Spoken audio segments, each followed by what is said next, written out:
Hello everyone and welcome back to another live stream. And first of all, sorry that I'm a little bit late. I just had some problems with one liver and virtual Norwegian PC or the recorder and so on. So I'm a little bit sorry for being a little bit late here, but here we are. So yeah, welcome aboard. Today we're going to fly from Oslo to Stavanger, and then we're going to fly down to Milan. Then I'm going to fly back to Stavanger, and then I'm going to fly back to Oslo as well. So it's going to be 4 sectors today. So it should be really nice. So yes, so we're currently here standing in the cabin of Lima November India Lima here, and we are going to go through the briefing material for us today. So again, crew, welcome on board. So yeah, today the 25th of May 2024. We are going to fly 4 sectors today, like I said, between Oslo and Stavanger, and Stavanger and Milan. We're going to fly on the Norwegian Air Shuttle AOC today, and yeah,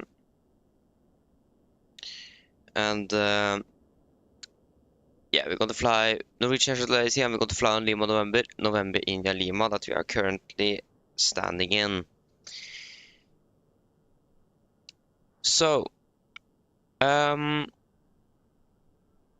weather for Oslo today should be really good. There should be a little bit of clouds around, but otherwise it should be good. One thing to note is that there is some bunch of taxiways down in on the one on the left, 01 right runway that is closed, and also that 01 right and one on the left runway is also closed itself. So it's going to be single runway operations for Oslo today. So it can be a little bit hectic with all the traffic that is coming in and out of Oslo. So that's a good thing to note there. So cabin crew, if we are not able to answer you just straight ahead, that might be a reason for that. So, flight time for our flights to and from between Oslo and Stavanger is going to be around 45 minutes, and the flights between Stavanger and Milan is going to be around 2.5 hours. So again, between Oslo and Stavanger is going to be really good. We do not expect any sort of turbulence or any other significant weather through the en route part.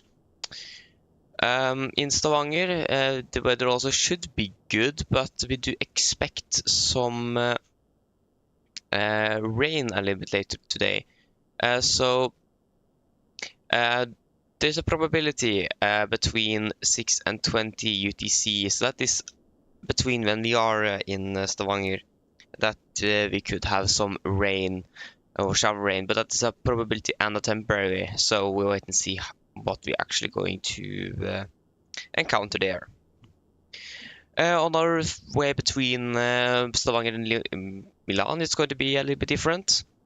We do have some icing conditions from between flight level 100 and 200 south of Denmark and all the way south of even Milan, so that's going to be for the entire route. And otherwise, that is basically it for that weather there. So the weather down in Milan also is going to be quite interesting one. So between 5 and 9, so that's around when we're actually arriving. We have a temperature change of 4,000 meters visibility and thunderstorms. And between 9 and 16 is also going to be some thunderstorms, and that's also temporary change. So when we are arriving into Milan in Dag, we might expect some thunderstorms around the airport. So that's a really good thing to note. It could be a little bit of challenging weather in Milan today, but nothing that we cannot manage. So also for that, we might also carry some extra fuel just to have enough time to hopefully be able to land there. And yeah, there is basically, like I said, the only notable times for today was the closed runway and the closed eastern part of Oslo today, like taxiway CL is closed at some intersections, and the Tango and like I said, one on the right. Sorry, one on the left and 0 on the right is closed today as well. But yeah, that is basically it for that. So again, should be a turbulent-free day today, but also we might expect something of a little bit bumpy when we are going to be arriving into Milan. So yeah, that is basically it then, guys. Are there any questions? Probably not, then our briefing is complete. So then just prepare back here and we will just go and set up the flight deck and give us a call when you're ready to board the passengers. Thank you. There you go. So, first of all, we can have the flight plan up here. Just need to say sorry first that I didn't show you the flight plan, but again, I was a little bit delayed. So, if you want me to show you a flight plan, just say it in the chat and we can look into that on en route later on today. So the weather in Oslo should be good. 15 degrees already. The clock isn't even 7 in the morning. So yes. So we can set up the aircraft. We have 3 gear pins. We have you on board. We have you. The circuit breaker seems all to be good. You are set. Down. Just down. There you go.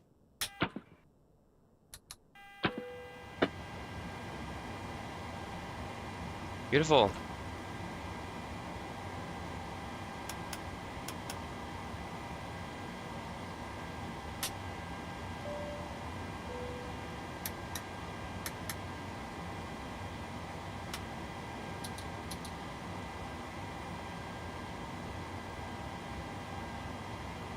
So, the aircraft is starting up. We can go through some tests.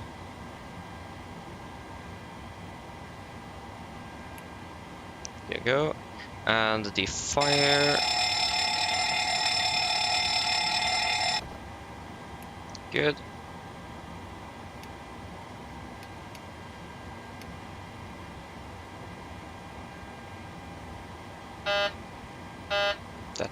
That works too. That's good to hear. We can check the flight recorder. There you go.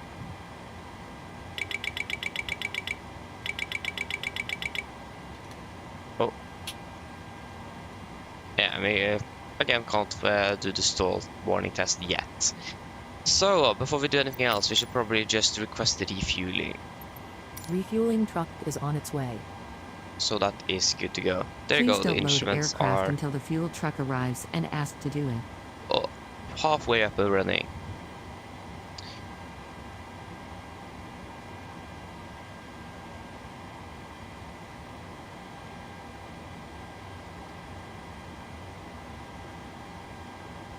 Yeah, we're going to be full aircraft on our way to Stavanger, and after that we are not going to be that many, so that's interesting.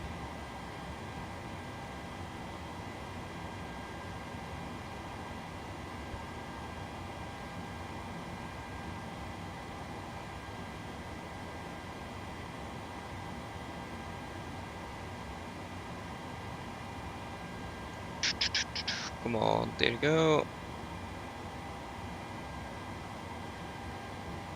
Okay. Open new.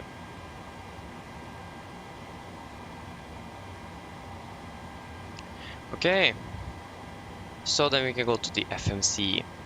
So we are sending 826 carried engines. The rack is updated from May 16th to June 13th.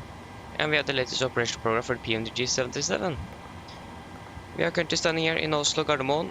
We are going to use the GPS left position. So we're going to fly from Gardermoen to Stavanger. We are going to be Nordic. Good question. Okay, that was a little bit too much. Okay, we are going to be Nordic 532. Fuel truck is in position. Please Departure don't load aircraft runway. until the fuel We are truck expecting arrives and asks to do it. 01 left. Hva er dette? 5 Alpha. 5 Alpha. Papa 600 til rop nå.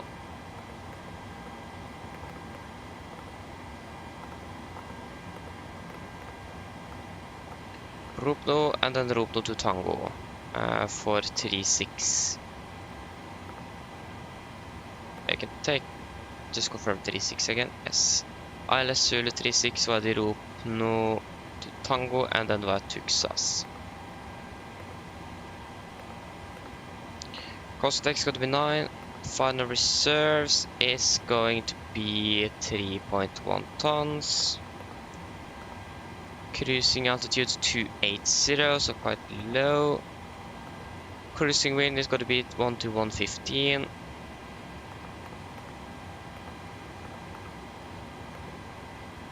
Average ISA plus 2 minus 38. Transition altitude is going to be 7,000. 250. 310.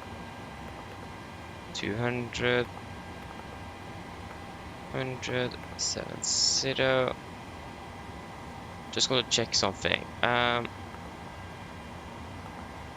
So PMDG aircraft equipment and the FMC. Yeah, you should be at 7,000 feet. Oh.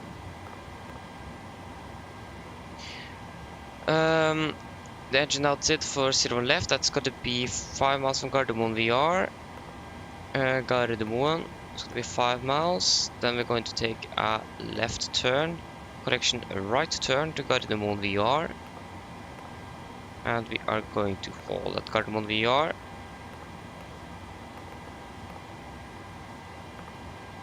So, can't be simpler than that. Why can't we see the fixed ring? I thought we could see that the fixed ring on the flight plan, but no, we can't. Yeah. We are currently standing at 450 feet. That is a little bit too low. That's around 220 feet-ish. 30 feet maybe. Too low. So QNH 1021, so it's quite a high pressure here. And that wasn't the QNH. 1021. And 1021. Because it's 1700. Yeah, 1700. 1700.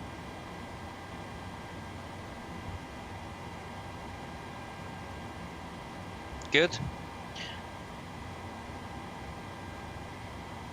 Okay, refueling is complete, so we're just waiting for the good to go or the clear signal to begin boarding from the cabin. So 012 degrees, could be out of 19 left, and 012.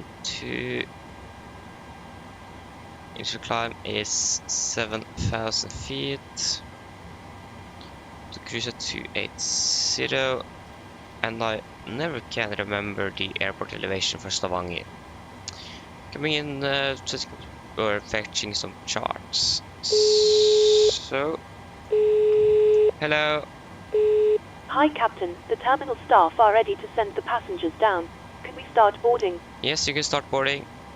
Great. I'll let the rest of the crew know and we'll get started as soon as the passengers start arriving. It could be a few minutes yet, though. Thank you. All stations Boarding were about requested. to start boarding. Sid, we want the Atlap 5 Alpha departure. Arrival into Stavanger, we want, of course, the airport, parking, takeoff minutes, and the parking stands. And start we opening rop nå to Tango, wherever that is. Rop nå to Tango. Passengers boarding starting. There go rop nå to Tango. And approach, we want the ILS Zulu for 36. So if you just go to the airport, it's going to be 29 feet, yeah, so it should be at 0. But actually, then I think it's closer to 50, so we can set 50 instead.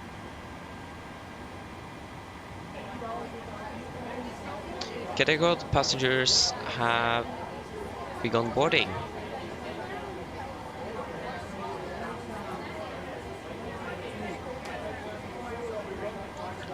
Good. Okay, we are 737-800 today. We are going to fly on the Norwegian Air Shuttle ALC. Today is a Saturday, and we're going to depart out of Gardermoen to Stavanger. Going to be 532. I think so. We are 532. Fly now. 737-800. We are November India Lima today.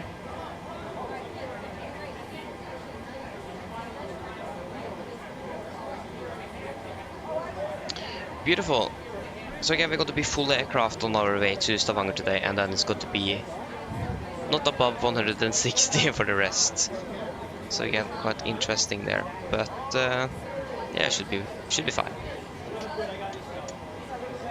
I mean, just going to be a shorter time on the boarding side, so that's good.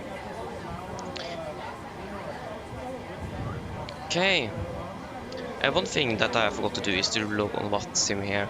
So connect. We're going to be Nordic 532, and the seal cal code today is going to be Sierra Echo Kilo Sierra.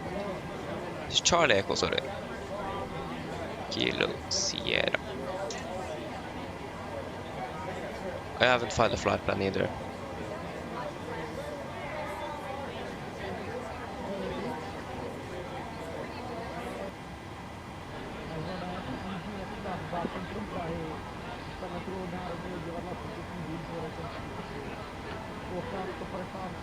Sign in, yeah, I need to do that. And file. There you go. Now we have our flight plan ready.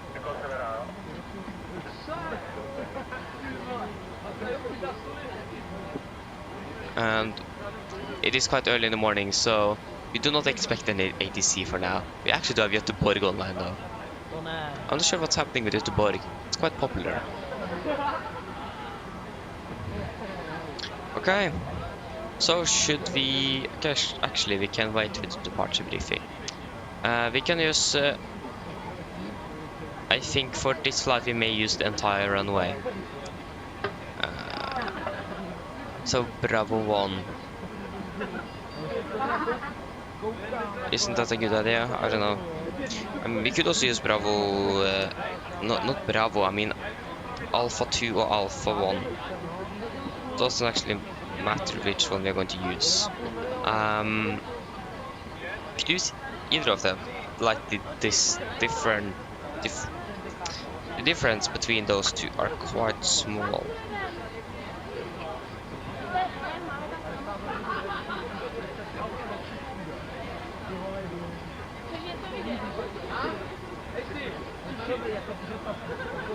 I think we can just Bravo to save a little bit of time on that. I think that's going to be a good idea. And like I said, the distance between, or the difference between is not too much. So takeoff means is going to be from 01 left, 3496. Yes. 3496, like just 100 meters. Or 104 meters to be exact, so that's basically nothing. Or it's a little bit, but it isn't that much. So, and that was at 4:50. Yeah, 20 minutes ago. So 050 at 4:15:20. No, it's variable. So then we're going to use 080 at 4:15:21. 0804 15 1021. Anti-ice off, that's correct. Packs on. Dry runway, yes. We are expecting runway 36 in Stavanger, flaps 30. And the weather in Stavanger, we have winds, 0 winds, cover K, 13 and 21. 13 and 21. So the weather in Stavanger is really good. Boom. With also the threshold of 156 meters. Okay, then just going to check on the, yeah, so that is soon ready. Just turn on seatbelts and you are finished with the refueling. So then guys, are you ready for our departure briefing? So we can begin with the weather in Oslo. That was recorded at 4:50 Zulu, and it is as follows. So we have currently winds 050 at 4 knots, variable between 020 and 080 degrees. Visibility 10 kilometers or more. We have broken at 4,200 feet. Temperature 15, Liquid 13, QNH 1021 and nosy. So we can begin with the airport charts. Airport charts, this is chart 10-9, effective 16th of May 24. So we parked here at stand 18, we could expect a straight push. Take up right, turn on the Golf, left on November, taxi down to holding point Alpha 2 for 0 left. Thank you. We have some old times, but that is mostly related to east part here. Just Tango and Sierra is closed somewhere, a little bit around here. And also 1 on the left and 0 on right is closed today, so I'm not going to land on that. So, otherwise there is no hotspots, other taxi restrictions, or any other notable no times that's going to affect our flight today. So departing 0 left, heading 012 degrees, and then for the emergency briefing. So, above 80 knots, I will only reject the takeoff for fire warning, engine failure, predictive windshield warning, or the plane is unable or a safety fly. If a cold stop, I will simultaneously cross thrust levers, disengage the throttle, apply max manual braking, or wait for the operation of the RTO water brakes. I will manually raise the speed brake handle, apply max reverse thrust, and when the aircraft will come to stop, I will set the parking brake. Then we are going to identify the problem. We're going to carry out any drills as appropriated. If it is out to evacuate the aircraft, we're going to read and do the evacuation checklist. And if time permits, I will pull the cockpit voice recorder circuit breaker. If the call before V1 is keep going, there will be no actions below 400 feet, except cancel warnings and risk in a positive rate. At 400 feet, we're going to verify heading select, and we're going to do the member items. At the MFRA, we're going to bug up, retract the flaps as scheduled. When flaps up, no light, we're going to select lever change, max continued thrust, and engage the automatics. Then we're going to do the non-normal checklist, normal checklist, and then we're going to make a plan. And the engine outset here in Oslo is just going to be straight ahead 5 miles from Gardermoen VR. Take up right, turn to Gardermoen VR, and hold. So, for our sit today, we are going to depart via the Atlap 5 Alpha departure. This is on chart 10-3, effective 25th of March 21. So it begins on our heading here to Golf Mike 46, maximum 230. We're going to set 200 instead. Then we're going to fly around and fly to Atlap. MSA is 3,000 feet. We're going to fly a maximum of 250 knots below flight 100 unless otherwise instructed. Initial climb clearance is 7,000 feet. And we are going to use the noise abatement number 2 for this climb out, and we have no threats for our departure today. So then guys, are there any questions? Probably not, and our departure briefing is complete.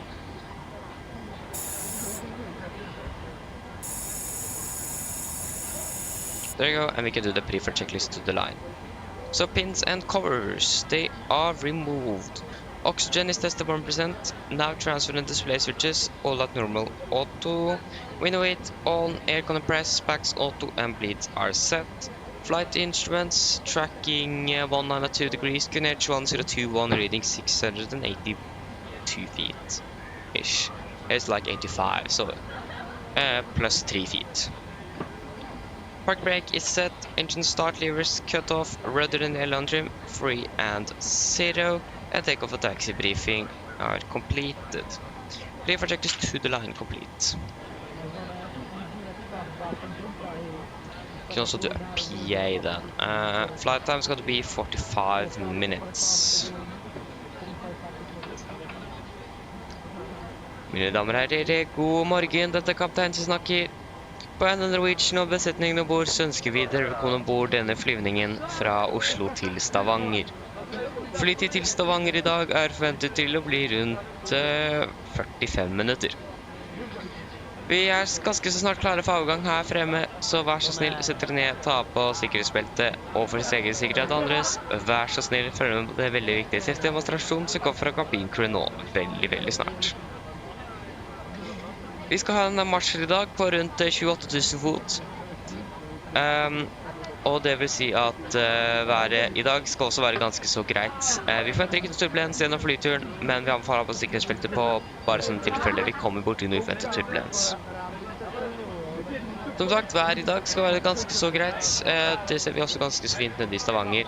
Akkurat nå så er det vindstille, det er greit og skyfritt og 13 grader. Etter sitt ned, slapp av, så håper det var en veldig fin flytur med Norwegian. Ladies and gentlemen, good morning, this is Captain speaking. On behalf of Norwegian and the crew on board, we welcome aboard this flight from Oslo to Stavanger. Flight time to Stavanger today is expected to be approximately 45 minutes. We are now very ready for departure in front here, so please sit down, take your seatbelts, and if you own safety and others, please follow the very important safety demonstration that's come from the cabin crew very shortly. We are going to have a cruising out today of approximately 28,000 feet, and we are not expecting any turbulence today, but we still recommend it to have the seatbelts on for the entire flight, just in case you encounter some unexpected turbulence. The weather in Stavanger seems to be really good. For now, there is no winds, and seems like it's going to be clear skies and 13 degrees. Otherwise, sit down, relax, and we hope that you're going to enjoy this flight with Norwegian. Hello. Hello. Hello. Hi, Captain. Okay, we've received the load sheet from ground. There's the passenger count, counting the total souls count, plus yourselves, of course. Thank you. Okay, looks like we're all set to go whenever you're ready. Great, I'll make the call to remove the jetway and you can go ahead and close up the doors. No problem. Joris, morning to you as well. Welcome, hope you're doing well.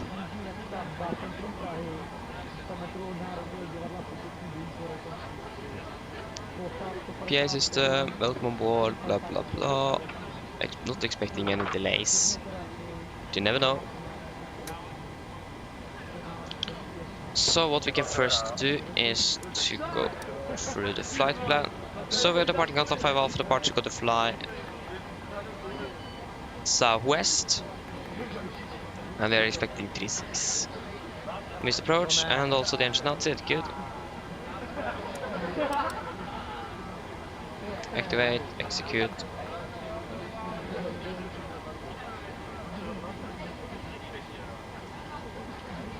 I'm fine as well, thanks for asking.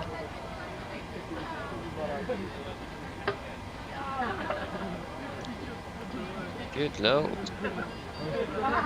We're going to depart in 10 minutes. Send forecast. What is the QNH in Stavanger again? Yeah, that's 1021 there as well. 1021. There you go. Forecast. Or execute, sorry. Okay, so takeaway 64.7. Just got to confirm that with the flight plan. That's actually okay.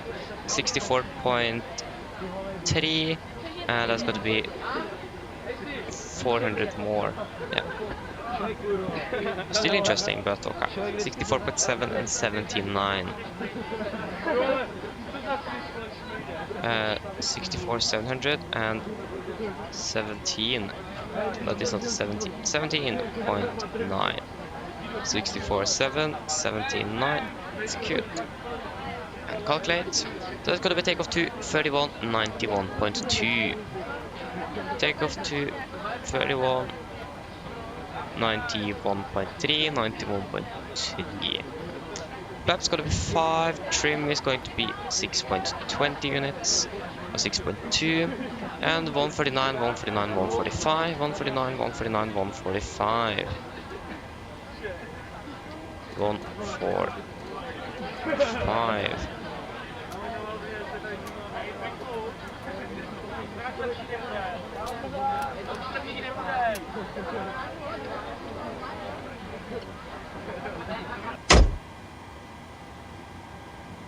Okay, terrain, traffic. Good. So then we are just, you can also do the stall warning. Forgot to do that. That is working fine. And that one is working too. Good. And we can set 6.20 to 6.2 units.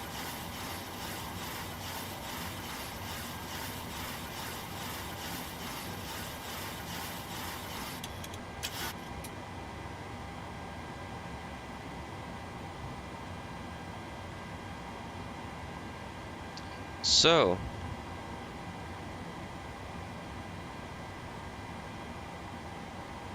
there you go, AP is available.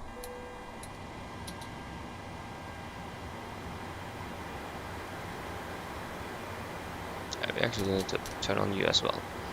We have 2,000, 3,000, 600, 5,700 kilograms on board, and we expected, or we not expect, we want we want 5,700, so that's good.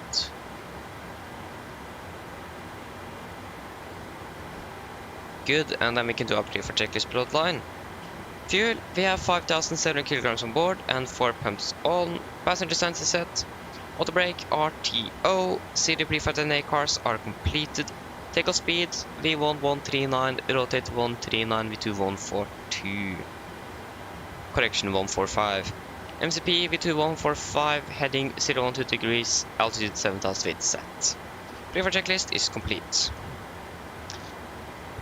So we just want to change some things here. Over to 121.5 on standby here. To 1.5. 122.8 on you. You should go there. Why is it always popping out?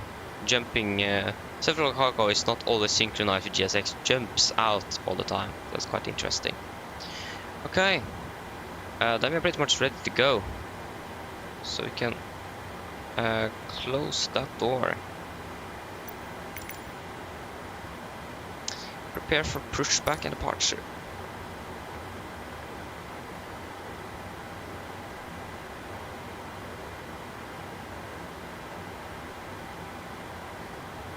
Again, there shouldn't be any ATC here. No.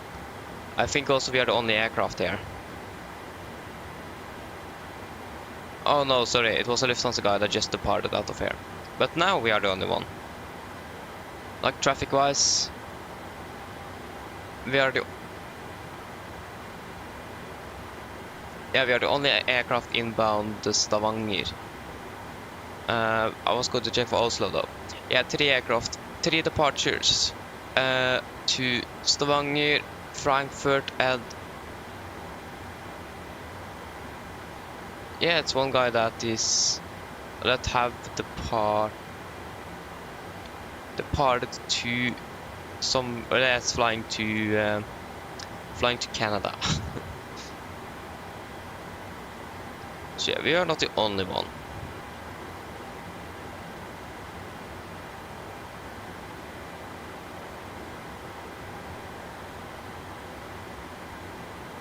What happened with the... Oh yeah, we need to remove the ground power, or sorry, the chocks. There you go. Now things should continue a little bit here. Niklov, hello, welcome from India. Hope you're doing well. Yeah, well, the time currently here in Norway is... we can actually check hello, here on the Captain. clock. We are ready for pushback. Time date. Yeah, it's 7:25 here in Norway now.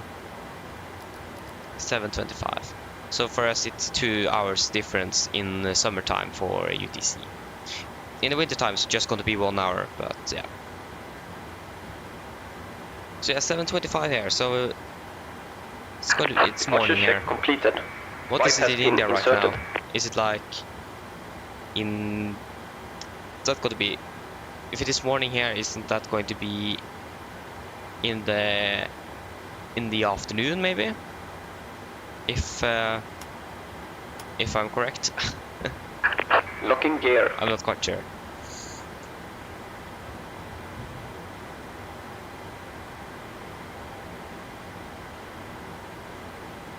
Oh, I forgot that we are not going to have any services on this flight. Haha. Yes, the passenger is going to have service today. Because I forgot. Nice. Okay, so then before start checklist. So flight doors closed, locked. Doors, windows closed and locked, and the collision light is on and transponder altitude off before start checklist complete. Okay, we can go position 1, please. Release parking brakes. Oh, nice, Juris. That's really nice. Okay, oh yeah. Release parking brakes. Yeah, brakes released. Commencing push. All engines clear. Start at wheel. Okay, nice. Oh yeah, I thought it maybe was actually more. But yeah, that's really nice.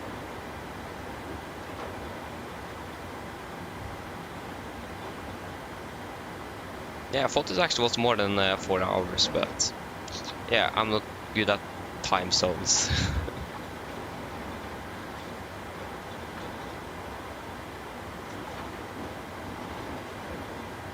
Okay, we can start up engine number 2.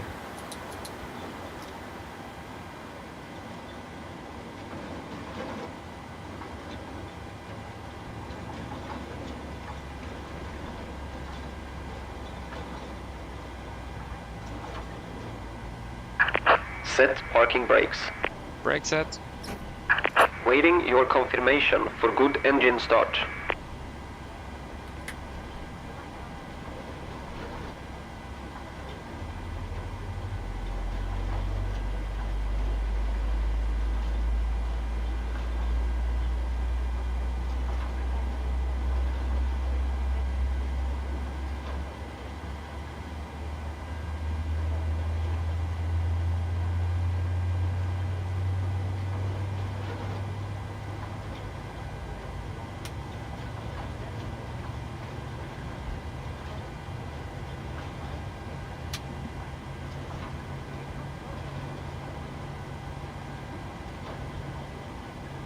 Okay, engine number 2 is... Yeah, engine number 2 is stable, starting number 1.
Okay, engine number 1 is stable.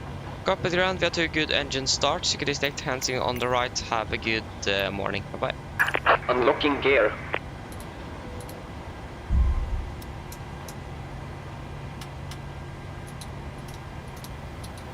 Oh. There you go. Yeah, I forgot to change here to 200 knots. 200 please. There you go, execute. Good.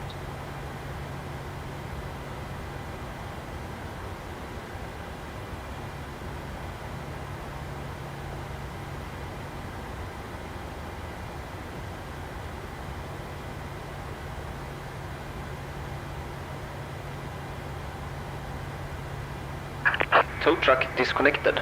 Bypass pin removed. Left is clear, right is clear.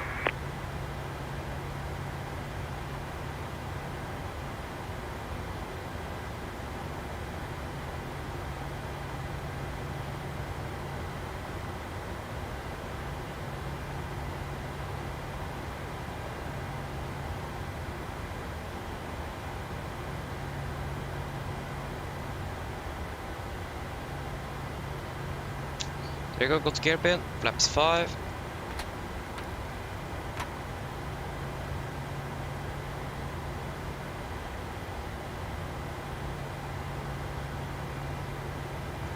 Okay, before taxi checklist. Generators on, probe heat on, anti-ice off, aircon and press, packs auto, isolation valve auto, engine start switches continuous. Recall checked, engine start levers, unident, flight controls checked, ground equipment clear, and APU off before taxi check is complete. So we got the taxi down via Golf and November for holding point Bravo 2. Current traffic, Nordic 532 taxiing via Golf and November, told with Bravo 2, 01 left, current traffic. So left is clear and right is clear. So yeah, brakes released.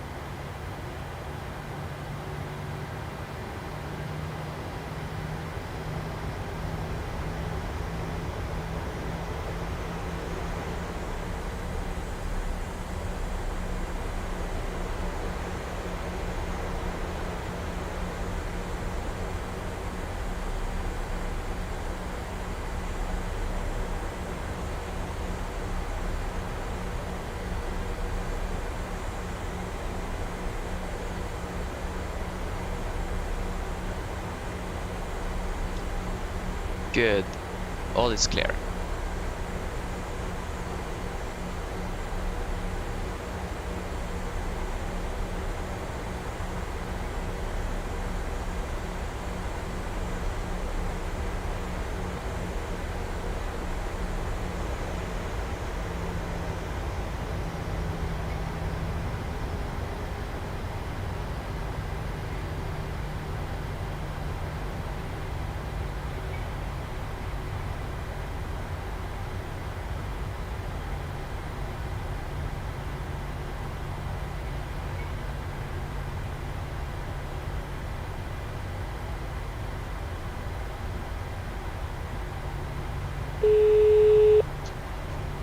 Hello. Hi, Captain. Everyone's seated and secured for takeoff. I'll call when we're ready. I'll call when we are ready. No problem. Good, so cabin is secure. Or ready. Not secure yet. Okay, right is clear and left is clear.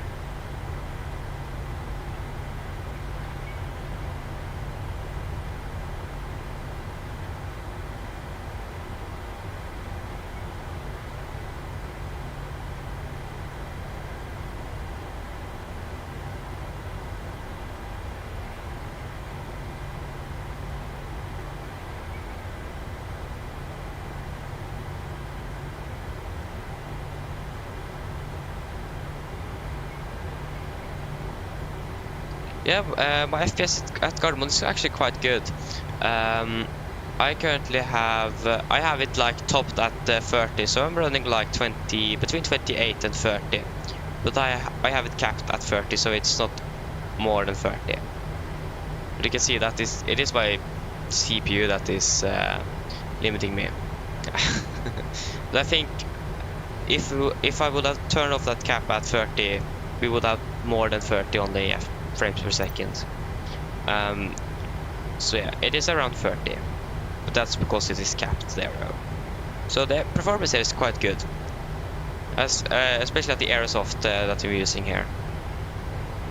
The Aerosoft one is better than Orbex on performance.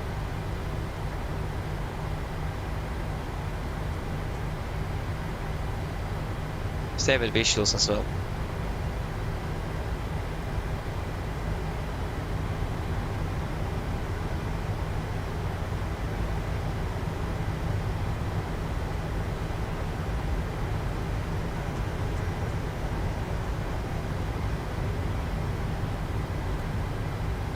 cabin crew seat for takeoff, please.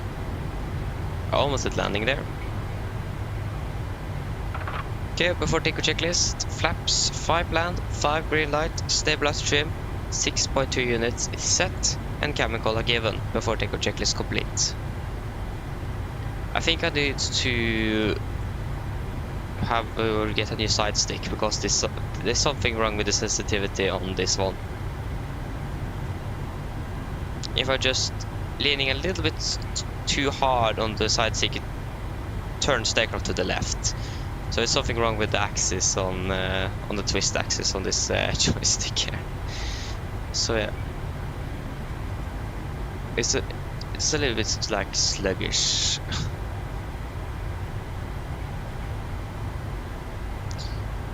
Yeah, I'm using a yoke, but I'm using like the twist axis on my joystick to use the nose wheel steering, and that is the problem. The Thrustmaster Airbus joystick isn't quite good at exactly that axis. It is a little bit unstable, to say it that way. But when I'm flying, I'm using a yoke, so the yoke is quite good. I really like this one. Maybe I should just go to use my pedals instead, but like it isn't the same, and you need to use the pedals to turn the aircraft on the ground. Carbon traffic, Nordic 532, leading up and departing out of 0 on the left. Carbon traffic. Yeah, left is clear, and right is clear. Can we... there you go.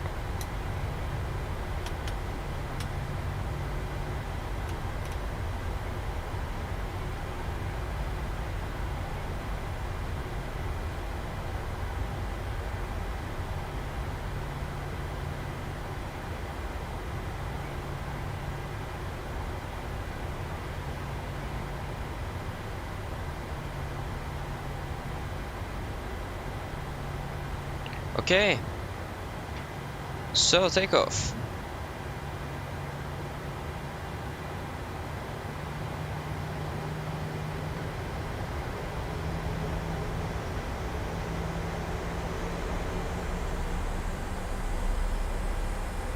Pressed stable. Sorry. Stable.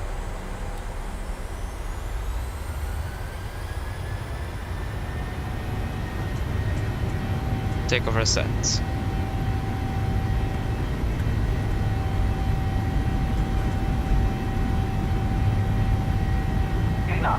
Checked.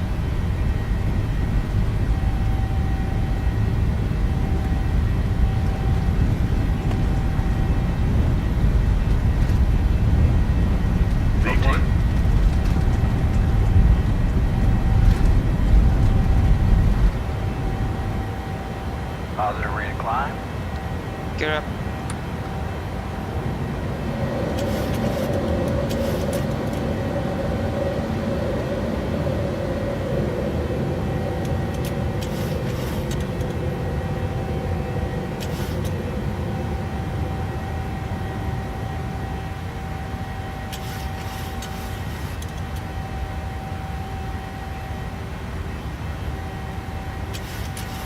Red speed interval, speed to 20. Set.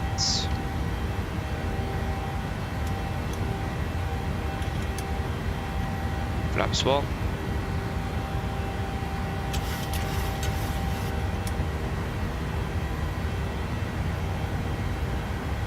Flaps up.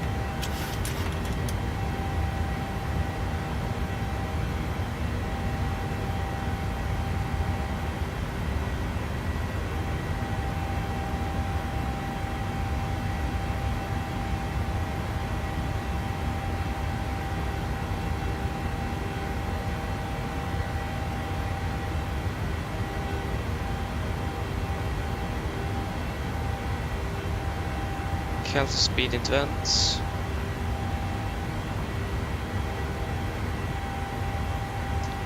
Continue up to 280. Set.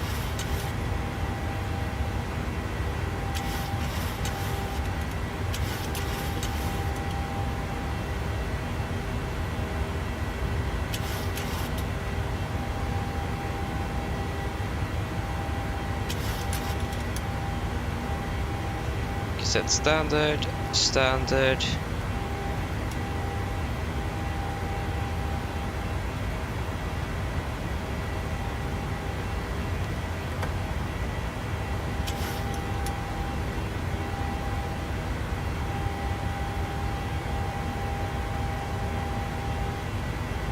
Okay, after take a checklist. Engine bleeds, on, packs, auto, landing gear up and off, flaps up to light, altimeters, we are passing flight level 7-3. Now, plus minus 0.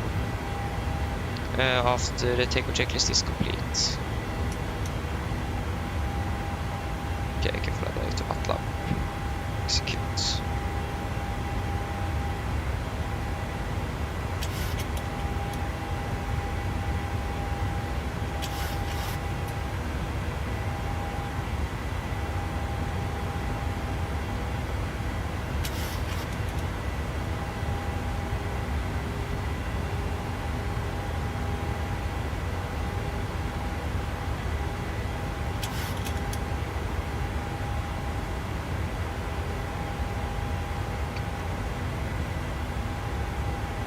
Okay, basic flight level 100.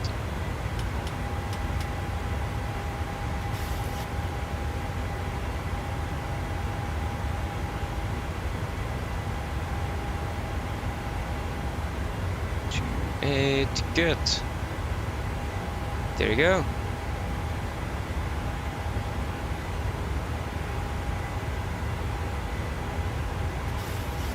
Yeah, exactly. It works great. It's just like my twist axis isn't working as it should. It seems like there's some sort of the cabling inside that is triggering the thing. So yeah, it's quite frustrating. But I can't. I have actually opened it, so I have done that and tried to move the cables. But after a little while, it goes back again, and then just continue like that. So yeah.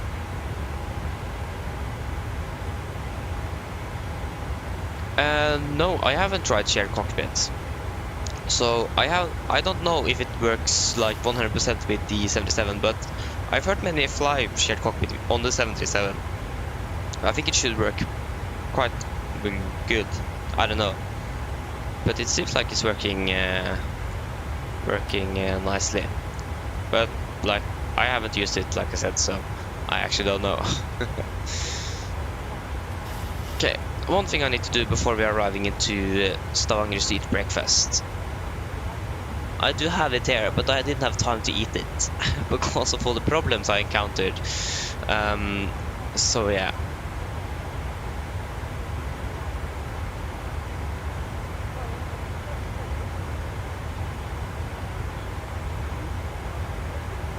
Vugold fan, hello, welcome. Hope you're doing well. Yes, exactly. Bye bye door. Yeah. Luckily we are not flying on the max today. But yeah.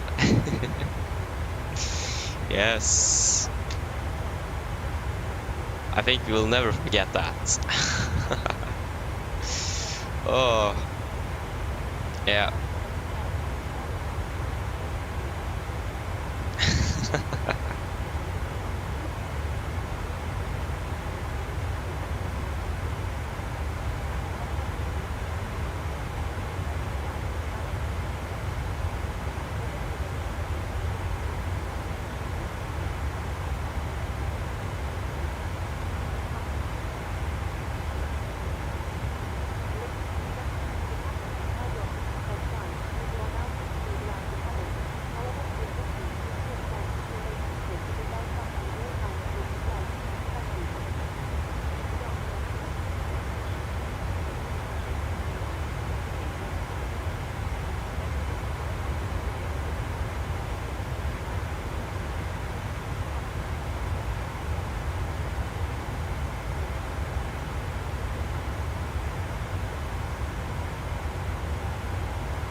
To be honest, for the weight we're climbing quite fast. That's really nice to see. Gear passing flat level 200 and the pressurization. Yeah, it seems like it is working as it should, and that's always good.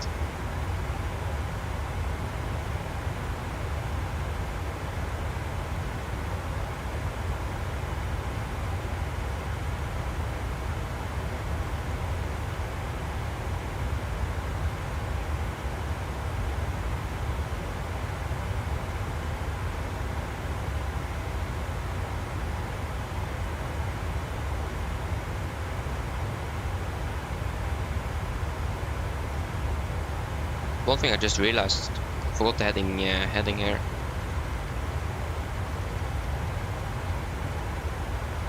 There you go.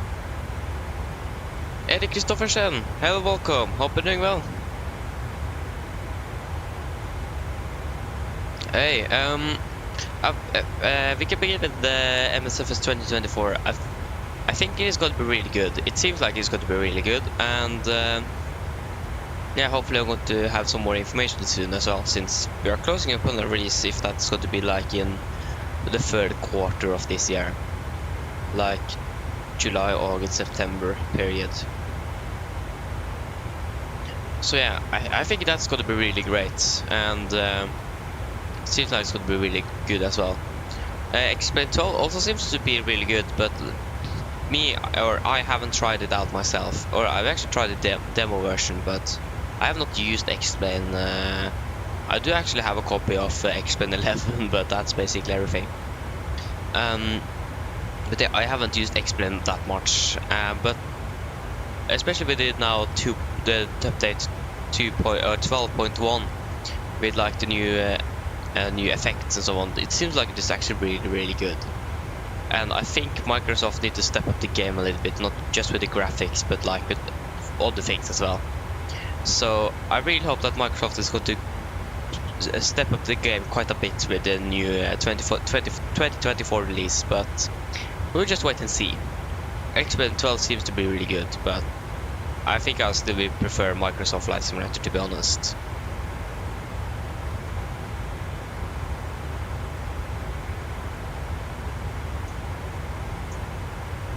I like invested quite a bit in this one as well, so yes.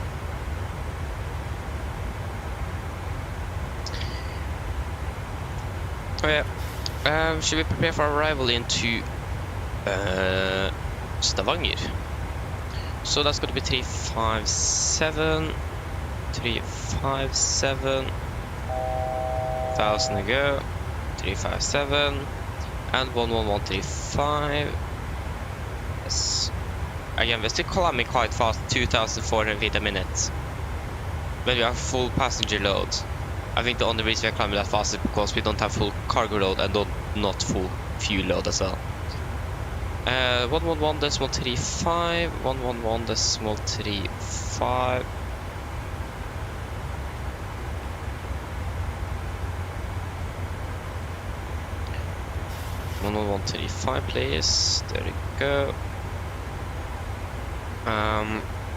259 on the minimums. 259.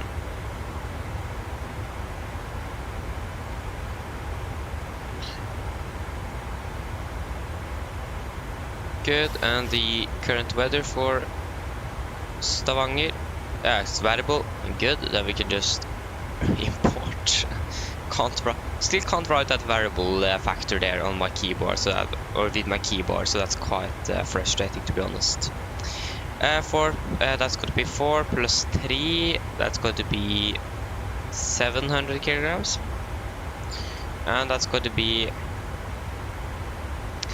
62.7.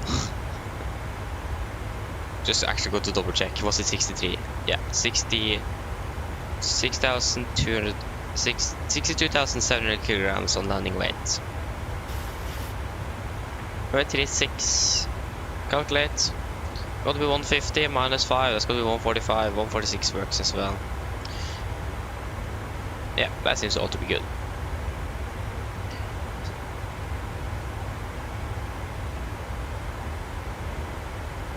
I'm from, or I'm living quite close to Lillestrøm. I think it's like just 15 minutes away from where I live. So I live close at, basically, yeah, very close to Glomma, and not far away from Lillestrøm. So I'm living on the southeastern part, or southeast of Oslo or Gardermoen. It's got to be actually northeast from Oslo itself, but yeah.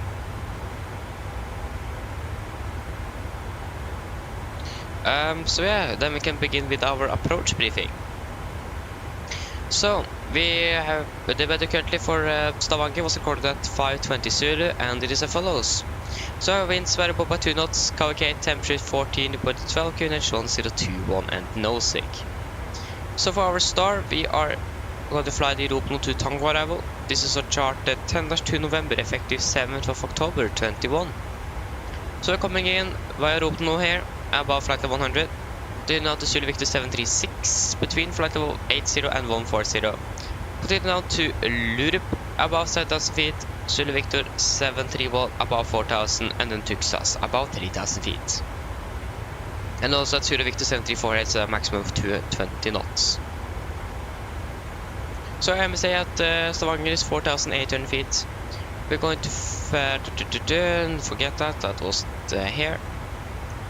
And Tuxas is also the clearance limit, so that's important to note.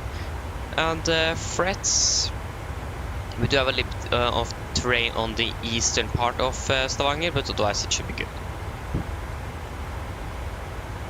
So for our approach itself, we are going to use the ILS the ILS Zulu for over 36.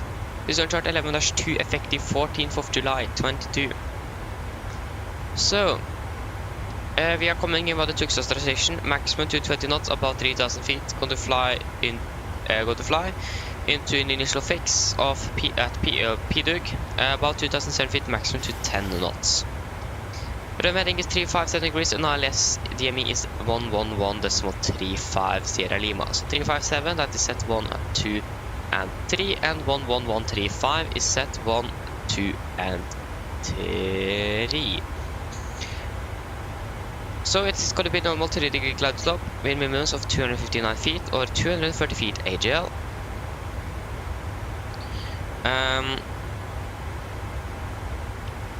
Our transition level is going to be 7,000 feet. Air pressure is going to be 30, we are set 50. Power east approach, if you need to go around, we're going to climb on track 357 degrees to 3,000 feet. At 15 DME Sola VR, turn left direct to Sola and make a new approach. Expect vectoring. So, for our airport charts, this is chart 10-9, effective 14th of July 22. We're coming in over landing 36 here. We're going to try to vacate at Alpha 1 here. And then continue there on the parking stand chart. I have a feeling that when I think about it, probably not going to use stand 19, because we're going to fly international. Just going to double check where we go to park. 1842 is going to be our next call sign. 1842. Stand 15 Bravo. I will guess that is stand 15 then. So, I go to taxi down my Golfs here, and then go to taxi in on Romeo, Lima 2, and then stand 15. And yeah, that is basically it. We have no load times or any hotspots or taxi restrictions here in Stavanger, so that should be really good. So then guys, are there any questions? Probably not. Then our approach briefing is complete. We can do our descent checklist. So, pressurization, landing altitude set to 50 feet, recall is checked, auto brake off, landing data, flaps 31-45 knots, minimums 259 feet, and approach briefing is complete. Descent checklist is complete. We can set 150 initially. There you go. And we are ready.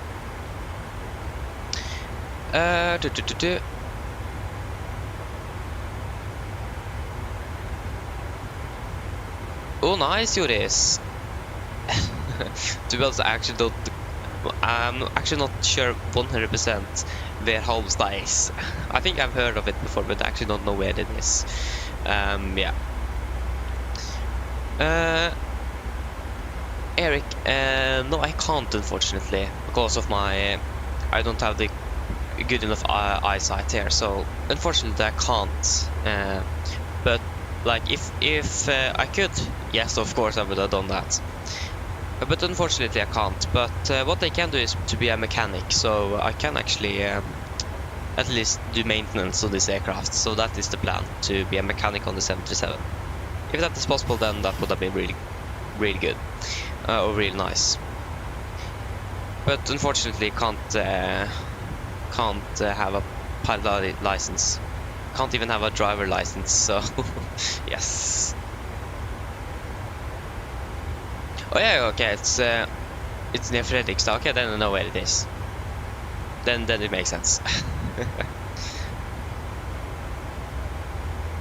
Okay, there you go. We have begun our descent down to Stavanger. We are landing 23. That's 3 minutes behind. Why? Just got to quickly check it. Are we still on aircraft in Stavanger? Yes, good. Then we can do some things. Okay, fly direct to Tuxas. Save some time. Tuxas, then we are landing at...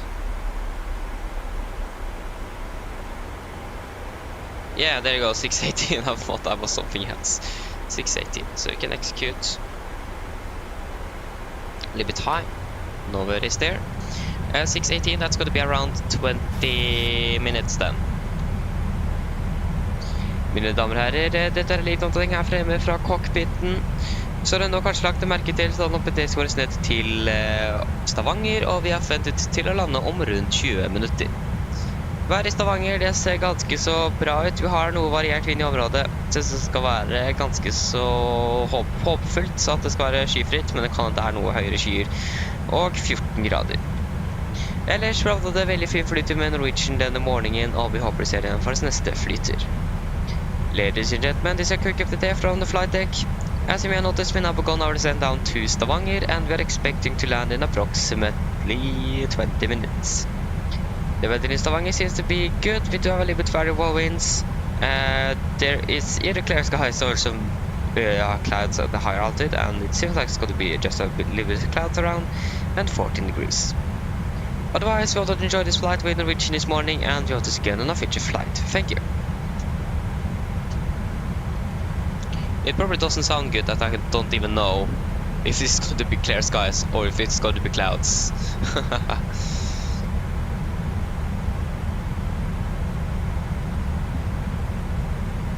Yeah, that is really good. So I do enjoy MSFS quite a lot. So yeah, and if 2024 is going to be even better, then that's really good as well. Like the only thing that is a little bit hard is like with procedures and scheduling. That's like the only thing that is quite hard here, to have the proper procedures in place. And because like I don't attend any like flight schools, so I'm not going to know how everything is working properly. I need basically YouTube or other pilots to learn me, but I don't know any pilots, and YouTube doesn't have everything either, so that one can be a little bit harder or a little bit tricky. And also scheduling here is quite hard, because when I looked at this flight yesterday, when I actually set it up, we were going to fly from Oslo to Stavanger and then out to Milan, and that was basically everything that was on flight today 24. When I looked up today, when I woke up, then suddenly we were going to fly, yeah, of course we're going to fly back to Oslo, Milan from Stavanger, but also the aircraft was going to fly to from Stavanger to Oslo, and then from Oslo to Rome. And the tricky part here is that both turnarounds was at 45 minutes. And it seems like in Norwegian the maximum turnaround that pilots have is 45 minutes. So it's quite hard to tell, are we going to turn around, or are we going to fly back to Oslo again? Or are there a crew from Stavanger, because they have a base in Stavanger, that's going to take the aircraft from Stavanger to Oslo and then fly down to Rome. So that was quite tricky, but I ended up with just, why not just fly back to Oslo again? Since we are flying out of Oslo to Stavanger, so why not also just fly back to Oslo? We need to have been flying back to Oslo one day either, or we do need to fly back to Oslo one day, so yeah. So that one, the scheduling is quite tricky. So, and also when you know we're going to fly like under 12 hours before they're going to fly, then also have enough sleep and so on, also it's going to be quite hard. Well, it's also like I need to have delivery for a flight. Like we're flying with November in Lima today, so I need to have the correct delivery and so on as well. So again, it isn't quite easy that, but yeah.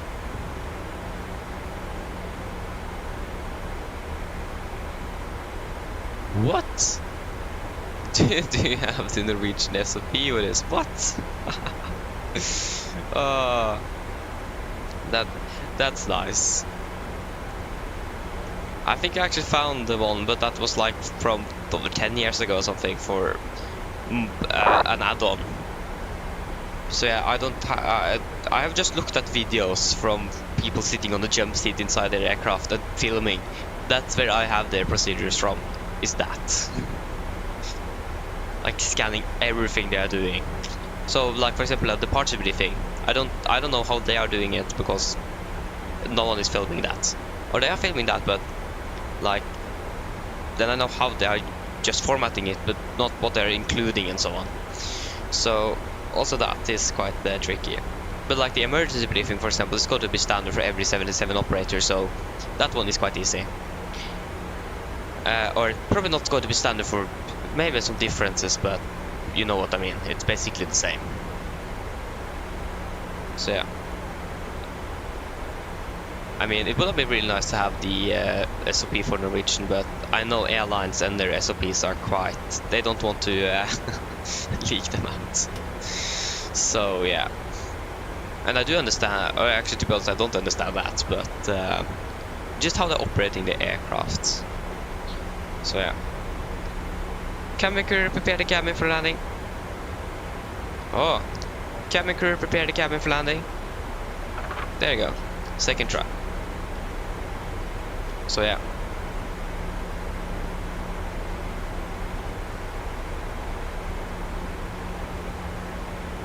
Yeah, I do understand that, Eric, and I do agree with you. You could also use, if you heard of the Beyond ATC, you can use that as well. That's really, that's at least much better than that's at least much better than the default air traffic controller system. Yeah, it's definitely better. If you heard of that though. But they have said they're going to improve both air traffic controller and AI traffic and so much more. How are they able to do this? I have no clue.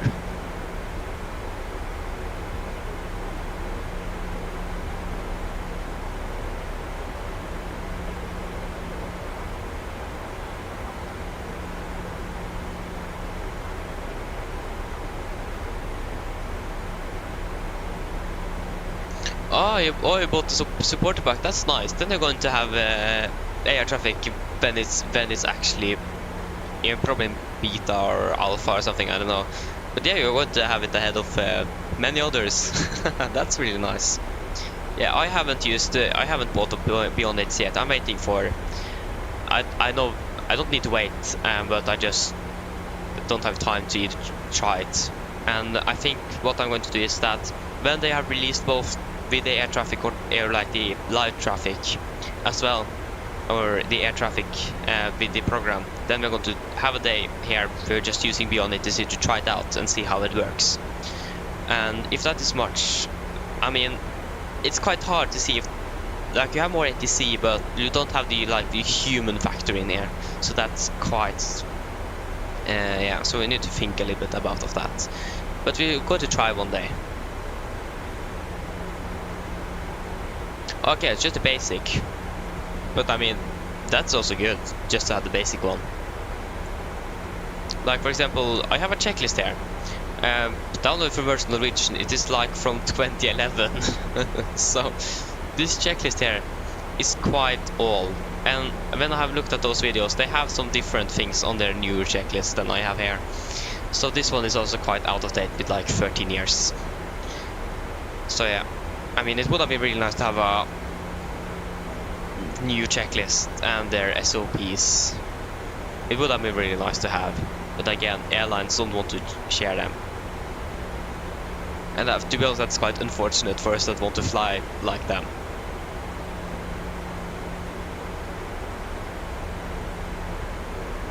So yeah, nice that they have them though, that's really cool.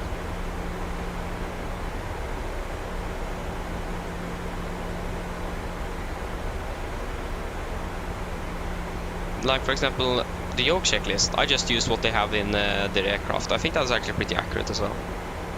So exactly what it's stated here, I do have that printed out and just taped on my yoke here.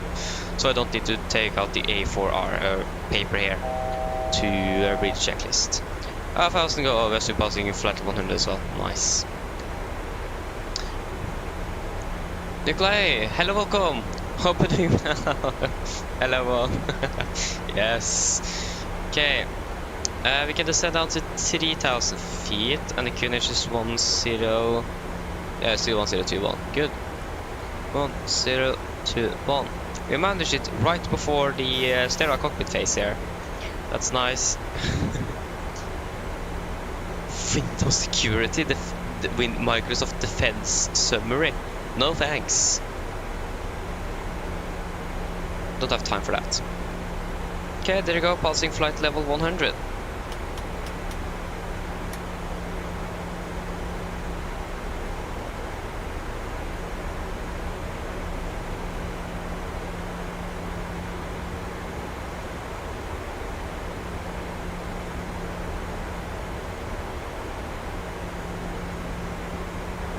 Yeah, and the approach checklist as well, almost forgot that.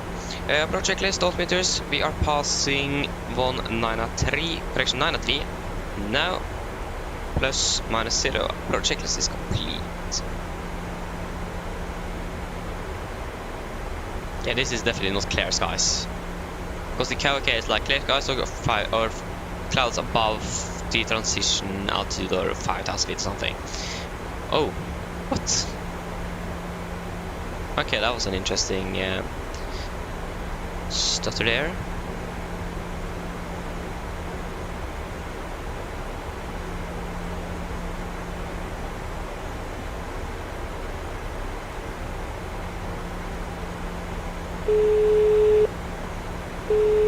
Hello. Hi, Captain. Everything is secured, ready for landing. I'll call you when we are ready. No problem.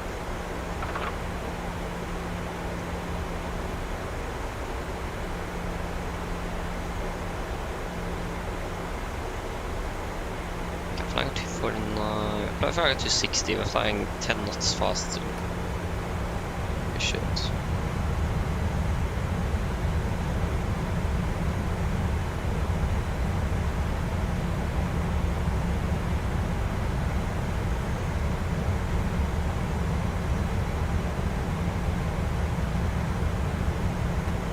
It didn't even say maximum 250, so I think that's going to be okay. Okay, so we are 18 miles after Texas. Go back to the approach chart here.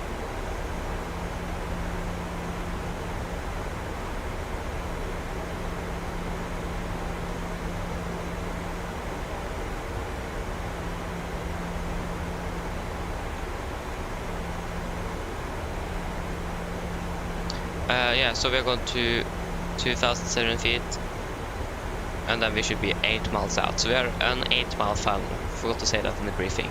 It's going to be shorter than normal.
Okay, there is... good question, is actually the airport. Yeah, there's the airport. Right there.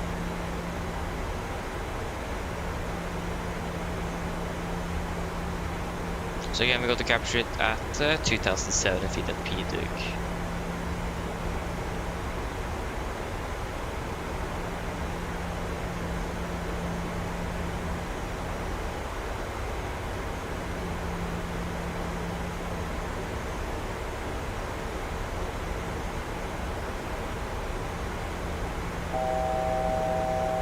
Thousand to go.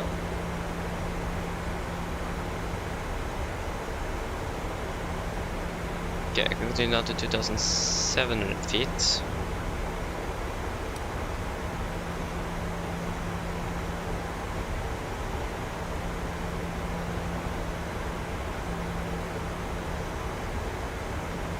Okay, speed into vent 220.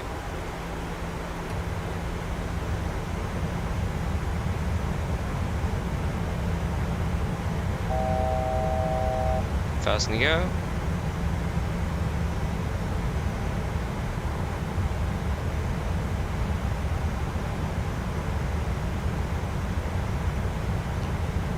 Speed to 10. Set.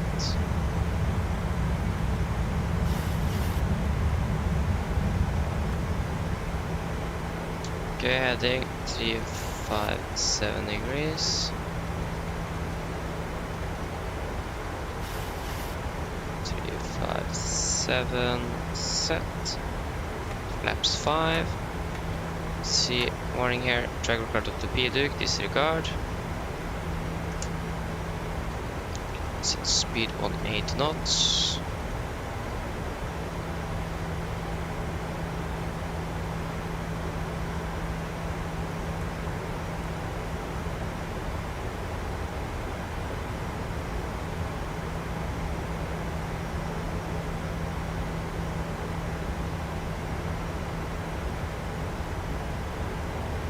Okay, turning final. Approach. Warlock. Glide slope captured. Missed approach altitude 3,000 feet. Set.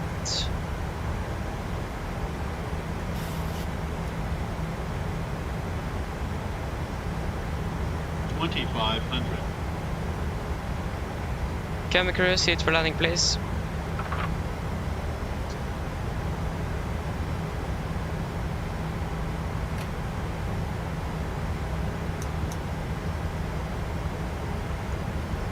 Solar traffic, Nordic 532 established ILS 367 miles out. Solar traffic. Go down. Flaps 15. Speed 160. Set. Landing checklist to flaps. Chemical given. Engine start switches continuous. Speed brakes armed. Landing gear down. Flaps holding 15.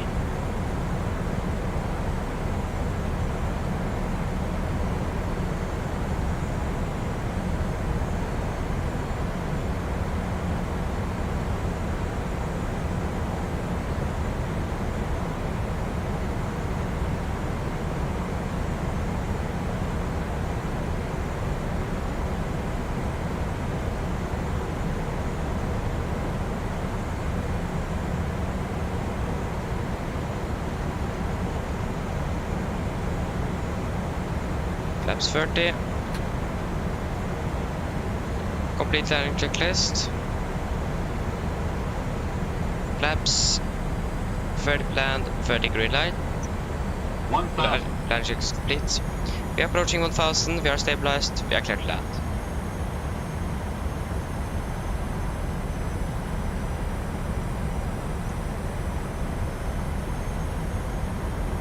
Okay, disconnecting.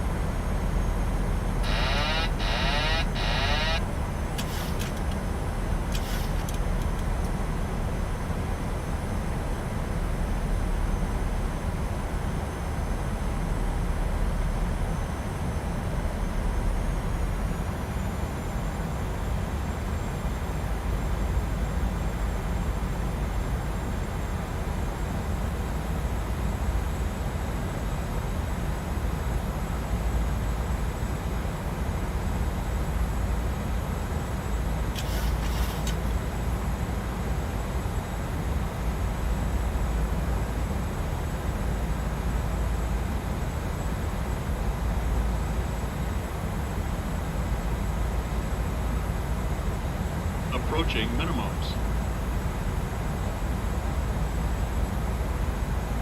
Minimums. Continue. 100.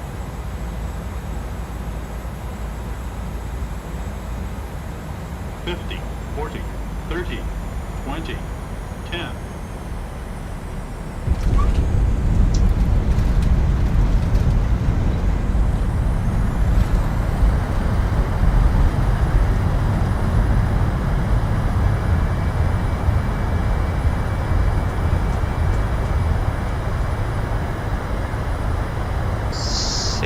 Knots. There you go, guys. Welcome to Stavanger. Beautiful.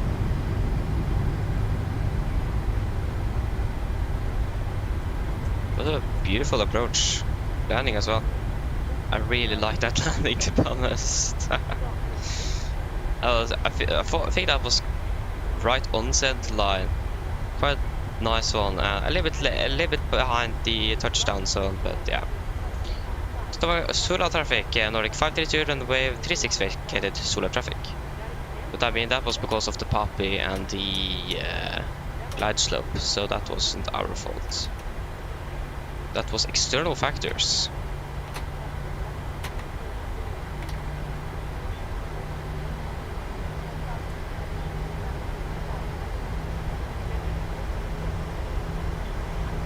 Oh, maybe a good idea to actually stay on the center line, or no, sorry, not the center line, but the taxiway line, taxi line. Stand 15. No.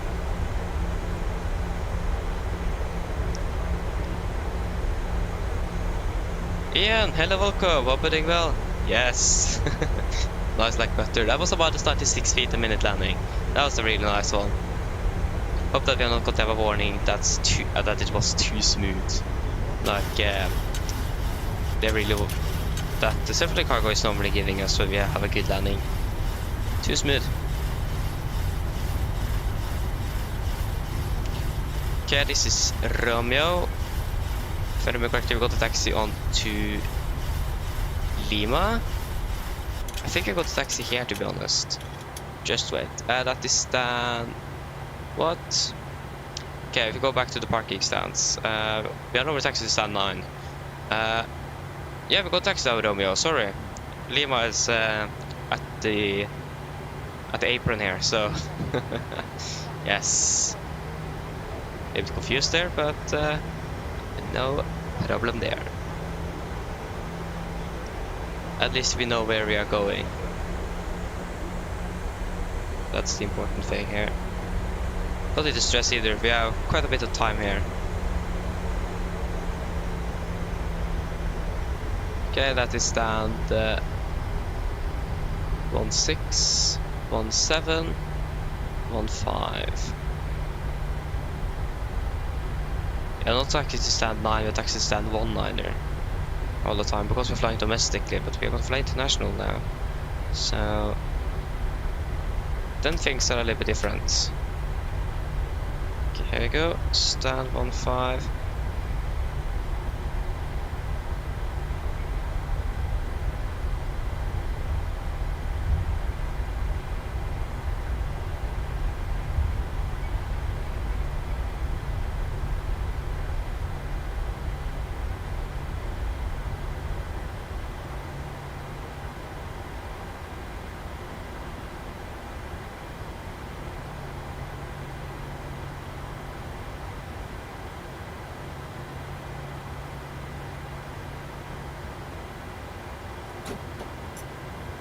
There you go.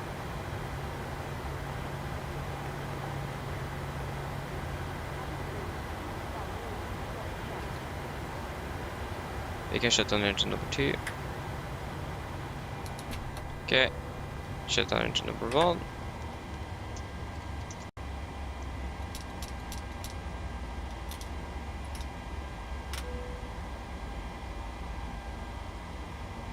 Okay, we can also reset the fuel so I don't forget that. Let's go to standby. Beautiful. 20.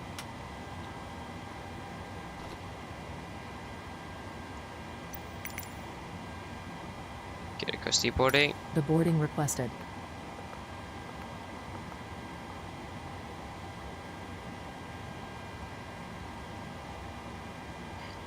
Cabin crew, the aircraft is secured and the jetway is connecting. You are clear to start deboarding. Beautiful. Shutdown checklist. Fuel pumps. Off. Probe heat. Off. Hydraulic panel. Set. Flaps. Up. No light. Parking brake. Set. Engine start levers. Cut off. Weather radar. Off. And technical log complete. Shutdown checklist is complete. Passengers deboarding starting. There you go, the passengers are deboarding. So yeah, that was a flight time of 38 minutes. 38 minutes.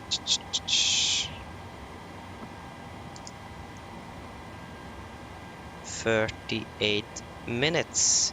Okay, so flight to Milan is departing in 37 minutes.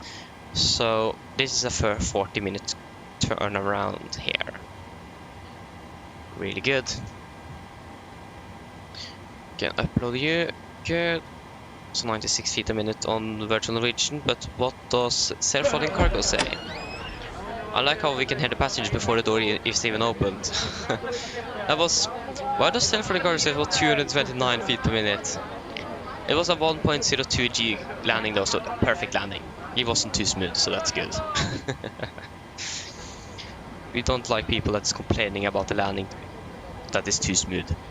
Okay, so then our flight to Milan from Stavanger to Milan. The thing is, we are not going to fly to like the main airport of Milan. We're going to fly to the second airport. There's like 3 different airports or something down there. So we are going to fly to the other one. The IATA code is Bravo Golf Yankee, if you want to know that.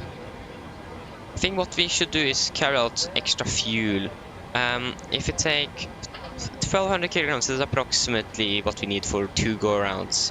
If you just take plus another 600 for 1 go-around more, so 1800 kilograms. So we also do have a little bit of holding fuel as well. Then because of those thunderstorms, that is going to be an interesting one. But again, I think we have never flown into thunderstorms before actually, because if it is thunderstorms here in Oslo, I'm not allowed to fly. Makes sense though. So if the lightning strikes, boom, and my PC is like dead.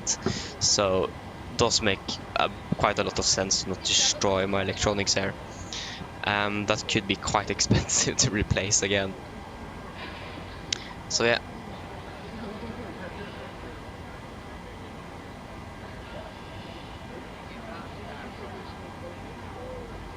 So yeah.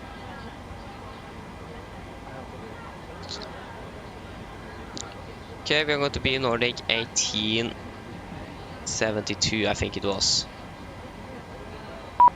Nope, that was not 1872. That is indeed 1842. Why did I 1842, please. There you go. So we have our flight plan here. Request from SimBrief.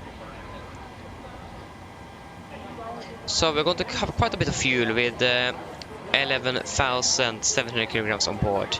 So we're actually going to have exactly 6 tons more on our flight down to Milan than we had between Oslo and Stavanger.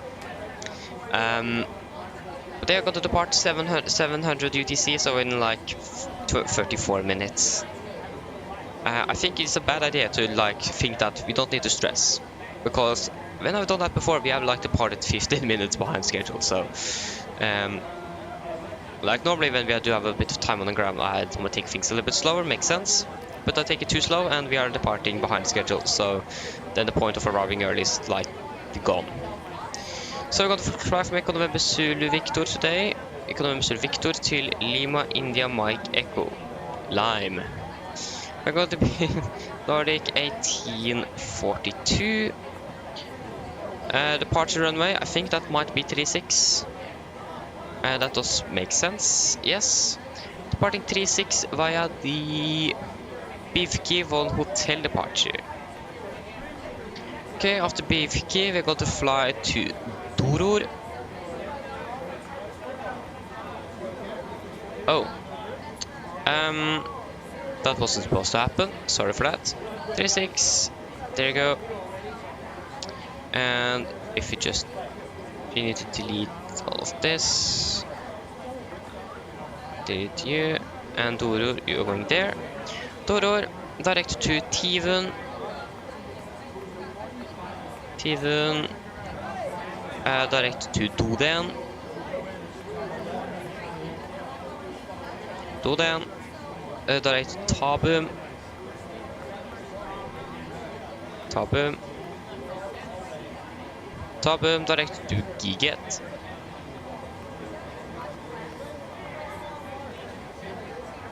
Direct to Abuka.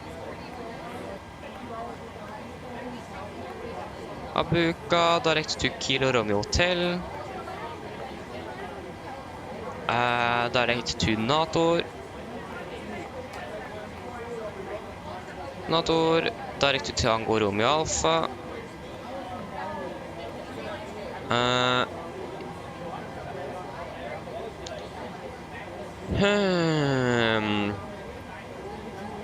It's definitely not an ILS DME here.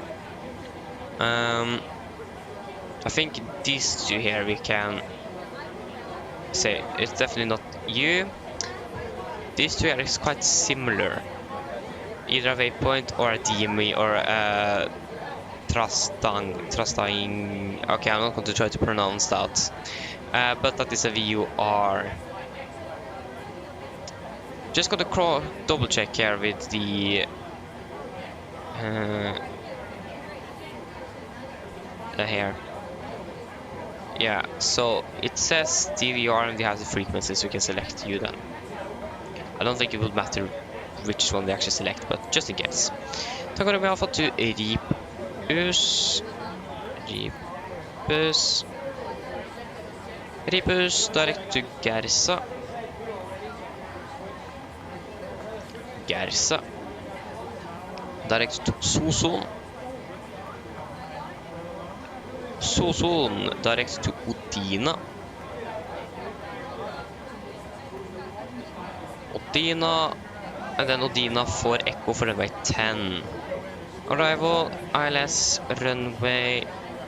Oh, it's... okay, it's no ILS, okay. RNAV 10 via the... What did I say? Odina for Echo.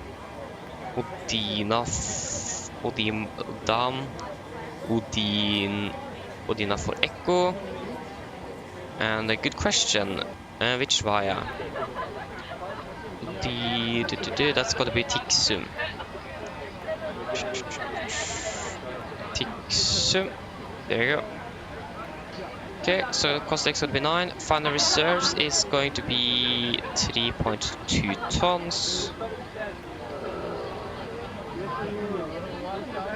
3.2 tons. Cruising altitude is going to be 37, 36, 37, so basically 370. Cruising wind is going to be 14115, 14115. The average ISA is going to be plus 6 degrees, so it's going to be minus 50. I'll transition out to 7,000 feet. Descent to 50. Forecast 310, 200.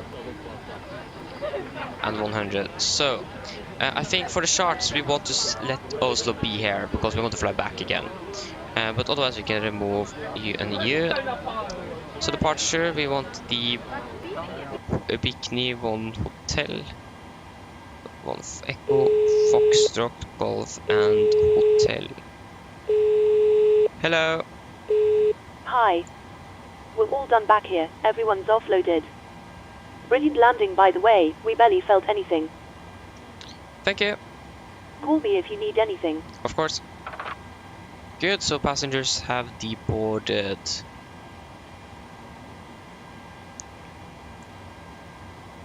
Nola Craft, hello, welcome. Hope you're doing well.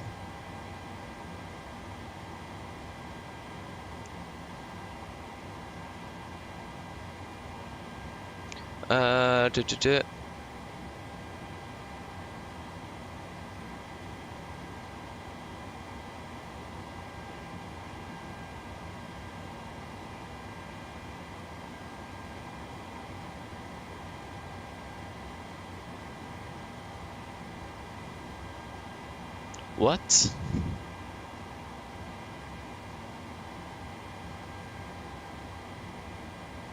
Okay. Okay. Initial ground clearance is 6,000 feet.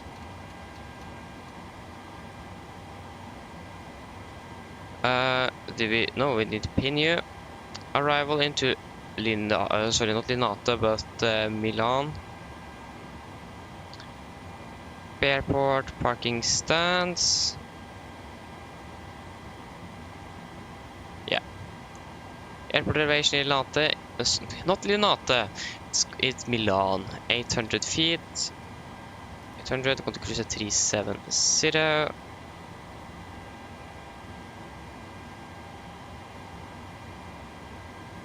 And the star Odina for Echo, and the R&P for runway 10. So good, we can start a new flight.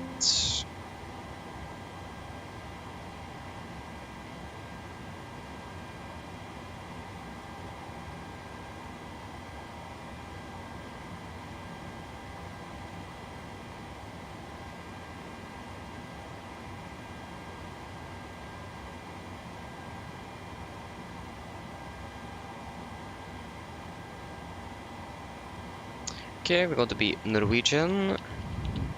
Cruise at 370, departing 700 UTC.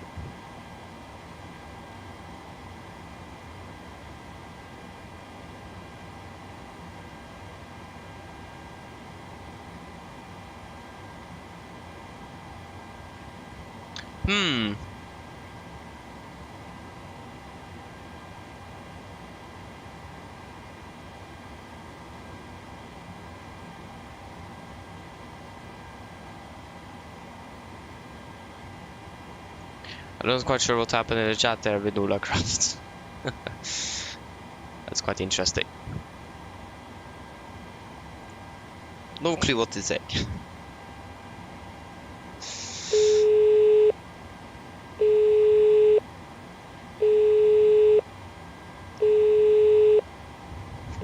Hello. Hi, Captain. We're ready to start boarding. Are we okay to begin? Yes, you can start boarding. Excellent. We'll get started then, and I'll let the rest of the crew know we're ready. It might take a few minutes for the passengers to start arriving, though. Okay, good. Request refueling. Refueling truck is on its way. And request boarding. Please don't boarding requested. Please don't. Boarding is requested. Passengers boarding starting. Yeah, that was what we were looking for. The transition altitude. That's going to be 6,000 feet. Level 60. And the QNH in Milan is going to be, that is currently 1017. I mean, the weather seems like to be good for now, but wait and see. To be honest, I do hope that we're going to encounter those thunderstorms, because that would have been really cool.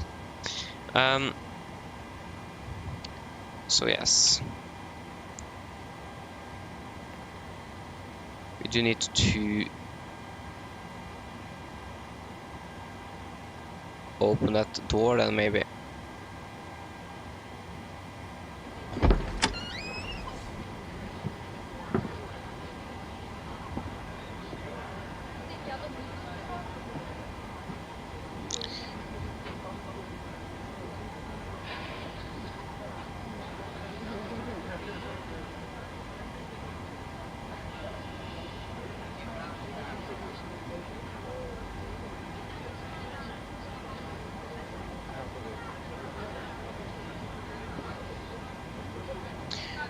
Okay, the engine outside is what we are going to look for now. Engine outside. I think it's actually just going to be 25 nautical miles an hour, because I don't think it is in this database. Nope, it's going to be 25 nautical miles an hour. Echo November Zulu Victor. We're just going to be on a heading of 35725.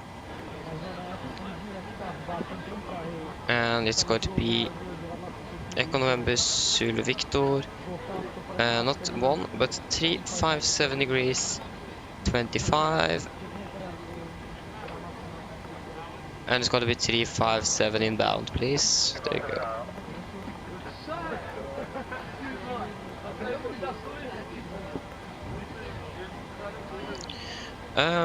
Oh, that was not correct.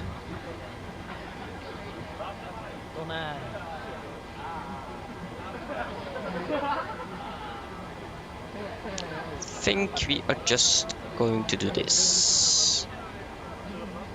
There you go. Fuel truck is in position. Please don't load aircraft until the fuel truck arrives and ask to do it.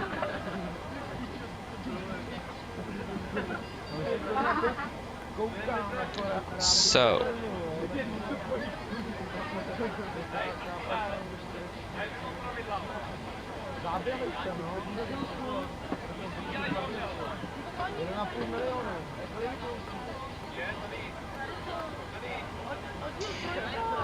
then we can go for our routing then. Actually, wait, we should actually do our departure briefing first. So, then we can begin with the weather here in Stavanger for the departure briefing. So we currently winds variable 3 knots, cavalcade temperature 15 to 13, QNH 1021 and nosing.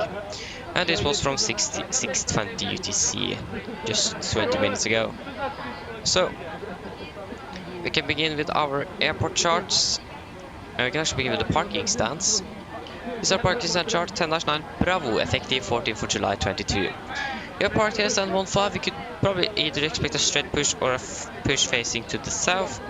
Taxi down via Lima here, down Quebec and down Gulf, and they're going to hold for runway 28. Continuing over to our the airport charts. This is chart 10-9 effective 14th for July 22. Golf Air, go to cross runway 28, continue by Golf, and then I'm going to use Echo 1 for runway 36. So we have no hotspots, taxi restrictions, and any notable no times for our taxi route today. So departing runway 36, heading 357 degrees, and then for the emergency briefing. So above 80 knots, I will only reject the takeoff for a fire warning, engine failure, predictive windshield warning, or airplane is unable or safe to fly. If I call stop, I will 70 cross the rest levers, disengage the throttle, apply maximum braking, or wait for operation of the RT water brakes. I will manually raise the speed we can and apply max reverse thrust, and when I cross the come to stop, I will set the parking brake. Then we're going to identify the problem. We're going to carry out the drills as appropriated. If we decide to evacuate the aircraft, we're going to read and do the evacuation checklist, and if time permits, I will pull the cockpit voice recorder circuit breaker. So if the call before V1 is keep going, there will be no actions below 400 feet, except cancelling warnings and raise the gear when a positive rate.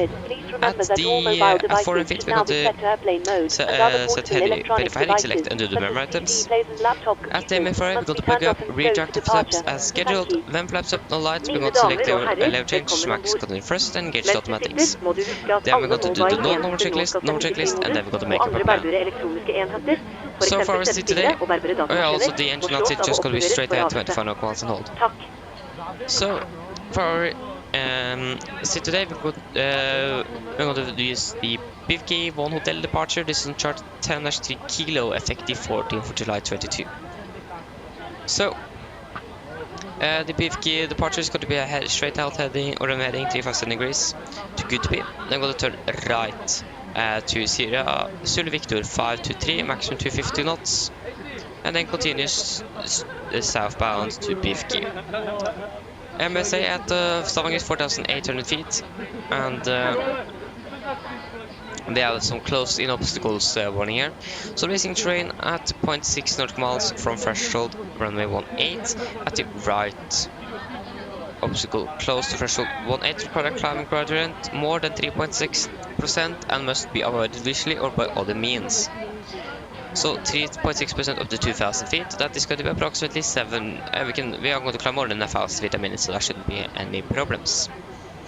English conquers 6,000 feet, and for threats we do have, like I said, or like we have in chart here, close obstacles close to the runway, and a little bit of terrain of the eastern part of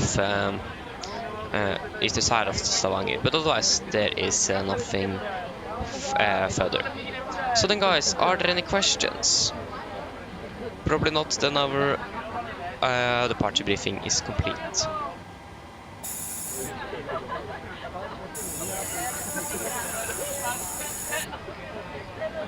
Okay, then we can do our pre-flight checklist to the line. So pins and cores removed, oxygen tested 1%, now transfer display switches, normal and auto. Window heat is on, aircon and press, packs auto and bleeds set. Flight instruments, tracking 280 degrees, QNH 1021, reading 30 feet. Park brake set, engine start levers cut off, rudder and aileron trim free and 0, and takeoff and taxi briefing completed. Pre-flight checklist to the line is complete. Just go to double check that I actually missed the fuel. Yeah, briefing is complete, so we can turn on the seatbelts.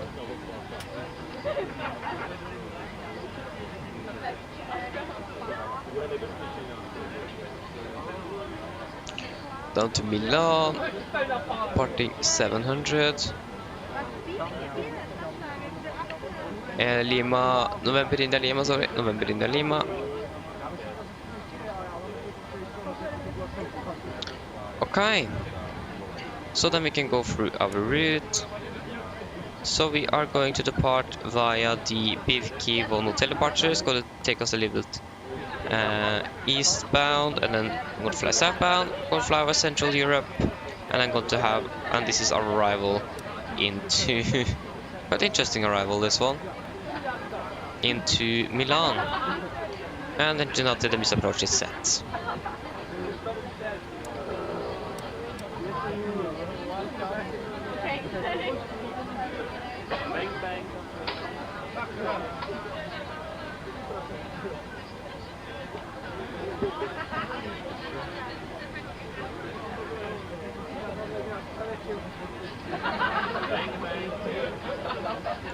Load.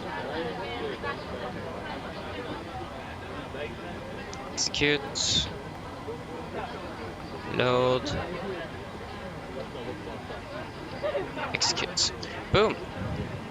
MFRA is going to be 1,100 feet. 1,100.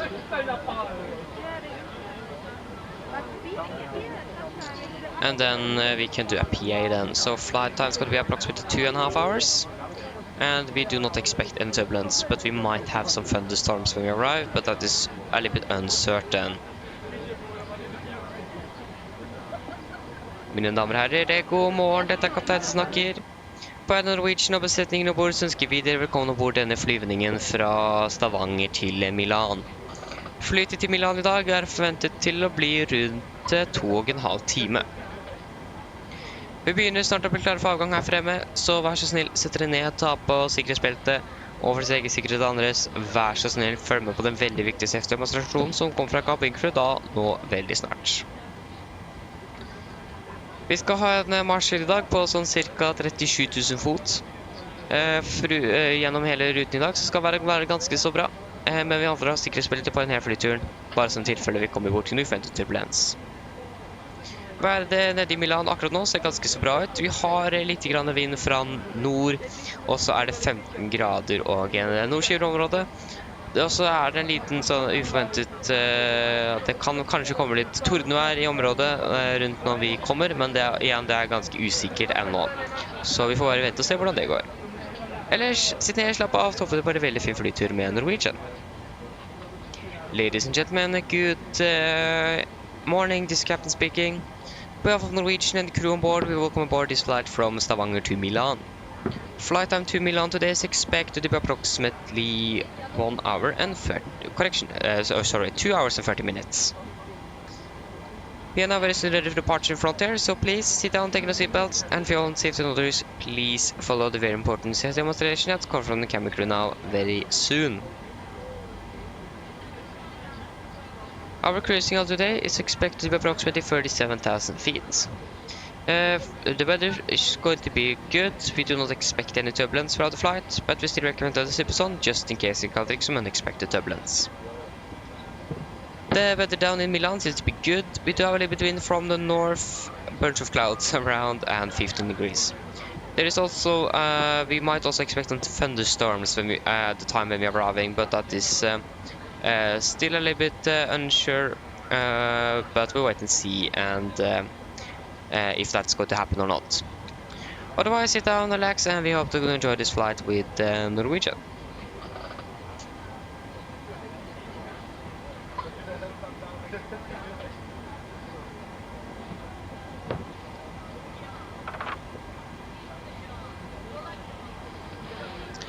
Good.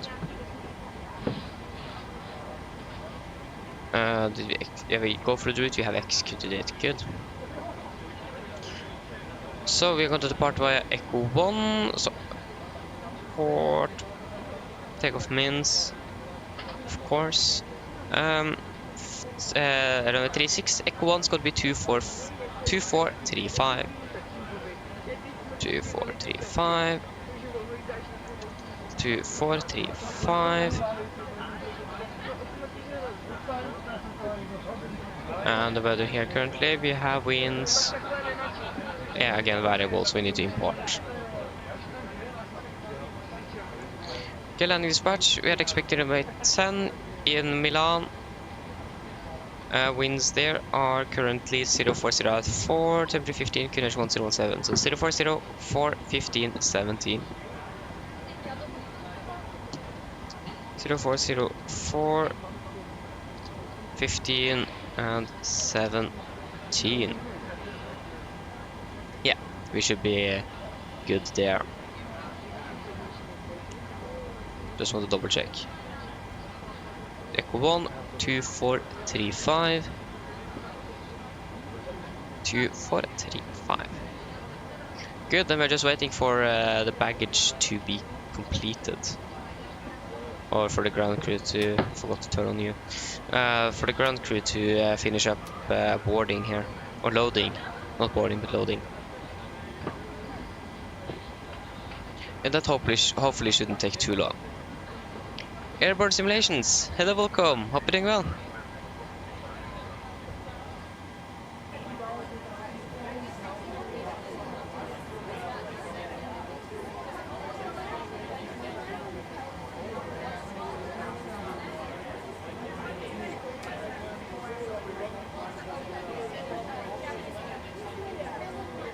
They're getting thirsty. Me too. I have like still not. I just eaten a little bit over half of my breakfast. So yes, I need to finish up the breakfast after departure here.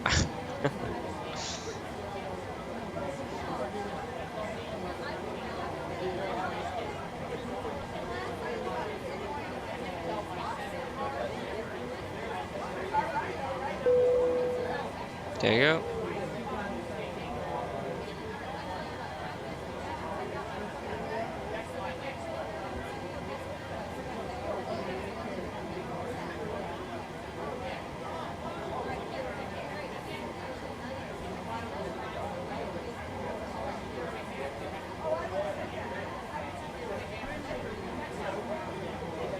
Okay, hopefully we should have the... Oh, there you go. Finished now.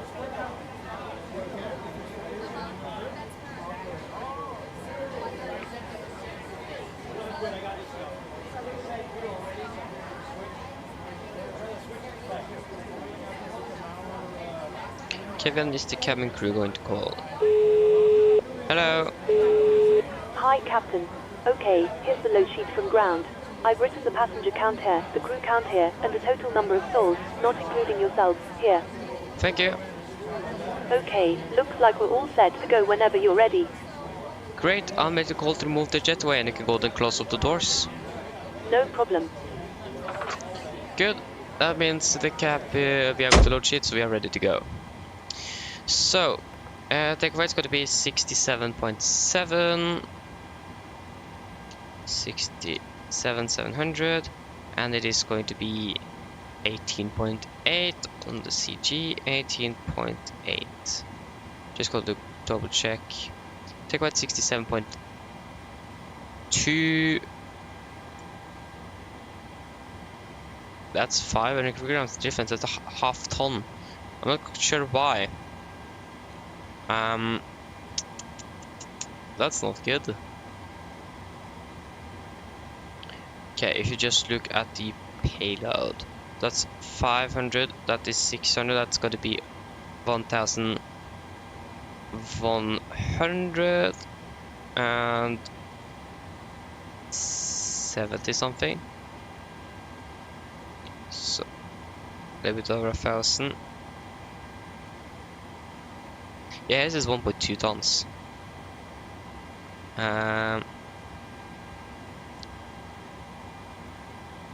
And we also have 11.6, we have 11.7. How much fuel do we have? 6,000, 9,000, 10,000, 10,000. Yeah, we have 11,700, so we have 100 there, and then 100 there, so that's 200 kilograms just there. Take away at 67.2. Yeah. But yeah, okay, that's it's still within the limits, especially if you remove those 200, so that's got to be 300 kilograms difference, so that's within the limits. Good. Okay, so calculate. It's going to be a takeoff to 30, 91.3. Takeoff to 30, 91.4. That's good. So flaps 5. Trim 6.2, 40, 43, 48, 40, 43, 48, 48.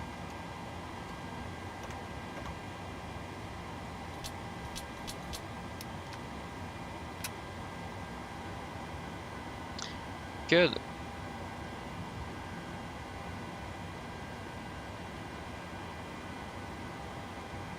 Okay, then we can do a pre-for checklist below the line. Fuel.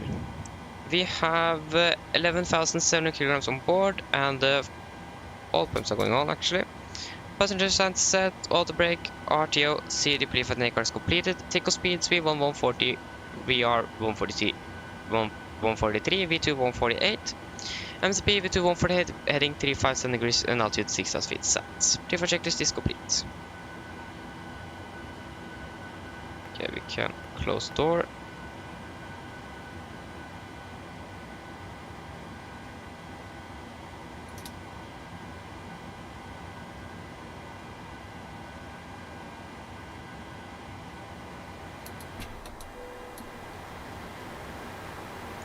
There you go.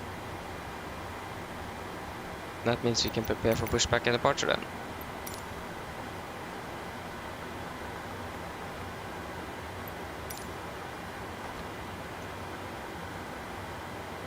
Good.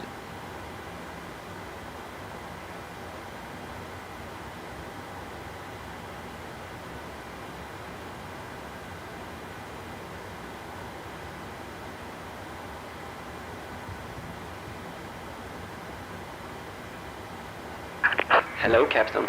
We are ready for pushback.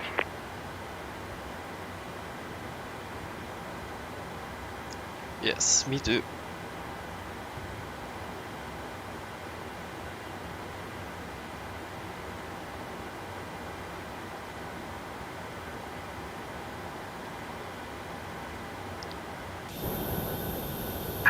Departure check completed. No traffic. Good. Bypass pin inserted.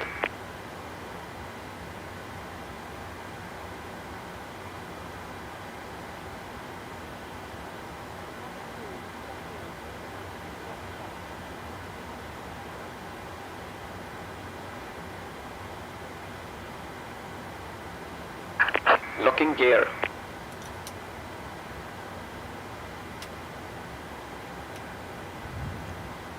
Okay, before start checklist. Flight deck door, closed locked, stairs windows closed and locked, and the crash light on, transponder altitude off. Before start checklist complete. Solar traffic, Nordic 1842, push start at the stand 15, solar traffic.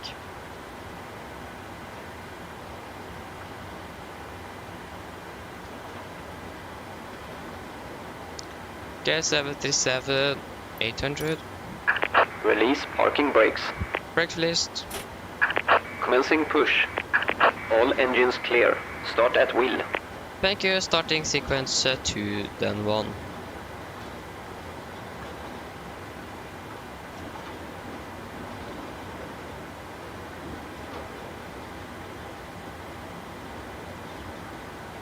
Yeah, we're going to pass the red line, so we can just fire up our engines right now. So firing up number 2.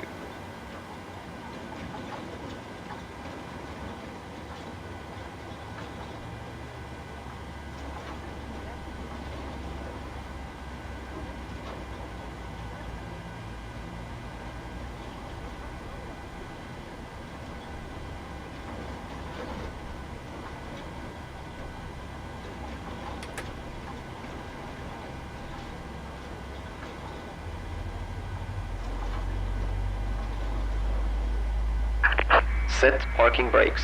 Brake set. Waiting your confirmation for good engine start.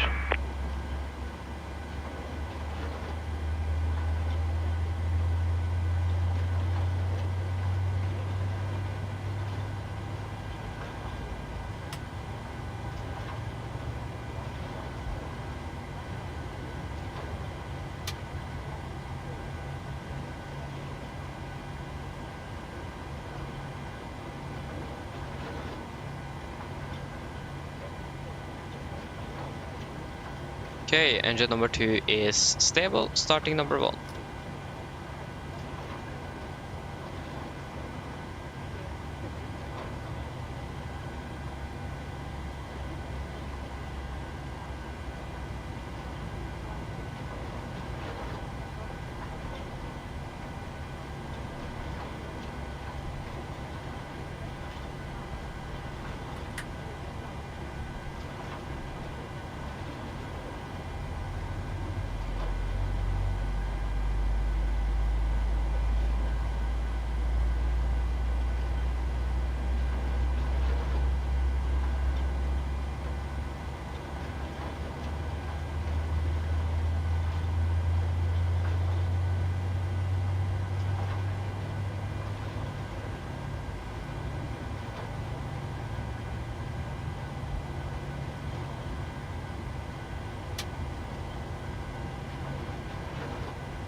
Okay, engine number 1 is stable. Copy that. The 2 good engine starts. You can detect hands in on the right. Have a good morning. Bye.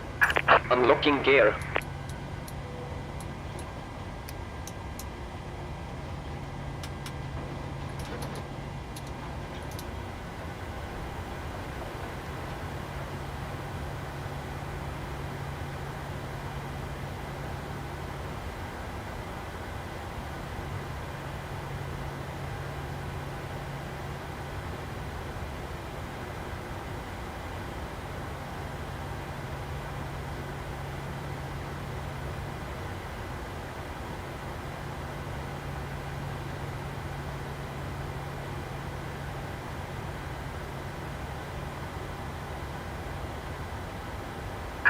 Tow truck disconnected. Bypass pin removed. Left is clear, right is clear.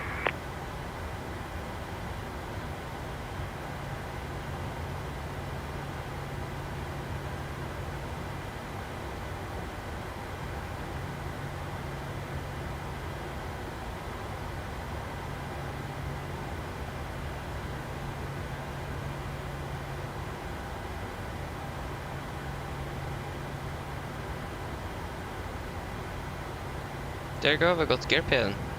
Flaps 5.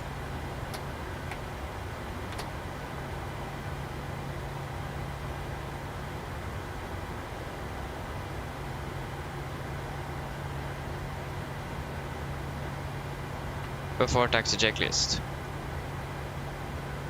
Generators on, probe heat on, anti-ice off, air compress packs auto, isolate valve auto, engine start switches continuous, recall checked, engine start levers are done, flight controls checked, ground equipment is clear, and APU off. Before taxi check is complete.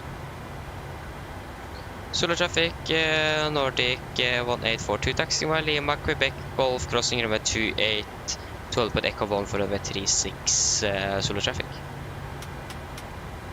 Right is clear, left is clear. Brakes released, here we go.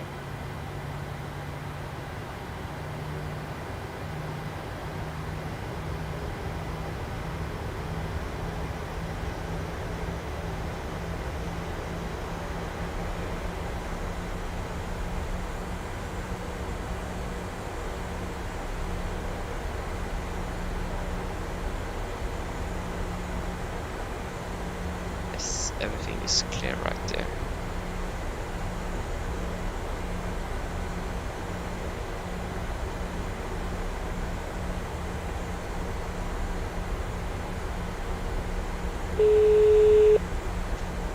Hello. Hi, Captain. The cabin is secured for takeoff. Thank you. Just let me know when you're ready to go and I'll get the crew seated. I'll call.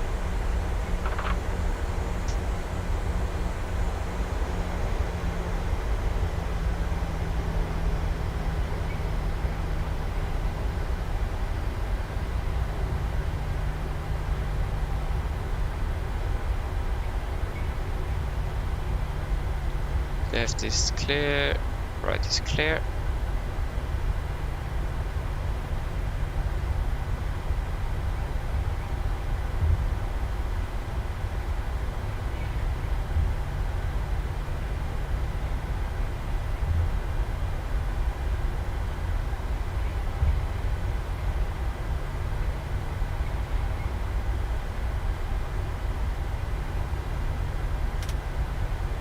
Solar traffic Nordic 1842 crossing runway 28, solar traffic. Right and left is clear.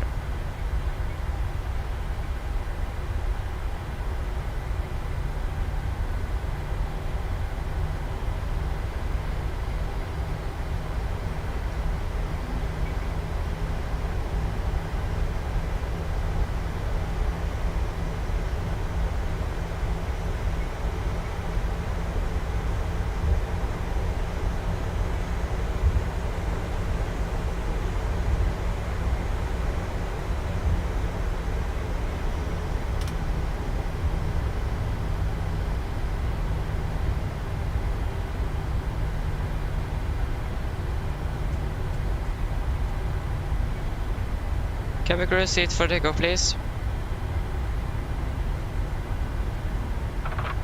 Good.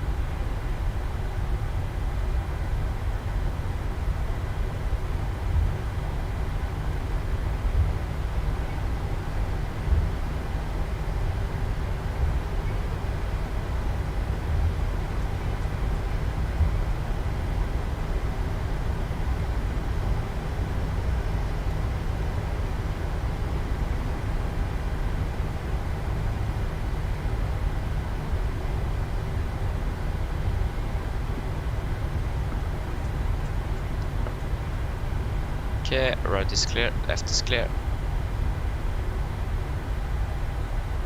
Okay, before takeoff checklist, flaps, 5 land, 5 green light.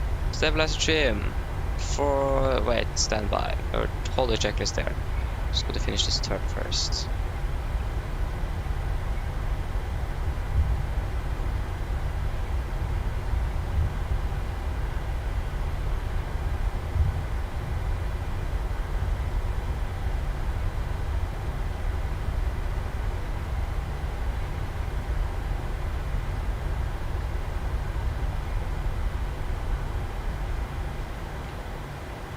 Just hold there. Okay, stabilizer trim, 6.2 units.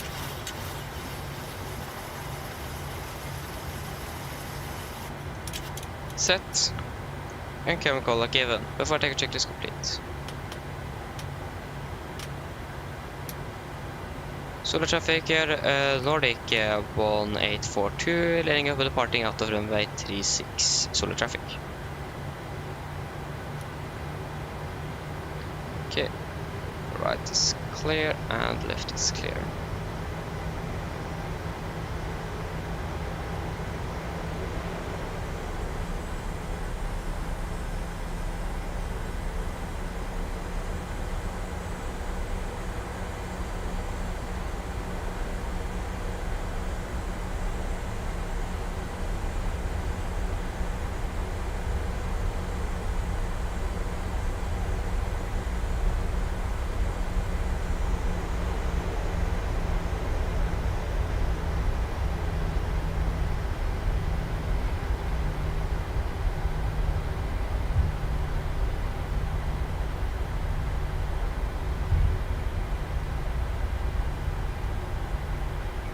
Okay, take off.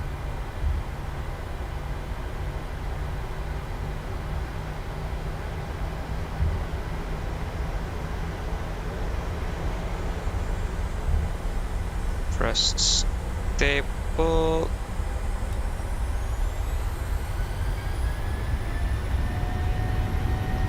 Take off reset.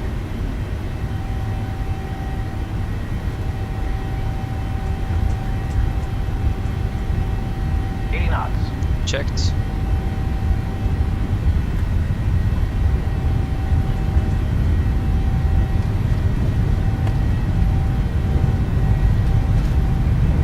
V1. Rotate.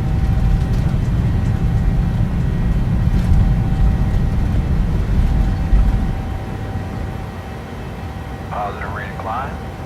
Gear up.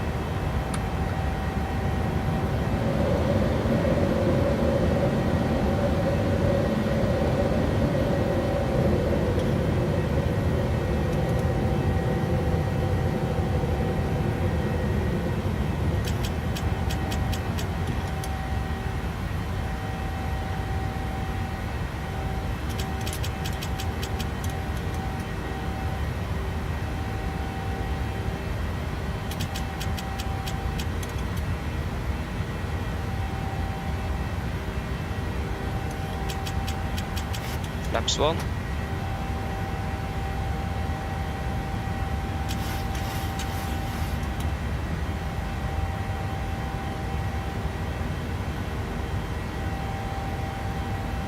Flaps up.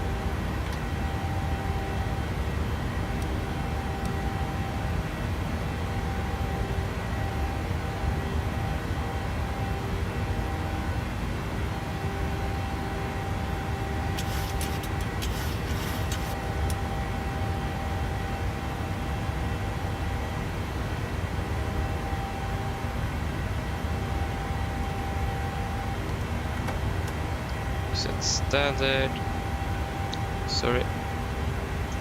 Continue climb up to 370.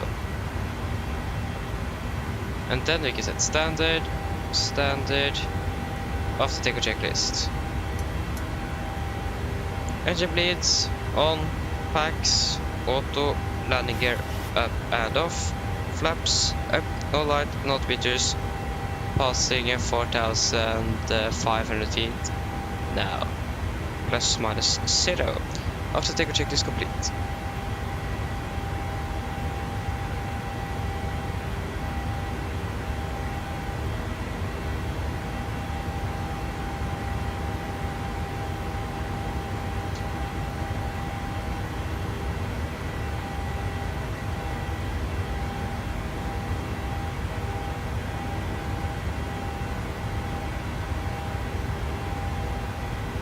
We can fly direct to BFK. Execute.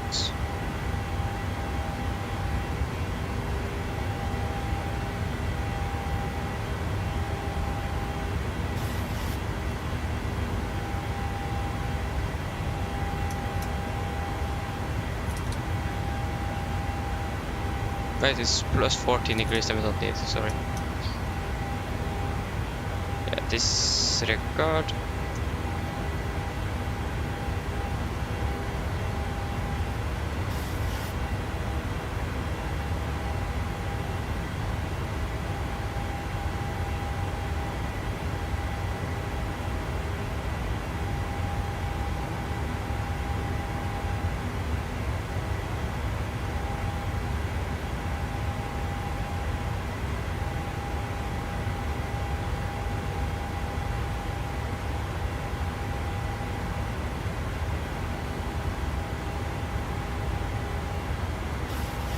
Passing 100.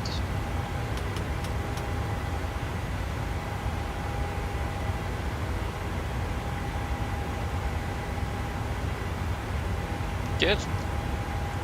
Beautiful.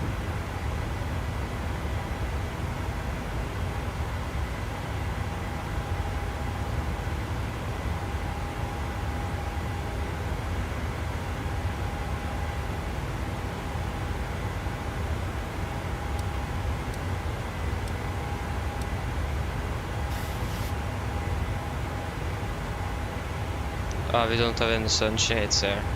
That's quite unfortunate. We just have a sun visor then. Yeah, it works too.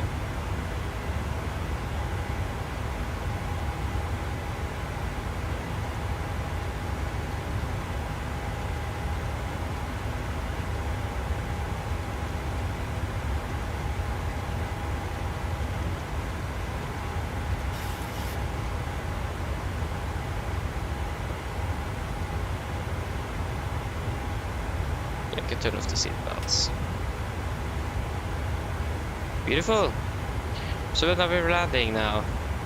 9:48. Isn't our schedule time for like 20 or something?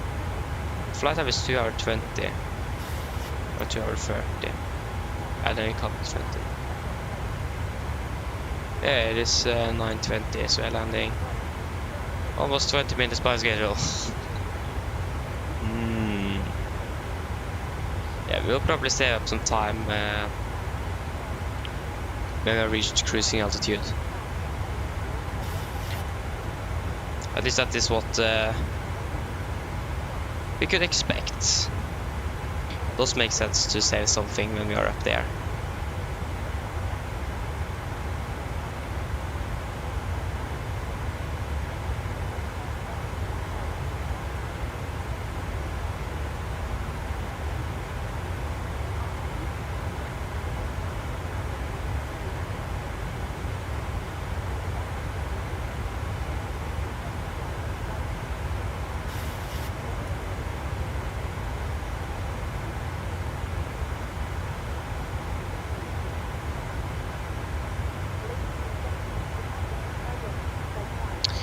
Yes. Okay, I just need to go to fix the Wi-Fi. It is a little bit bad here now, so I'm going to be back very soon.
Okay, I'm back again. Sorry, it took a little bit longer than I expected. But I think at least the thing is now starting up, and hopefully the Wi-Fi should be a little bit better. So yes, how are we doing? We are currently landing at 1938 still, and we want to monitor that weather in Milan. Like I said, I actually do hope we are going to encounter thunderstorms, because it isn't often that you're going to be able to fly in thunderstorm conditions, and to be honest, that is something that is quite nice to have some experience with.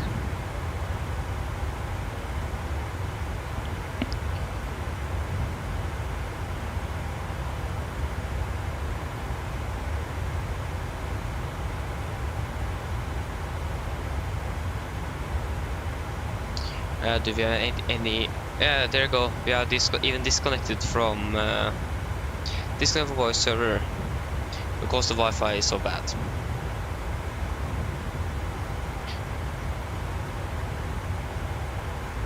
It isn't good. I know.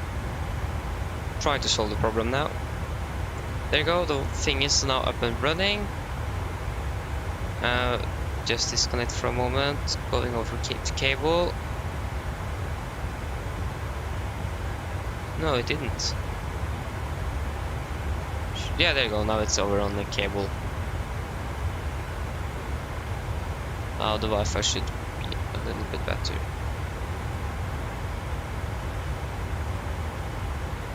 There you go. We are now connected to voice server. Still the uploading speed here is still quite slow. And I really hope that that's going to be improved in just a minute or two.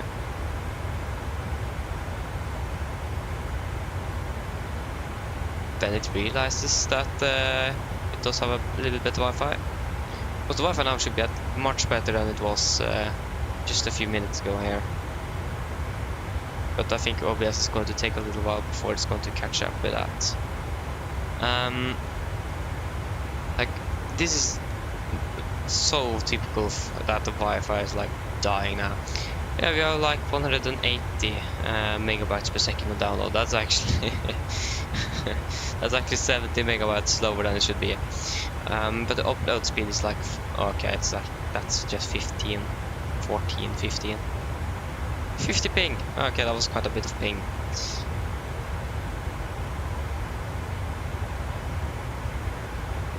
Yeah. It doesn't seem like it is actually improving.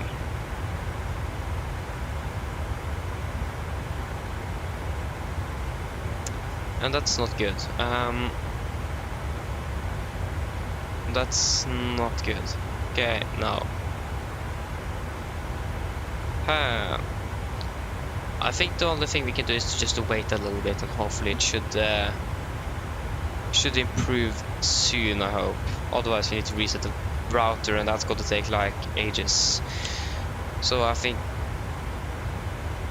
yeah, it's going up and then going down. It's quite unstable, so just wait and see, and I really hope that it's coming back properly soon. Nico TV, hello, welcome. Hope you're doing well. I'm fine, thank you. Just the Wi-Fi that isn't quite good, and I think you may see that as well. I'm not sure what's happening with the Wi-Fi here, but for the last days I've been quite unstable, especially like just when we are flying. When we are not, it's really good. It is something with the uploading speed of all this Wi-Fi here. Because like the download speed is quite good. It is the upload speed that is causing the problem here. There you go, it is improving. It is now on yellow instead of red. There you go, it's now on green. Good. Finally. The Wi-Fi is now officially back. Good. It's going to take a little while for YouTube as well to notice that. I still have the warning here.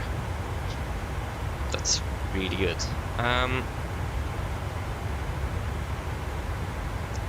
Soon approaching our cruising altitude as well. Like YouTube still says it is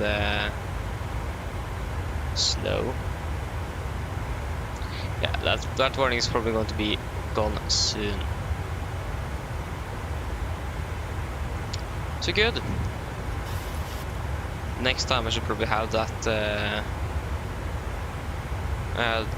that thing here started up before the stream, so we are sure that's not going to happen anymore. Because me and my dad is sharing that because he's working on the top of the garage and I'm here. The Wi-Fi here sucks, and up in the garage as well, so when he's working there he needs to have that, and when I'm flying I need to have that, so it is like need to go up on to the second floor of the garage to actually find it, so yes. But there you go, things seems to be working as it should.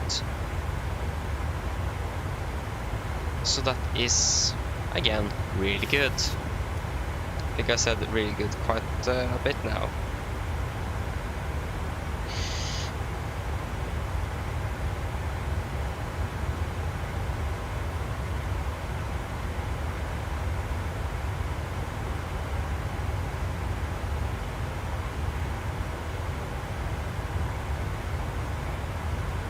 Ooh. That's not good.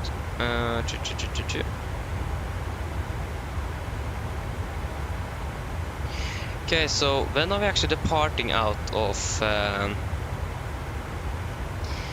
Milan? That's something I need to find out, so I can schedule my lunch today.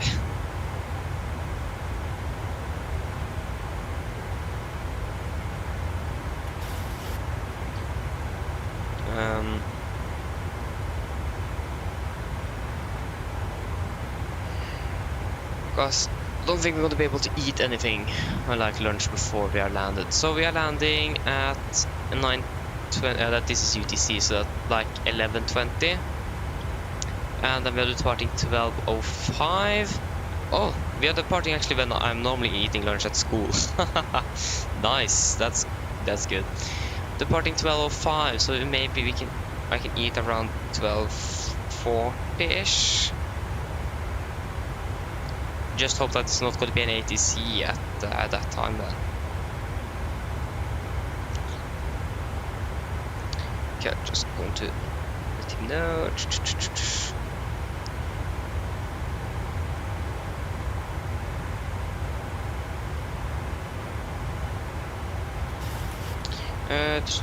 Oh, yeah. There you go, fast and go.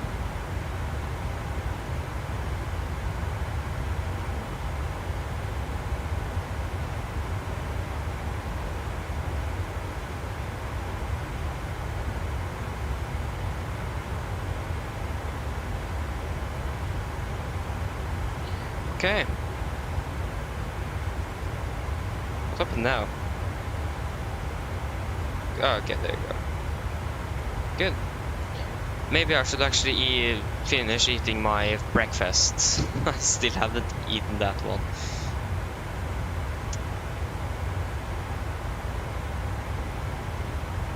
And again, that is not good either.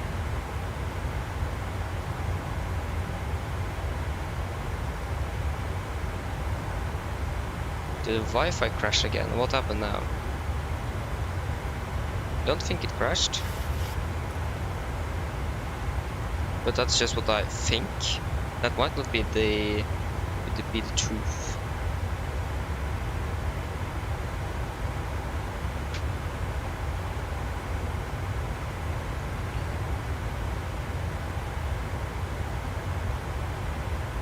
Yeah, definitely things have happened there.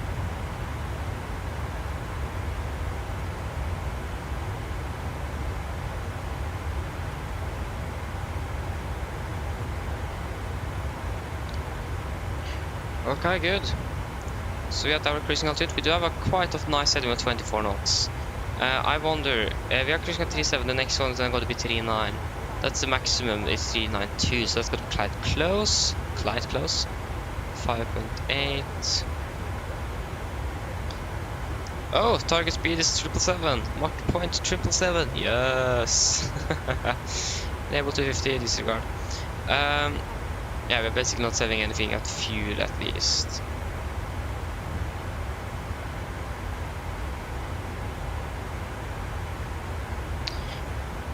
So yes. Again, I think we're going to save more time when we are hopefully cutting that arrival. Hello. Okay, since you are insisting, 249. So yes, I'm just going to mute myself when I'm finishing up the breakfast. So, yeah, that shouldn't take too long.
Okay. So we should do a fuel check here at the Doror. Okay, we're still flying in Copenhagen airspace or Danish airspace. Okay, Donor 8.7, 2.8. Donor is 97 miles, so still 100 miles to Donor. Okay. How many miles is it actually to Linate? Oh, not Linate, Milan. 800-ish. Under 800. 786. 787, 600, yes. Or not. It's not 100 in the 787 family, it's just dash 8, 9, and 10. Not 900. If you say 900, then you're incorrect. That's not the correct phraseology on it. Or it's not correct wording, or whatever we can call it. I don't even know. Here today it's actually a bit cloudy. Forget that, the sun is now shining through. Because I hoped it might be a little bit cooler. It is, but it's just not in my room.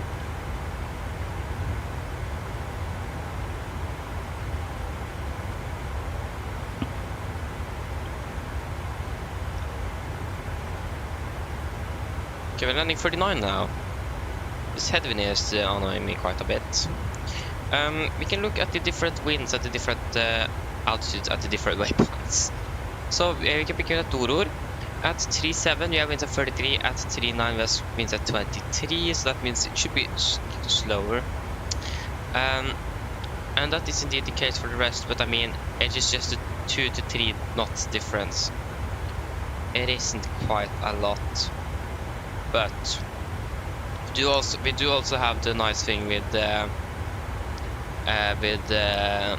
less air density, so it makes us a little bit more fuel efficient as well, and also going to make us fly a little bit faster. So flight lane change up, not available.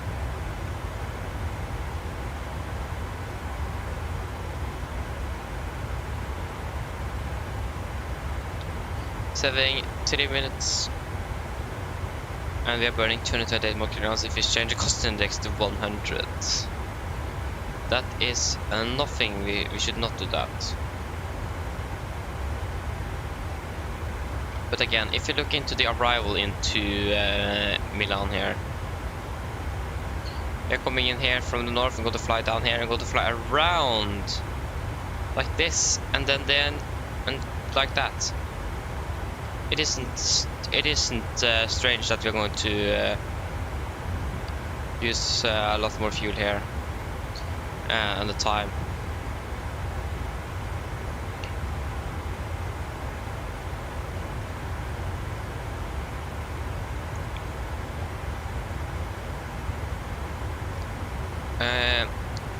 Like, is there any other stars you could maybe take? Just because I don't want to fly like that.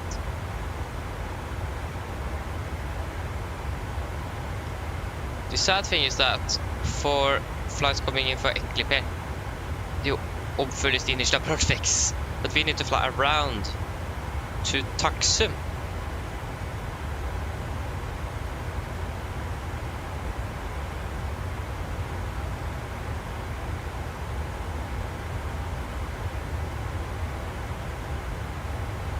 Yeah, if you take Odina instead, arrival are now 10, while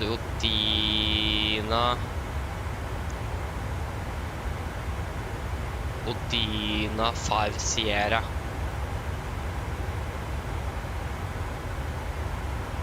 Den var uppfull. We're not going to execute it yet. Just going to look into the course. Okay, now there's a lot of waypoints down here. Because then we're going to fly. So you got to fly it like this and then around. Just execute that. Look at that. Now we're landing 23. We saved. What? How much did we save? We saved 16 minutes by changing the star. Nice. I think we got to stay with that arrival, to be honest.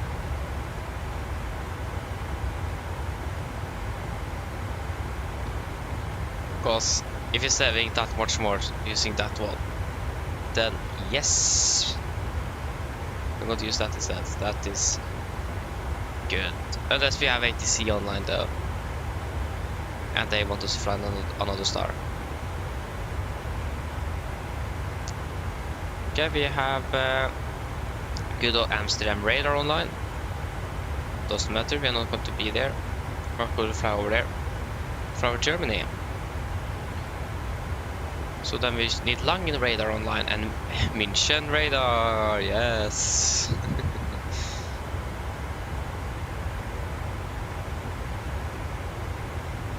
There's a lot of different München radars here in or down in Germany.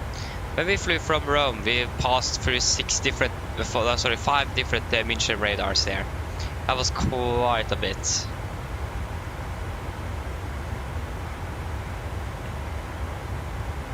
Well, that was an interesting airspace over Germany there.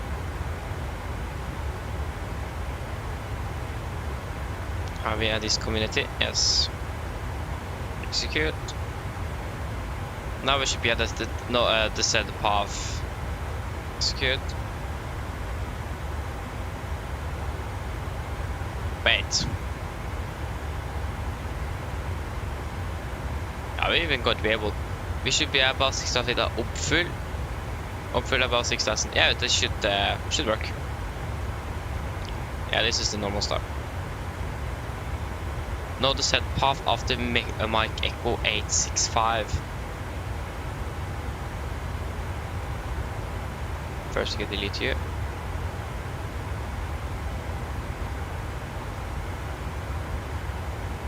Mike Echo 865.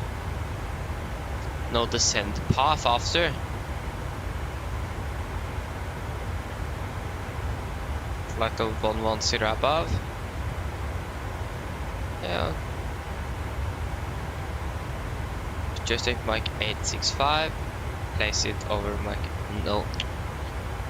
Okay, that's quite interesting. Why isn't there a descent path after that? Like the route is exactly where it should be. The route in general is good. So to be honest, that does not make any sense. We can change you to 30 knots. Okay, that did not help.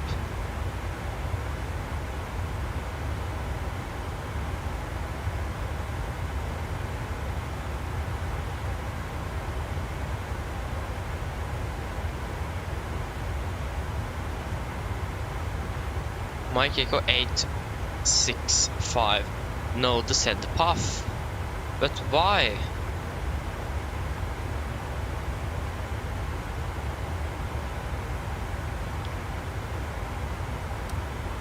This one right here.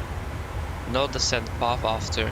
If you try to just place in that star again, or the arrival full, and then the Odin Sierra, execute, legs, and then go down. Okay, so enable 250 at Mike Echo 872, so we can first do that. 249 execute. So here it stops, we do Odina here. Execute. Then continue down to Odina. Then Mike Echo 872. Then Mike 865.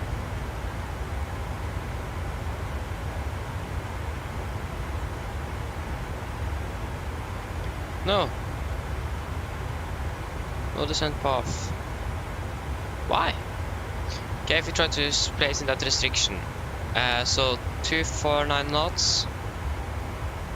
Flight level 110 above.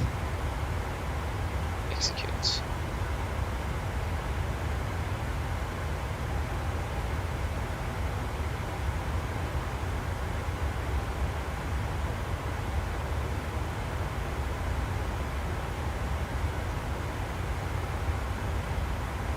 No. Huh. That's very interesting.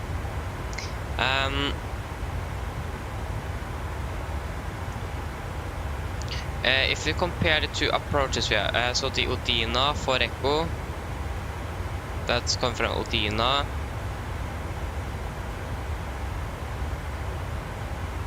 And Odina 5 Sierra. Yeah, it's basically the same arrival, or coming from the same transitioner. Mic 872, mic, just that we have mic 865 above flight level 100. If we just try this, we try to delete you, place you with 861 and execute it. See, I'm going to have the same warning on a different waypoint, because then we can try to insert that waypoint again. And if we have the same problem, then it is not a waypoint, there's something with the star. So we just need to wait a moment for the FNC to... And there's a warning here. It doesn't seem like we have any warnings anymore. Okay, so we're going to do a future check as well. No, there is no warning. Then if we try to place mic echo 865, mic echo 865 above flight level 110. Place it there. Oh no, sorry, we need to place you there. And 861 right after, execute. 110 above, execute.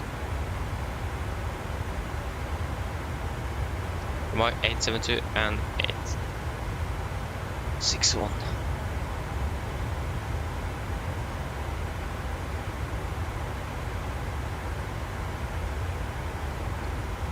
No, it is something with the waypoint. Mic echo 865, but why? If we go to index and nav data, waypoint mic echo 865.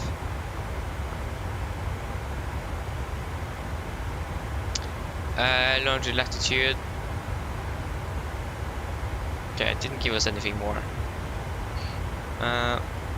Summary. Okay, nav options. So DME update, GPS localizer.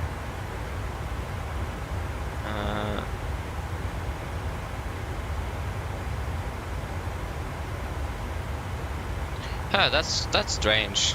I think what we need is to just if we can delete. Maybe we should make a custom waypoint instead, at the same position. Just not with the same name. Maybe that could help. Okay, we now need to do our fuel check at Doro, or whatever that waypoint is called. Doror, 8.7 tons. We have currently 6,000, 7,000, 8,980, 8,900, that's good. And 2.8 tons, we are currently burned on 2.64, so we're doing good on fuel. To take our time for the next waypoint. Yeah, that's got to be you then. Yeah, that's got to be a TVM. Okay, so if we just delete mic echo 865, isn't it?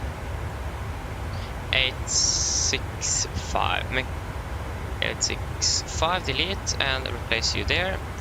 Okay, so if we take mic echo 872, should be a heading of 118 degrees, 118 degrees, and it is going to be 7 miles, and we place you there. No, sorry. So 118. 118. 7. Place it there.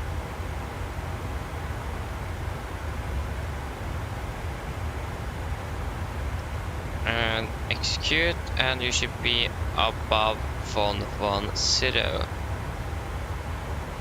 Execute. Just gotta wait and see if we have the same warning then.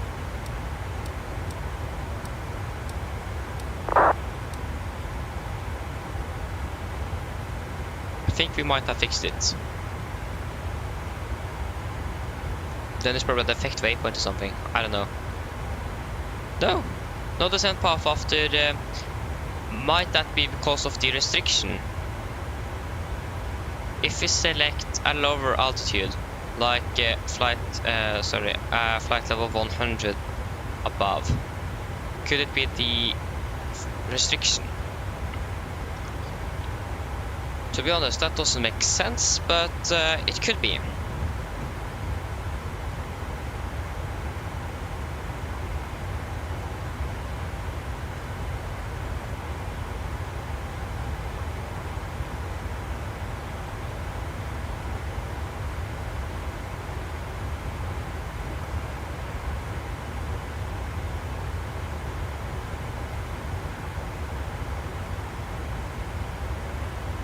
Yeah, it seems like it was a restriction, because it did say no descent path after. So it seems like it is a restriction that is too high.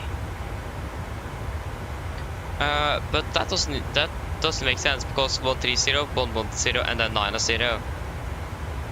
Like you have 7 miles there to go to descend down. Like hopefully we should be above 6,000 feet. So that does make sense. And we can replace that with the default 6865 with the correct name.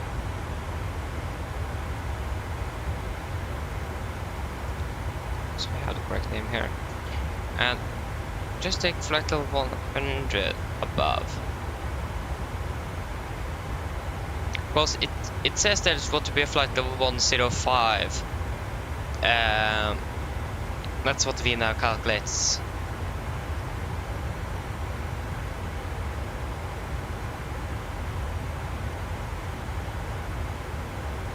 Like, why there should still be a descent path after?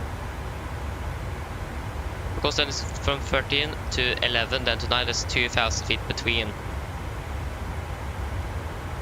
If you take flight level 105, like it says above, so then at least can try to follow that restriction as close as possible, since we can't use 110. Like, it's just, we can still use it, but it just gives a warning, and that's annoying to have. It's going to move our attention away from everything else to just deal with that one message. So yeah.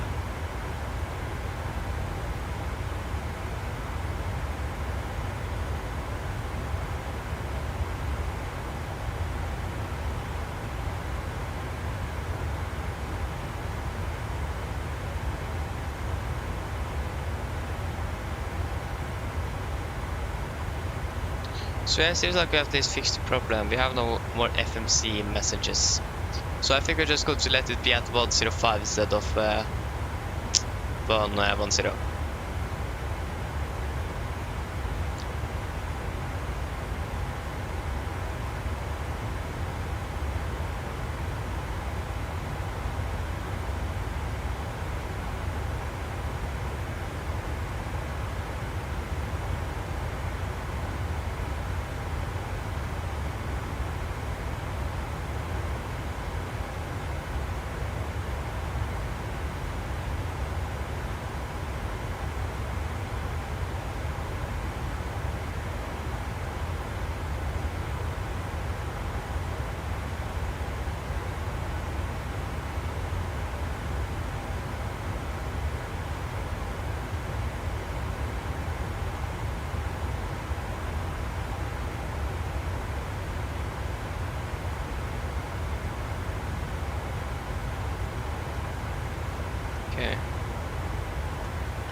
9:23.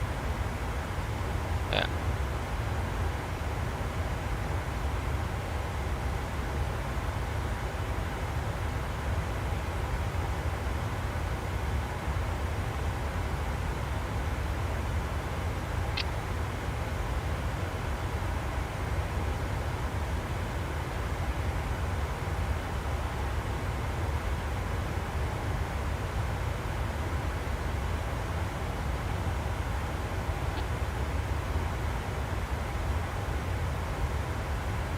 Okay, good.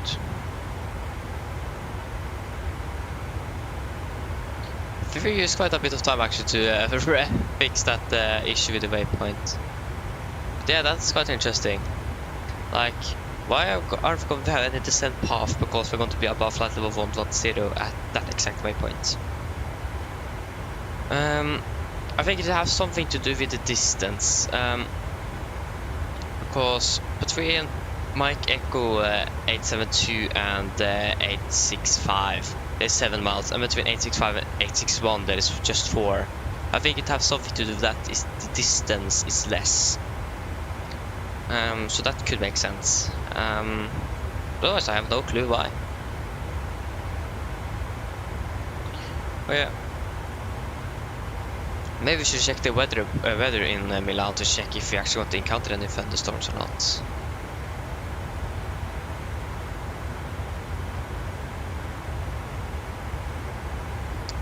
Today, nope. What happened to the thunderstorms? Just some rain and sun. Like no thunderstorms. It said thunderstorms on the METAR. Okay, it was a temporary, but still it said it. Yeah, now it is raining. We still have thunderstorms on the forecast. So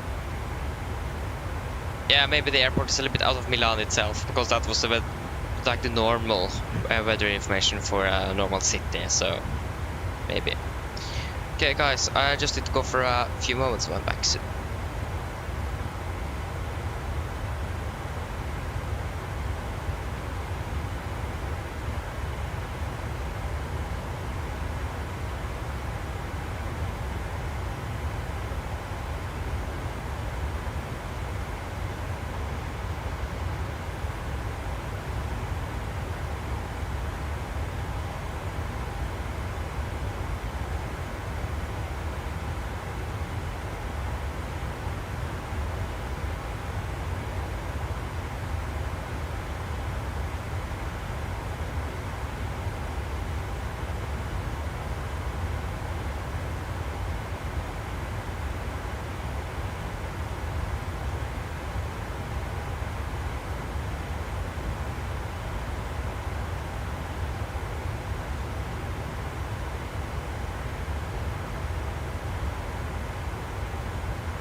Okay guys, I'm back. So yeah, let's see 23. So we can at least see what we expected on the significant weather chart. So that one is quite accurate now, because we expected in this area here. Wait, it's gone. No, sorry, there it is. In this area here, was going to be some light icing conditions between flight of 200 and 100. That means there need to be some clouds. And yet, see what we got? Clouds. So at least that one is correct. So that's really nice to see. We are still over in Germany. And we are doing good. We still have Amsterdam control online, but again we are not going to have anything to do with him because we are not going to fly over the Netherlands. And we got Scottish control as well. Again, nothing to do with him because we are not going to fly over Scotland. So yeah.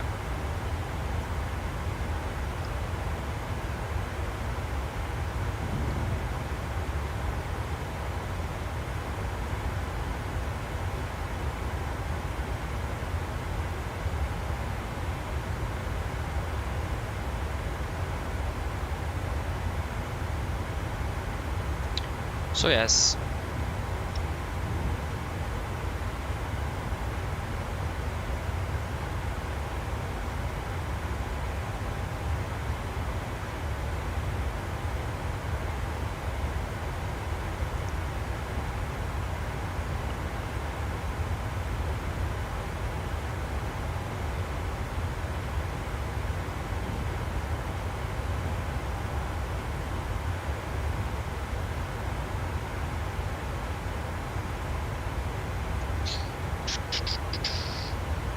It would have been nice if you had some sort of air traffic controllers throughout the route. That would have been really nice, actually.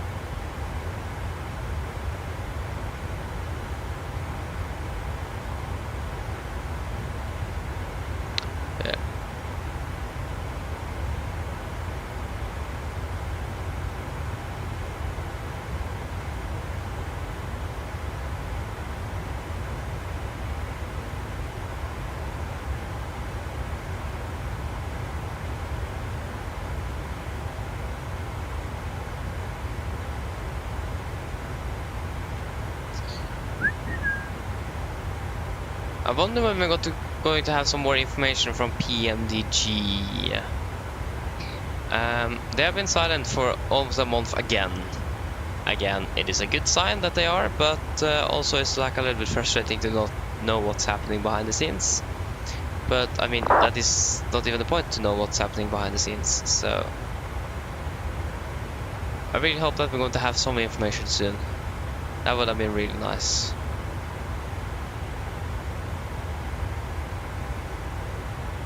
But again, we just need to wait and see. They are ready when they are ready. Because basically what I'm looking for is to have some of the features over to the 737.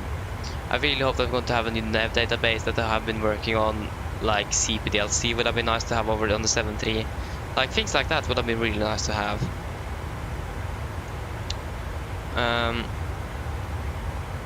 So yeah, having that would be fantastic. Especially if they could have simulated that we can have that can add a printer so you can actually print out the stuff and put it on the yoke, like weather report, ATs, things like that. That would have been nice to have. So yes, if we could have had that, then I will be very happy. So, but at least have a new nav database, because like these waypoints are enabled to 50 knots, because it says maximum 250, but doesn't say that you need to fly 250 knots. Like they have said that they're going to make a new nav database that's going to solve things like that. That when they're going to be flying a maximum speed, that doesn't say that you need to fly that speed. You can fly slower, since it's just a maximum. So, yeah. And again, a route to page would have been nice to have, even though we are not probably going to use it a lot. And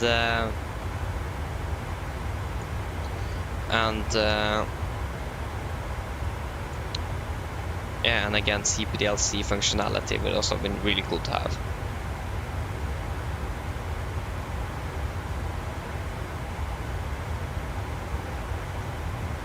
And also the new features on the EFB as well is probably coming over. So yeah. I'm not sure if it's going to like be ported over the same day. It's going to take another week or whatever it's going to take. But sooner rather than later would have been nice. So you can mostly handle the ground and so on the EFB and not in the FMC. So we can let GSX control that the FMC for himself or for itself, and we can control everything else in the EFB.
Okay, we're landing 9:23. We're landing in about a little bit over an hour then. So we've flown for already 1.5 hours. Yeah, we are currently flying over, not a surprise, over Germany. We are still over Germany.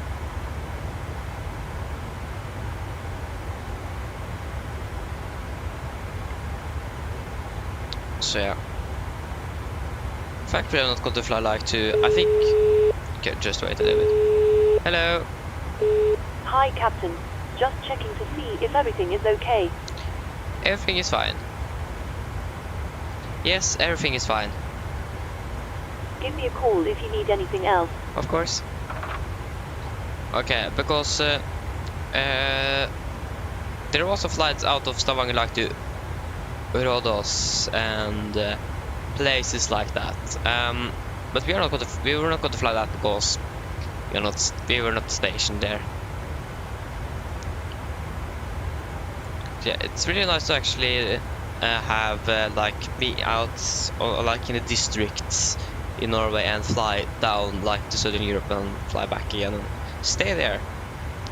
One thing that I really want to try out is because next week I'm going to know when I'm going to have my oral exam, and also actually which what is it called? What I'm going to have it in, like social sciences, math, things like that. I don't remember what the word was in English for now, but I hope you understand what I mean. At least I'm either going to have that Wednesday, Thursday, or Friday next week, or the week after that on Monday, Tuesday, and Wednesday. So the question is basically, or because on Wednesday next week I'm going to know when I'm going to have it.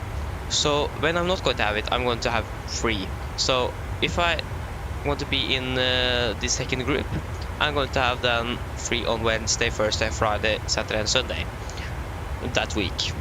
If I have it in the first group, I'm going to have from Saturday, Sunday, Monday, Tuesday, and Wednesday. So the plan is to try and see if we can fly out somewhere.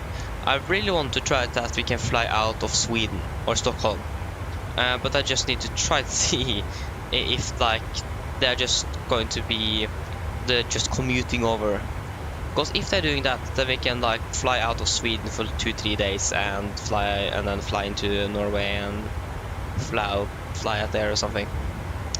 That would have been really cool. Or maybe any other airports, you know, like Trondheim, Ålesund, maybe Bergen. It's been a long time we have flown to Bergen, and Tromsø as well. They are flying out quite a bit out to Tromsø as well. But like flying like this or like that would have been really nice to try out. So yeah, like either fly out to Stockholm or fly into the districts and fly out of there the day after. So I really hope that I'm going to be in the first group, because again, always I need to come to school, so I can't be flying early in the morning like I normally do. So then the scheduling there is going to be quite a bit harder to do. So yeah, because then if I know I'm going to be in the second, I just need to go home. I'm nothing to do at school, so I do have free that day, so, or that week basically. So that's pretty nice.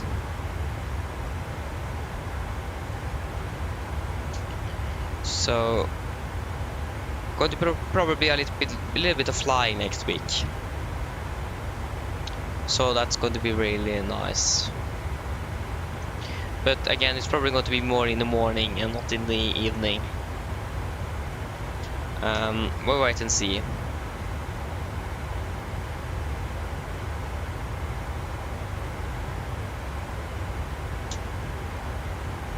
I do normally like to fly more in the morning, and it's also much easier to schedule up flights in the morning, because then like the longer flights normally start in Oslo. So then you just select that and then you fly that, instead of waiting until the next morning and then like having a bunch of different flights that you don't know the turnaround time of, and just a mess basically. So like the morning flights are a little bit better to fly, because you also can start up the aircraft from cold and dark, but also because the scheduling is much easier to do. So like having a schedule that like for like a real Norwegian pilot have or something like that would have been really cool to have, and would make my life much easier. And the only problem is like the liveries. I don't have every livery and every aircraft, but again, still it would have been really nice to just have that. Would make things a bit easier.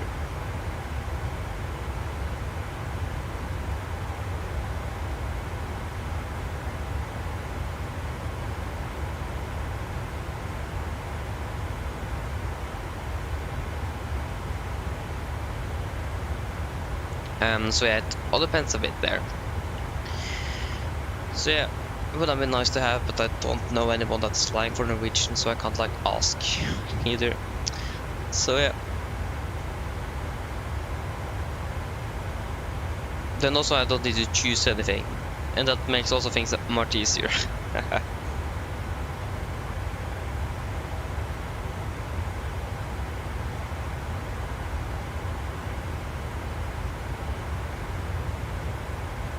Yeah. Then also can set up the stream much earlier, like days before it's actually going to be flying.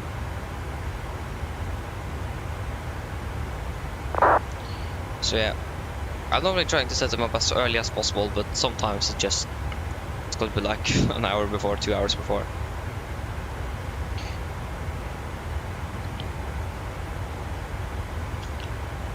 So yeah.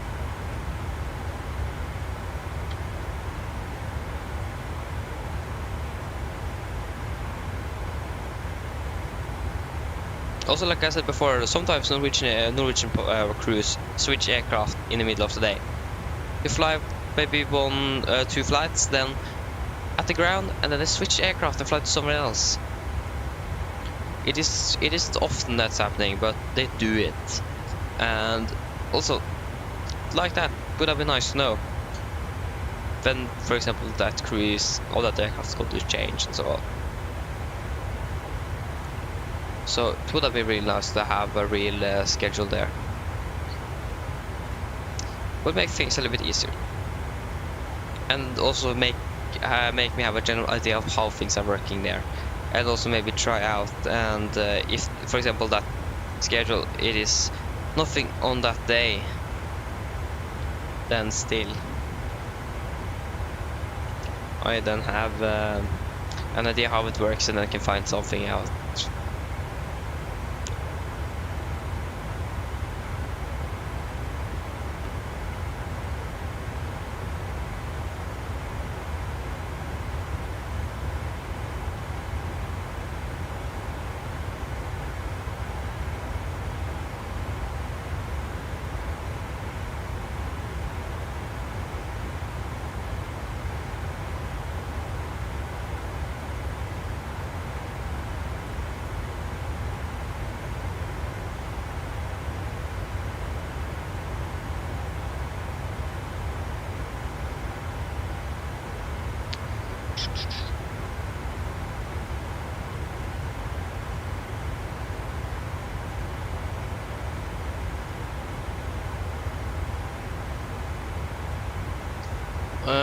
Yeah, we'll soon burn out the center tanks there, so they are soon going to be emptied out. Okay, now line 22. So yeah, that headwind is now changing gradually over to a crosswind. That's good for us. Like crosswind all the way is better than a headwind. The unfortunate thing is now then we're going to turn a little bit more to the east. That makes that crosswind more of a headwind. But then we're going to turn back again to the west, a little bit more to the west. And that means it is suddenly going to be a little bit more of a tailwind, and then we're going to just fly south again. So, yeah. Juris? Probably not. I think it's going to just be Norwegian here. SS doesn't fly the 77s anymore either, so... And I do like Boeing more than Airbus, so yeah. Okay, I can turn off you. Like when I try to fly with Airbus, I just can't get it to work. Like, I think it like is a little bit more simplified, so it isn't that much to do. It's just probably me, but I just can't fly Airbus. I did fly with a lot before, but after the 77 that was released, I just flew with that. So yeah.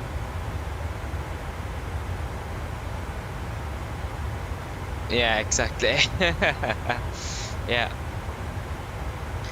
I do like Norwegian a lot better, and Norwegian is actually a Norwegian carrier as well, and all SES is like Swedish. Norwegian is Norwegian, SES is Swedish. Was founded in Stockholm, so that is Swedish. The main office is in Stockholm, and the CEO is actually Finnish.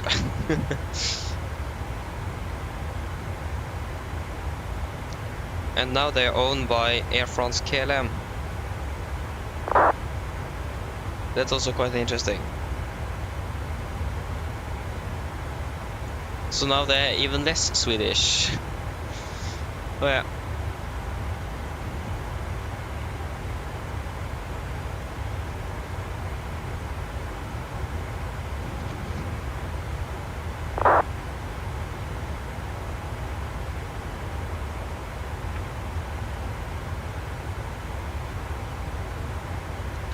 The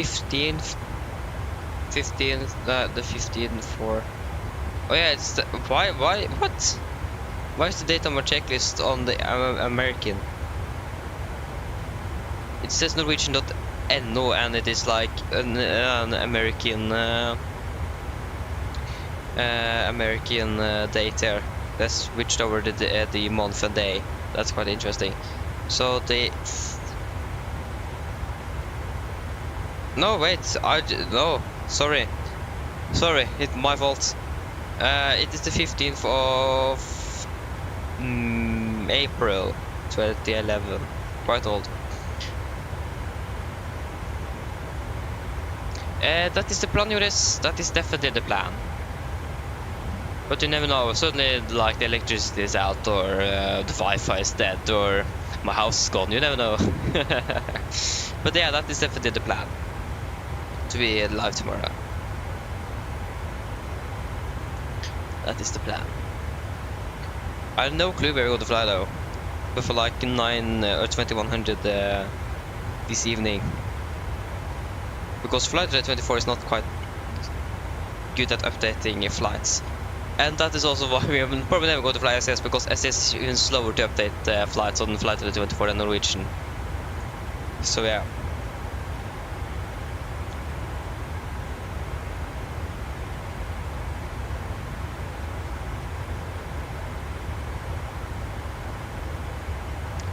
Like I said, I have no clue.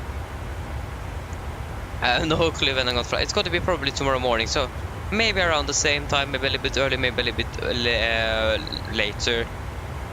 It just does depends where we're going to fly. And like I said, I have no clue when I'm going to fly tomorrow. Yeah, they have not seen that, but that'll be really cool actually. Then we have some more traffic as well. Basically now we have no traffic in Oslo, we had no traffic in Stavanger. Maybe see if we're going to have any traffic in Milan.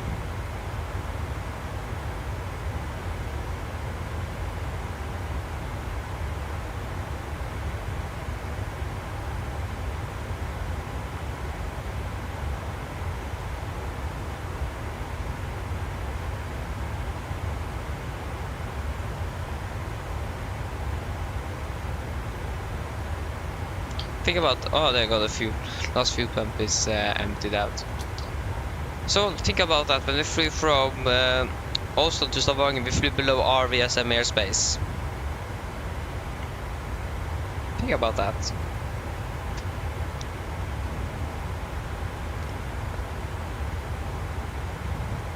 Also, one thing I've never actually done here is actually to the RVSM part of the Norwegian checklist I have.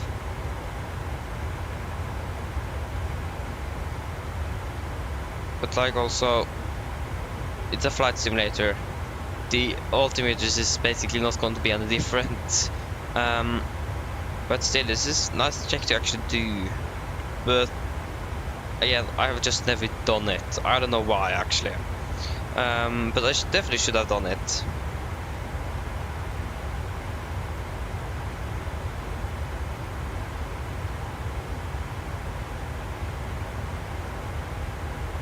Like the maximum difference is 200 feet on the altimeters. That's quite a lot actually.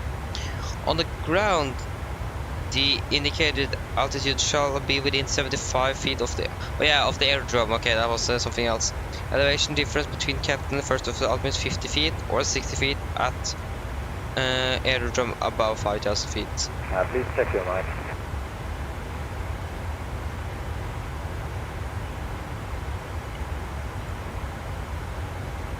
What?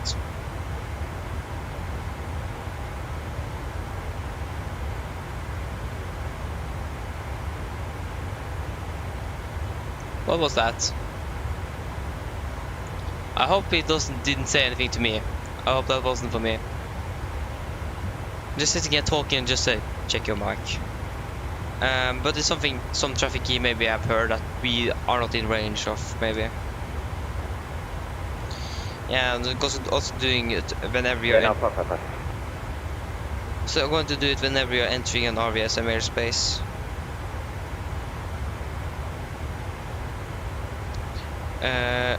Reaching altimeter setting and cross-check primary altimeters.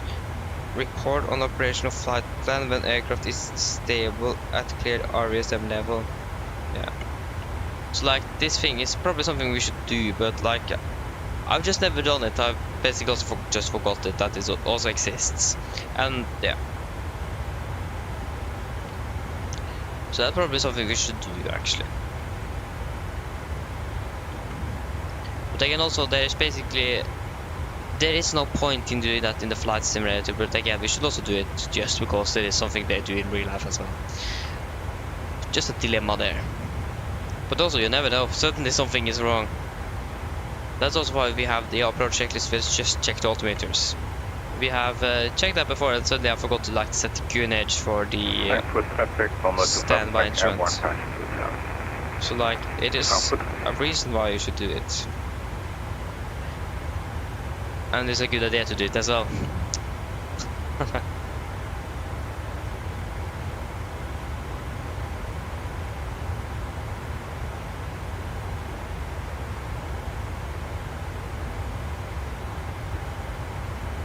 Oh, so we should do a fuel check at that waypoint. We've just passed 2-1 or something. Forgot that. Tabum is going to be the next one. Yeah, that's what we're up, not down.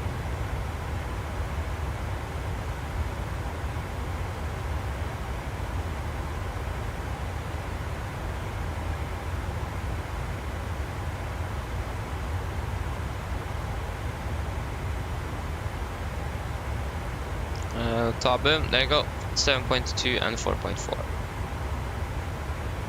Okay, we can do a full check at Tabum. So we are currently 6,800 plus 700.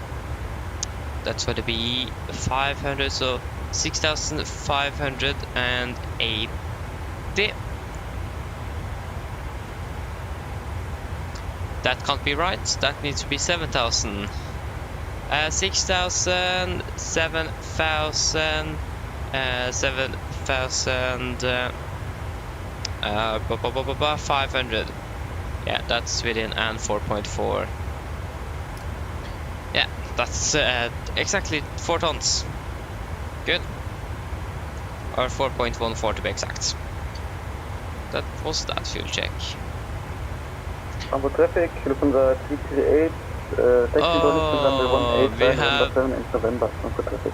ATC right on the border between, we have basically ATC right beside the airport, but not over the airport. Nice, it's gonna be a unicorn landing.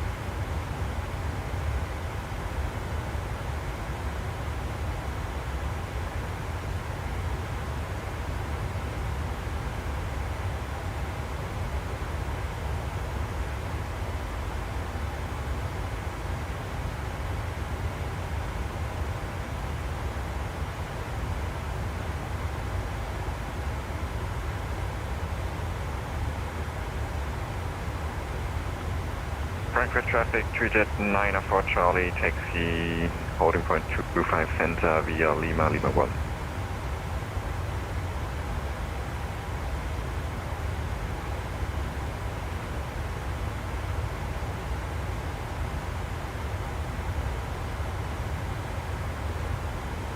Okay, say Lima, India Mike Echo, basically Lime.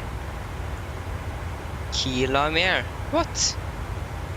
Haha, didn't know that was an airline. Key Lime Air. It's basically Ryanair aircraft at this airport.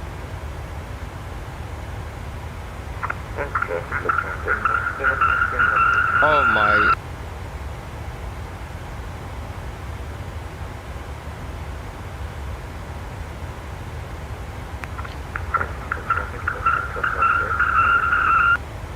Shit. Check your mark, please. Yeah. Exactly, check. It seems like they are not using even runway 10, they're using runway 28. What? Ah, we so much time to try to fix that issue we had, and now we need to do it again. Nice. 2x5.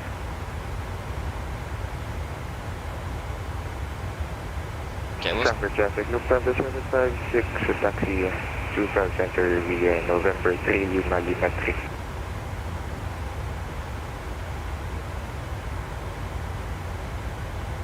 Ooh!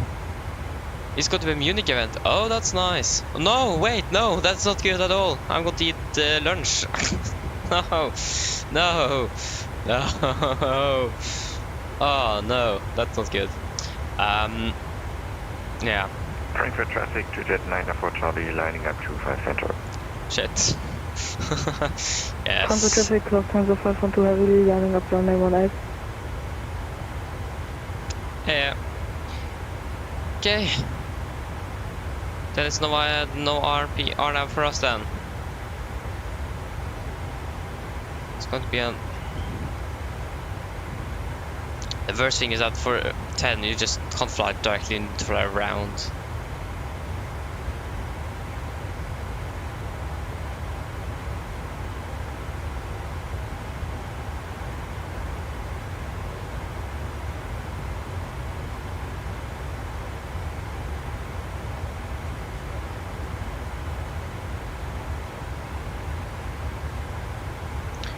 Yeah, Hotel Lufthansa 512 Heavy departing runway 18 for the Zebra to Lima departure.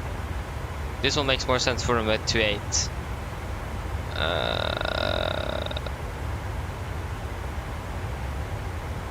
What? We have to select ILS. Which ILS? ILS Zulu. Victor Zulu. Oh no. Last station. Sounds like you have some feedback loop. Sounds really weird. Can't understand. You're going first?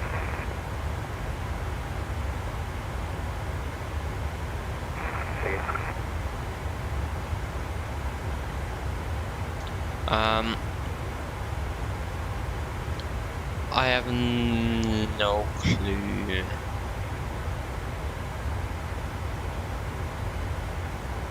Frankfurt traffic, QJet 904 Charlie, departing to 5 Center in the correction 182 Frankfurt departure.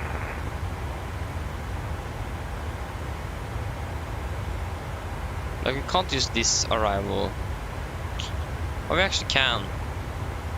Yeah, I just need to check flight 24 first. What they have done that there.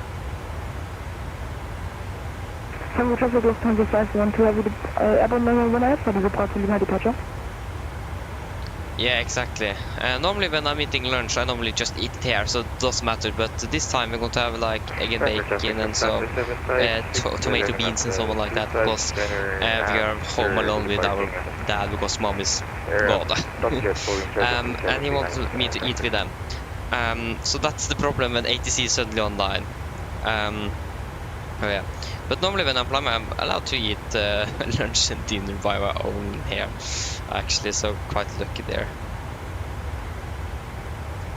So yeah, just now, but otherwise I would normally just eat alone. So to be honest, that is quite unfortunate for this time.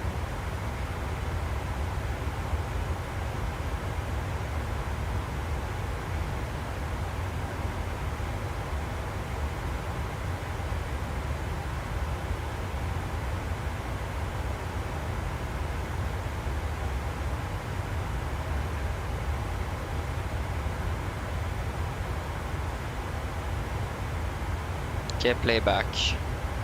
This is a flight from Istanbul. We flew basically directly in, but we are not coming from the southeast. Marrakesh, Vienna, Barcelona, Hamburg,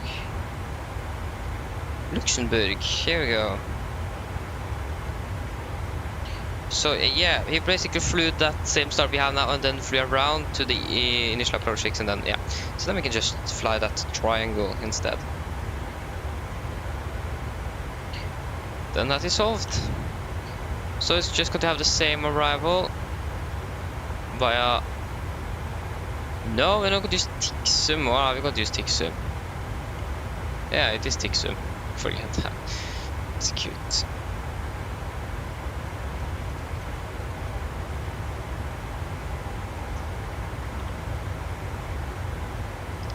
I just want to check how it looks.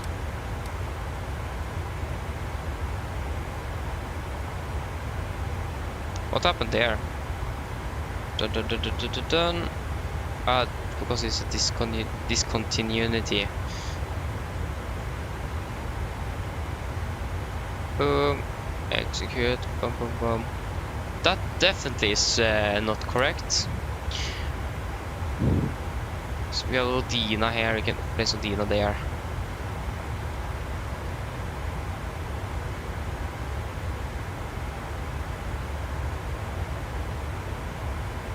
So, flying like this down. There you go. That is now solved. Okay, enable 250 disregard. We can change that here to 409. Please, there you go. Thank you. Execute.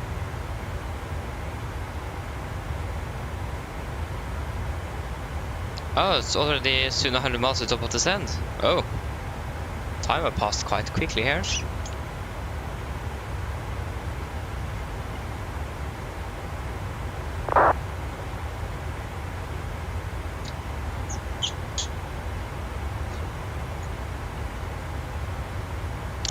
We can do a fuel check at Ribus. Yes.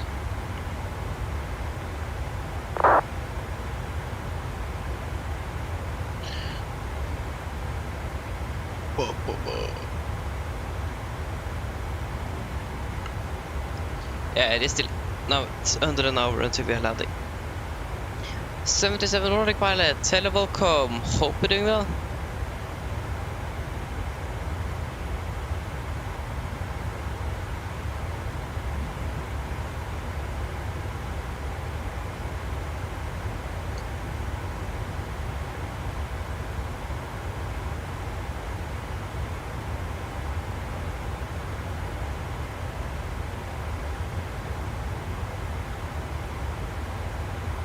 But the thing about it, I actually asked you if it's okay that I called you have like you concept in Nordic pilot because they have like the Norwegian call sign there, the short format on that.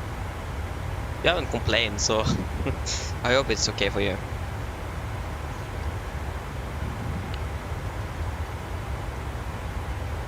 I just realized that now.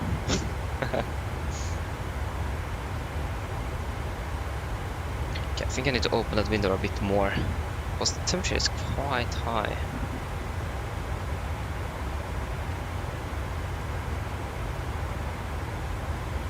Ooh. Felt the difference right away. Ooh, that was much better. Hopefully just the neighborhood cat is not going to jump through my window again. She did that last year as well. Multiple times actually. Not just her, but like many other different cats here as well. Just jumping through my window. Just yeah. Okay, 1 ton, that's got to be 62,100. 62,100. Actually going to be lighter into Milan than we were into Stavanger. That's yes. Landing to 8. The weather in Milan currently, we have now it's variable winds. Variable, can calculate. It's got to be 150 minus 5 again. 46 works.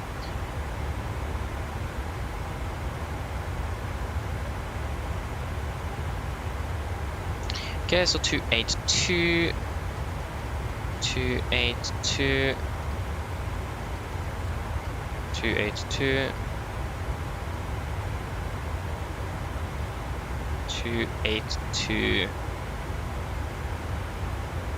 The ILS team is 1087, 108. To be honest, I think I remember first when the MMR was released for the PMDG 737 on updates. I remember I did like the old style a little bit better, but now that I've changed, I do like the MMR better than this. 287. It is nice though to like have a little bit difference there, like to change at least sometimes between the old one and the MMR or the multi-mode receiver. But that's quite rare. We're actually using the old style radio navigation here. So that's got to be 990 feet. 990.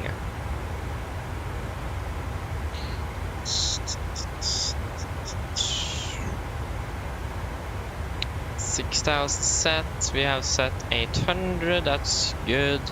And we should find out where we're going to park this aircraft. Okay, so if you just can search up the next flight From Milan to Stavanger, it's going to be Delta Yankee 1843. Delta Yankee 1843. No. If you check the Milan Bravo Golf Yankee Airport, Milan Orio Alsario, if I hope that was correct. Not the main one. Airport services. Parking. Not that parking. Search of flight. Delta Yankee 1843 to Stavanger. Is it delayed? What? I didn't even know. Yes, indeed. They landed 8:34. They departed. What? Oh, they might have had a technical issue. They departed half an hour late. Oh, that's interesting. Oh.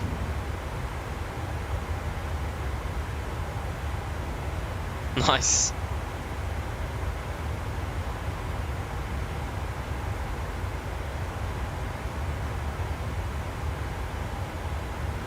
Premium services? No. I just want to know the gate.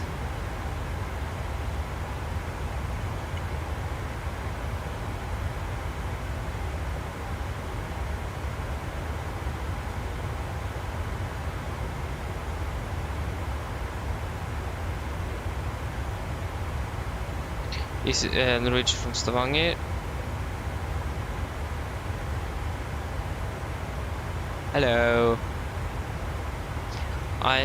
May I please have some more information than just the flight number and that it is delayed? Is Emirates flying here? What? That's actually insane. Emirates is flying here. Ha! That is interesting.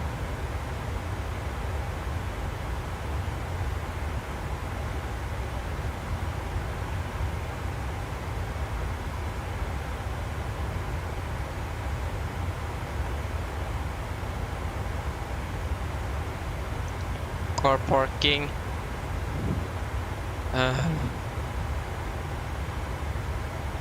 Just want to know the gate.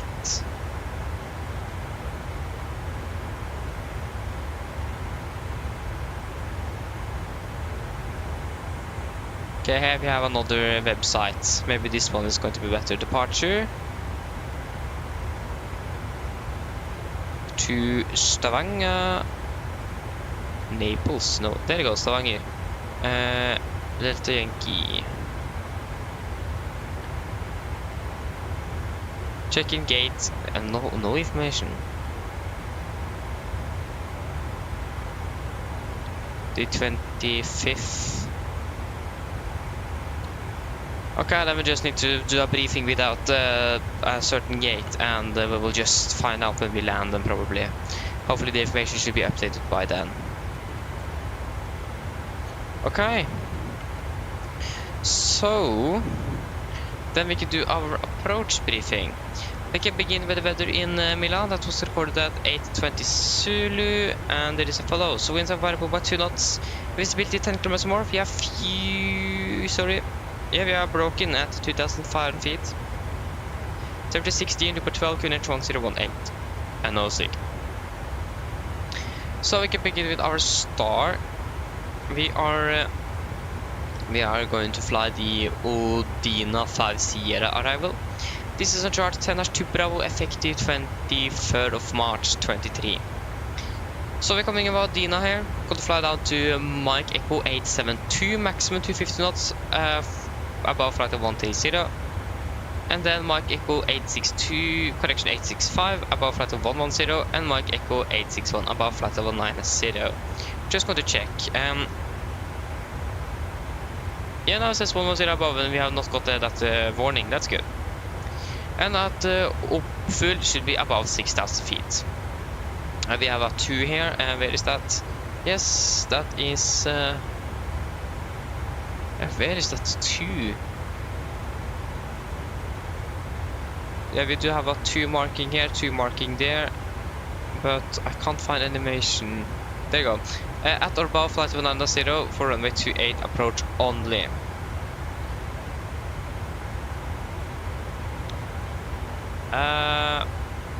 So then, question. And hopefully, yeah, about 6,000 feet plus 2 at or above flight 190. So that means we need to change then Opfu to above flight level 90. So slash 090 above. Opfu, execute. There you go. So MSA at Milan is quite high, 12,400 feet. And yeah, for frets, it is quite a bit of terrain, as you can see on the northern part of the airport. That should be the Alps that is racing above here. And it's quite a new airport. We have not flown into it before, so things might be a little bit new and we don't know everything. So go to approach it with caution and monitor everything we do, so that we are sure we are not doing anything wrong. But otherwise, there is no other threats for our arrival today. We also have a temporary on thunderstorms, but that might never happen. So our approach, we are expecting the ILS for runway 28, Houston chart 11-1 effective, no date. So we are coming in by Opfu, we're going to fly down to Tiksum at 210 knots, 6,000 feet. Then we're going to fly into Lassau, that's the initial fix. Should be maximum 185 knots above 4,000 feet. And then that should be 12.5 nautical final.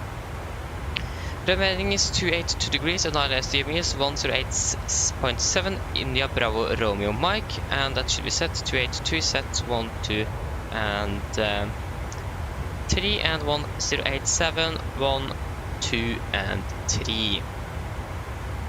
So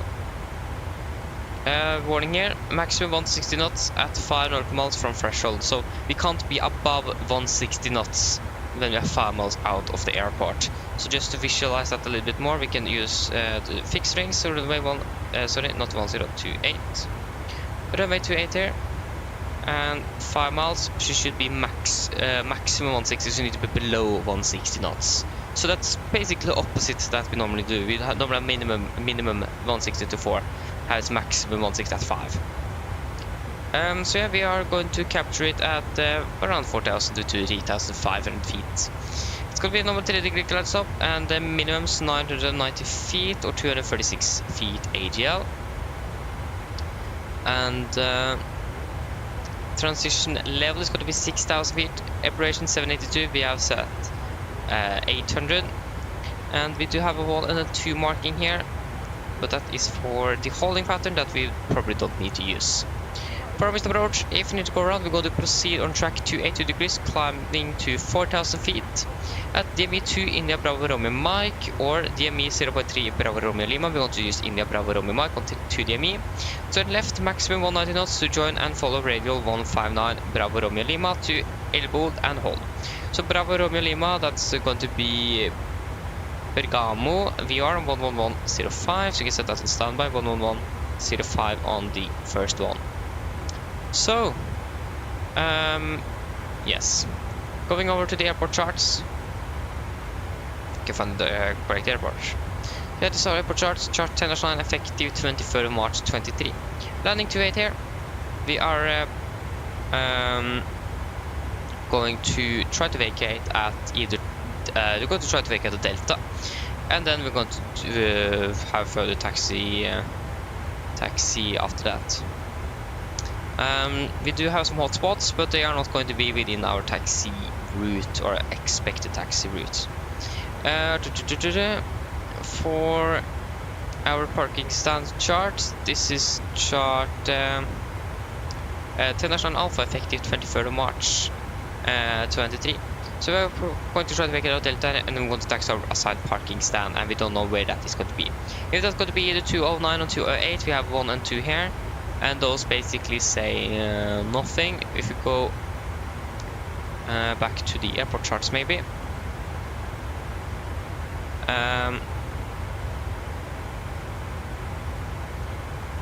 No, so forget that. So then guys, are there any questions for the briefing? Probably not, and our approach briefing is complete.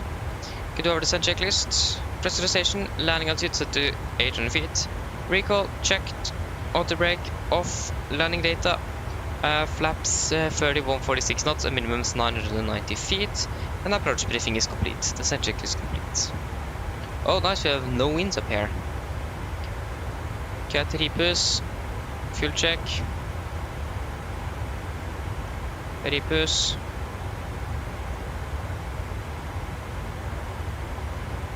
.2. We just got to select the lower altitude first. 2, 4. Repus. 6.2 tons. We are currently 6,500, 640. And correction, 5.4 tons burned. We have currently burned for we have 5.06, so we are good on fuel. Again, we are landing 23. That is going to be in about half an hour.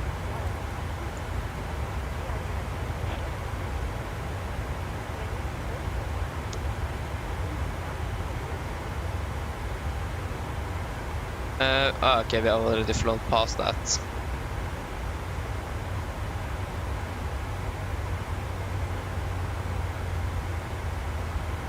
Good. And there you go, we've gone out of sand.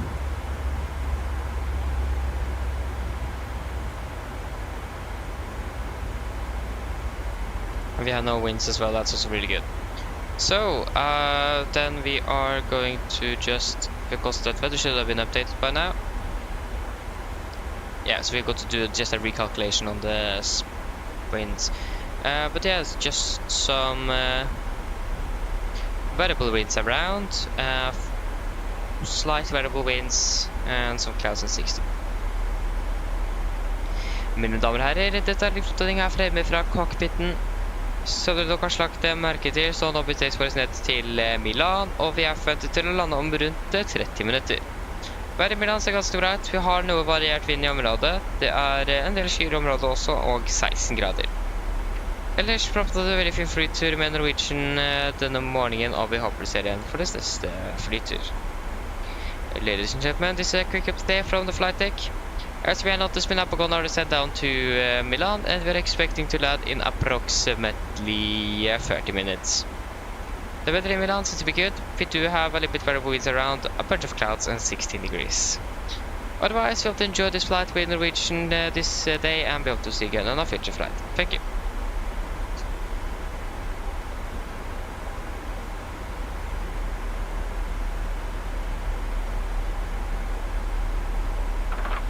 Good.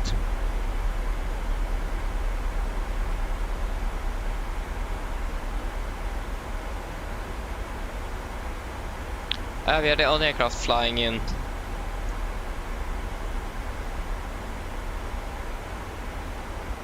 There is 3 inbound and 1 outbound. There is from Stavanger, Norway, Bari, Italy, and Warsaw, Poland. And to Alicante. But we are the closest one to land. The guy from Bari just departed, and the flight from Warsaw also just departed, so we are basically going to be alone.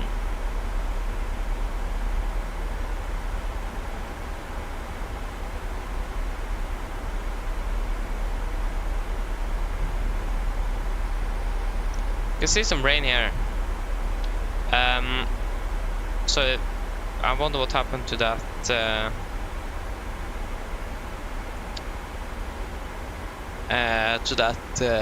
forecast of thunderstorms. It is still here. The temperature change on thunderstorms is still active on the forecast.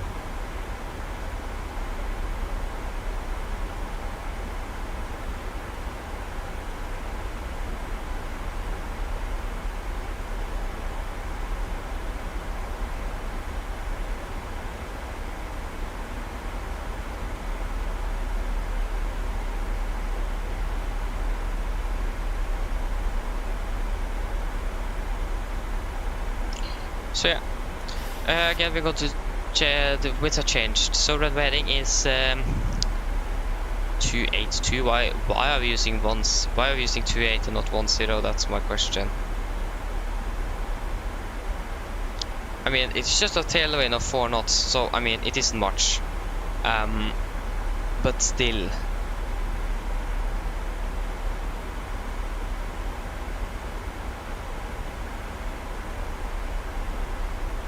I didn't read through all of the material for airport material for this airport because I just didn't have time for it. But it said that between 07 and 0600 something runway 28 is going to be in use unless for safety reasons or meteorological conditions. It is just winds are 4 knots. That is just a slight tailwind, so that isn't much and it's not going to affect the flight too much. So then it makes sense. So I think that's have something to do because we have a bit of population here. So yeah, dagger card, disregard.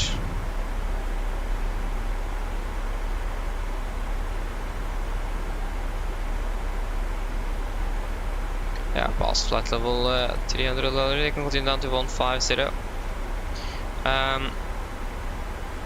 So yeah, winds are now 080. I think 080 is good because that's basically going to be a direct headwind. Oh, sorry, tailwind. Almost. 120 also is basically going to be almost a direct, just 20 degrees off both ways there. So a tailwind of 4 knots, but that is nothing to be worried about, to be honest. That should go quite nicely.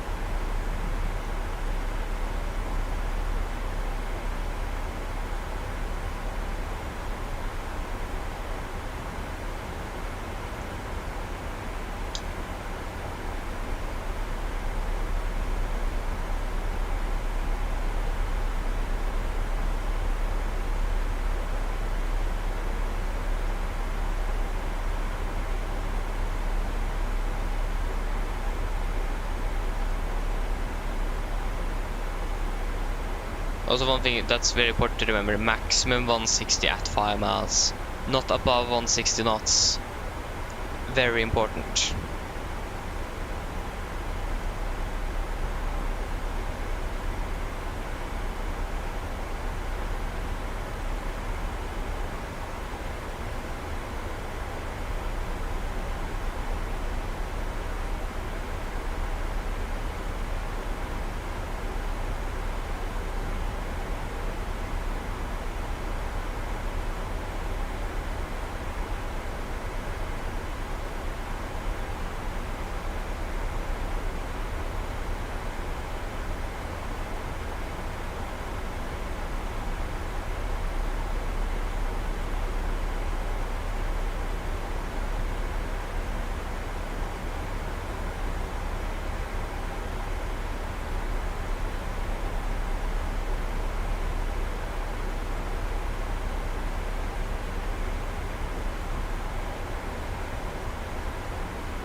Okay.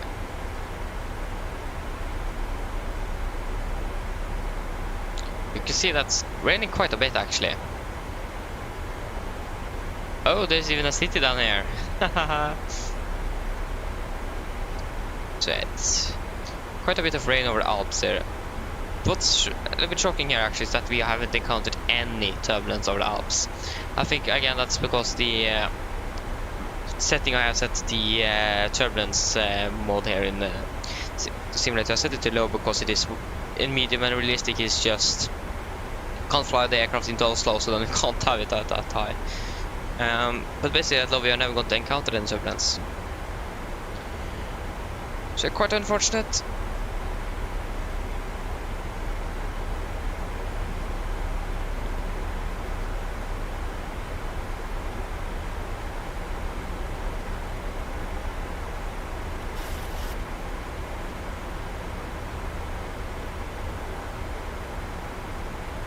Okay, again, when are we landing? We're landing 23, say 25.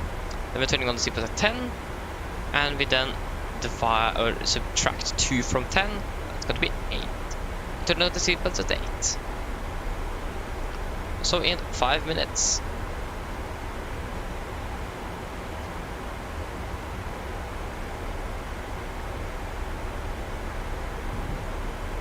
You see that there's some quite grey and dark clouds around here. I'm not sure what the weather is going to be here today, but it's going to be... said it was going to be good on the meter or tough. So I selected also as the main alternate airport because it was going to rain in Stavanger and Bergen. We can check the weather in Stavanger. Ah, it isn't raining there yet. You don't know. That weather can change, and it will. Hello. Hi, Captain. How are things? All good? Yes, everything is fine here. Yes, everything is fine. Give me a call if you need anything else.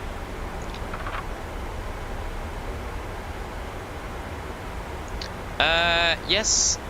I'm using FSU IPC7 for self-loading cargo to be working. So yeah, I have used it and I'm using it still, so... yes. But, okay, now it became a little bit turbulent actually. To be honest, minus 15 wasn't too much up at 20,000 feet.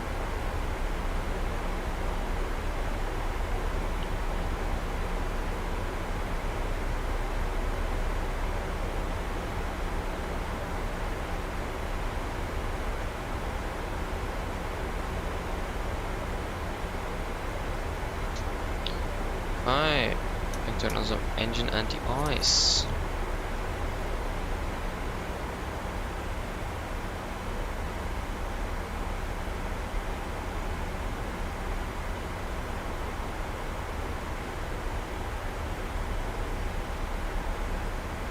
I actually don't know 77 because I'm not using VNPC or FSU IPC for that. I'm just using it. I'm actually never even going into it, so I can check. Because it just runs in the background.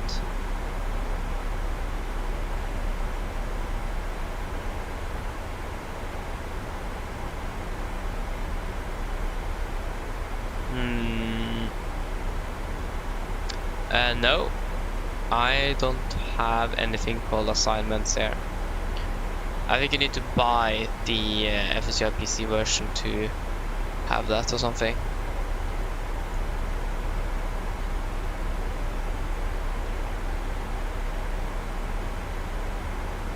Like I said, I'm just running the free version and it is yeah,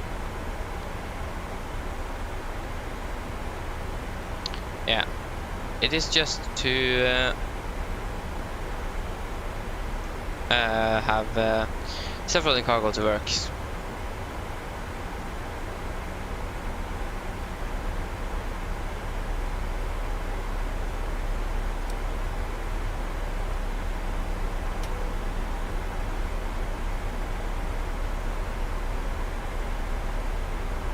Cabin crew, prepare the cabin for landing.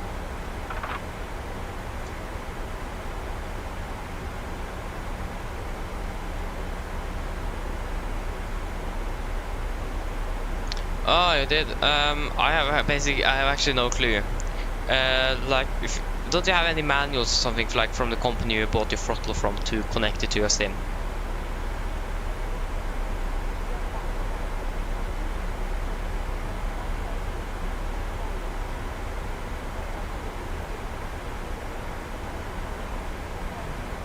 Because they might have said something in their manual so to help to connect.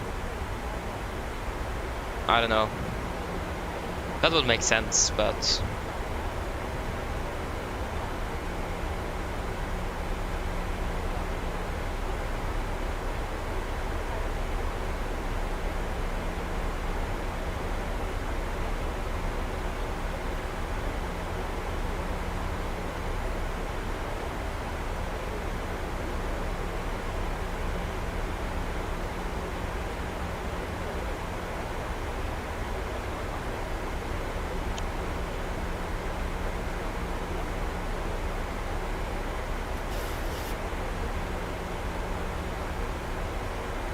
Okay, so if you have bought a FSUI PC, then you should probably find it somewhere there. Because I at least don't have it anywhere. Or at least I haven't seen it. Okay, let's continue down to fire at 100 set.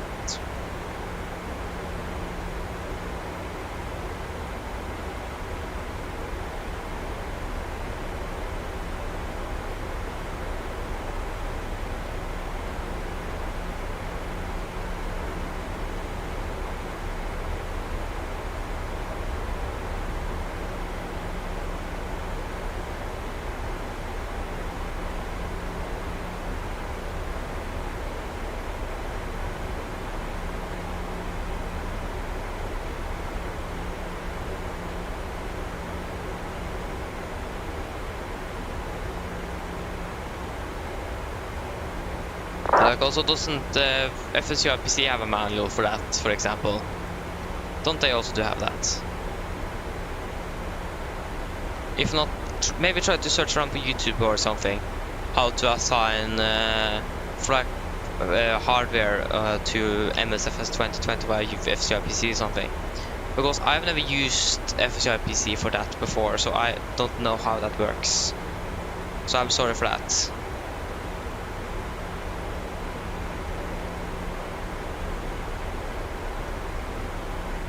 I think I tried once, but I needed to buy it and I didn't buy it, so I didn't want to buy a FSUI PC, so I just gave up.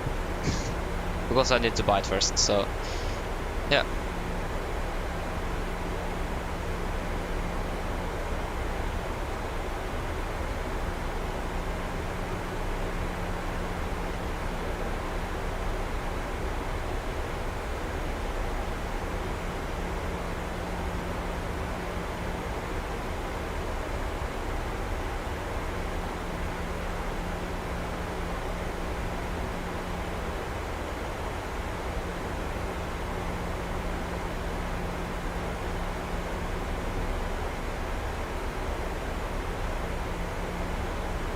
We'll have the approach chart open.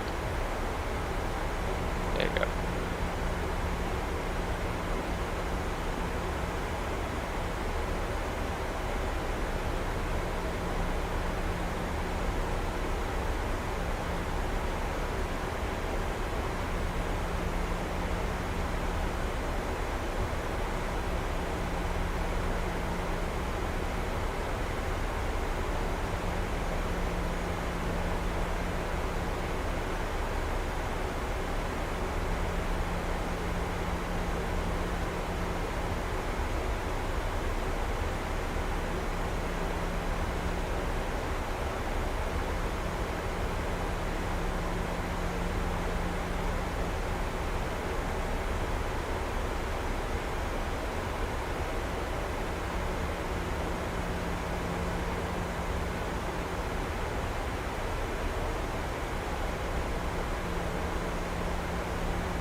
Hello.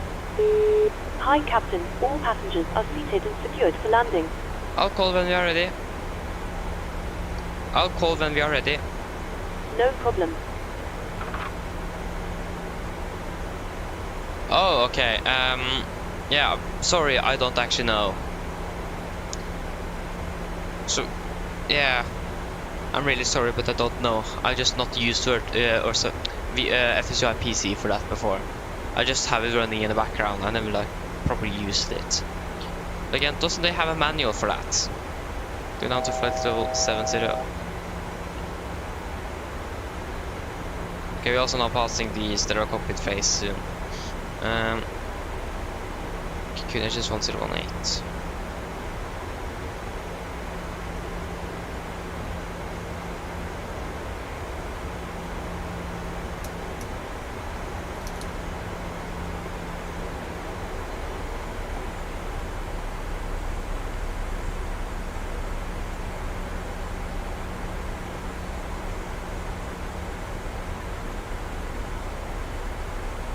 At least I know the frustration, because I have experienced that myself and things are not going as it should.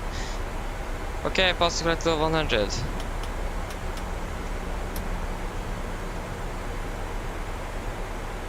We can continue down to 4,000 feet. Set QNH 1018. 18 and 1018 set. Project list altimeters passing flight level 905 now. Plus minus 0. Our project list is complete.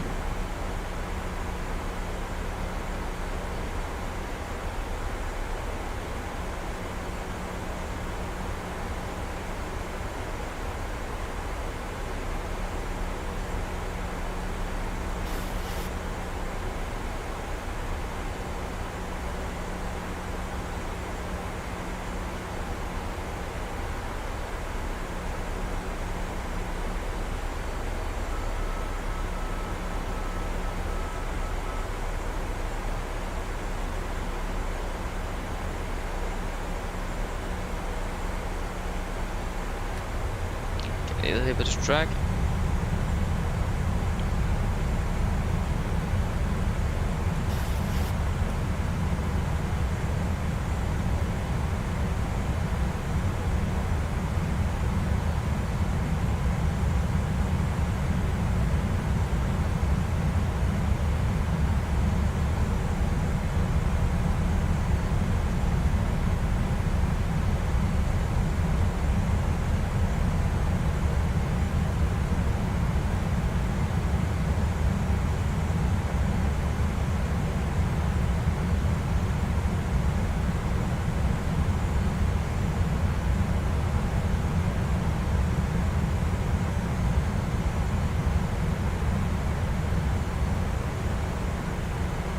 There you go. Turn off that, yes.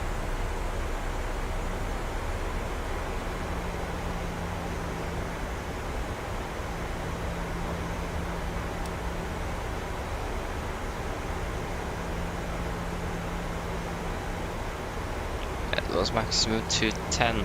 No, sorry, at 210. Speed event, plug down to 210. Set.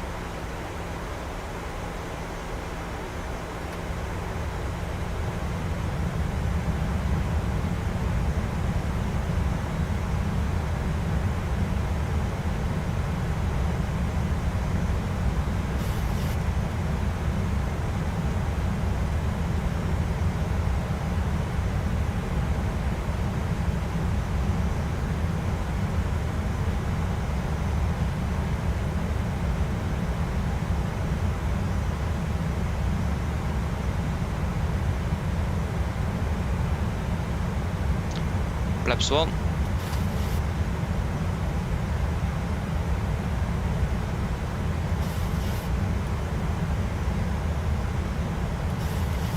Set heading to 82 degrees.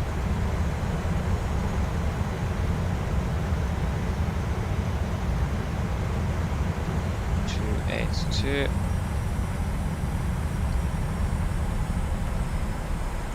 And should be maximum 185. Speed 185.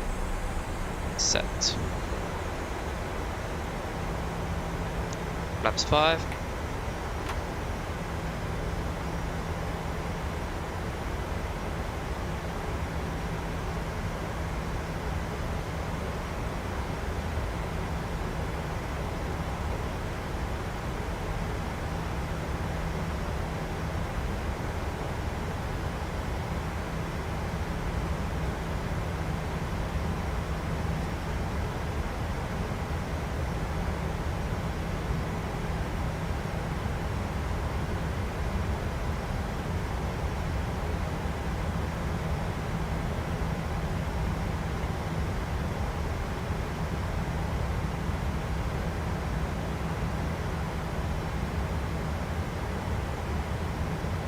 Okay, we are still on Unicom. Good.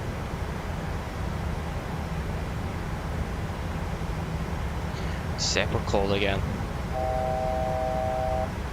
Audio. Fast and go. Okay, turning final.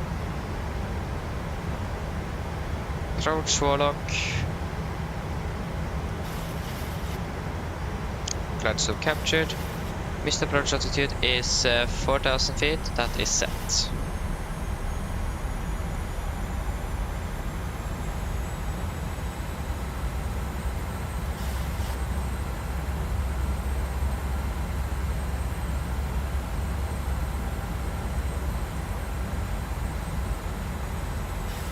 Order traffic Nordic 1842, 11 miles out of runway 28 traffic.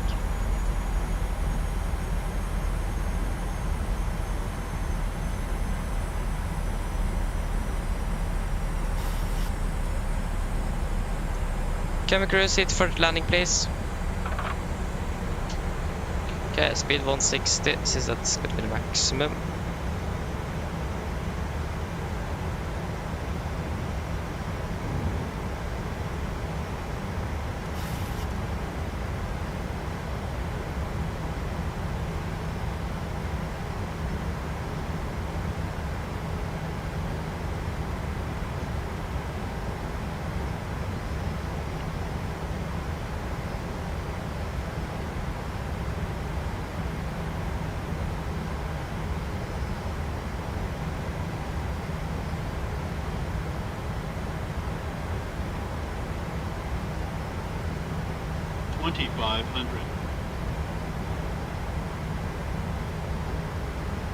Get down.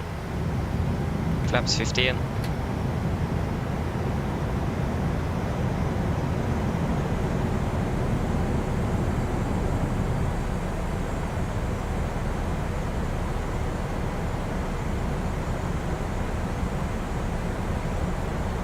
Land checklist to flaps. Cam goal given. Engine start switches continuous. Speed brakes. Armed. Landing it down. Flaps holding 15.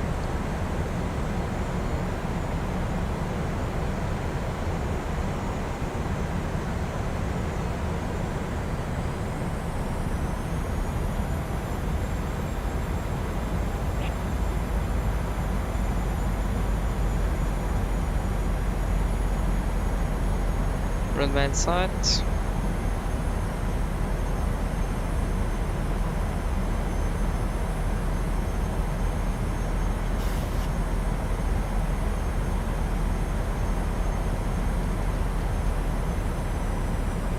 Flaps 30.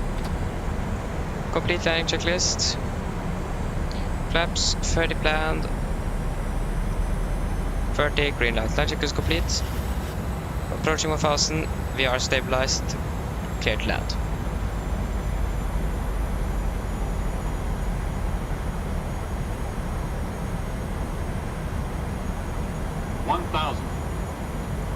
Disconnecting.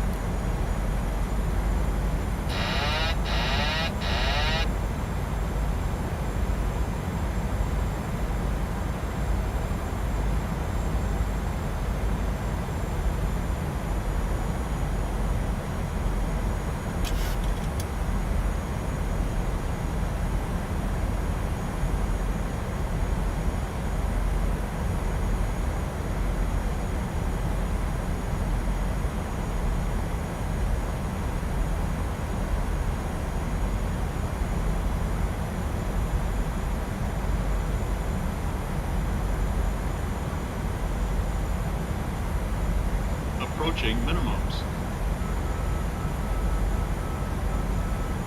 Minimums. Continue. 100. 50, 40, 30, 20, 10.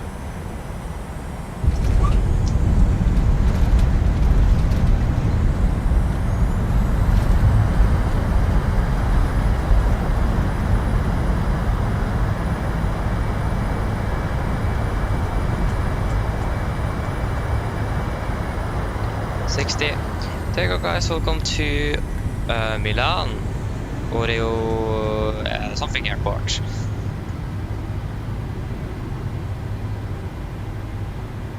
Good. One thing I just realized, I forgot to download the GSX profile for this airport. We also do need to check where we're going to park, so like why not do both at the same time.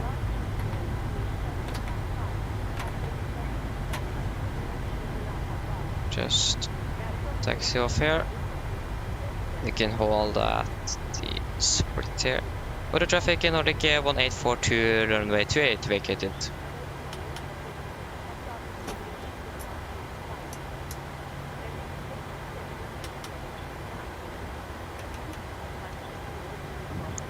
Okay, so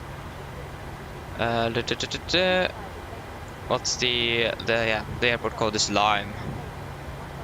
Realize easy to remember though. Lime.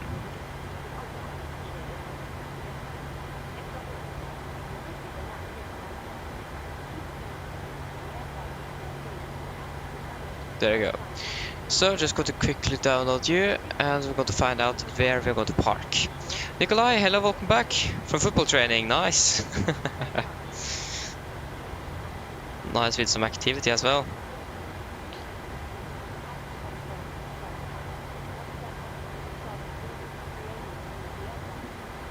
Doesn't seem like we don't know.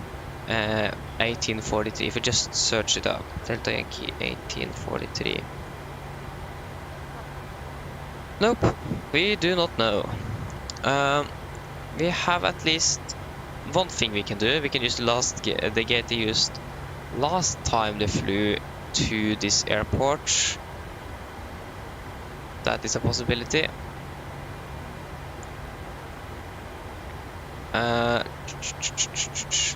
Okay, just need to restart GSX quickly here. I'm sorry, this is taking a little while. So if we just go and click on you and check last time they flew to this airport. Oh, they parked all the way at the stand 101. The time before that, you can just take the average. Yeah, that was stand 203. Yeah, why not? We can just take 203. Okay, just taxi to stand 203 then.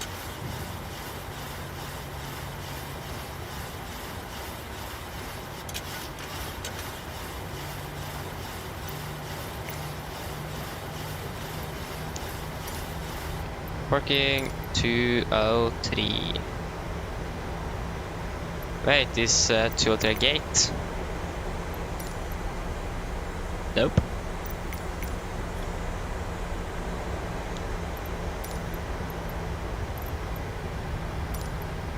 We have 204, 205. Maybe it's 302 instead.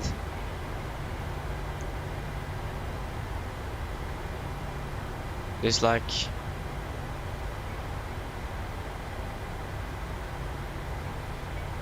can just take stand 113 then.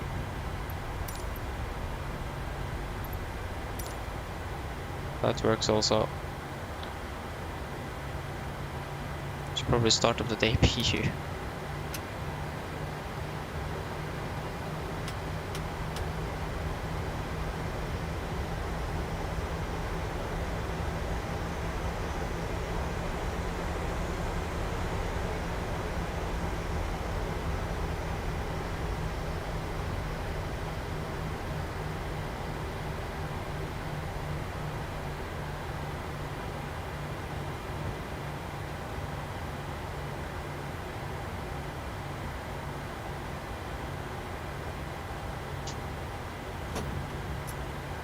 Okay, can shut down engine number 2 while we're waiting on that APU.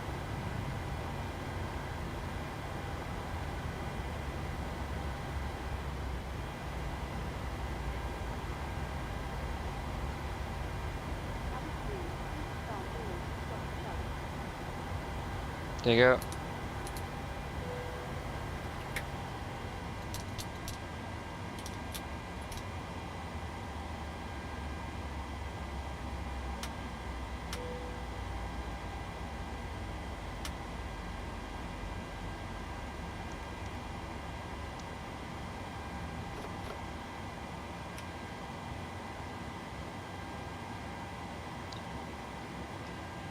Okay, past 20. Forget to turn you off. Okay. The boarding requested.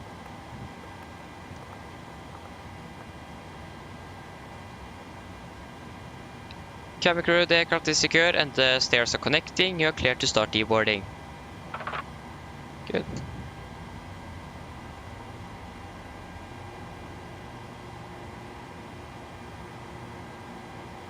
Good. Just turn down the brightness a little bit here. It's a little bit too bright.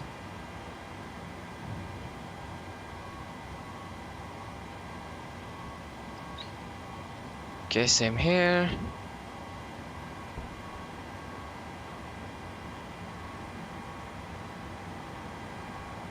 Then we can connect some ground power.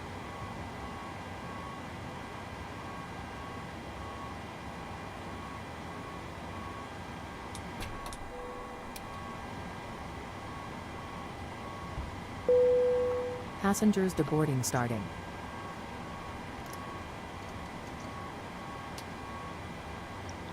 Shutdown checklist. So, fuel pumps off, except one. Probe heat off, hydraulic valve set, flaps up, no light, parking brake set, engine start, gears cut off, feather off, a technical complete, shutdown checklist is complete. Nice.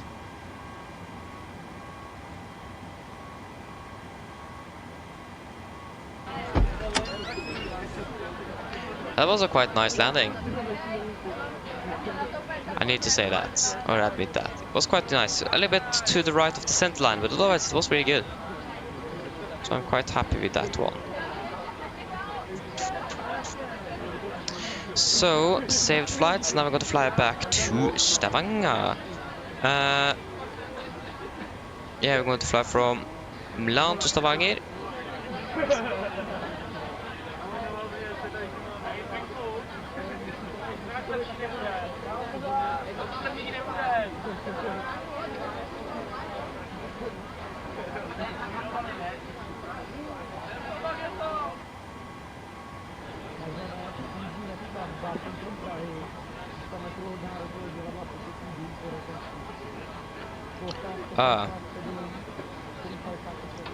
Okay, Bergen is a better alternate now than Oslo. Good, can get it right. Beautiful.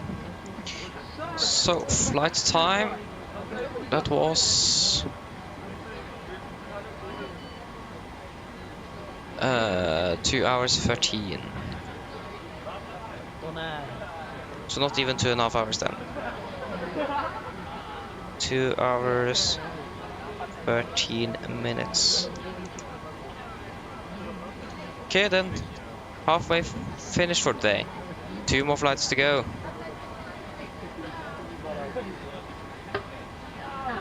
Ooh.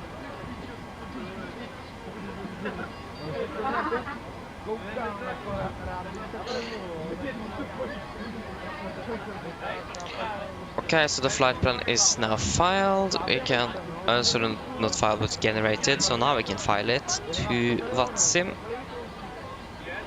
Quickly file. Boom, disconnect, reconnect to be 1843. Good.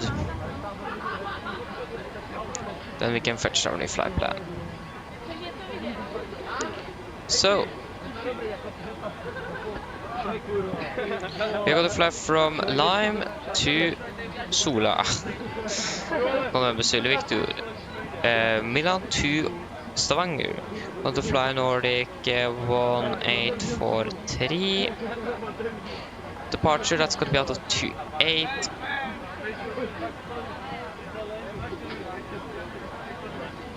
Do you guys hear that? No, it doesn't seem like good. At 28 Wadi Dileb something. That's it, not even an alternative here. Search. So first we can star no, SID no. sit out of here. Out of 28, we're gonna fly.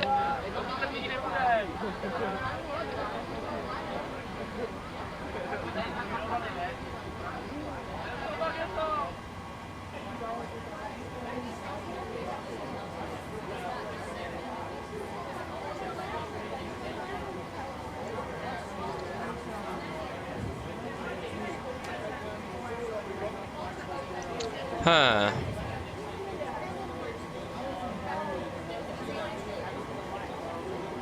I think this one is the best one.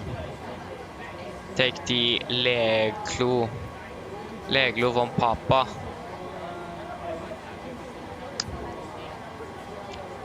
Yeah, Leglo von Papa.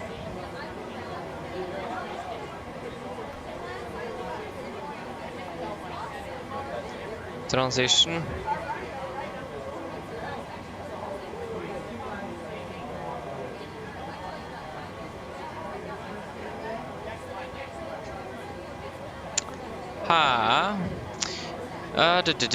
This wasn't easy.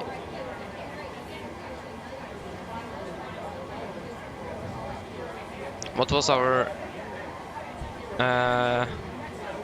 intended one? D-Lab. Yeah, modell ta den. Then we have D-Lab. Good. So D-Lab, and then D-Lab direct to Abreg. Abreg direct to Lukta. Lukta direct to Tedgo.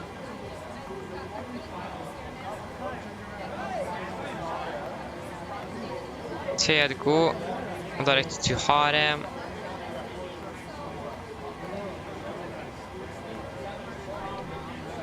Direct to Luchre. Luchre. Direct to Elnat.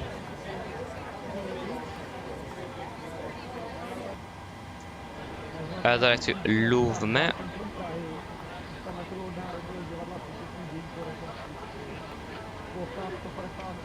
Direct to Attus. Direct to Rivex.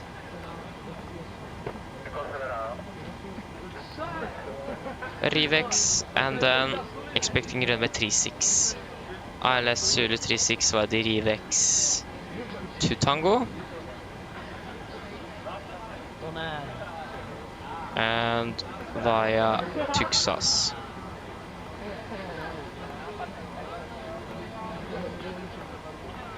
Cost of the 9. Final reserves is going to be 2.3 tons. Cruising altitude at 360.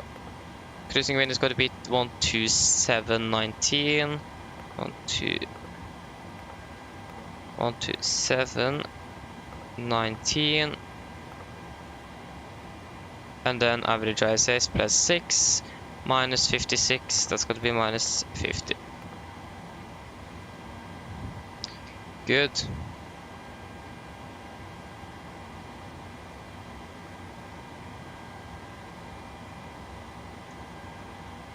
Okay, we can request the fuel truck.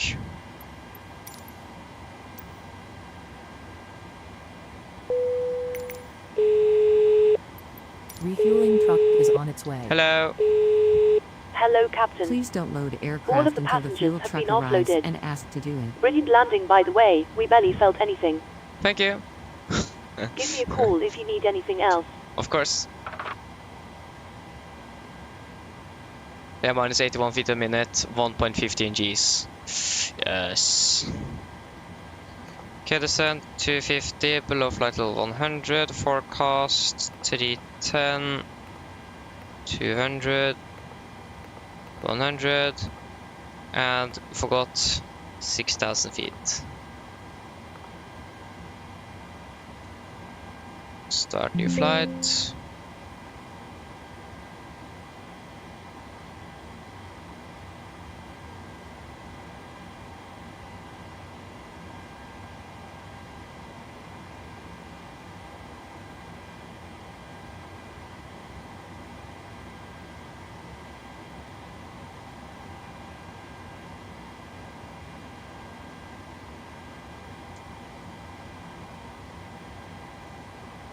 May 25th.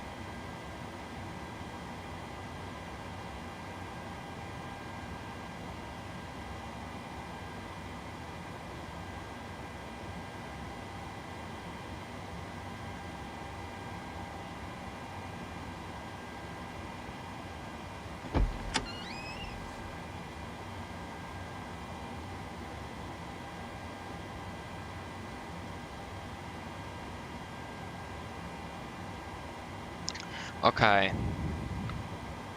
Do we have any engine outside procedures here for this airport?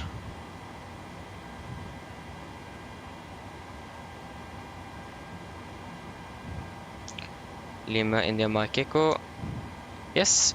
28 at 40 mi, left turn to Tango Zulu Oscar and hold. 40 mi beg. Beg.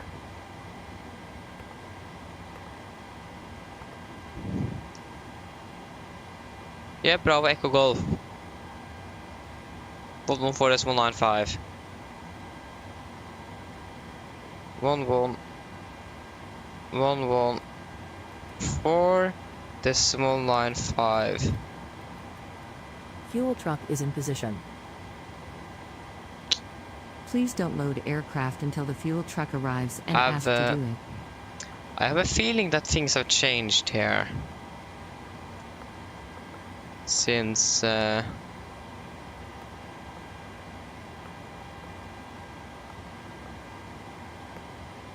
that's Bravo Romeo Lima. Bravo Romeo Lima. Yes, you. It's going to be 4 miles. Left turn. Yes, left turn to Tango Zulu Oscar. Tango Zulu Oscar. And that's going to be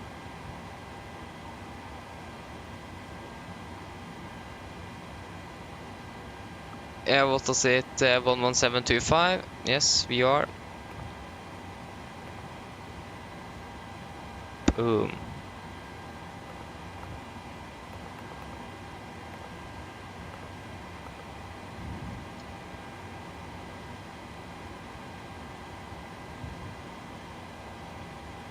Are we going to add that little fuel on our way back? I'll be right. Oh, that's actually right. What? Yeah, that wasn't much.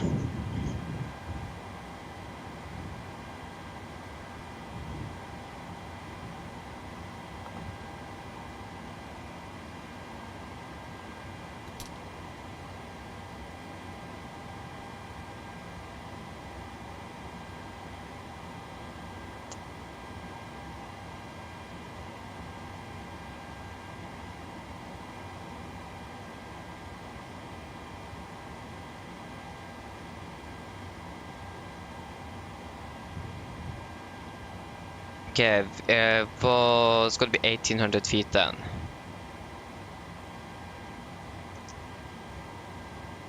$1,800. We'll cruise at 360, we're going to set you to 50. Hello. Hi, Captain. We're ready to start boarding. Are we okay to begin? Yes, you can start boarding. Great. I'll let the rest of the crew know and we'll get started as soon as the passengers start arriving. It could be a few minutes yet though. Oh, no. All stations, we're about to start boarding. Okay, and the QNH in Sola is probably 1021 still. Yes.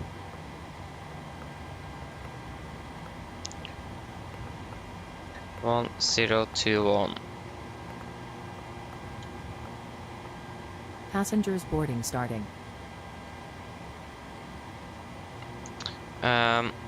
That's going to be initial climb clearance up to flight level 120 maybe.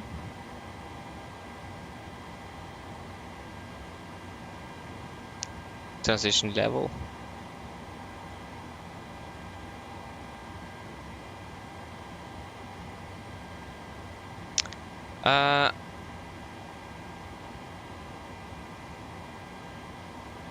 Seems like that's going to be the 9,500 feet. 9,500.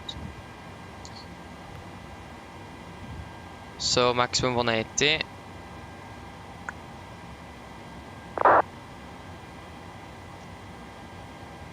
To make Mike Echo 609.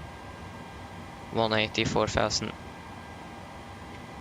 Mike Echo 611. 200, 5,000. And Leglo maximum 200. Yes. Good, then we can do our approach briefing then. So, we can begin with the weather in Milan. That was recorded at 9:20 Zulu, and it is as follows. So wind 0.6 knots, variable between 0.10 and 0.80 degrees. Visibility 10 kilometers more, we have shower rain in the vicinity. Broken at 2,500 feet, temperature 16, report 11, QNH 1018 and null stick. So we can begin with the airport charts. Airport charts is chart 10-9 effective 23rd of March 23. So I'm currently standing here at stand 113, good question, 113, and we're going to probably expect a push facing to the west. Going to taxi down via Tango and going to taxi down via Alpha, and then for holding point runway 28. So you have two hotspots, that's hotspot 1 and 2. Hotspot 1, Tango 1 is our category 1, 2, 3 runway holding point serving runway 28 or aircraft with wingspan equal to or greater than 36 meters. Pay attention, Tango 1 is far away from the runway. And hotspot number 2, possible taxiway confusion, passing intermediate holding position Bravo 2, keep right for taxiway Alpha. So that's very important to note, so we don't just taxi straight on the runway. Otherwise, there is no times, hotspots and taxi restrictions here for us today. So departing out of 28, heading is 282 degrees, and then for the emergency briefing. So above 80 knots, I will only reject the takeoff for a fire warning, engine failure, predictive windshield warning, or airplane is enabled and safe to fly. If I call stop, I will simultaneously close the first levers, disengage the throttle, apply maximum braking, or wait for operation of the R2 water brakes. After many raise the speed brake handle, apply max reverse thrust, and when the aircraft are come to stop, I will set the parking brake. Then we're going to identify the problem, we're going to carry out the joules appropriated. If we decide to evacuate the aircraft, we're going to read and do the evacuation checklist, and if time permits, I will pull the cockpit voice recorder circuit breaker. If the call before V1 is keep going, there will be no actions below 400 feet, except cancel warnings and risk in a positive rate. At 400 feet, we're going to verify the select and do the memory items. At the MFRA, we're going to bug up, retract the flaps scheduled. When flaps up, no light, we're going to select the 11 change, max continue first, and engage the automatics. Then we're going to do the non-normal checklist, and then we're going to make a plan. And also the engine outside is just going to be straight ahead. 4 miles from airport's VR, don't remember the name. It could be a left turn, and then to Tango Zulu Oscar VR and hold. Ladies and gentlemen, welcome aboard. That scared me. While you're being seated, please remember that all mobile devices so for should now be set departure, to airplane mode. we are and going to other depart via portable the electronic devices, Leglo such on as Papa TVs, departure. phones, This is laptop chart computers, 10-3 Alpha, must be turned off effective and stowed 23rd of departure. March Thank 23. you. Mine damer og So, herrer, velkommen ombord. It begins here. Mens du sitter, må du huske at alle At mobiltelefoner og andre 1180 feet, we're going to take a bærbare left elektroniske turn. enheter, for eksempel Maximum TV-spillere og bærbare 100 knots at 25 datamaskiner, må degrees slås of av å bank. oppbevares for Going to avelse. fly heading 222 to Mike Echo 609, maximum 180 knots above 4,000 feet. Continue to Mike Echo 611, maximum 200 knots above 5,000 feet. Then we're going to turn to Leglo, maximum 200 knots, and yeah. So warning here, closing obstacles and also seats include noise abatement routings. Otherwise, threats, it is again the closing obstacles that is going to be our threat today. And the MSA is like 12,400 feet for this airport. It's not stated here, but it was stated on the approach we just flew in. And we're going to do nose abatement number 1 today, so we need to change the acceleration height to 3,000 feet above ground level. There you go, MSA, 12,400 feet. So it was down there. And yeah, like I said, just on the front it's going to be the close-in obstacles.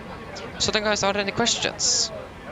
Probably not, then our departure briefing is complete. You can just turn on that seatbelt.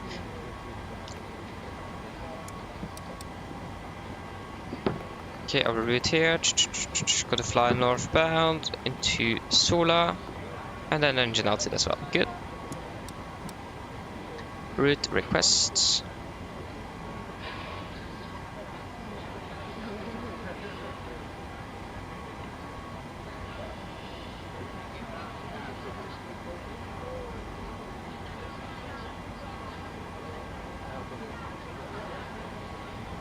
Load.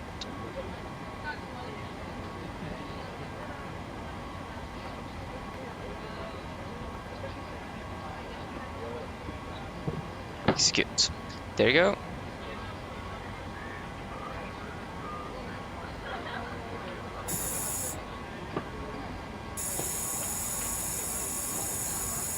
There you go, and we can do our pre-flight checklist to the line. So pins and covers, they are removed. Oxygen is tested 100%.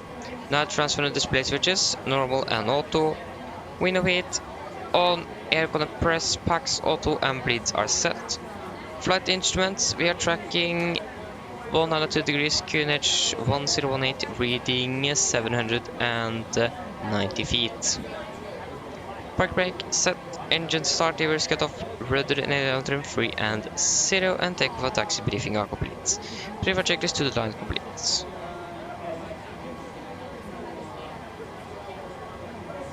Then we could do a PA then basically.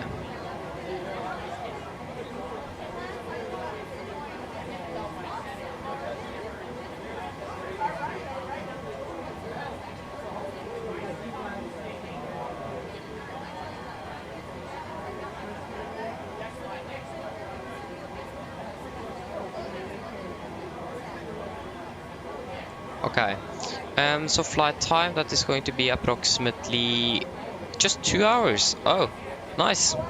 Half an hour less actually, that's really good. Mine damer og herrer, god ettermiddag, dette kaptein som snakker. På en Norwegian og besetningen ombord så ønsker vi dere velkommen ombord denne flyvningen fra Milan til Stavanger. Flyttet til Stavanger i dag er forventet til å bli rundt 2 timer. Vi begynner snart å bli klare for avgang her fremme, så vær så snill, sett dere ned, ta på sikkerhetsbeltet, og for deres egen sikkerhet andres, vær så snill, følg med på den veldig viktige safety-demonstrasjonen som kommer fra kabinkrewet nå veldig snart. Vi skal ha en marsjert i dag på sånn ca. 36 000 fot. Vi forventer ikke noen turbulens under flyturen, men vi har fått dra på sikkerhetsbeltet på bare sånne tilfeller vi kommer bort til noe ufødte turbulens. Været i Stavanger ser det ganske så greit ut. Vi har litt grann vind fra vest. Det er 17 grader og så en del skyer i området. Ellers, sitt ned, slapp av, så det var en veldig fin flytur med Norwegian. Ladies and gentlemen, good afternoon, this is Captain speaking. On behalf of Norwegian and the crew on board, we welcome aboard this flight from Milan to Stavanger. Flight up to Stavanger today is expected to be approximately 2 hours. We are now very soon ready for departure in front here, so please sit down, take your seatbelts, and for your own safety and others, please follow the very important safety demonstration that's coming from the camera crew now very soon. We're going to have a cruising altitude today at approximately 36,000 feet. We do not expect any turbulence throughout the flight today, but we still recommend to the seatbelt on just in case encountering some unexpected turbulence. The weather in Stavanger seems to be good. We do have a little bit wind from the west, 17 degrees and just a little bit cloudy. Otherwise, sit down, relax, and we hope that you're going to enjoy this flight with Norwegian.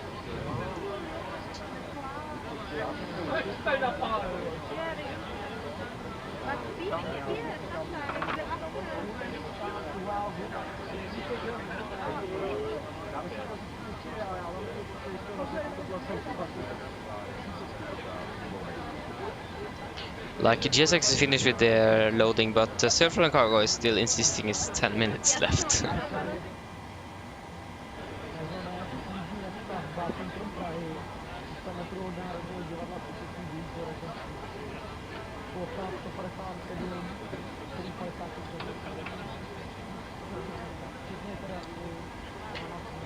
Okay, so we are going to depart after runway 28. Dispatch, going to land on runway 36.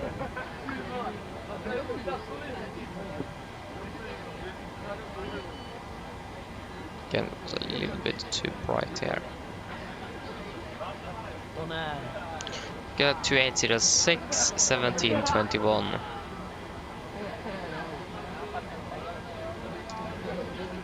Two 806 1721. Boom, that seems to be good.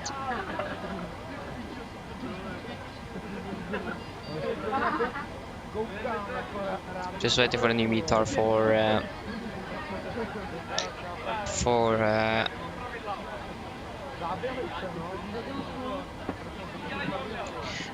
Milan. Haven't oh, we do have short field. I actually seen that one, but just not like noted it down that we do have short field performance package installed.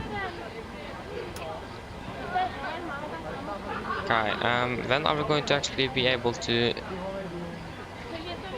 get the new weather update? Okay, there you go, finally ground is finished. That took not even 10 minutes. That took 2 minutes. Hello. Hi, Captain. Okay, here's the load sheet from ground. I've written the passenger count here, the crew count here, and the total number of souls, not including yourself, here. Thank you. Okay, looks like we're all set to go whenever you're ready. Great, I'll make the call to move to jetway, and you can go and close up the doors. No problem. I know it is stairs, but I for some reason just said jetway. Okay, then we just go to use 060 at 6. You can use 080 at 6, 16 and 18. 0806, 16 and 18. No, 18. Okay, takeaway is going to be 64.6 tons, 64,600, and the flight plan says 64.15, 64.2 plus another 100. Yeah, that's within. And yeah, the trim is going to be 19, or center of gravity is 19.2%. 19.2. Calculate. Go take off to 31. Take off to 31, 91.4. Take off to 31, 91.5. That's good. Flap is going to be 5. Trim is going to be 6 and 393945. 393945. Acceleration height is going to be 3,000 feet.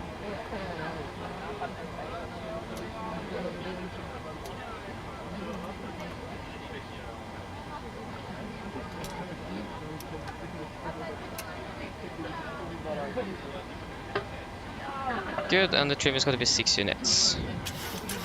Just set that straight away so I don't forget that again.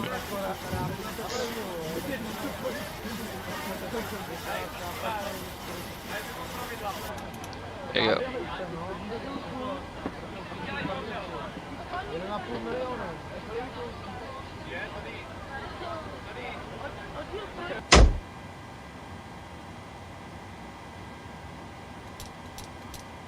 Okay, then we could do a pre-flight checklist below the line. Fuel, we have currently 7,000.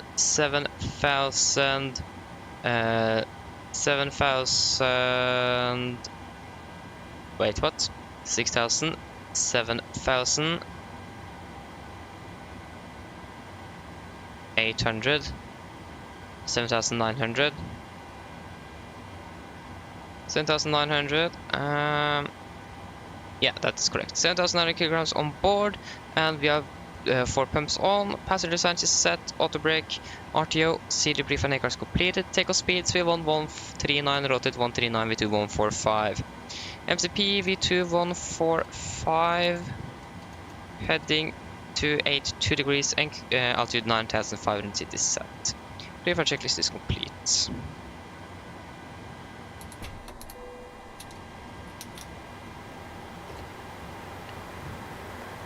We can close the doors and we can remove the chocks. Prepare for pushback and departure.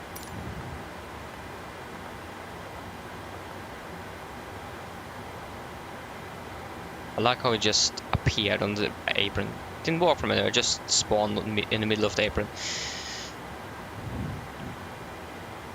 Hello, Captain. We are ready for pushback. Good.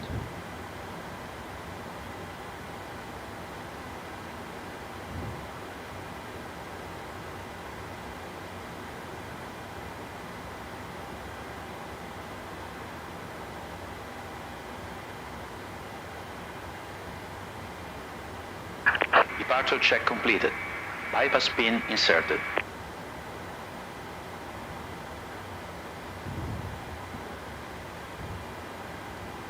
Good, the truck is connecting. We can turn on the anti-collision light, on with the transponder, and before start checklist. Flight door is closed and locked, doors and windows closed and locked, anti-collision light is on and transponder altitude off. Before start checklist is complete. Just got to check. Locking gear. Let's see. There is no 80s for our airport, so that is probably not going to be any air traffic controller for it either.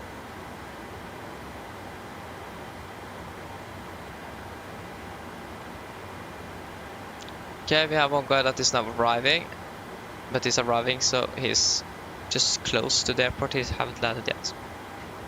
Order traffic Nordic 1843, push and start of the stand 113. Okay, stand facing to the... Which way are we going to face again? Just look at the airport charts. Going to face to the east. East. Release parking brakes. Yeah, brakes released. Commencing push. All engines clear. Start at wheel. Thank you, we got to start the sequence 2 then 1. Oh. Just got to check. Yeah, we do have this. We are exactly within the... Yeah, we are within the box. So we just need to stand by until we are past it. Yeah, he's going there. That means we are going to turn facing this direction. That's going to be east. What is with the catering trucks driving around over the runway and so on? I don't understand that with the MSFS. They're like hit 2 catering trucks in Oslo on departure. So yeah, before. So yeah. Okay, starting engine number 2.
Set parking brakes. Brake set. Waiting for your confirmation for good engine start. Engine number 1 is stable. Correction number 2 is stable. Starting number 1.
Engine number 1 is stable. Copy, runway to good engine start. Security stick, task on the right. Have a good day. Bye-bye.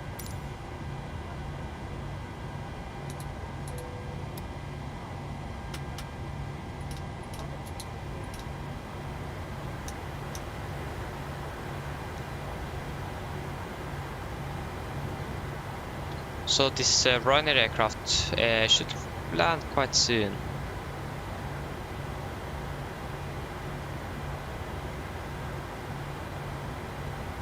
Unlocking gear. Yeah, he's on final now.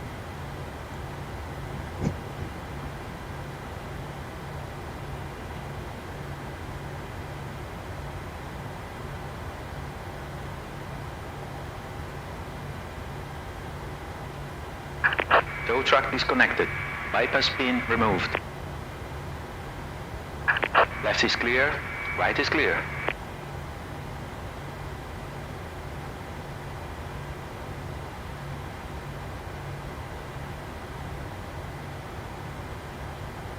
Like in real life, I actually need to reverse when you are driving with a tow bar, but in simulator you can just drive however you like. Nice.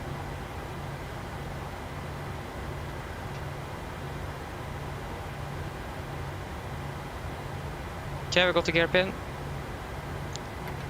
Flaps 5.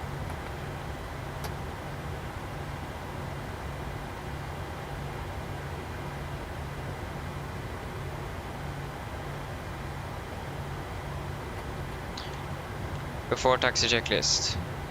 Generators on, probe heat on, anti-ice off, air compress packs auto, isolation valve auto, engine start switches continuous. Recall checked, engine start levers added and flag controls are checked. Ground equipment is clear and APU off before taxi check is complete.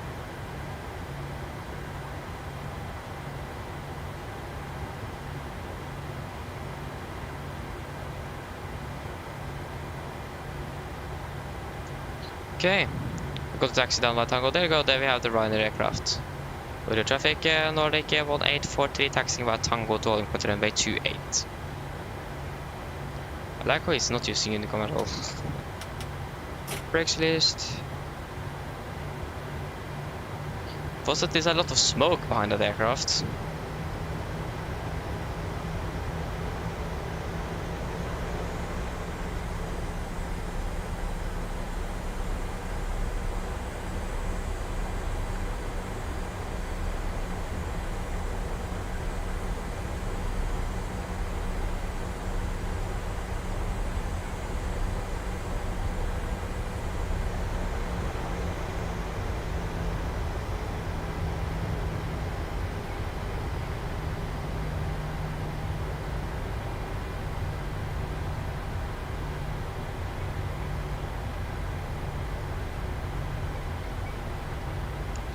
Bye bye Ryanair.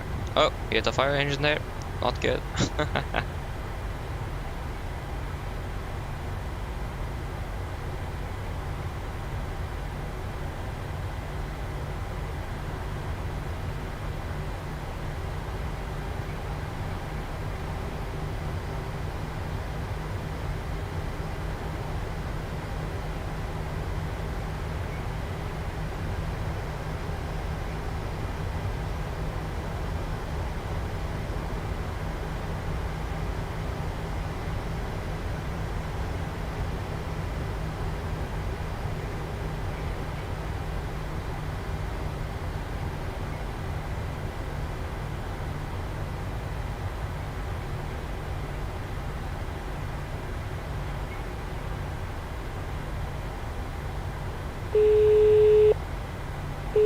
Hello. Hi, Captain. The cabin is secured for takeoff. Thank you. Just let me know when you're ready to go and I'll get the crew seated. I'll call.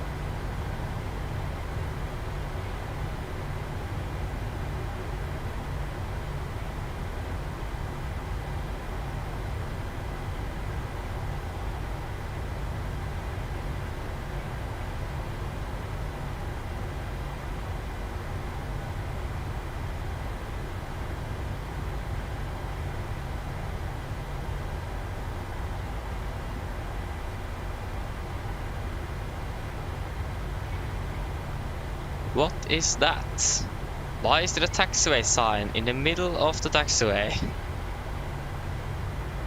Or what is this? Is this some sort of GSX thing? I don't know. Interesting. Okay, we have Tango 2. So now...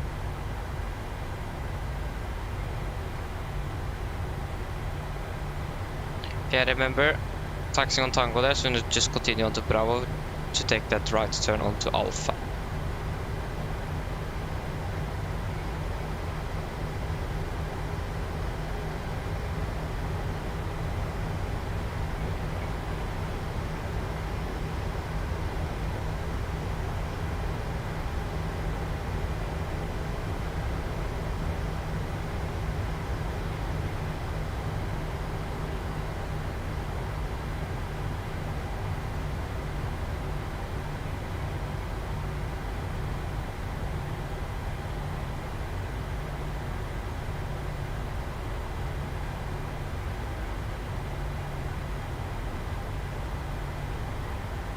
Okay, Alpha is to the right. Like Bravo and Alpha there should have switched sides there on the taxiway. The markings there should have switched sides. Because that made things even more confusing.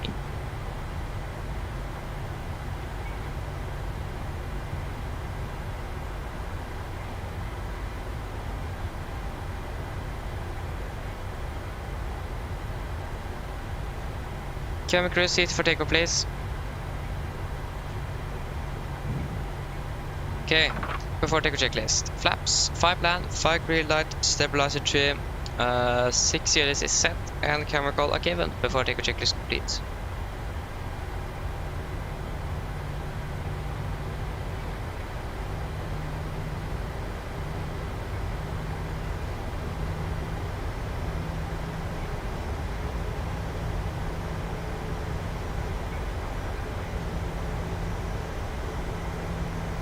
Border traffic, Nordic 1843, leading up and departing out of 28. Order traffic.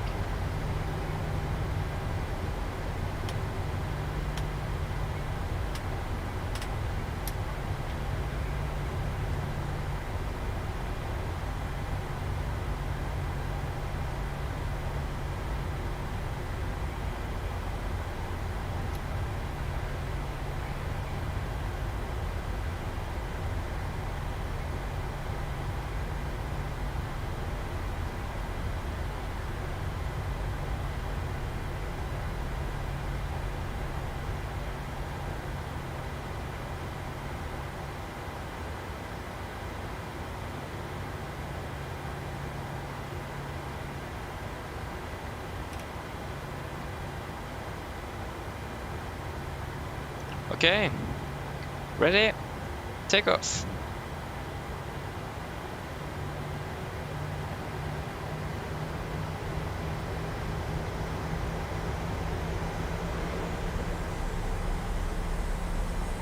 Press stable.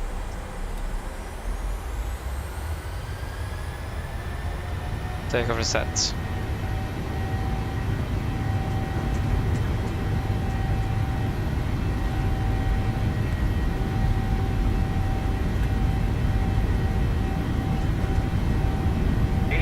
Checked.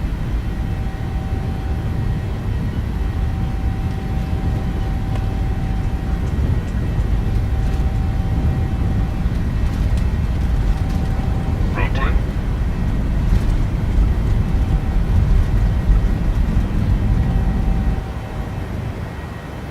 Positive reincline. Correct.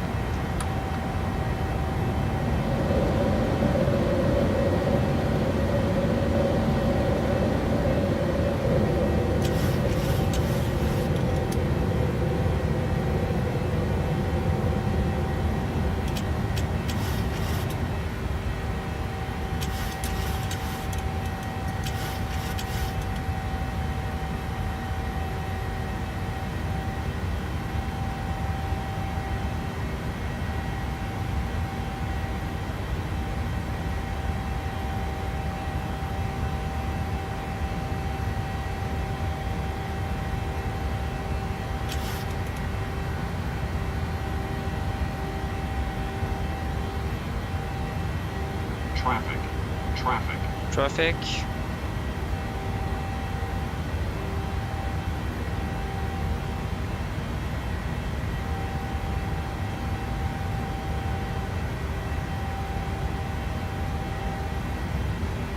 Flaps on.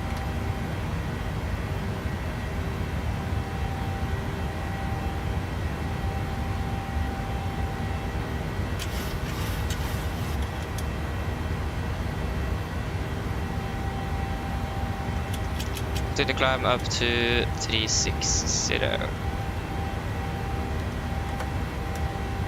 So you can wait with the altimeters.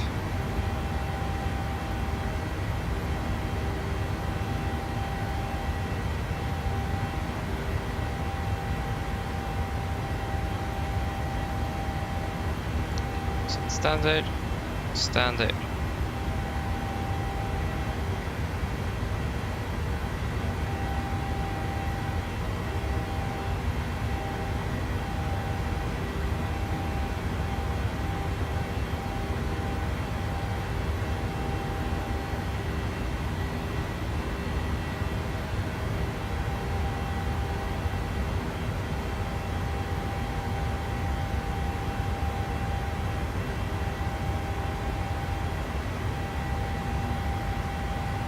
Okay, turn on some anti-ice.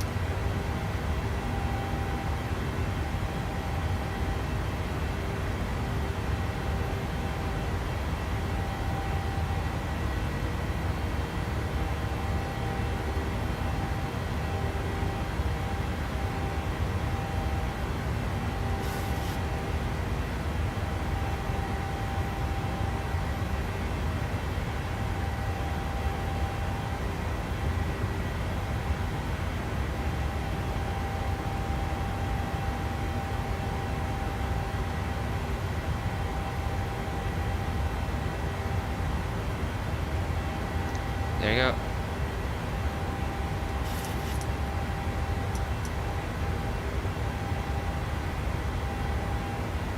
Passing from 100.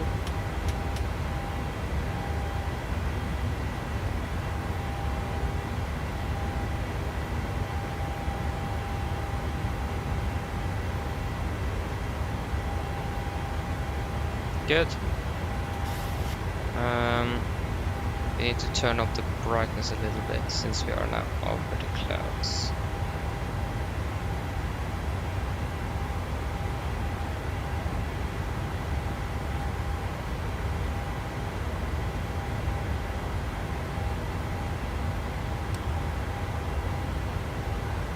Good.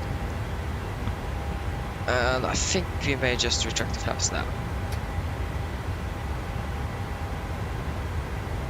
Okay, after take a checklist, engine bleeds on, packs, auto, landing gear up and off, flaps up, no light and altimeters, passing flight level 1, 2, 4, now, plus minus 0, after the take-off checklist complete. Joris, that's a really good question. The answer to that is probably not. It is still probably just going to be the 737.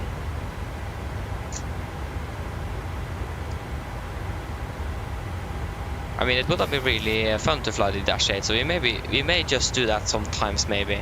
But for the most part, it's probably just going to be the 70.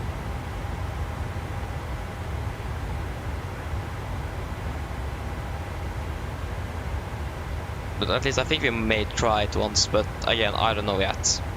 It all depends a little bit.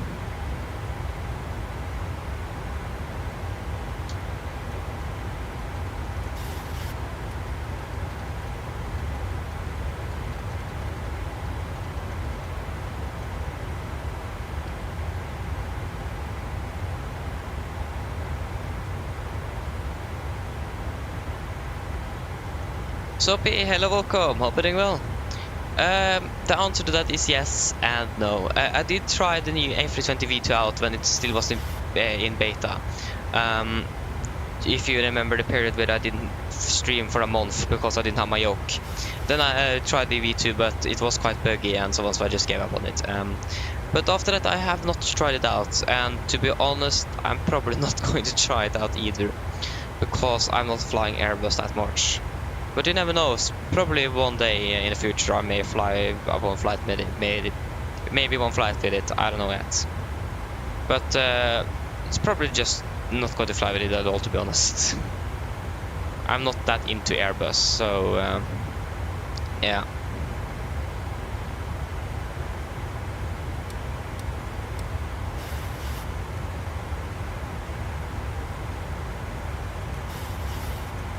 But have you tried it out? It seems like it's quite a good aircraft. I watched Easy Sim Pilot reviewing it yesterday. If like they would have combined the system depth and the handling of the fly-by-wire aircraft and the FMS with the inner builds, then they would have got a perfect aircraft. Seems like that. It seems like the FMS is actually quite good on it, but otherwise the fly-by-wire is better. Yeah, to be honest, I'm not going to say anything about that, Juris. But yeah, I think you are quite right there, to be honest. Oh, why are we already empty? That's quite interesting. Yeah, we can turn off the seatbelts at least. But yeah, I haven't tried it out, and yeah, I just watched that review, and that's basically it. Yeah, it is much better than the default one, so I think for like a default aircraft, it is really good to be a default aircraft. It is.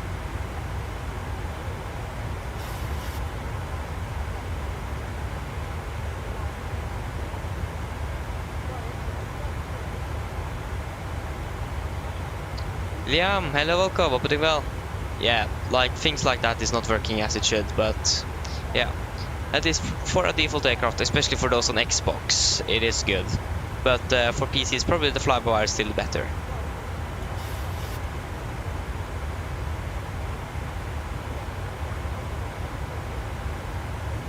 Yeah, I do agree. The EFB is not that good, to be honest. I don't like that EFB from indie builds. I don't like that either. So I do agree with you with that. And also, when I watched it yesterday, it seemed like the acceleration of the aircraft was quite slow as well. And also the flight directors was quite interesting. So yeah.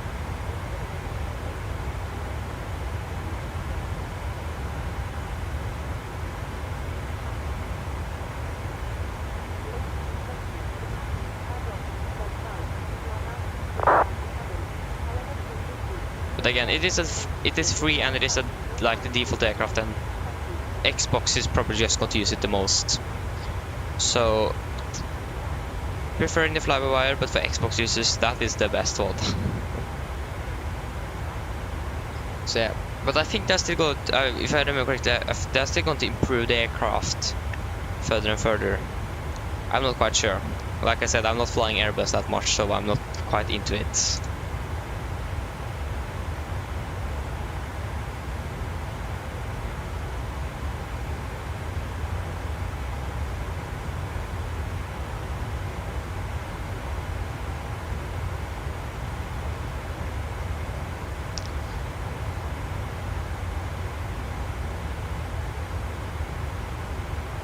So yeah.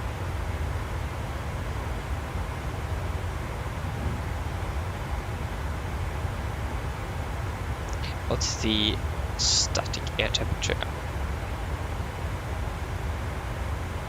We have changed even more heading here. Nice.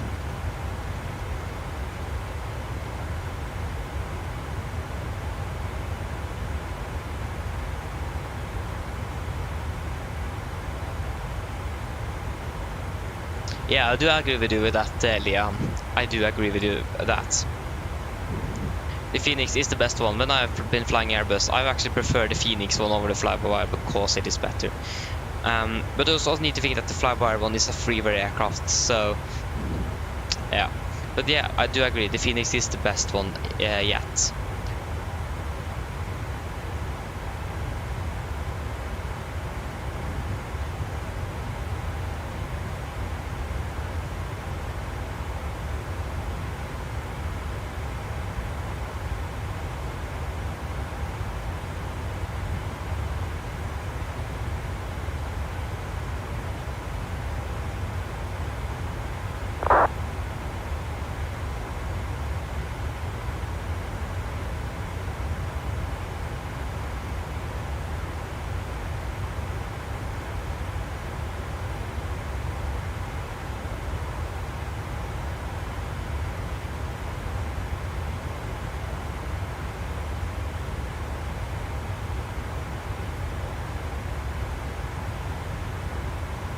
So yes.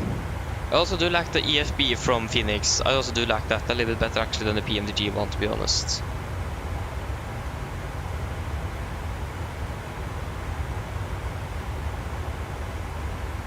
But PMDG is going to improve the EFB even more with the 777 release, so they're going to match pretty good with each other soon. But I mean, like the Phoenix EFB does look like a proper iPad, and also functions a bit like an iPad. Like this is I downloaded a mod for the PMDG EFBs to like remove, for example, the PMDG home button, for example, and so on. What is this? What? Yeah, that's probably the Halloween thing or something. Yeah, that's correct. I don't have removed that. If you scan this one, I think you're going to be able to reach to a Halloween livery for the PMDG aircraft.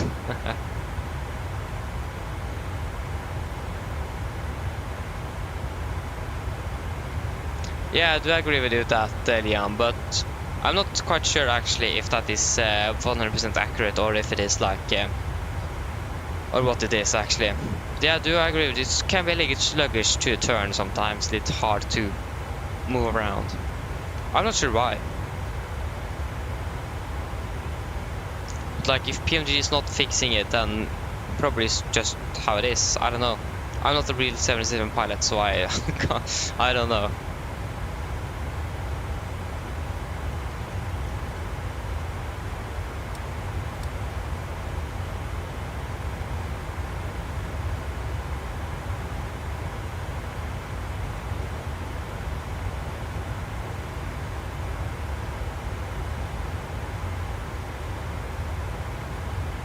Hey!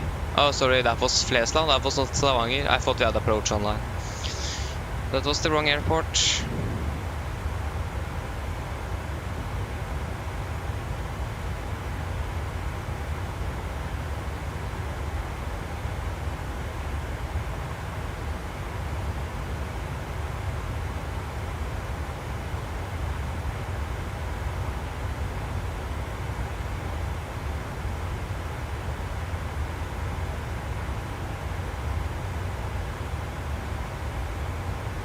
So yeah, should be really nice with the new features on the FB from the 777 release. Looking forward for that.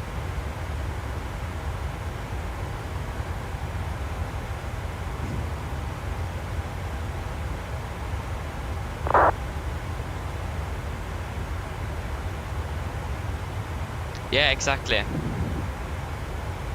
So yeah, but generally in the MSFS we know that the handling isn't quite good either though. So you do have a good point there. So yeah, but also it's just MSFS. It isn't quite good at the physics and handling and so on.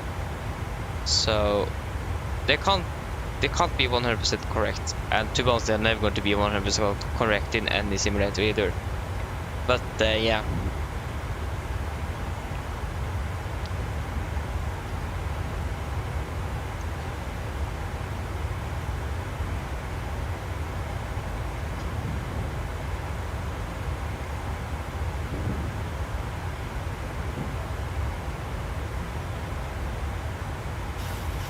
So Piv, yes, I do agree with you, and I think they are going to improve the physics engine quite a lot. I've heard for the 2024 release, and that should hopefully also fix that landing issue. If you remember Simulator 15, we got some new physics with the ground handling in the simulator. That is something they have ported over from the 2024 release. So that means that is something that's going to be included with the new 2024 release. So hopefully they are probably and hopefully going to improve the landing physics. Yeah.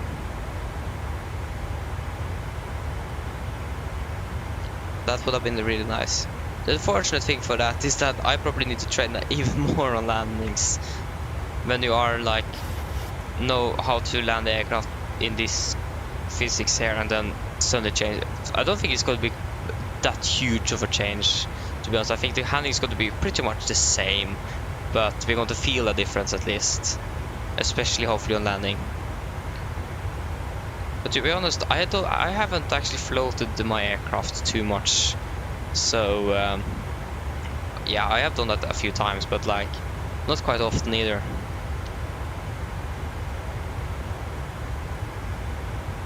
There.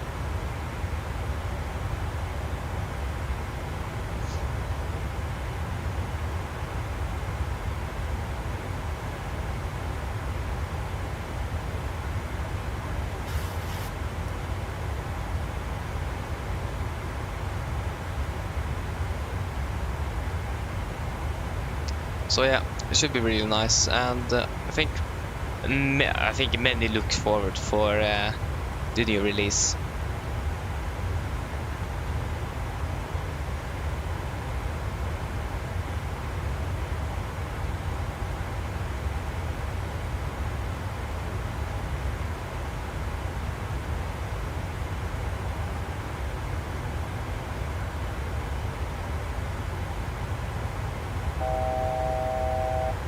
Fast to go.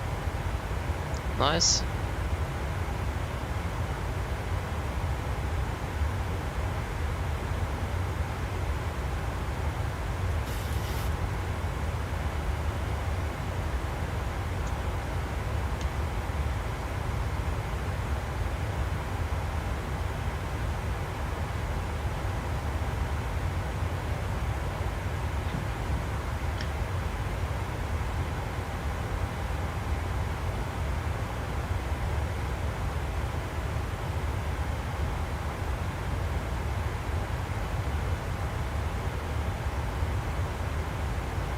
Okay, we are soon at, we can actually reset the minimums as well, we don't need you.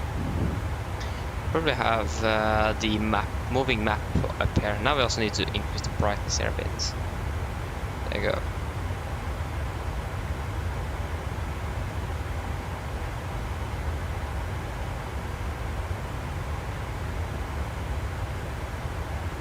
Okay, we are at cruising altitude. It depends. Like the cheapest one is like $35. The priciest one is like $80.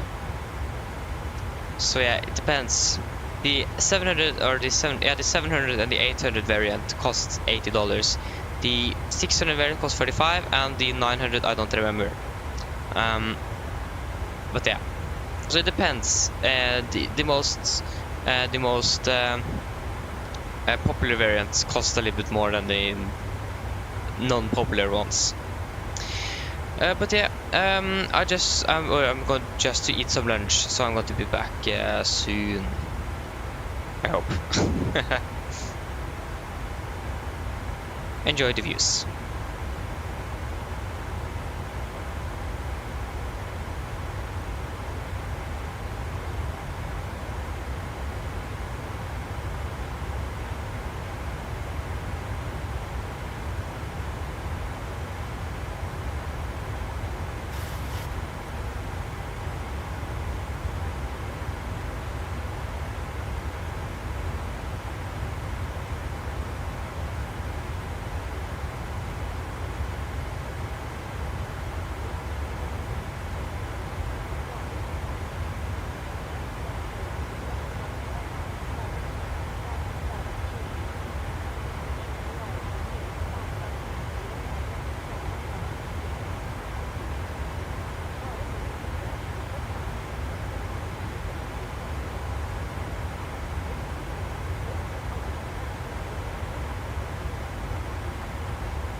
traffic and notify right about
Stuttgart traffic, this is your Industrie Alpha taxiing to holding point.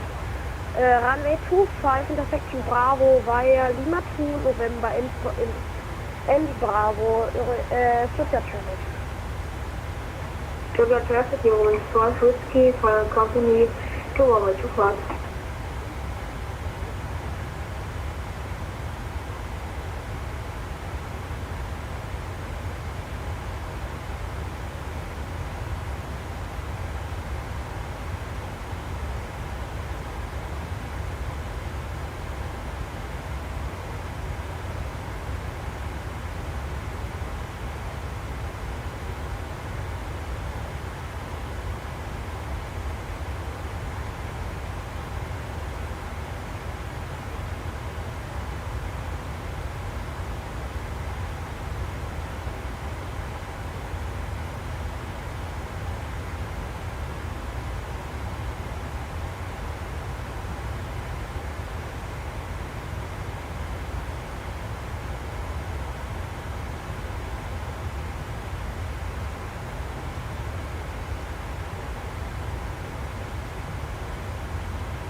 Okay, guys, I'm back.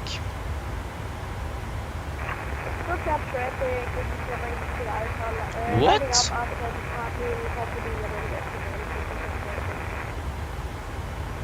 How could you get the PMDG 17 for free on flight sim.tia? What? That doesn't make sense. What? I've never heard of that before.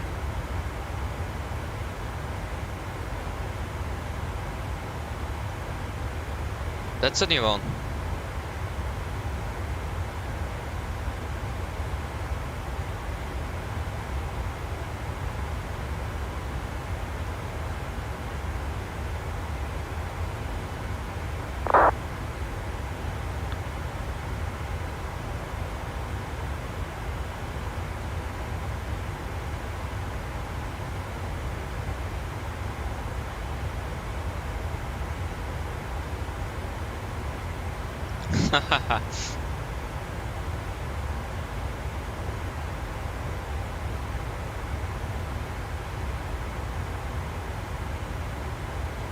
Yeah, that's interesting. If you found it, then you need to say what I'm going to search on to actually be able to find it. I want to see a bit more lights, to be honest. That's so weird.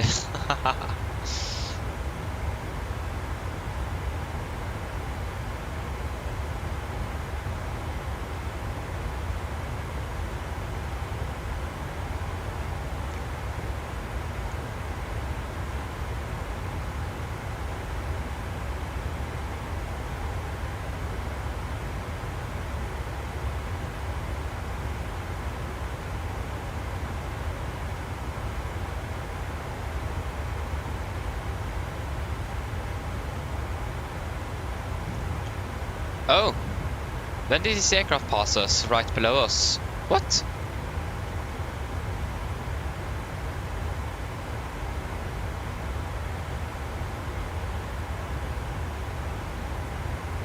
Dude.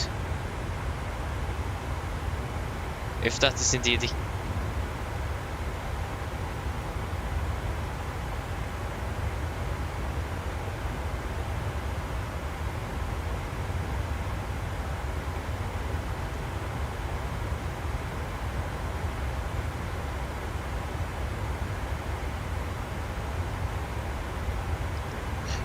At 3:13. I need to remember 3:13, okay? 3:13.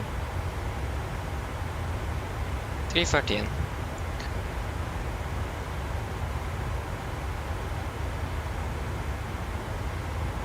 I want to check that out a little bit later on.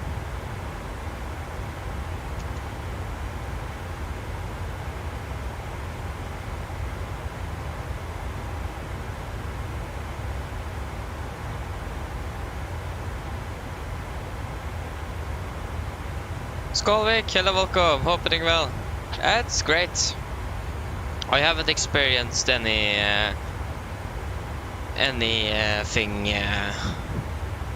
like bad. I don't know what to say. So far, the experience have been good, to be honest. What about you? Have you had any problems?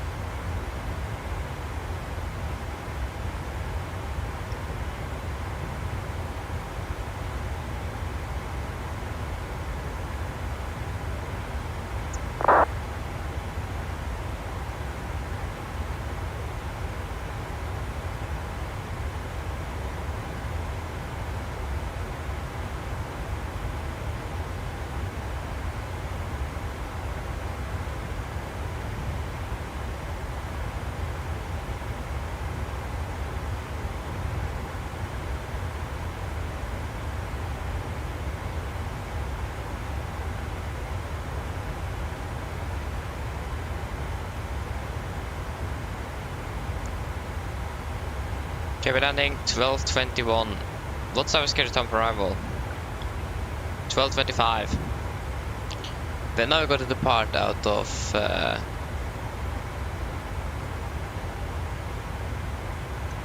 okay, Stavanger, Milan, Stavanger, landing 14:25, departing 15:10, arriving 1600.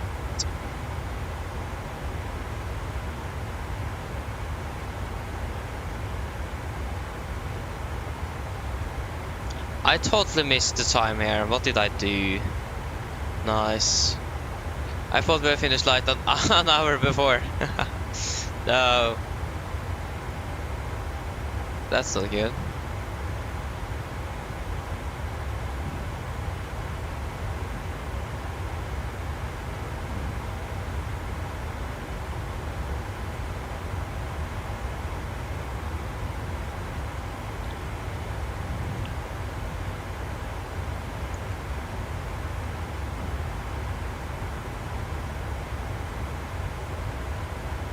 Now the rain is, maybe the thunderstorms is around the corner in Milan now.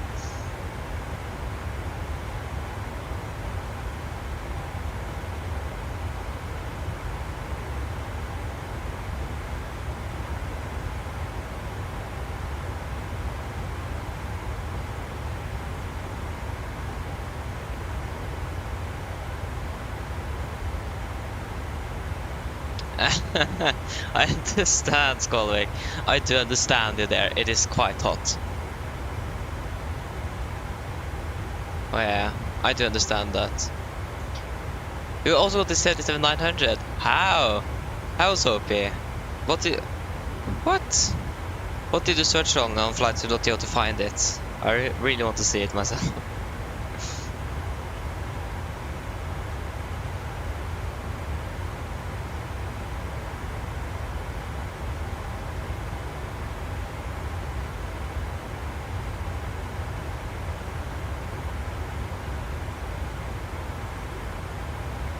Huh, where could we find it then?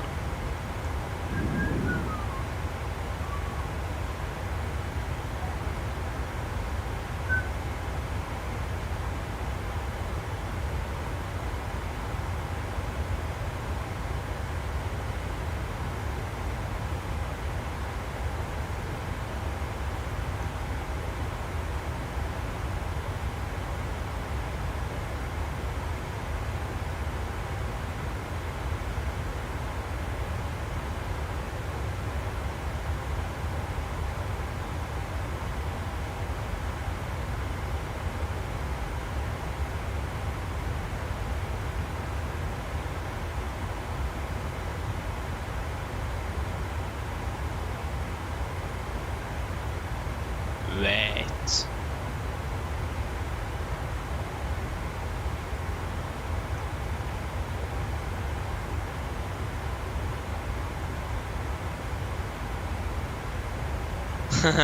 Yeah, okay, nice.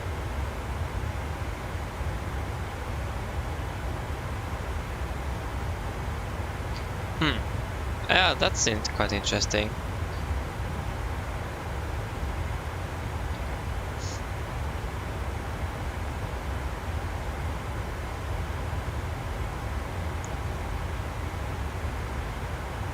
Collection liveries.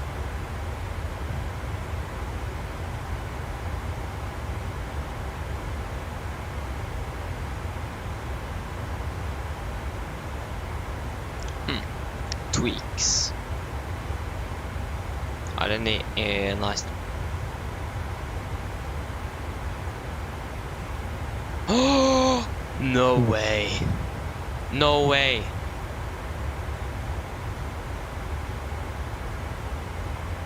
So now modified the PMDG 77 so you can 100. No, yes! I just found a mod that you can have 189 seats on a 77, like Ryanair, Norwegian, low-cost airlines in general have. Yes.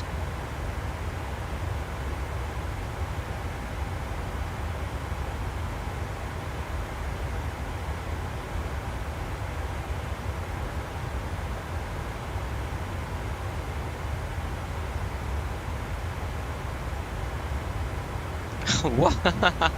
Nice. That's really nice, Soapy.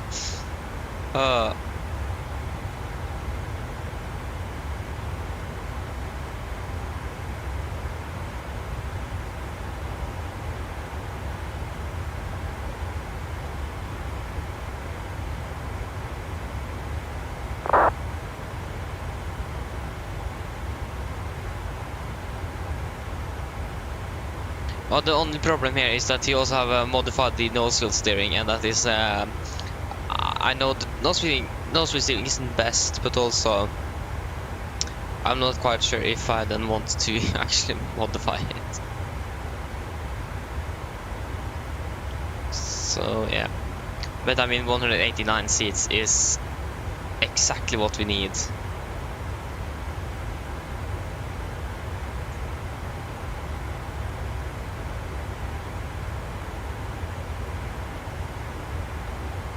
Of course, that is basically what Norwegian are using.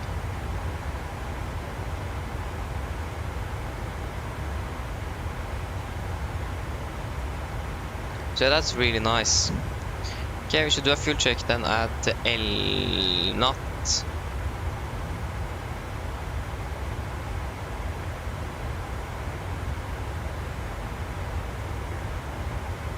4.8 and 3, okay. Okay, that's really nice. But just why have we changed the nozzle steering? That is... I have tried some mods out with the nozzle steering and they didn't work that well, to be honest.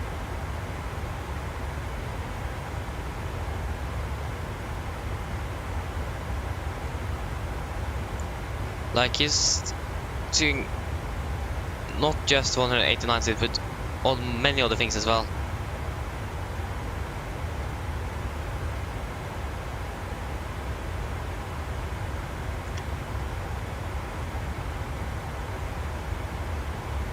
But of course it is a Ryanair.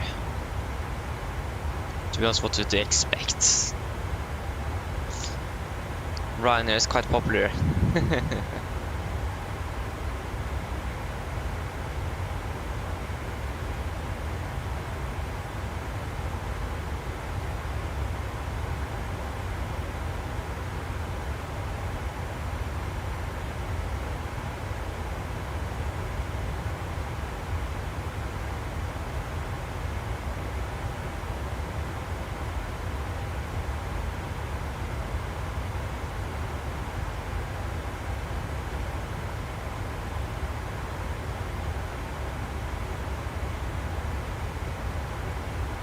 Huh.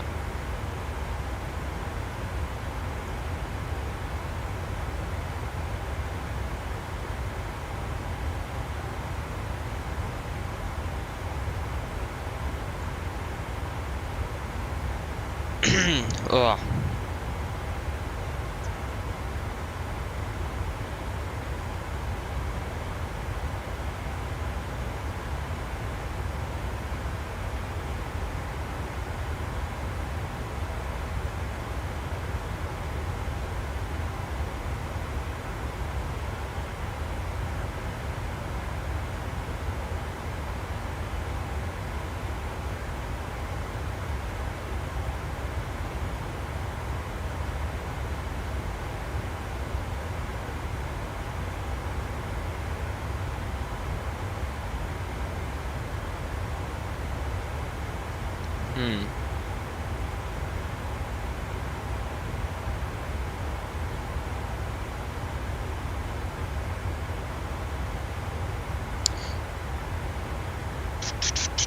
Yeah, there isn't much happening here now. But what could we then do? Like, when we flew from Rome, we had this interesting light reflection in the flap gauge. We don't have that anymore. So that is basically out of the question.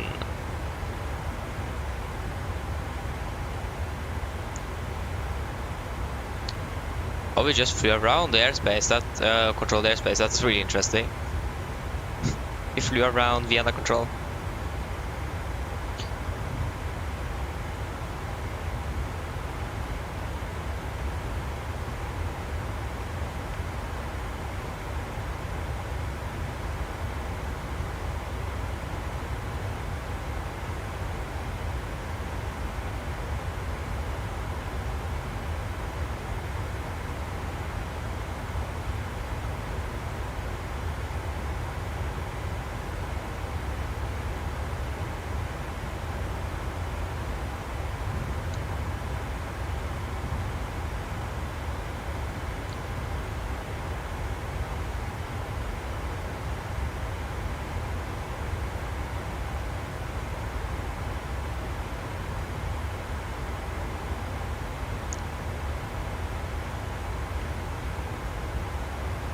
12:21.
Okay, so then we have passed the waypoint, so weather report 4.8, 4,800, 3 tons.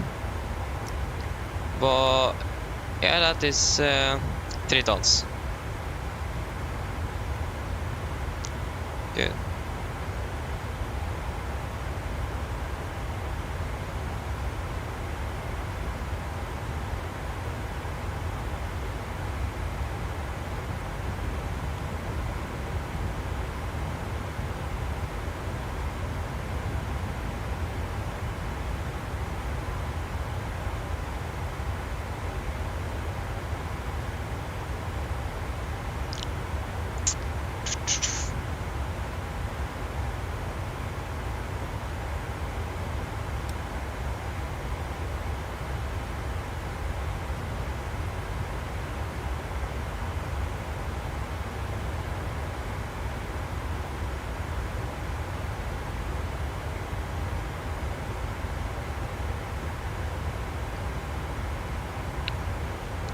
Yeah, flying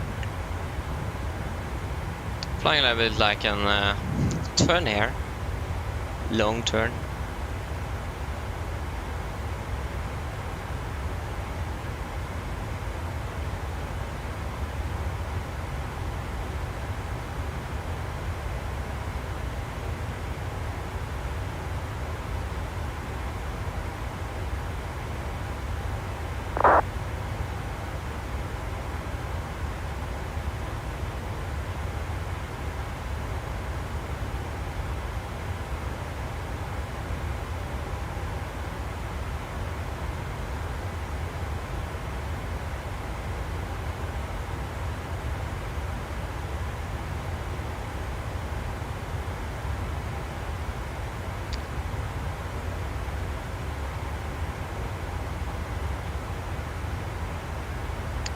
Yes.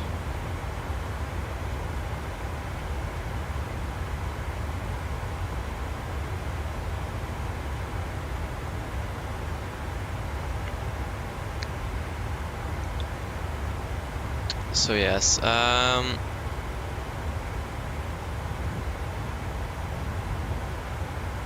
still landing, yeah, there you go, that's exactly 2 tons, so 61, 60, 59.4 then.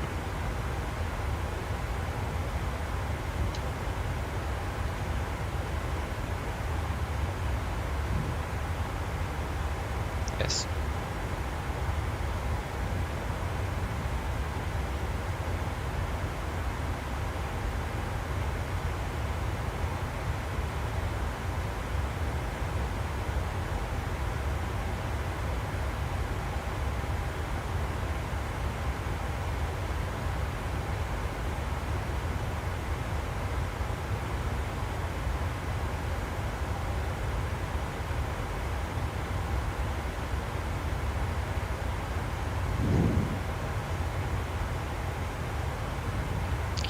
Yes. 1.6. Yeah.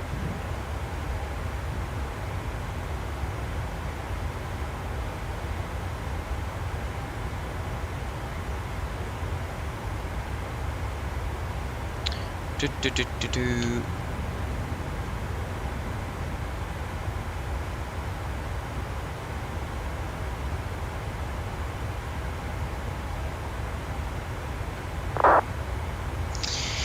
there's still a wait to see in Stavanger, so it's got to be on good old Unicom.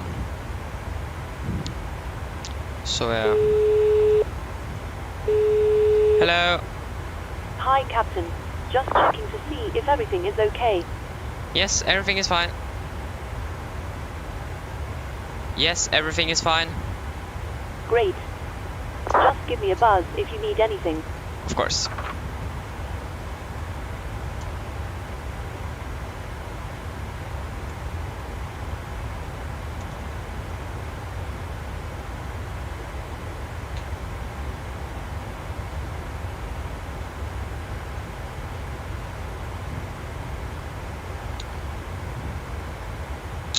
Yes.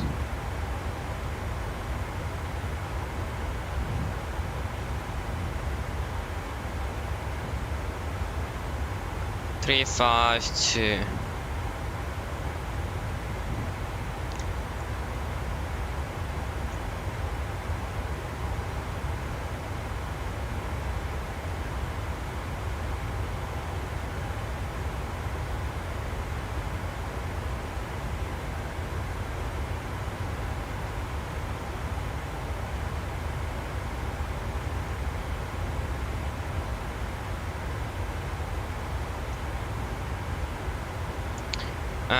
So 11:05 was the fuel check, so that's already 5 minutes ago.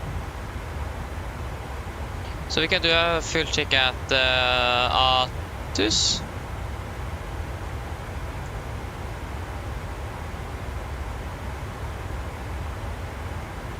Yes, Atus.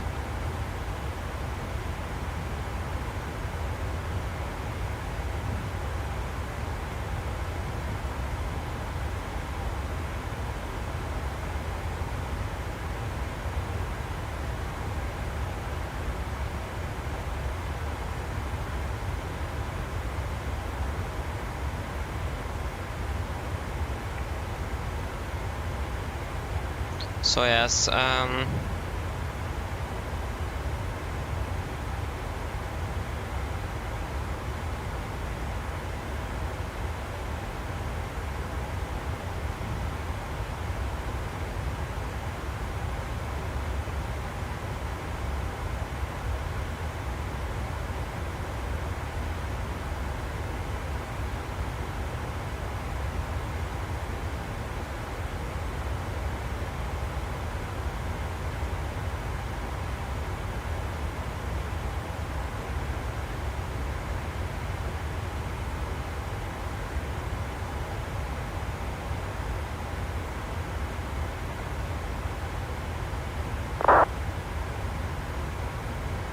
okay, we are still over Germany somewhere. Yes, indeed. How did I guess correct? I don't know. Hamburg, we should maybe be able to see Hamburg from our right side, but it all depends with all these clouds around. But yeah.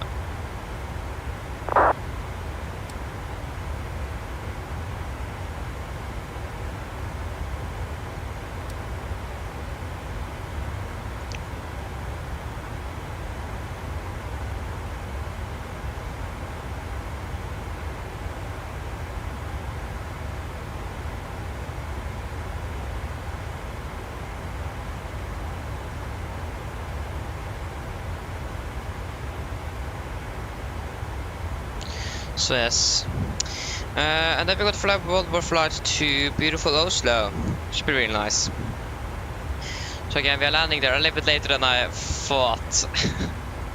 I thought we were going to land like finish like a little bit like 1500 local time or Norwegian time. No, we are not landing for 1600. I was an hour wrong there, or incorrect. So that's nice.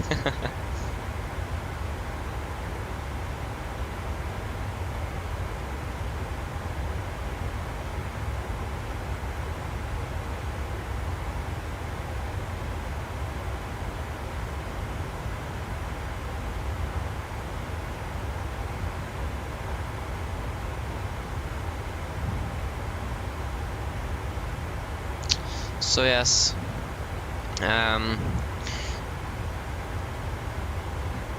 they're still around, what is the setting at? Yeah, 320 miles until top of the stand.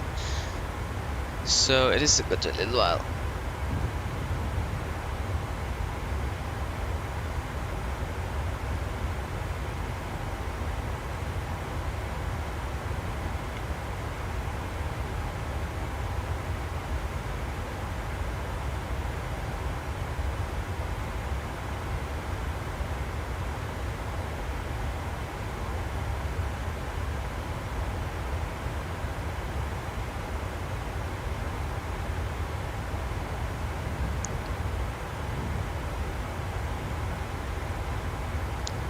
One, two, two, two, 1, 2, no. 1, 2, 2, 1.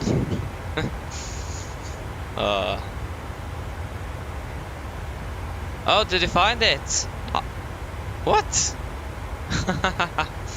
What did it? Well, oh, okay, not a flight center team. Nice.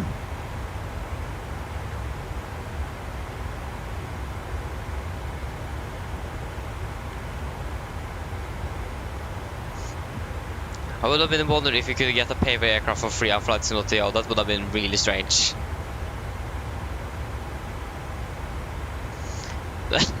Then I would wonder what are Flight Simulator doing. Allow people to publish paper aircraft for free, like privacy or piracy or whatever. I think it is pirate. I don't. It is not privacy because that is something else. Piracy or something. I'm actually not sure how to pronounce it. So yeah. Everything like where you can get paper things for free is sketchy. Everything there is sketchy. So yeah.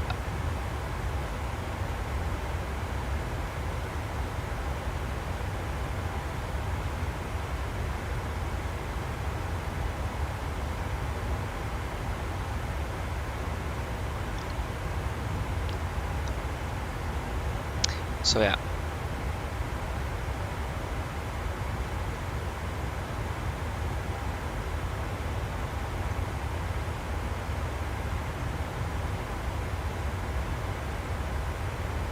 I agree, Skolvik support PMDG. That's really important. Otherwise they can't release the 777. Yeah, it is important to support them because they do have use. It's a lot of work making an aircraft like this, and future aircraft. It is a lot of work, so it is quite important to support them. And it is a reason also why it costs a lot, because they are using a lot of money just to build or make the aircraft. Like if they want a license for it, that's quite expensive and so on.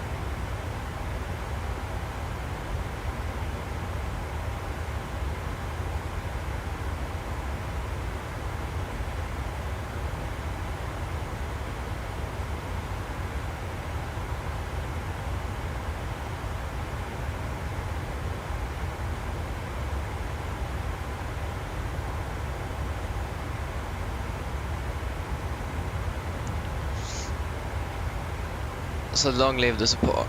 Okay, that was maybe a little bit late. So.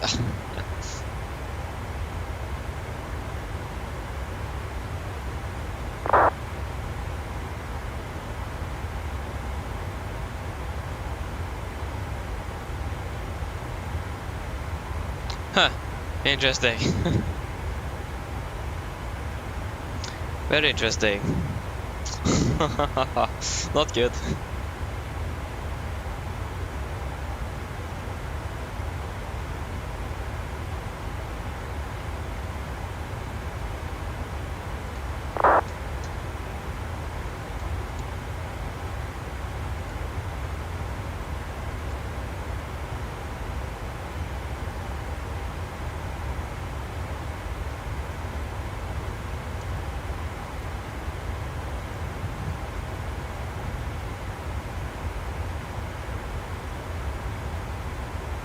Yeah, it does.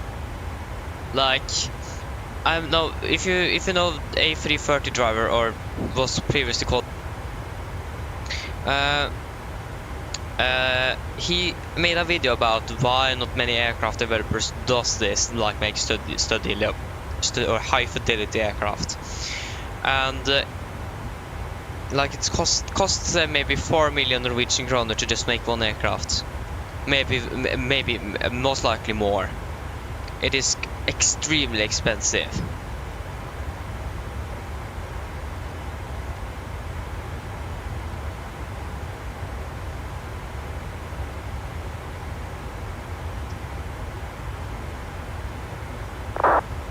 So yeah, it is extremely expensive. They need to like pay for the developers. They need to maybe pay for a license. Maybe they do need a license, otherwise they're not going to be able to make it so high fidelity.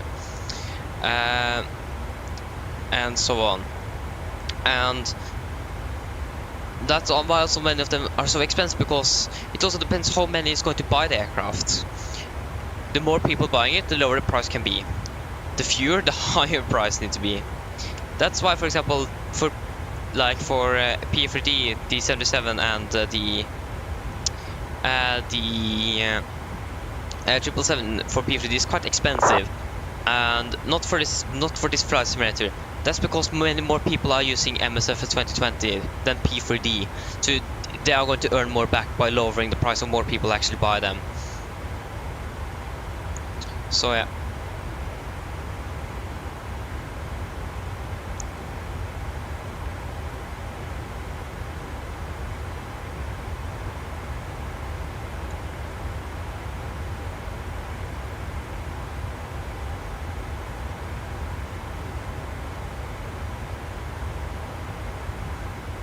So yeah, it is extremely expensive.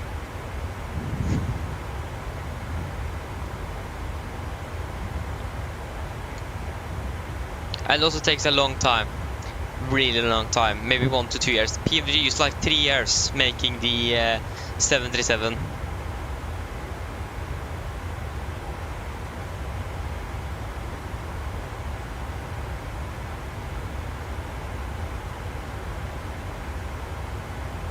So yeah, it is extreme how long it takes to make this aircraft.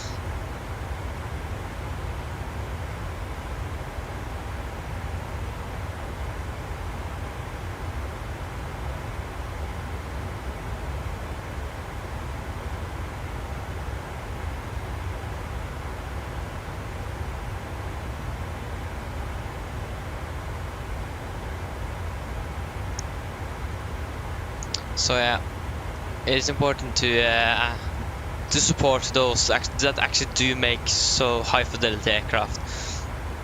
And also, since like for example the Phoenix aircraft is so cheap, that means there's quite a lot of people that is actually using this simulator. So that's also incredible how many people is actually using this simulator. Exactly, Skolvik. Exactly. So yeah, like for example an airport does seem like it's not taking a long time. Takes a few months to make an airport. So Aerosoft, I think Alan, took him over a year to make Oslo. But I'm not sure how many he had on his team, or if he was just alone making the entire airport. That would definitely make sense that it took so long. But the bigger the team is, the faster you can create something. But also it's going to be more expensive because you need to pay more people. So it's a little challenge right there.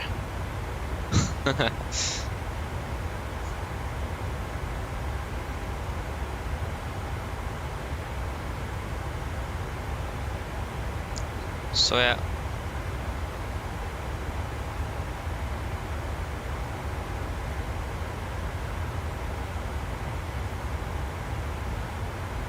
I'm wondering quite a bit how much the 777 is going to be priced at. That's going to be interesting to see when that is coming out.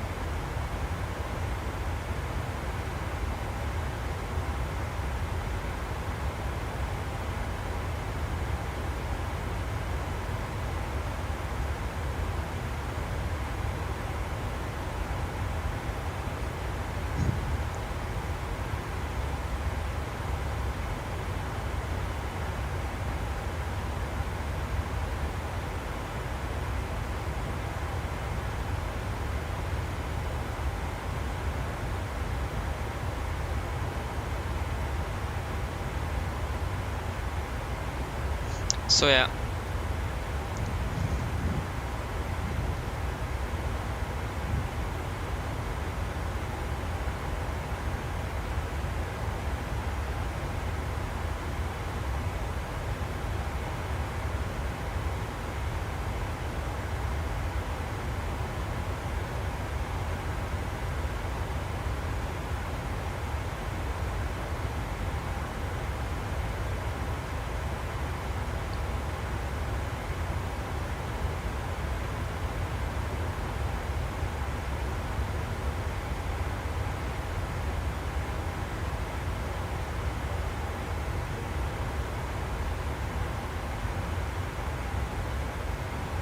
Så ja.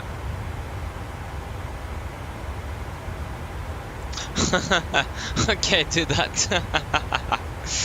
Yes.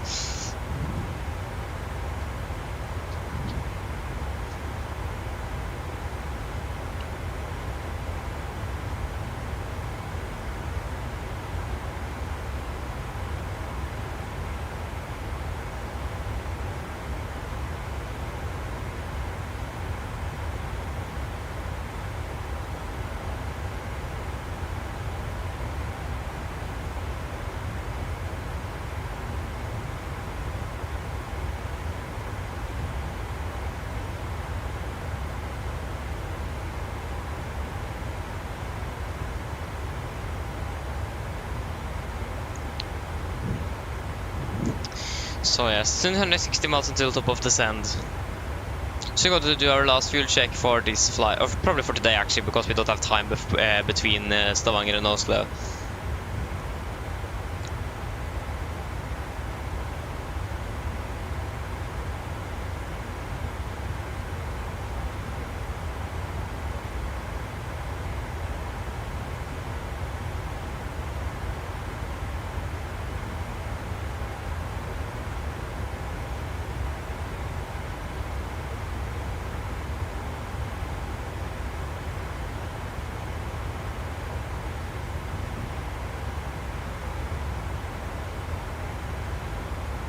So yeah.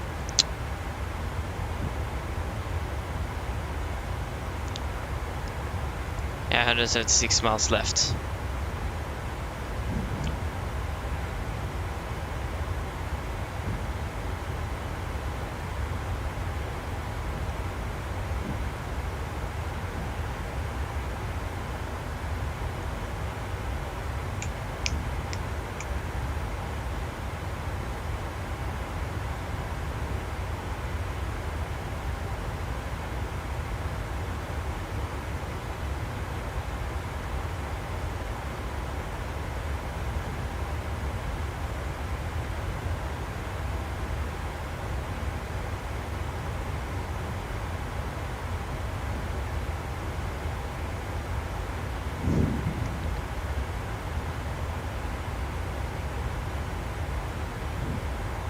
How many miles? 44, okay. So we're approaching the fuel check as well.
Alternate is Bergen.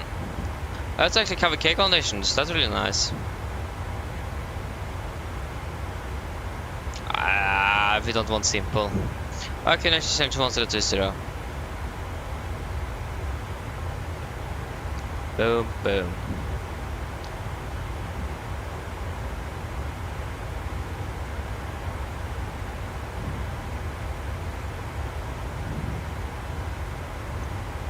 What's the clock? 30.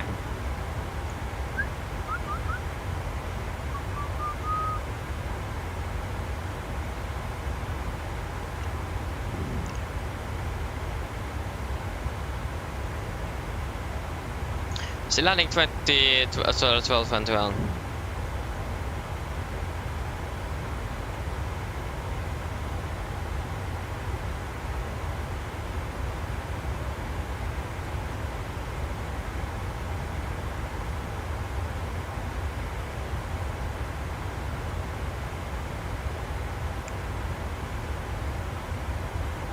Okay. We are soon passing into Danish airspace. Oh, the Wi-Fi is dying as well. Thank you for that. Connection lost. Oh, why? Why Wi-Fi?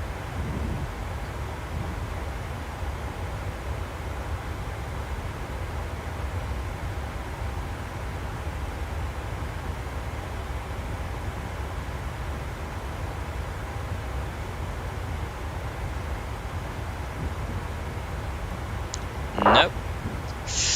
Online services is unreachable. Please check your internet connection. Online services will be disabled until connection is restored.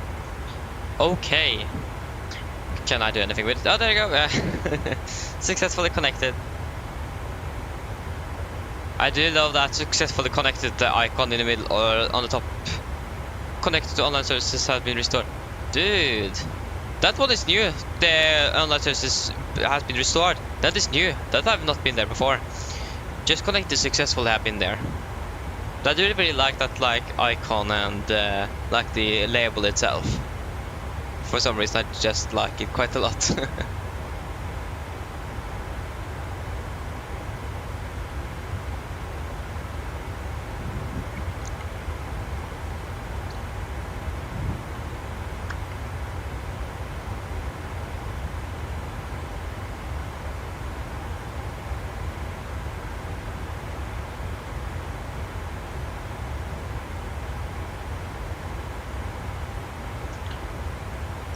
Alright, what is the way på? Ja, det var ett A-typ.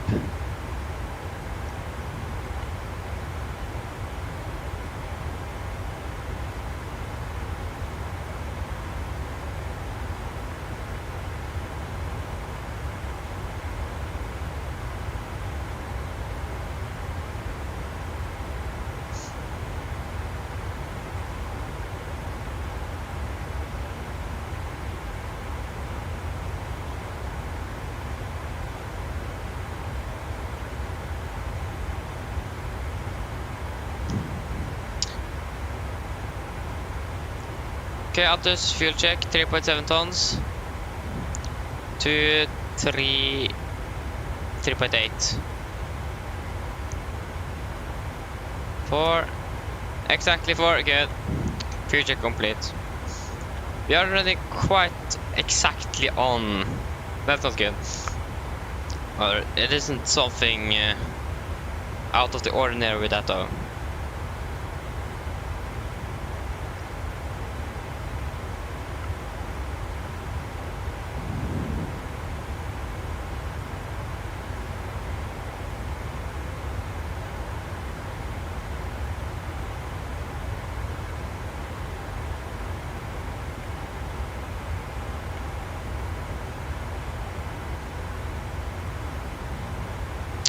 Yes.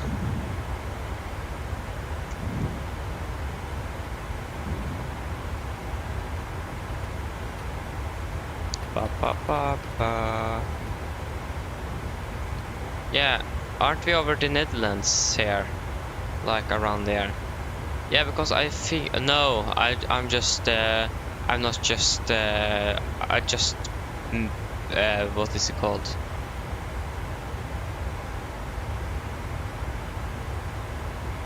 I don't remember. I thought this was somewhere else, and it isn't. If that made sense.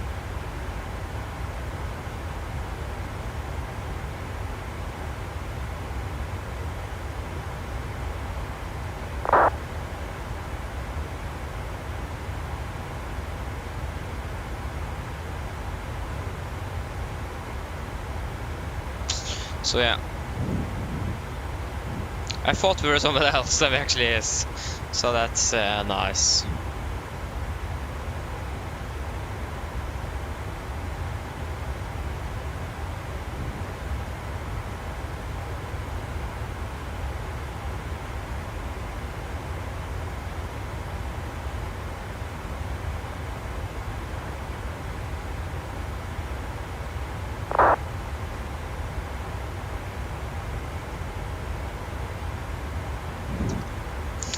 One thing I forgot is to take off the sun visor, but nah, I don't need that anymore. There isn't that many clouds here.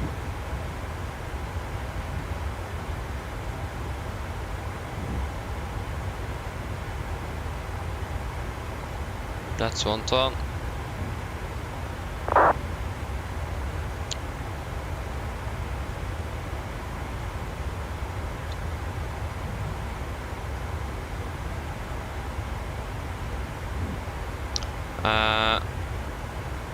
So now it okay. So increased. Oh, we have saved 100 kilograms of fuel or something like that. 108. Okay. So that's 1 ton. That's going to be 59,500.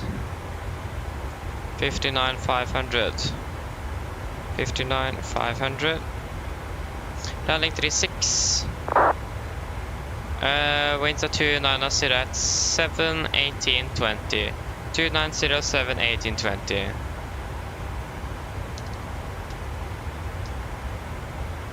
Two 990.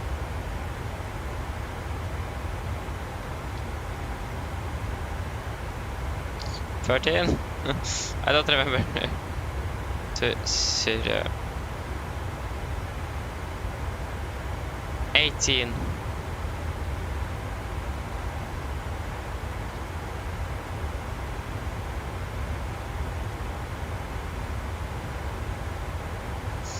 Go. That's going to be 46 minus 5. That is going to be 41.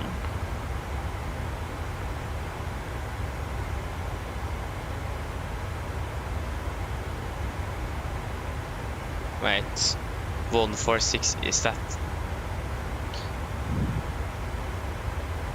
Just 2 knots, okay.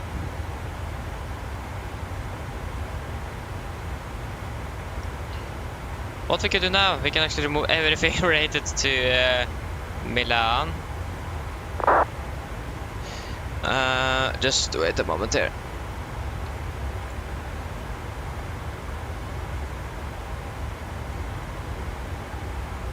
So yeah, that is now gone. Sid, star, approach, don't need you. So search, we want the arrival, we want the... Wasn't it like Rivex?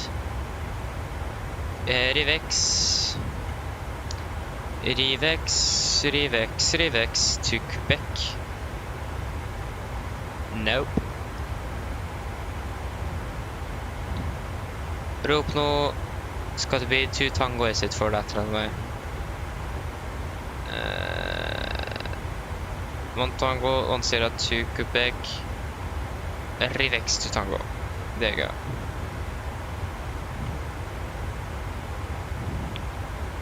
In approach, we need the ILS for 36. RP Zulu.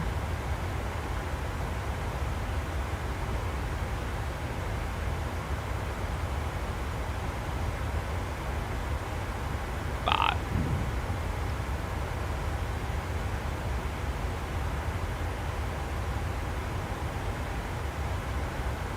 I could just take the ILS. It's the case ATC is online or coming online. 357.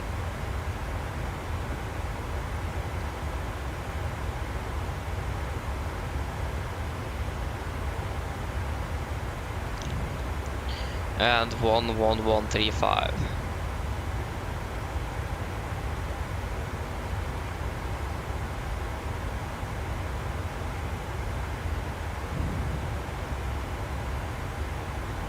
Yes. Okay then guys, are you ready for our approach briefing? So we can begin with the weather in Stavanger. That was recorded at 11:20 Zulu, and it is as follows. So winds 29 at 7 knots, visibility 10 kilometers or more. The FU class 4,500 feet, broken at 7,000 feet. Temperature 18, dew point 14, QNH 1020 and no sig.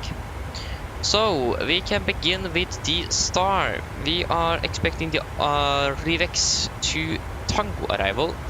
This is on chart 10-2 Papa, effective 7th of October 21. So coming in Revex there should be above flight level 100. Continue to Zulu Victor 735, should be at flight level 80. At Lurup, maximum 220 knots above 7,000 feet. And at Zulu Victor 731 above 4,000 feet. And Tuxas, the clearance limit above 3,000. MSA at Stavanger is 4,800 feet. We are going to forget that. I forgot that is no speed restriction is below flight 100 here, or at least it doesn't say anything. And yeah, and we have no threats for our travel today. So for our approach itself, we are expecting the ILS Zulu for number 36. This is on chart 11-2, effective 14th of July 22. So we're coming in well to Tuxas transition. Should be about 3,000 feet, maximum 220 knots. And at PDUG should be about 2,700 feet, maximum 210.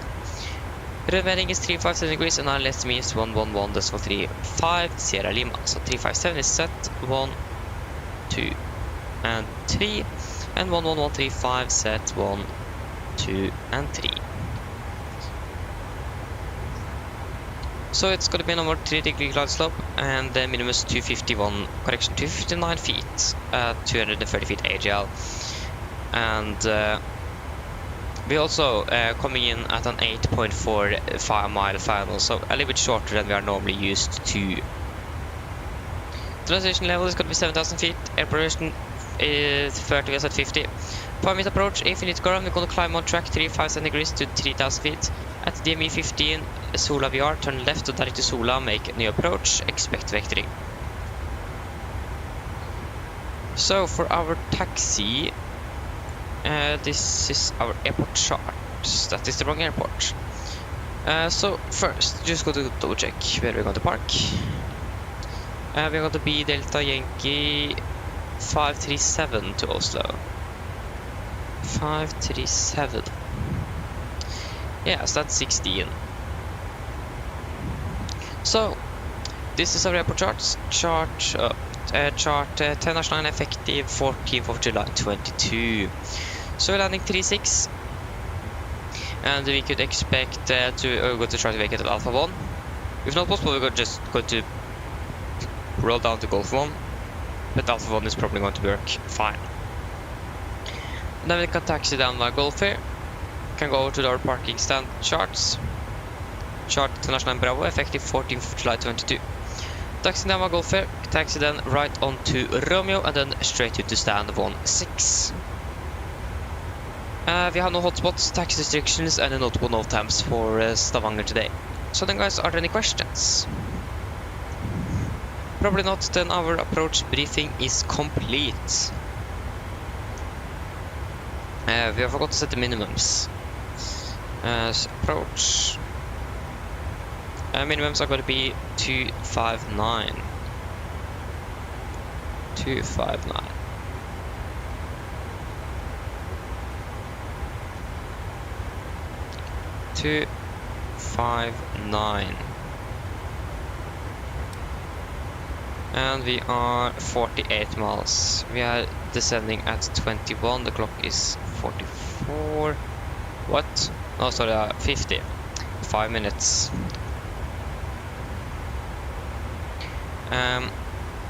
The traffic into Stavanger currently. Are we actually the only aircraft in? Okay, it's a Jet 2 aircraft that is currently landing in Stavanger, but otherwise we are basically the only one. So that means we can fly direct to Tuxas. Yes, save some time and save some fuel, save some money, save everything. Yeah, just go to cross check, or sorry, double check which runways that is in use, because the Jet 2 aircraft is landing on 18.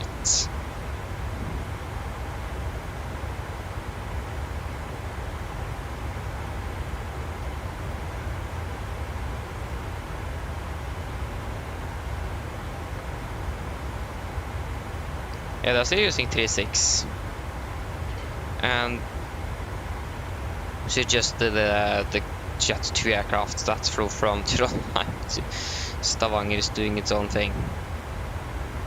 That's quite normal as well on Watson here. Okay, we can do the descent checklist.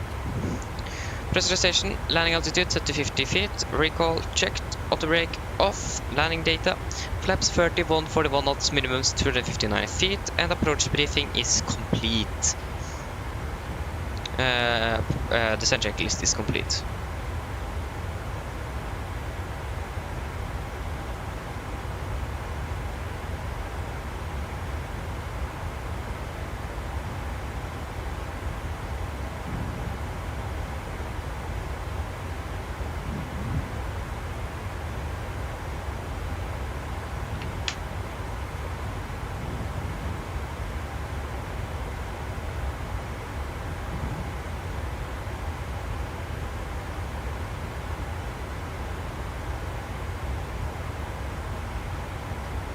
Good.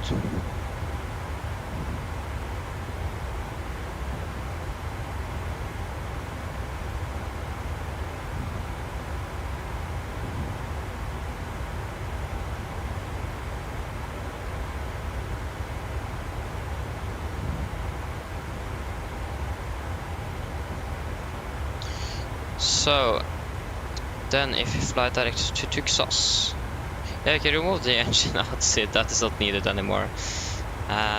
Tuxas, that is Rivex, then we are landing, we are landing quite early. We are landing almost 10 minutes ahead of schedule. And we have a quite long turnaround in Stavanger as well.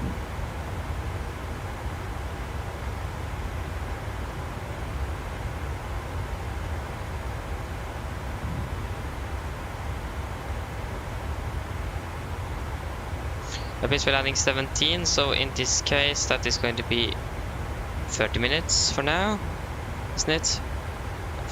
57, 7, so yeah, that's 30 minutes until the landing then.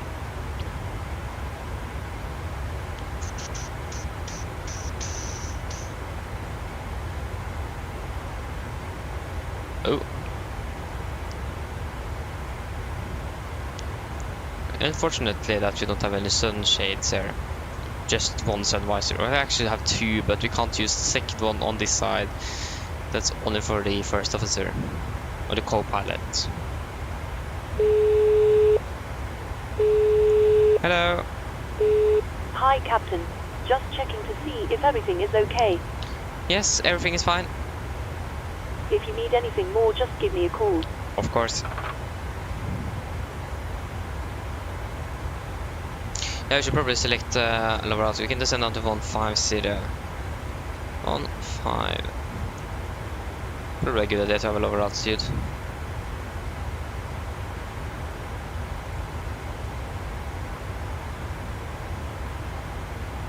Okay, there you go. Jet2.com is on final. Oh wait, no. He wasn't flying from Trondheim. What? He's flying from Lakselv. No, what? This is not even the correct aircraft. I think it is from Lakselv. No, it can't be Lakselv. That's not up there, probably. He have been flying from... Yeah, Lakselv. Lakselv to Stavanger. Jet 2 as well. Interesting.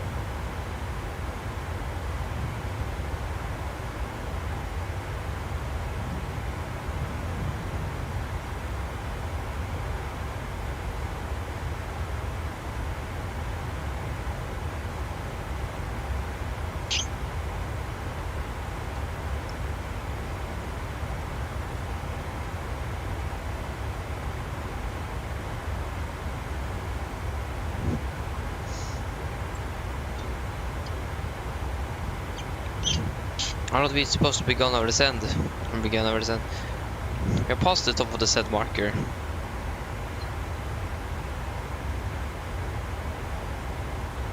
Yeah, well, probably because of that thing there.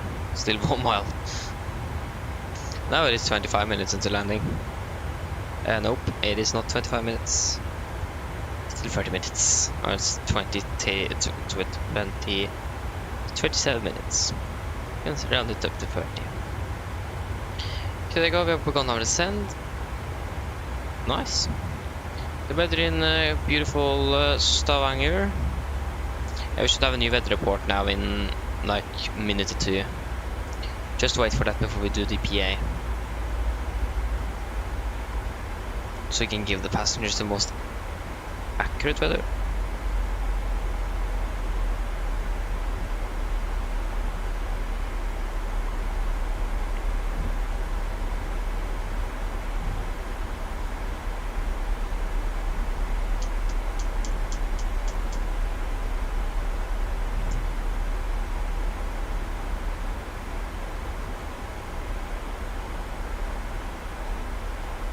Still just have 11:20, not 11:50.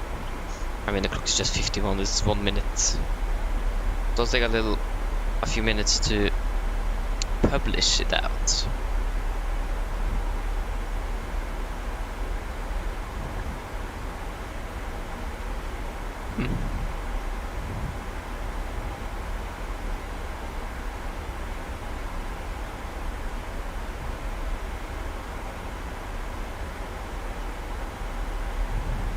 Yeah, now it is raining and bad visibility in Milan. Nice.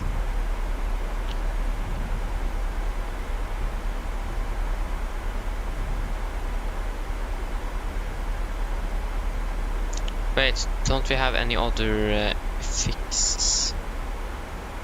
Yeah, we can actually just fly direct to Agnap. Then we're going to be straight in. That's much better than Tuxas. The maximum 2, same restriction as Tuxas. Agnap.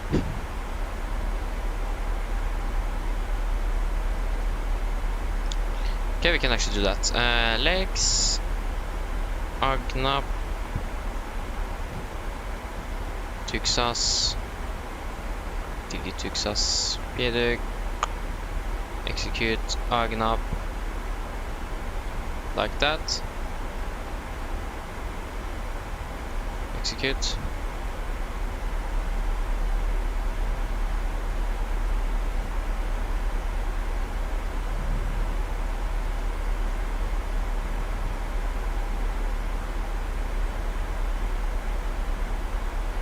I am never receiving that new update.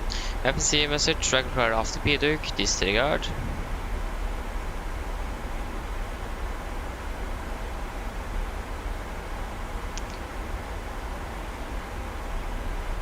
To be honest now, it makes sense to use Tuxus instead. Or Tuxas.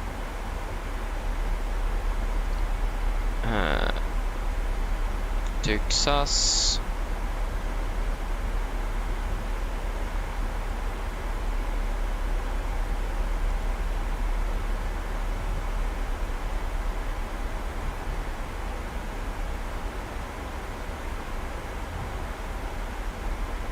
I'm not sure how it actually looks like.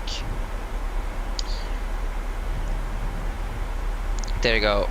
Okay, so basically just a few clouds around then. Mine damer og herrer, dette litt oppdatering her fremme fra cockpiten. Så det nok har lagt merke til, så nå byttes vi ned til Stavanger, og vi har ventet å lande om rundt 25 minutter. Her i Stavanger, det ser ganske så bra ut. Vi har litt grann vind fra vest. Det er 18 grader, og det skal bare være noen få skyer i området. Ellers forholdet det veldig fin flytur med Norwegian i dag, og vi håper å se dem for neste flytur. Ladies and gentlemen, this is a quick update from the flight deck. As you may notice, we now begun our descent down to Stavanger, and we're expecting to land in approximately 25 minutes.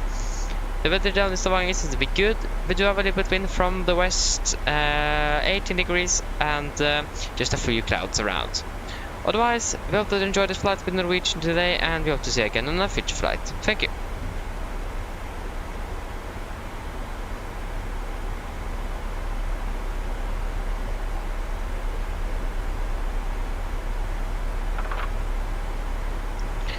drag record after PDG, disregard. I'm just going to see how it looks with Tuxas.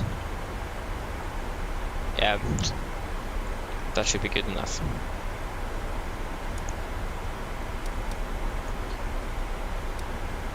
The Tuxas should be 220 knots, 3,000 feet, above 3,000 feet. That's good.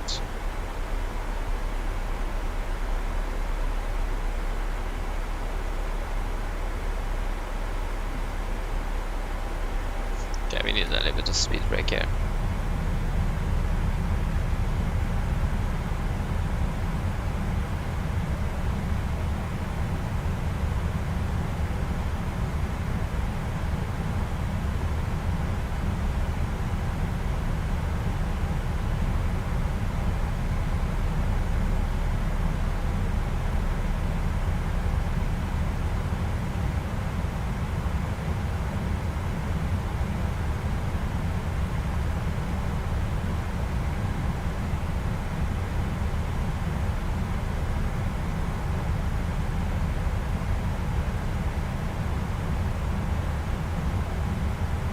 Good.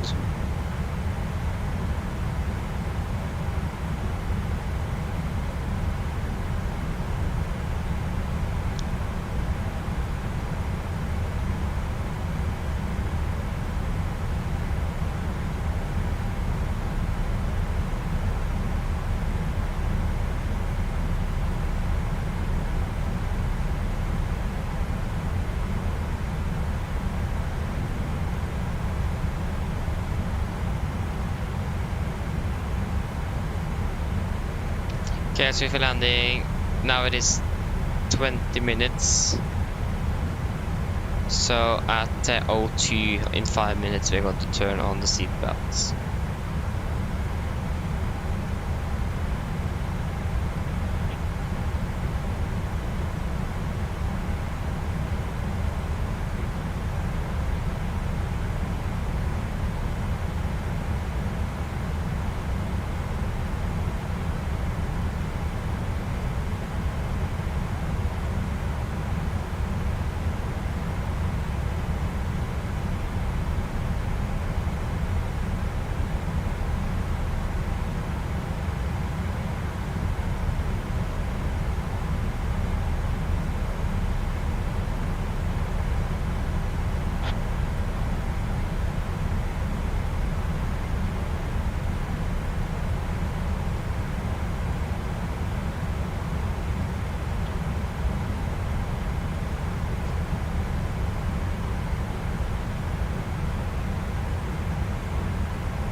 Good, we are capturing that glide path quite quickly here. Or quickly. We can at least see the coast. So that's nice.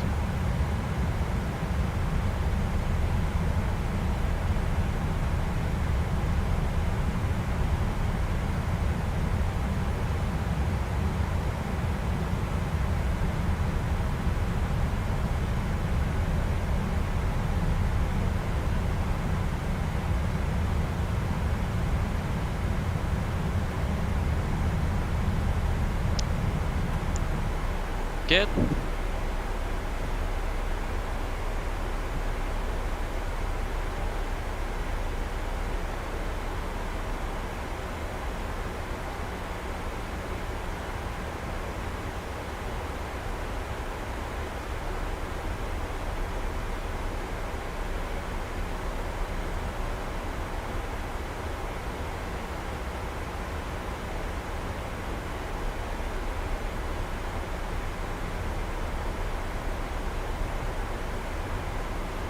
Okay, there you go. The clock is 12, sorry, 1400 local time, but it's 12 UTC.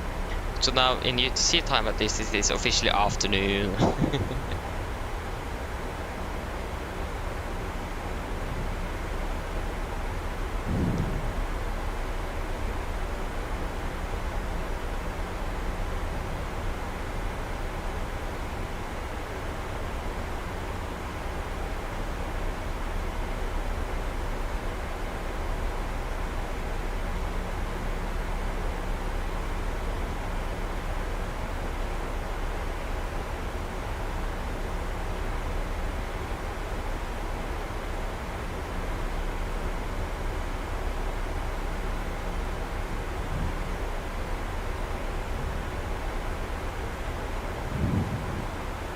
We can continue down to flight level 100.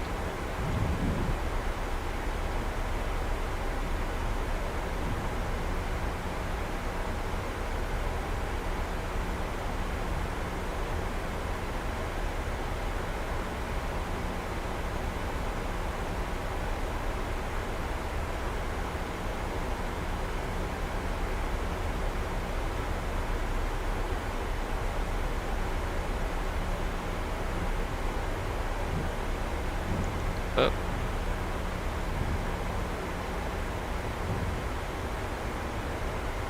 What? Nice OP. Nice.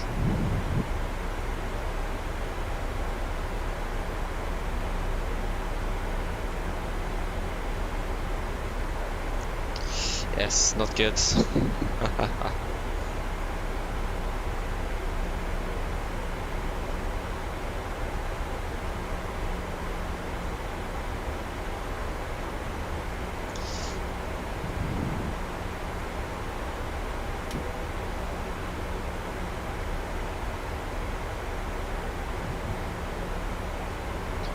Cabin crew, prepare the cabin for landing.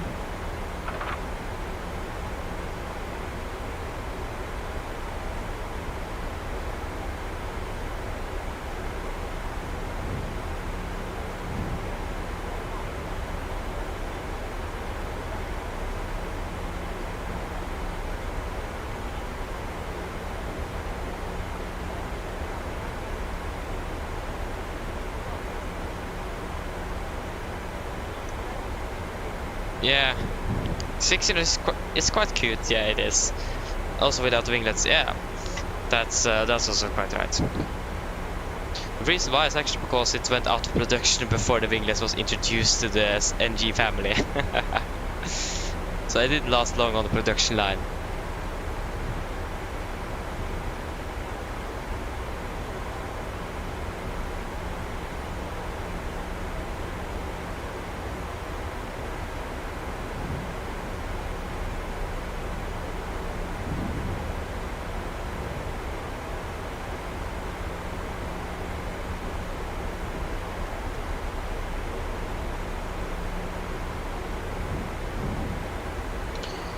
Okay, see landing 17.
Okay. What happened there? That's quite interesting. Never seen that before. No, we haven't flown like this south of Stavanger much either though.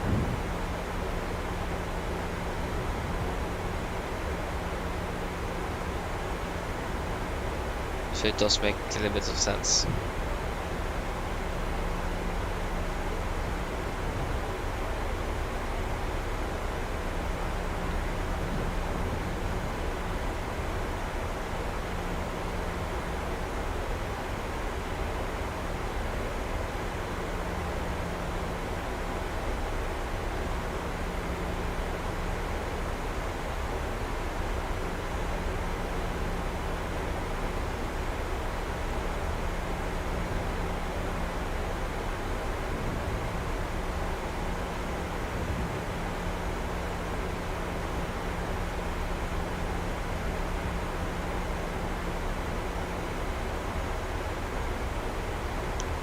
QNH in Stavanger now is 1020.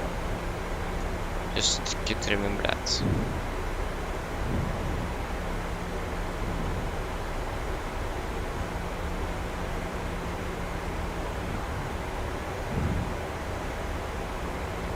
Yeah, 1020.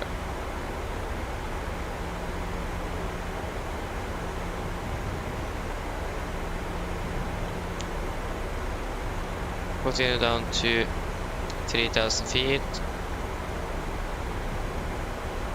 QNH 1020.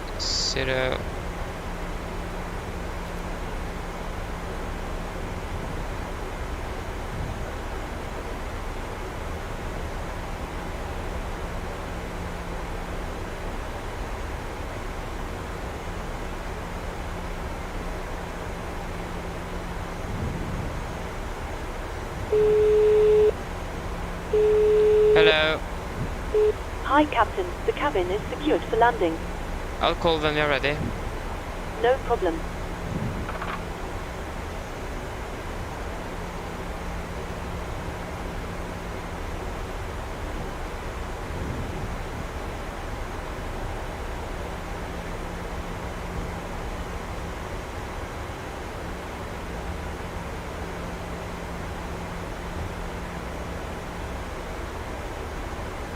Okay, passing through flight level 100.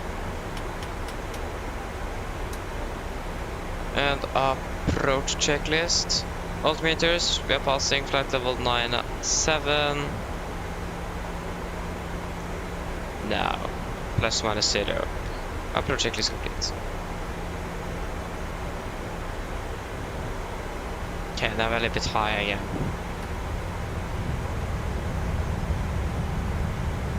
Altitude is plus 10, okay, good. That means we don't need to turn on the engine anti-ice.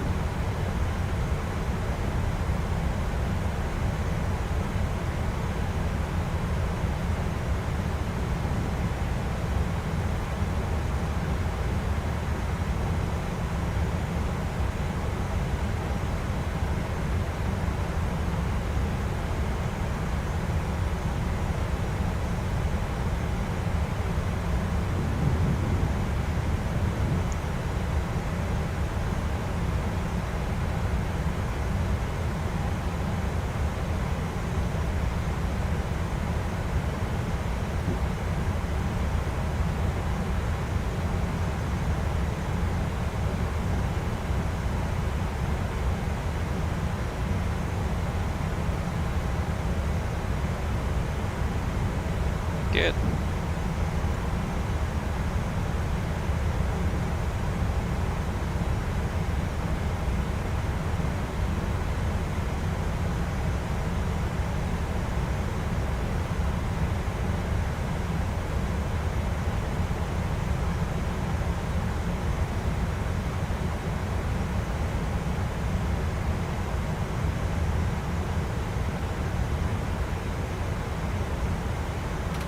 Okay, there you go. We have captured the path again, or Wiener path.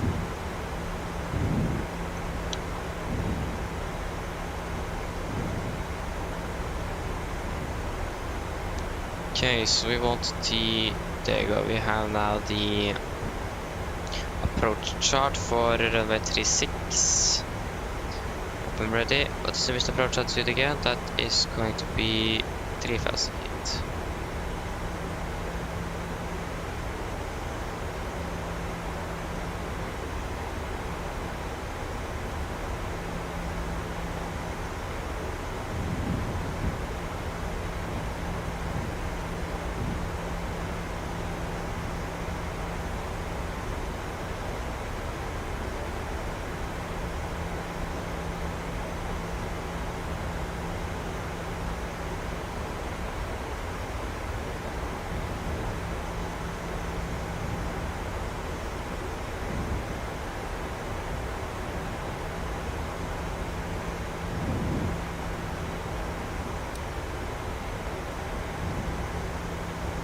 A helicopter is coming here, or flying over here.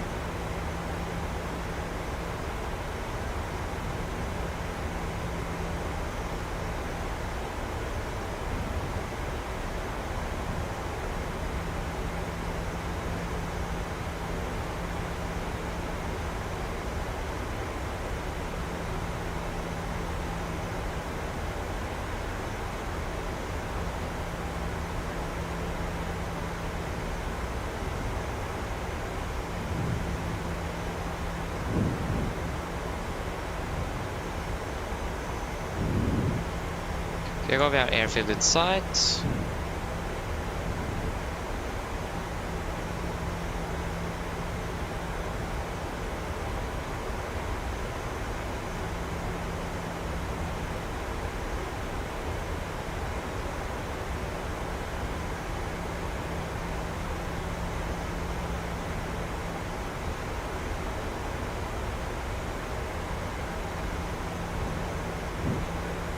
Okay, speed into vent, speed to 20 knots. Set. Passing over, continue down to 2,700 feet.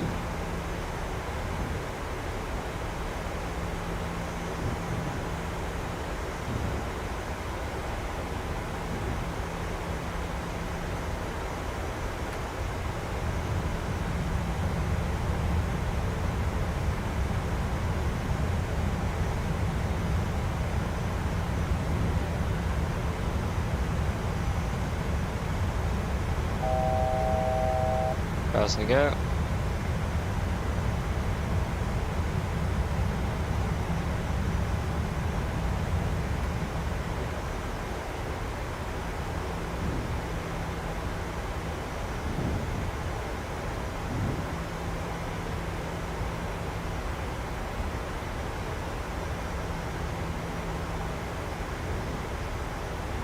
Okay, FFC message here. Direct relative of PDUG, disregard. Speed to 10. Flaps 5. Heading 357 degrees.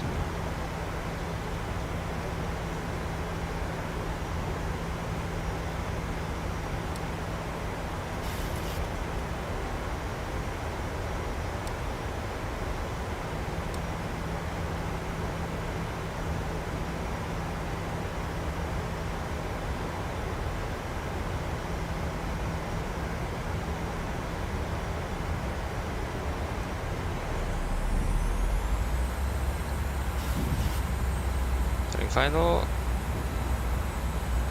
approach, Warlock,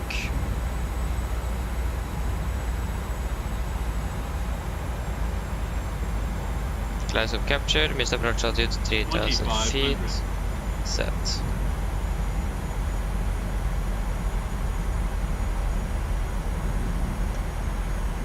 Chemical seats for landing, please. Speed 160 set.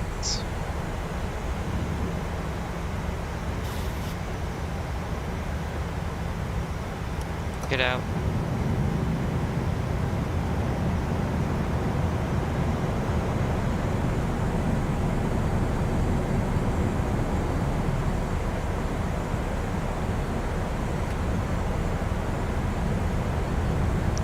Flaps 15.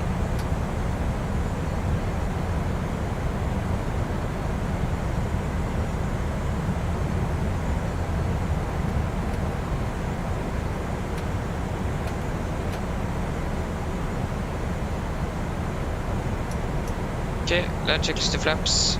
Chemical, given, engine start switches continuous, speed brakes, armed, landing gear down, flaps holding 15.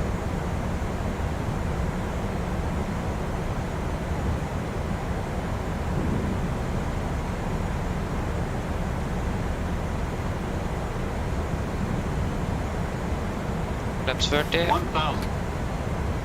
Complete landing checklist. Flaps, further planned. 30 green light, landing checklist complete. 1,000, we are stabilized, clear to land.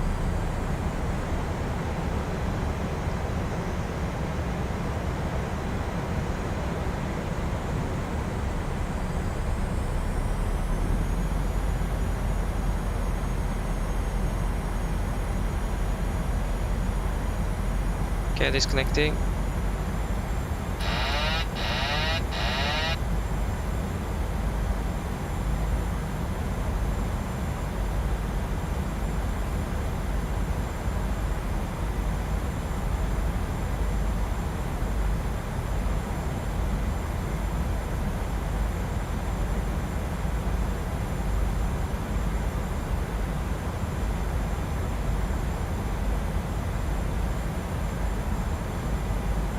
Approaching minimums.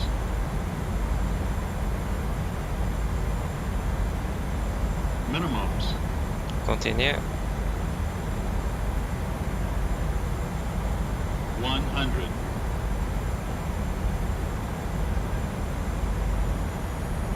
50, 40, 30, 20, 10.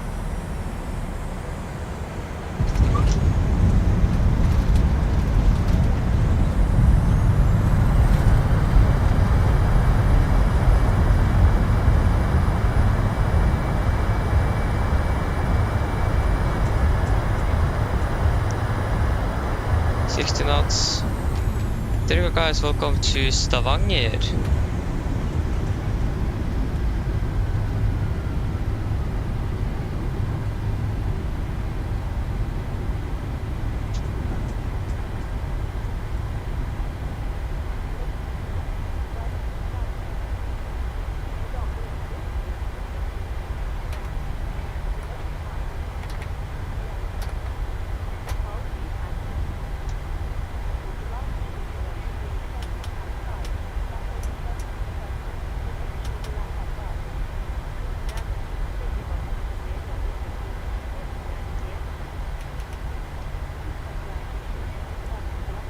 There you go. Okay. 77 Nordic pilot. Now we hopefully know where we are. Oh, there you go. There's the Jet 2 aircraft as well. The airport simulations. Welcome back. Yeah, probably. Minus 141 feet. Wasn't that as good as it was on the first flight, but I mean, it was still quite a good landing. The first flight was hit today have been the best one. We can take videre ground handling.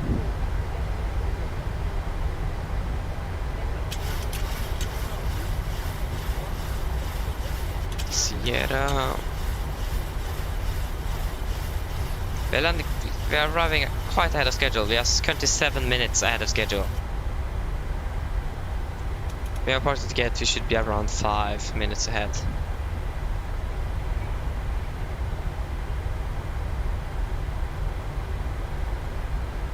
I'm not sure what the Jet 2 aircraft here is doing.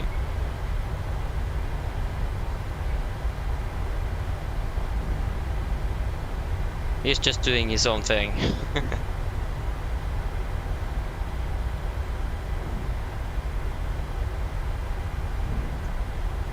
Actually, we were not going to use stand 1.5. That's occupied by Jet 2.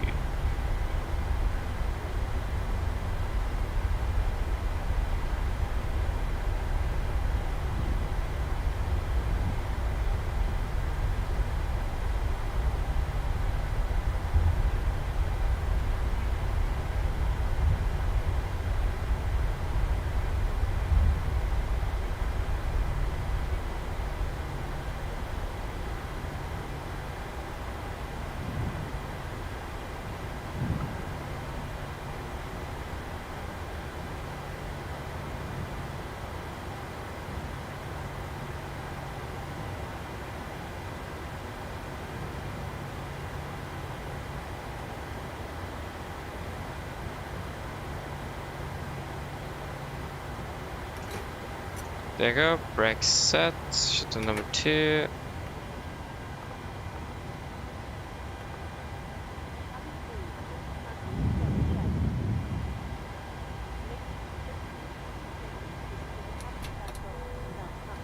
There you go, shuttle number 1.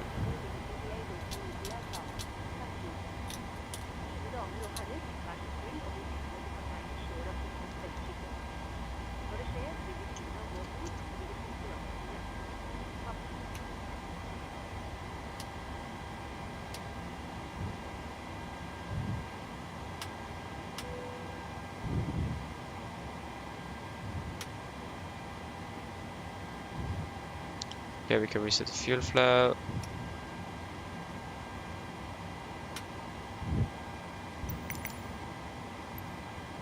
The boarding requested.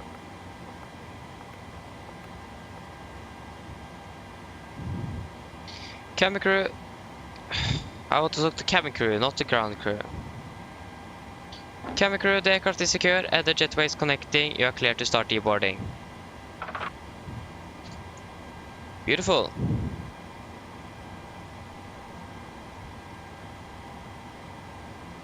Okay, then we could do our shutdown checklist.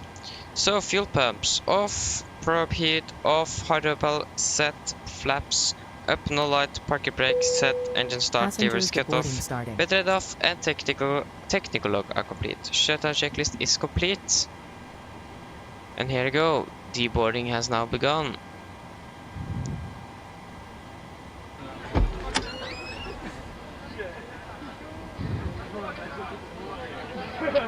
Yeah, 141 feet a minute, 1.1 Gs. That's a great landing. Yes.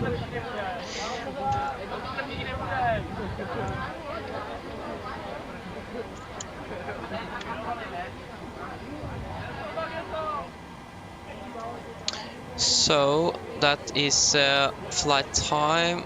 Total air time 2 hours and 1 minute. 2 hours and 1 minute. And 56 seconds, but we do not count with seconds.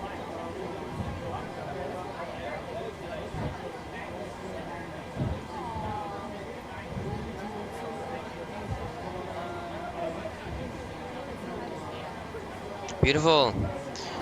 Then it is just to begin to prepare for our flights to Oslo. So that one is not departing before like a while. Departing in about 45 minutes. Yes.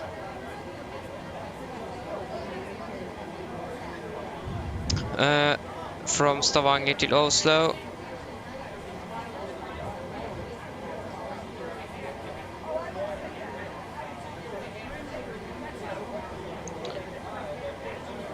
Which runway are they currently using in Oslo? Are they using 19ers or 01s?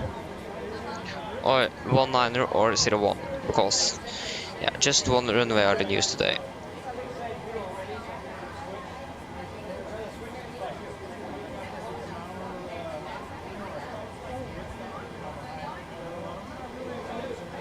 Yeah, sit with the window maybe. That was some fresh air. Oh, that was nice.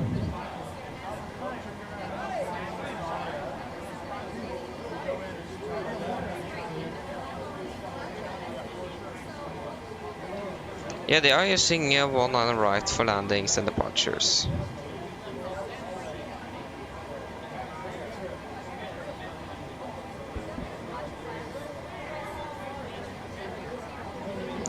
Yeah, Los Angeles, Oslo, nice.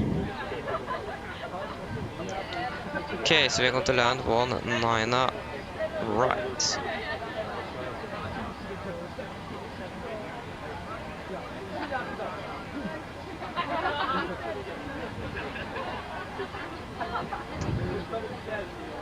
Just nice to know. So yeah, 19 right, that is all good.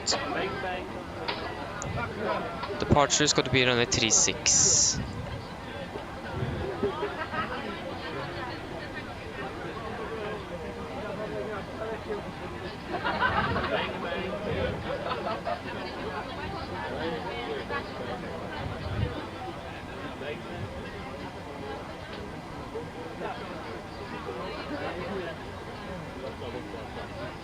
There you go, profile and network.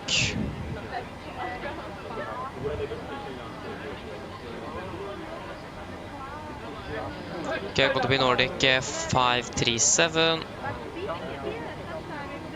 537.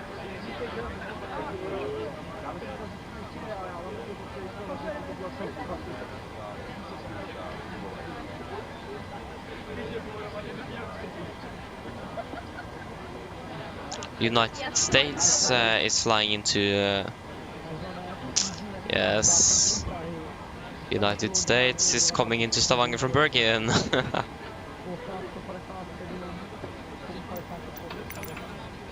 Okay, we can reload SimBrief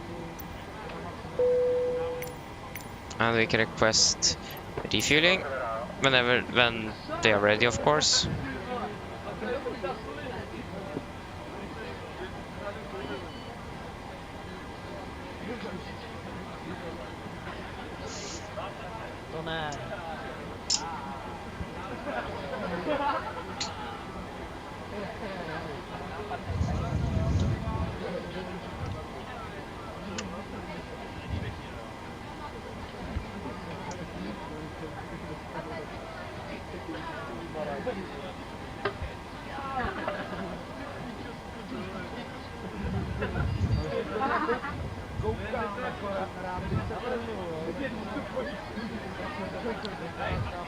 Okay. So we're going to fly from Stavanger to Oslo. So, yes, we're going to fly from Echo November Zulu Victor to Echo November Golf Mike. We are going to be Nordic 537, isn't it? Yes, 537. Departure, we are expecting runway 36. Via the Upplev, probably. Upplev 1 Hotel. Upplev 1 Hotel. After Upplev, we're going to fly Zulu 132 to Oxum, Zulu 132, Oxum, Zulu 316, Oxum, and then Ripa. Then in Oslo, we are expecting ILS 19 right, so at Ripa for Mike by a Bava transition. Cost index is going to be 9. Refueling truck is on its way. Nice. File reserves is going to be 2.5 tons. Please don't load aircraft until the fuel truck arrives and ask to do it. Cruise at 3.5. What? 3.5? Okay, that was quite high. Cruising wind is going to be correction 12413. 413. Average ISA is plus 2 minus 45. Sorry, 554 minus 52. Descent 250, below flight level 100, forecast 310, 200, 100. QNH in Oslo is is shower in the vicinity, nice. 1021. So it's going to be some nice and good old bad weather in Oslo, or not bad. Hello. Hi, Captain. We're all done back here. Everyone's offloaded. Fantastic landing, by the way. Much appreciated. Thank you. If you need anything more, just give me a call. Of course.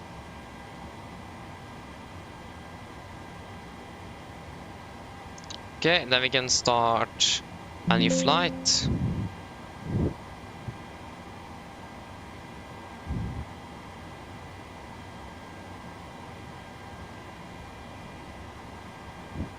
Is the Jet 2 still there?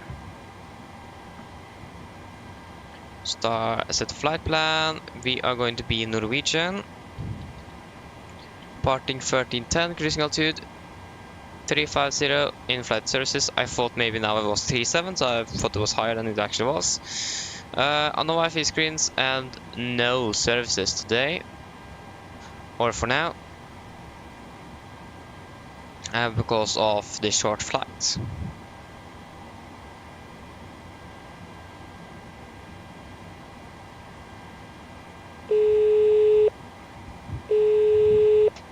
Hello.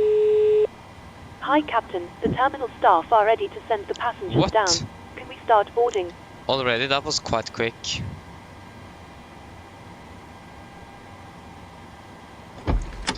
That wasn't quite quick. That was very early. Okay, just 148 passengers. Ah. I mean, see the opportunity. It is 14 minutes is in position. until we're going to depart. Please don't load aircraft until the fuel truck arrives and ask to do it. I mean, we could either wait a little bit. Should probably wait a little bit since this has been a longer flight. Okay, there you go. We are now refueling the aircraft. With 5,200 kilograms, we want 5,200 kilograms. What goes 3, 5, 6.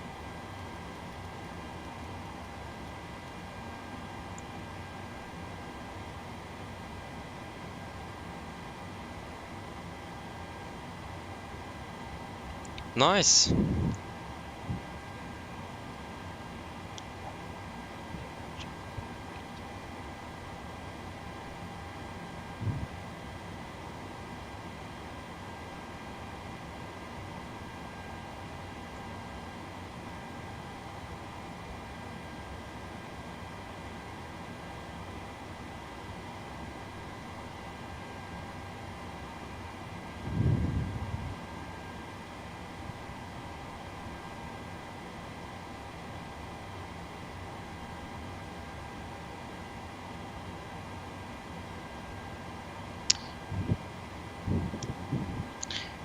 Okay, I think we can board the passengers at 35, so in 3 minutes. Only 3 minutes. 3. I don't know. Okay, we're going to fly from good old Stavanger to good old I don't know which next to fly to Stavanger. Okay, in Norway they're just flying to Oslo today. 1310. Fly now. Going to be 7,800. November India Lima. Where are you? You are there. Got to fly on Batsim as well. And this Jet Star, or sorry, Jet 2 is still there, not the Jet Star. That's quite a different airline. They're not even operating 737-800s. In general, 737s, they're using just the A320. And 78 though, no, don't forget the 787.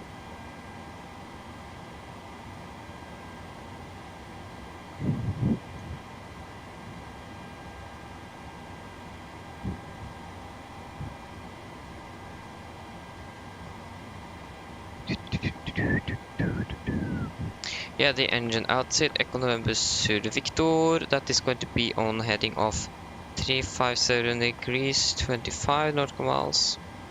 Hold, we're going to hold Echo November Zulu Victor, 357 degrees, not 370, 57 degrees, 25. Boom, boom, 357 degrees inbound.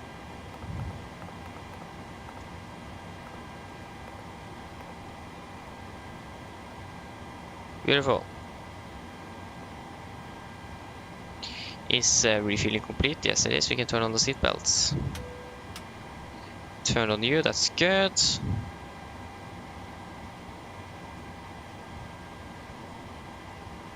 Beautiful. Set also the MFRI to 1,100 feet.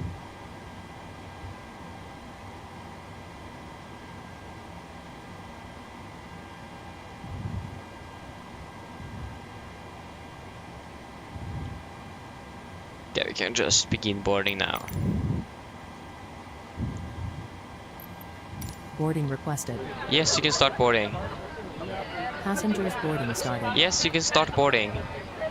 No worries. I'll get the rest of the crew organized and we'll make a start in a couple of minutes once the passengers start arriving from the terminal. All stations were about to start boarding.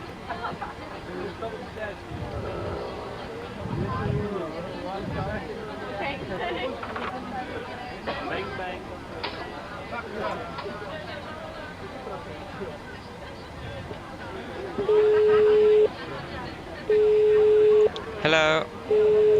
Hi, Captain. We've started boarding. Passengers are coming through now. Thank you. Beautiful. This is interesting. Why are we situated in the middle of the city? Okay, that's not maybe not middle of the city, but you understand what I mean. We were not at the terminal. Okay, search. We want the SID, the Upplev on hotel. Foxtrot Golf Hotel. That's going to be 6,000 feet. 6,000 feet.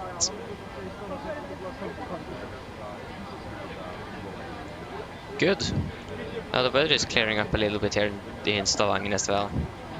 Good. Really good. You can also see that on the feed, that just shiny top there. And why are the passengers floating on the jetway? I've never seen floating passengers in a jetway before.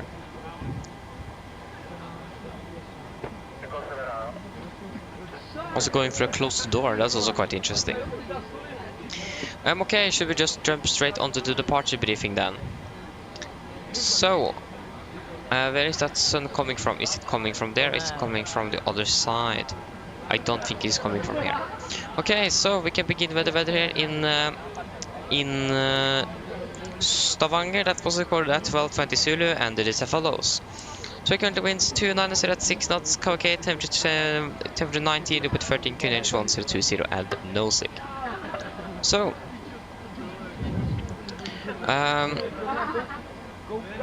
yeah, we can begin with the airport charts. We should begin with the parking stand charts. So this is parking stand charts, 10-9 Bravo, effective 14th of July 22. So we are parked at stand 16, we could expect a straight push, taxiing or taking a left turn onto Lima 2, Lima 3, take a right, sorry, left onto Quebec, right on Golf, and then hold short runway 28. Continuing over to our airport charts, chart 10-9, effective 14th of July 22. Go to cross runway 28, go to continue down by Golf, and we will go to use Echo 1 for departure out of runway 36. So we have no hotspots, taxi restrictions, and notable no times for our departure today, or for our taxi today. So for our departing out to 36 heading 357 degrees, and then for the emergency briefing. So above 80 knots, I will only reject the takeoff for fire warning, engine failure, predicting wind chill warning, or the airplane is unable and safe to fly.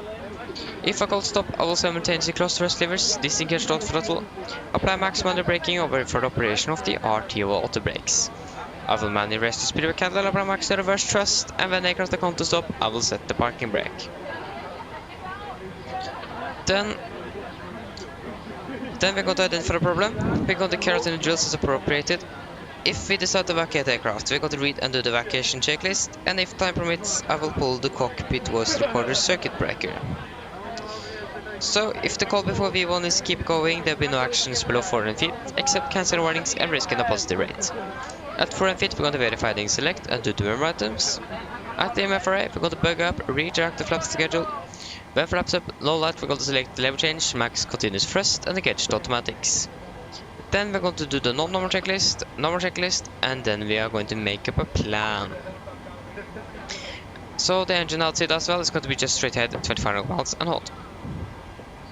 So for our SID, we are going to depart via the up level hotel departure. This is on chart 10-3 Juliet, effective 14th of July 22.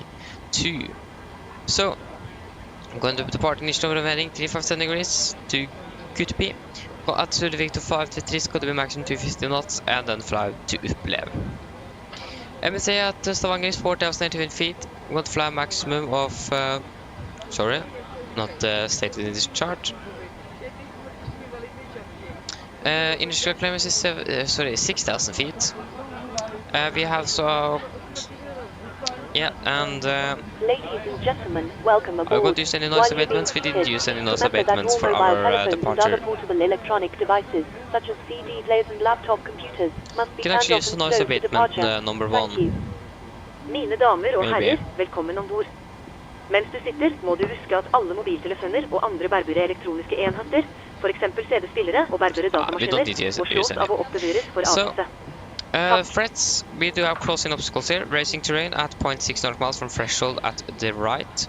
Obstacles close to the threshold, a runway 18 require a climb gradient more than 3.6% and must be avoided visually or by other means.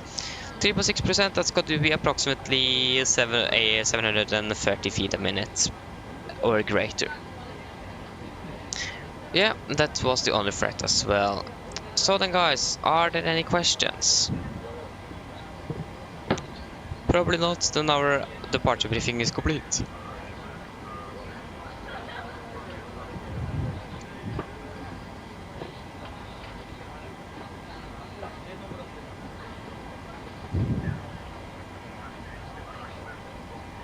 Okay, so the takeoff, we are going to depart out of runway 36, perhaps 5, and the weather, it was 2906 1920, 2906 1920, 2906 1920.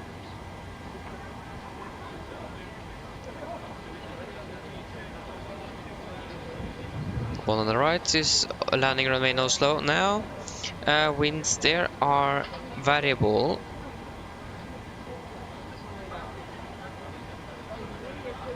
$23 so it's quite hot. Good. Okay, then we can go through our route.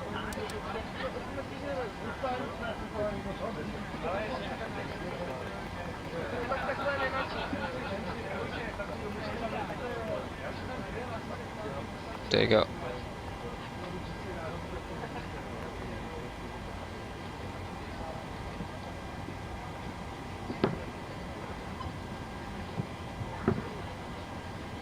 Okay, then we can do our soon. First test oxygen. There you go. And then pre-flight checklist to the line. So pins and covers, they are removed. Oxygen is tested 1%. Now transfer and display switches, normal and auto. Window heat on, aircon and press, packs, auto, bleeds set. Flight instruments, we are tracking 253 degrees, QNH 1020, reading 30 feet. Park brake set, engine start, levers cut off, rudder and air trim 3 and 0, and takeoff taxi briefing are complete. Pre-flight checklist to the line complete. Okay, GSX is finished. It is still 20 minutes until our scheduled time for departure.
Yes. Yeah, we can request the route winds. The route data. That's something we can do while we're waiting. I can begin to be feeling that I'm a little bit tired. Fatigue is creeping up now. That's not good. But I mean, we have flown quite a bit now, so it does make sense. We have flown since like 7 in the morning. So yeah, it does make sense. Good. How long have we actually been on? For 7, almost 8 hours. So yeah, it does make sense.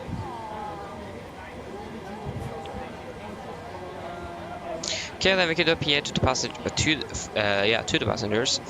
Our flight time is going to be around 50 minutes, and it should be good. It's just a bit of rain in Oslo, or rain in the Mine damer og herrer, god ettermiddag. Dette er kaptein som snakker. På en Norwegian og besetningen ombord ønsker vi dere velkommen ombord denne flyvningen fra Stavanger til Oslo. Flytid til Oslo i dag er forventet til å bli rundt 50 minutter. Vi begynner snart å bli klare for avgang her fremme, så vær så snill, sett dere ned, ta på sikkerhetsbeltet og for deres egen sikkerhet andres. Vær så snill, følg med på den veldig viktige safety-demonstrasjonen som går fra kabinkrew nå veldig snart. Vi skal ha en marsjer I dag på sånn cirka 35 000 fot. Vi forventer ikke noe turbulens gjennom flyturen I dag, men vi anfører opp sikkerhetsbeltet på bare sånne tilfeller vi kommer bort til uforventet turbulens. Været I Oslo, det ser da ganske så ok ut. Vi har noe variert vind I området. Det noe regn I området rundt Gardermoen I tillegg. 23 grader, og det kan også hende at det kommer til å regne en del på Gardermoen når vi da ankommer. Ellers sitt ned, slapp av, så blir det veldig fin flytur med Norwegian. Hello. Hello. Hi, Captain. There you go. Okay, here's the load sheet from ground. I've written the passenger count here, the crew count here, and the total number of souls, not including yourself, here. Thank you. Okay, looks like we're all set to go whenever you're ready. Great, I'll make the call to remove the jetway and you can go to close up the doors. No problem. Ladies and gentlemen, good afternoon, this is Captain speaking. On behalf of Norwegian and the crew on board, we welcome aboard this flight from Stavanger to Oslo. Flight time to Oslo today is expected to be approximately 50 minutes. We are now very soon ready for our departure, so please sit down, take on your seatbelts, and for your own safety and others, please follow the very important set demonstration that's called from the cabin crew now very soon. Our cruising altitude today is expected to be approximately 35,000 feet. We do not expect any turbulence throughout the flight today, but we recommend to the seatbelts on just in case you encounter some unexpected turbulence.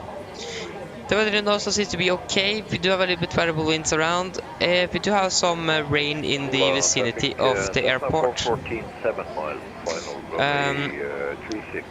And 23 degrees, and also there we could expect maybe some more rain directly at the airport. Maybe when we are arriving, maybe not. We'll wait and see.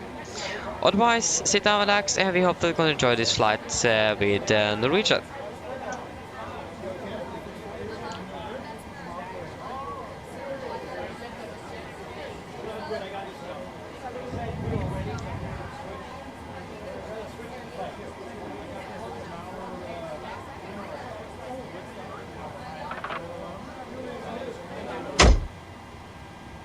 There you go. Oh, Jet 2 is gone. He have disappeared. Nice. So takeoff weight's going to be 59.6 tons. Takeoff, please. 59,600, and the CG is going to be 18.9. 18.9. Solar traffic, Cessna 414, 3 mile final, runway 36. Solar traffic.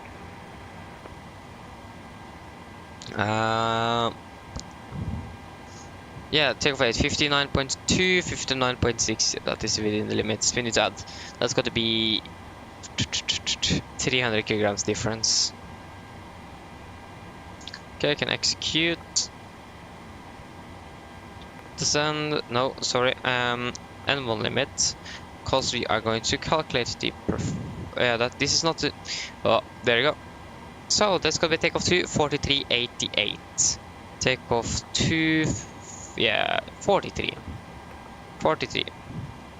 and it's going to be 88.1, that is 88.0, that's good. Flaps 5 trim is going to be 5.8, 35, 35, 39, 34, 35, 39. 39.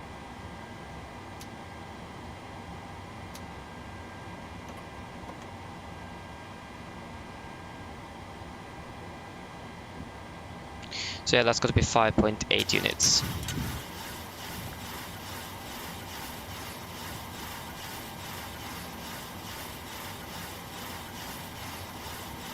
I think we're just going to depart out of here. It is still 20 minutes until our slot time, but yeah, we arrived quite a bit early. All the passengers are boarded, so then we're legally allowed to depart. One thing I just want to check is the deviation from the slot time. What is the allowed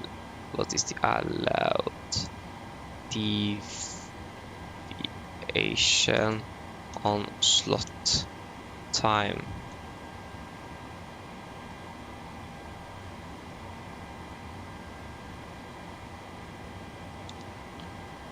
aviation, not games.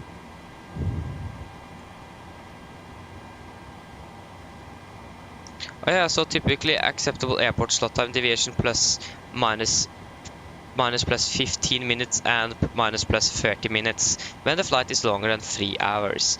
That means we are accepted to depart then in, I think that is also for departures, not just arrivals.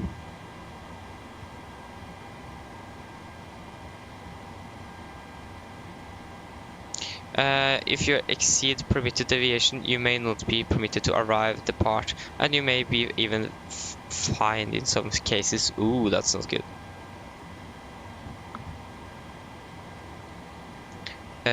Departure.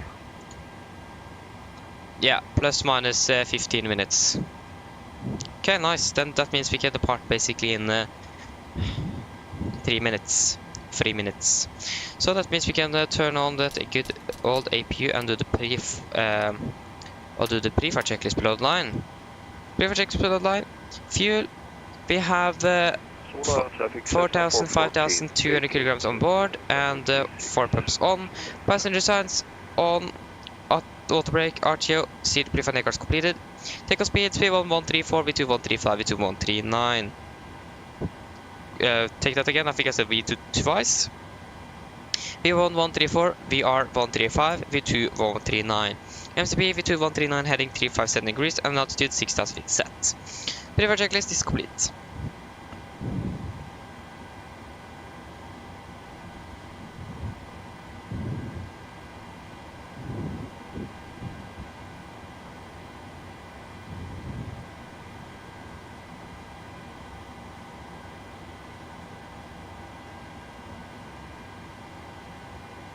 There you go, the APU is available.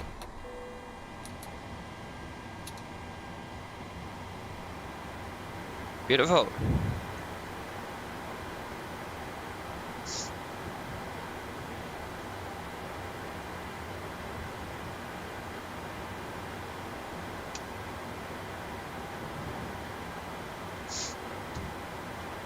So that means we are pretty much ready to go. So we can first of all close that door and not fuel but chocks. And that door is now closed. We can turn on those hydraulics. We have pressure in both and we can prepare for pushback and departure.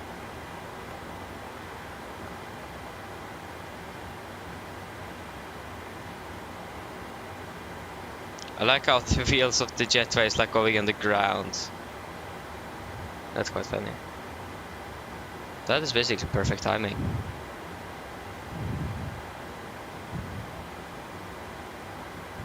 Ooh. Hello, Captain. We are ready for pushback. Good.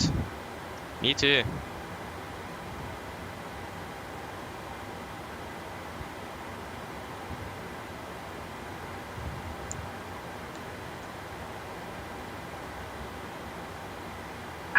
Departure checks completed. Bypass pin inserted.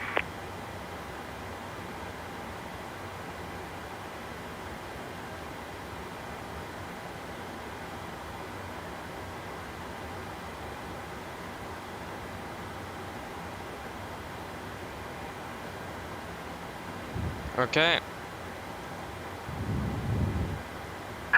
Locking gear. Yes. Before start checklist. Flight doors closed, locked, doors windows closed and locked, and the collision light is on and transponder altitude off. Before start checklist is complete. Okay, we are now on Unicom. We had an arriving aircraft. I'm not sure where he is. Please don't clear us. Solar traffic, Nordic 537, push and start up to stand 16, solar traffic. Release parking brakes, please. Brakes released. Commencing push. All engines clear. Start at will. Thank you, we got to start sequence 2, then 1.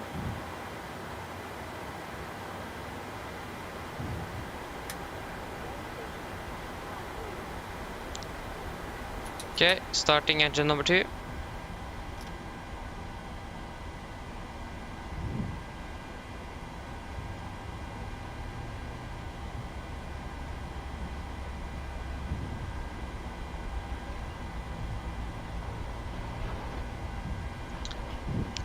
What happened there? That was interesting. Very interesting. Please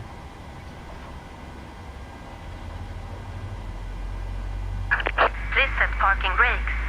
Brake set. Waiting your confirmation for a good engine start.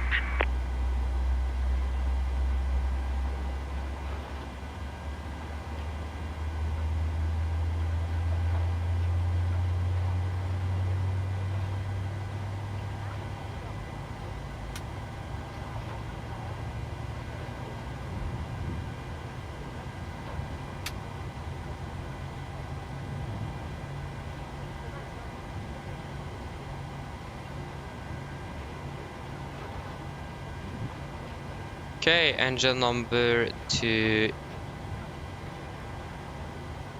is stable. Starting number 1.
Okay, engine number 1 is stable.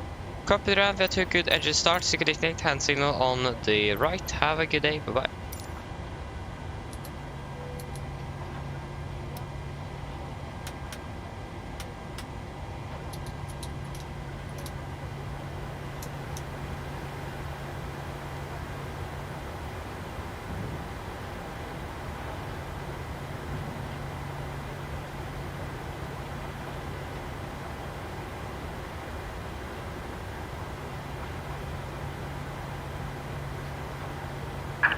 Unlocking gear.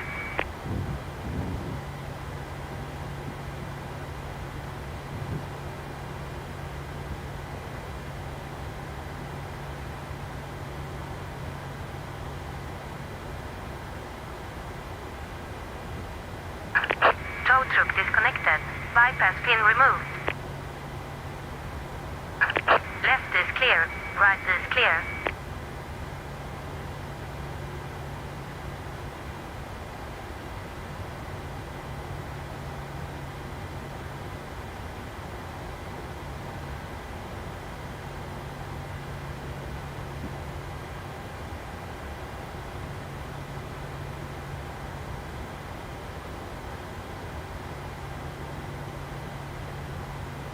Okay, there you go. I got the gear pin. She went to the left instead of right. No worries.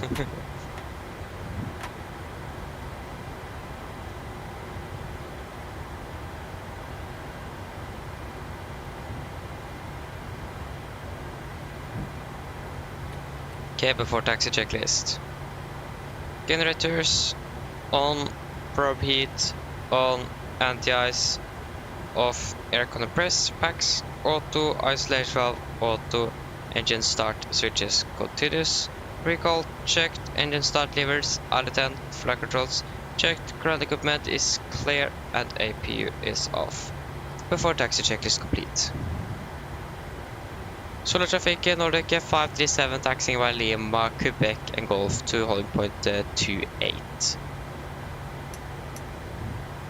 Oh, that was, sorry, I was going to turn on the taxi lights. Left is clear, so right is clear, left is clear. Brakes list. There we go.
Okay, left is clear, right is clear.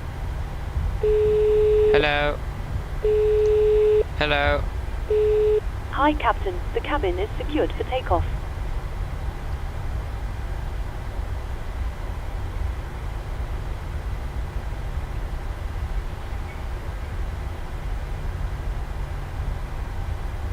I'll call when we are ready. I'll call when we are ready. No problem. Solar traffic, Nordic 537, crossing runway 28, continuing down Golf to holding point, runway 36, solar traffic.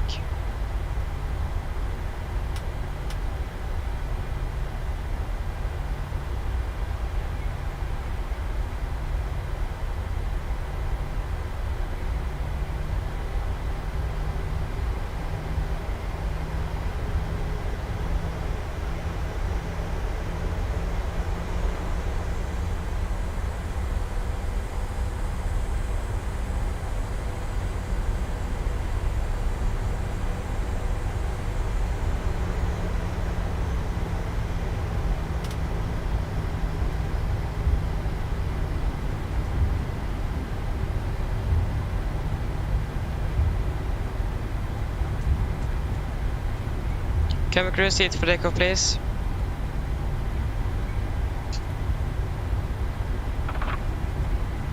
Okay, before takeoff checklist. Flaps, 5 land, 5 green light, stabilizer trim, 5.8 units set, chemical given. Before takeoff checklist complete.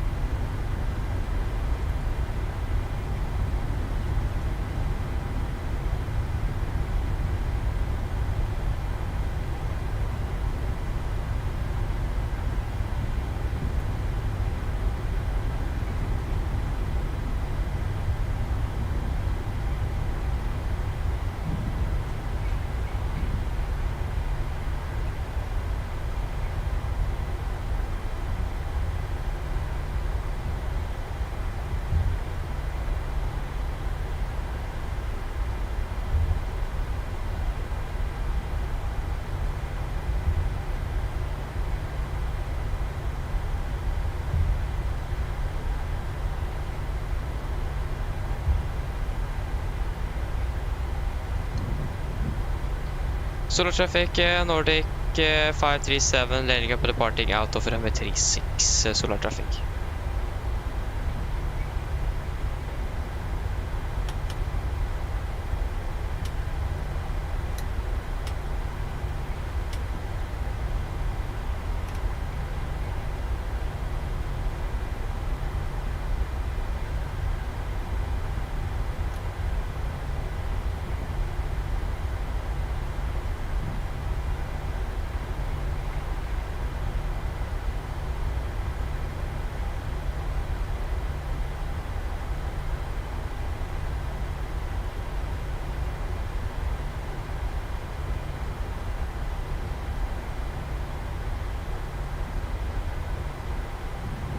Okay. Take off.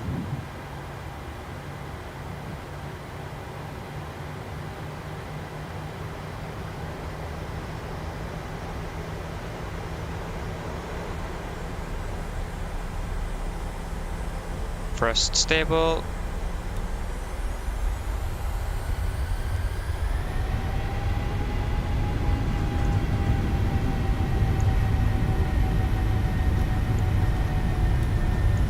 Takeoff reset.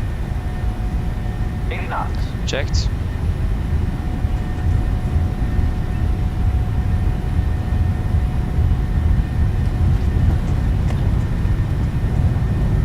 Deporting.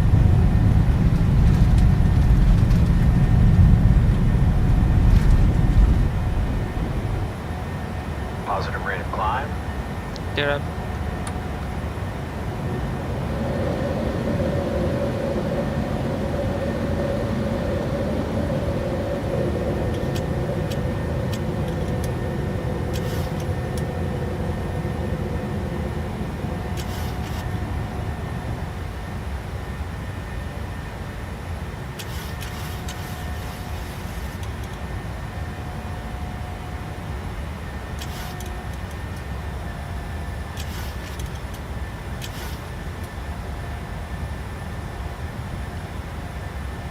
Flaps 1.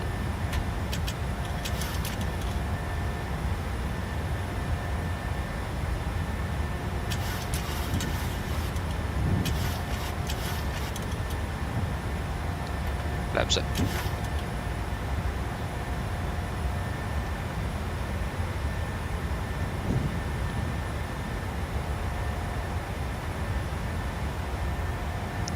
Up left. Execute. Continue up to flight level 350.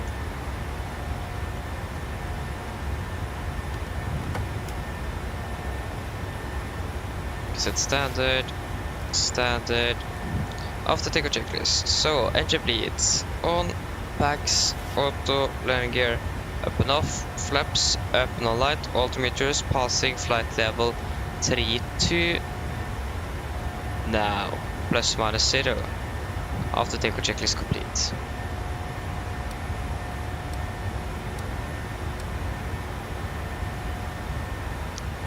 Okay, enable cruising altitude, disregard.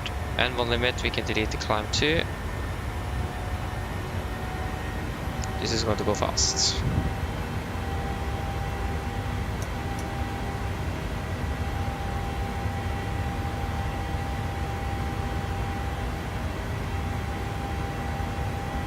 $4,200 feet a minute. Yeah, basically a rocket.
Passing flight level 100.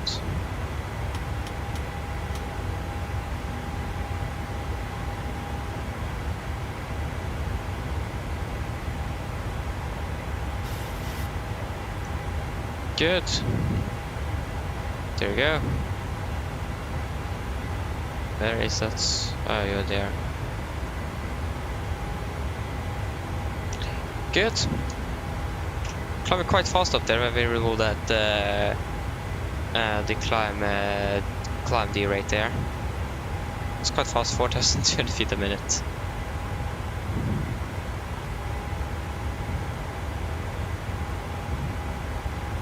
Okay, there you go. We can turn off the seatbelts and we can. Okay. We can begin to prepare for our approach into Oslo. So we can remove you, we can remove you, we can remove you. So we are going to fly the Ripa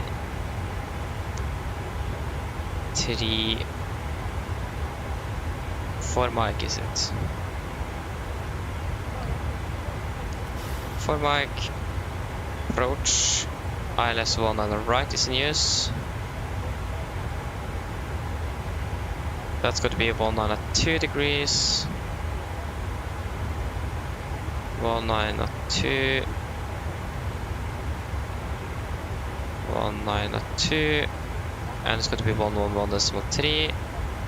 111.3. And 111.3. 876. 8776.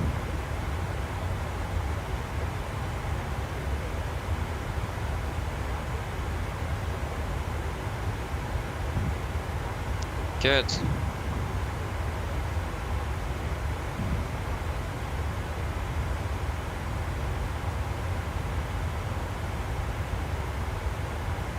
Okay, it's now 140 at 10.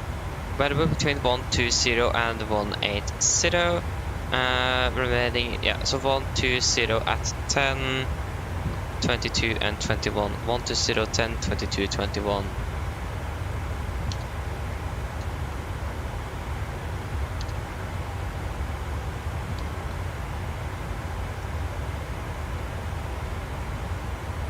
Landing weight, that is going to be, it's not going to be 1.3 tons.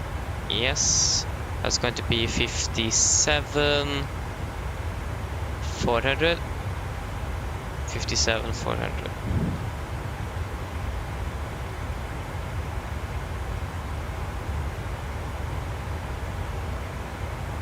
$144 minus 5, that's going to be 39, 40 works. Good.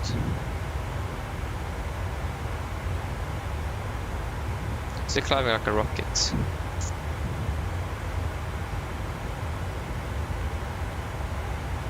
$200.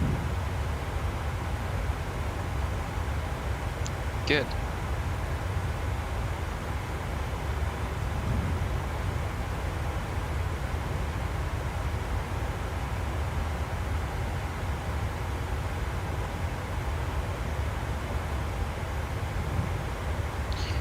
Okay, so I hope we're at least going to have our parking information.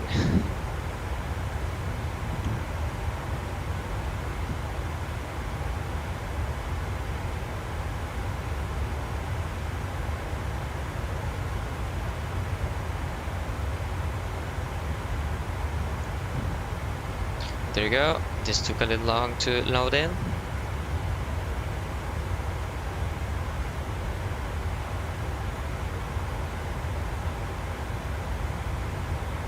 Oh no, the Wi-Fi is dying again. That's why. What happened to the Wi-Fi now? Makes sense that I can't search anything. Okay, there you go, at least made it in there. Delta Yankee 537. We got to park at stand 72. S.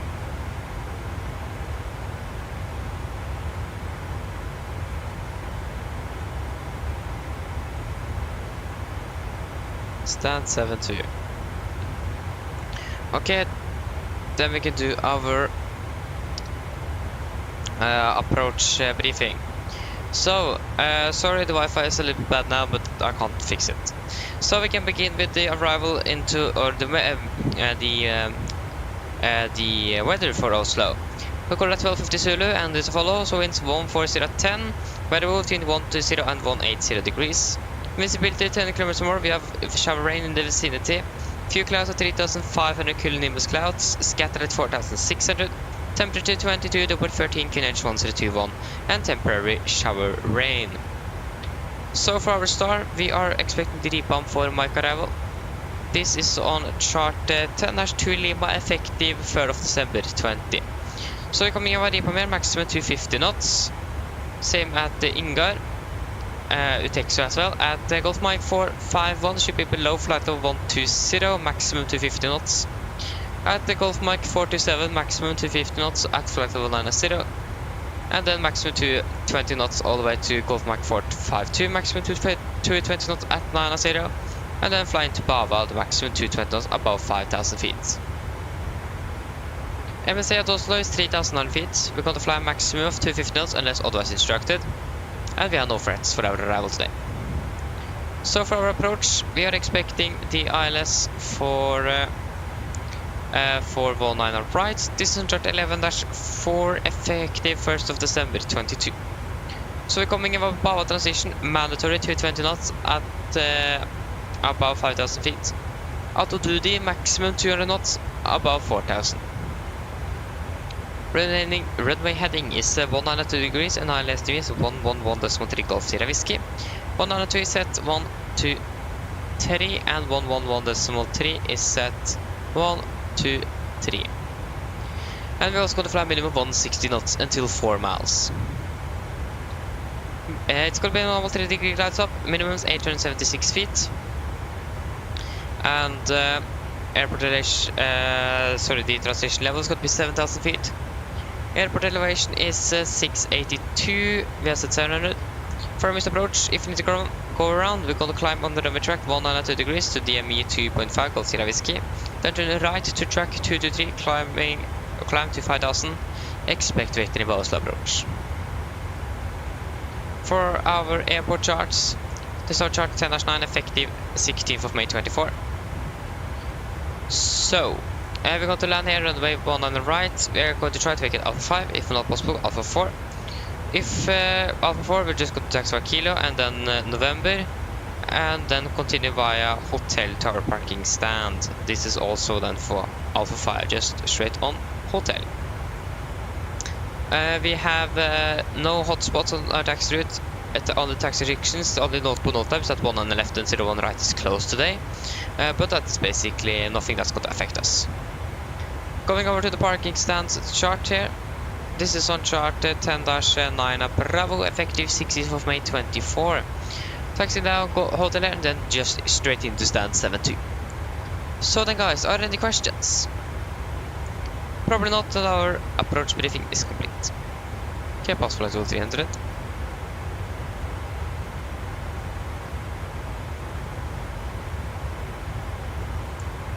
Okay, we can do our descent checklist. Pressurization, landing altitude set to 700 feet, recall checked, auto brake off, landing data, flaps 3140 knots, minimum 876 feet, and approach briefing is complete. Descent checklist complete. We are basically ready for descent. Guess it's like the Wi-Fi works itself out. Yes. Good.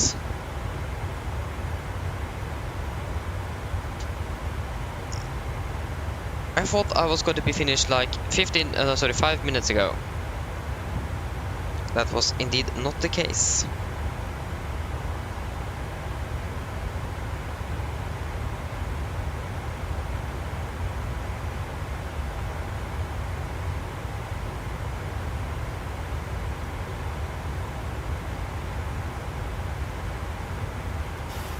Good. We also may expect a direct to Bava there. Somewhere. We should just take out Golf Mike 451 for now. Landing 50. Landing. Yeah, we're actually just landing 10 minutes ahead of schedule, to be honest. That is not that much. 249 now. Oh, this is going to be many 249s here. 249 knots. 249 knots. 249 knots. 249 knots. Execute.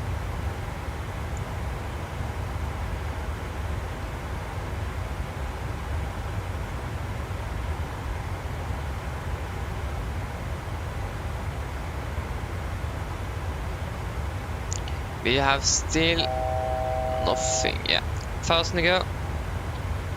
Nothing in Oslo is online. Arrivals into Oslo. Yeah, we are the closest aircraft for arrival into Oslo. So we are the first in queue. That's good.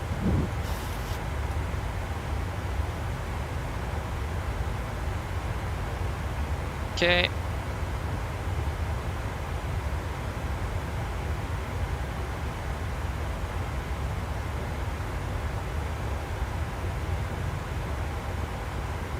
There you go. As flight 36. Okay, begin our descent down to 150.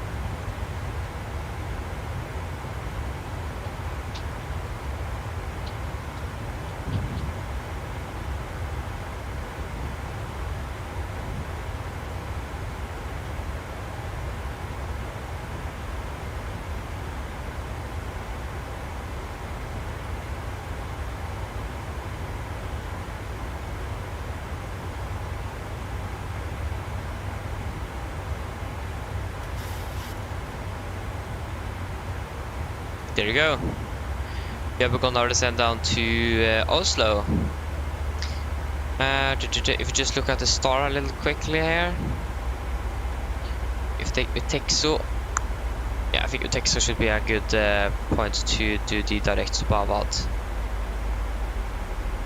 Utexo, we can look, seems to be good. Then we're landing 50. That's going to be around 25 minutes. Mine damer og herrer, dette er Litoting her fremme fra cockpiten.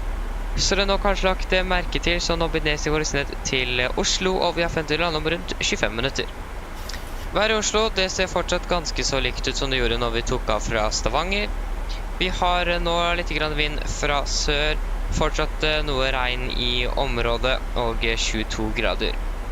Ellers, ellers vi har blått en veldig fin flytur med Norwegian i dag, og vi oppserer faktisk neste flytur. Ladies and gentlemen, this is a quick update from the flight deck. As you may notice, we now begun our descent down to Oslo, and we're expecting to land in around 25 minutes. The weather in Oslo seems to be good. Bit of a little between from the south, some rain in the vicinity of the airport, and 22 degrees. Otherwise, we hope to enjoy this flight with Norwegian today, and we hope to see you again on our future flight. Thank you. Why do you always mess up the last statement when I'm speaking in Norwegian? I don't understand that. So yeah, the shower rain and the temperature change is gone. And we are now, that's pretty good that we have a direct headwind. I'm happy with that.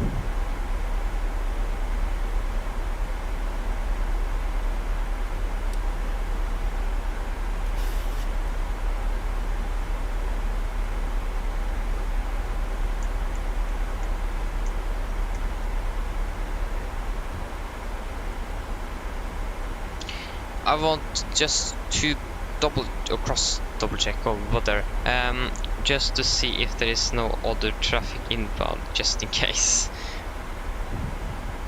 Oh, is that an MD? Yes, that is indeed an MD-11 from Finnair, from Munich to Oslo.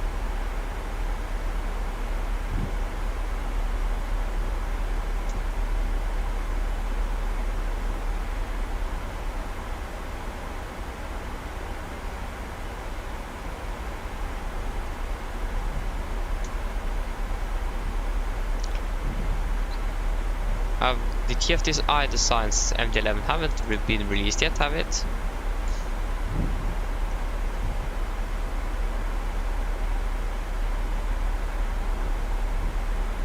No. Still just a pre-order.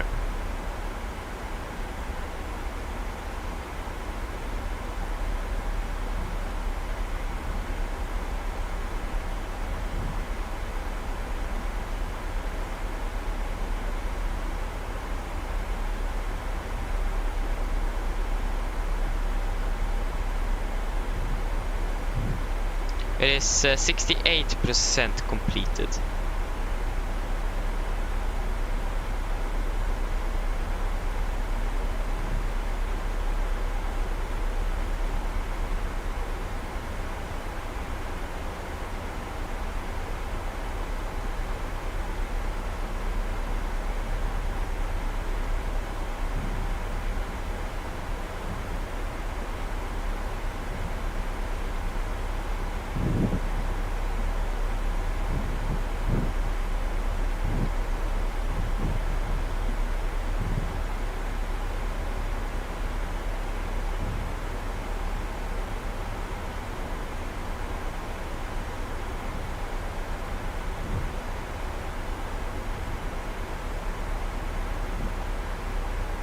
The weather is quite changing quite a bit here.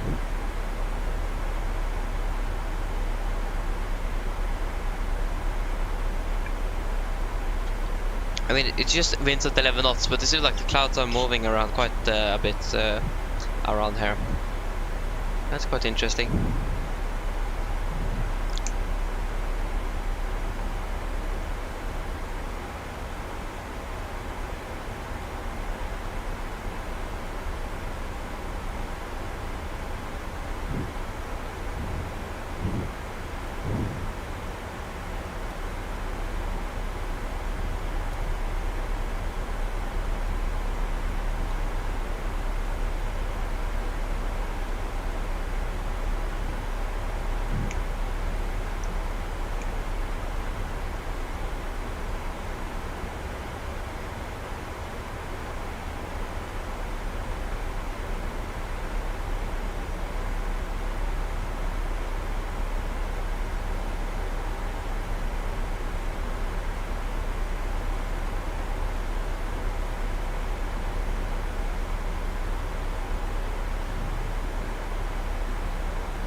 Okay, so we're supposing 250.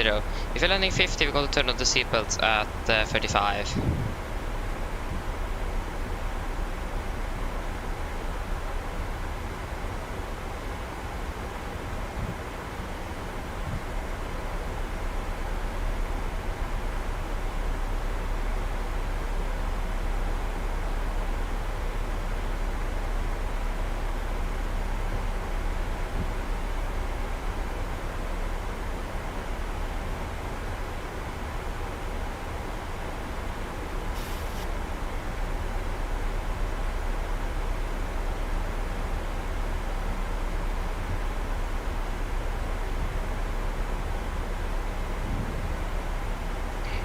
Okay, we can proceed direct to Bava or fly that part of the star.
Okay, we have a direct crosswind now. Nice. I feel like the level that the clouds are at a little bit higher wind speed.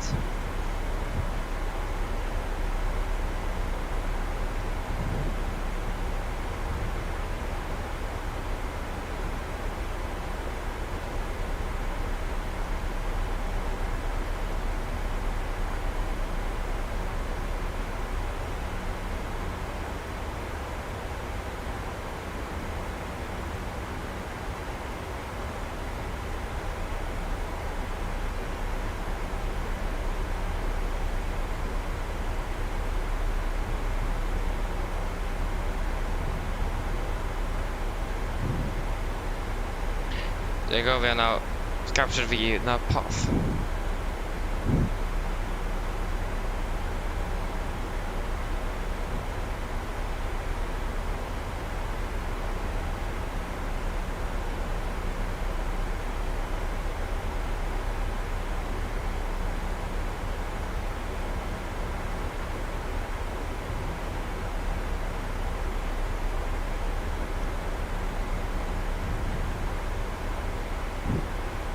Continue down to flight level 120.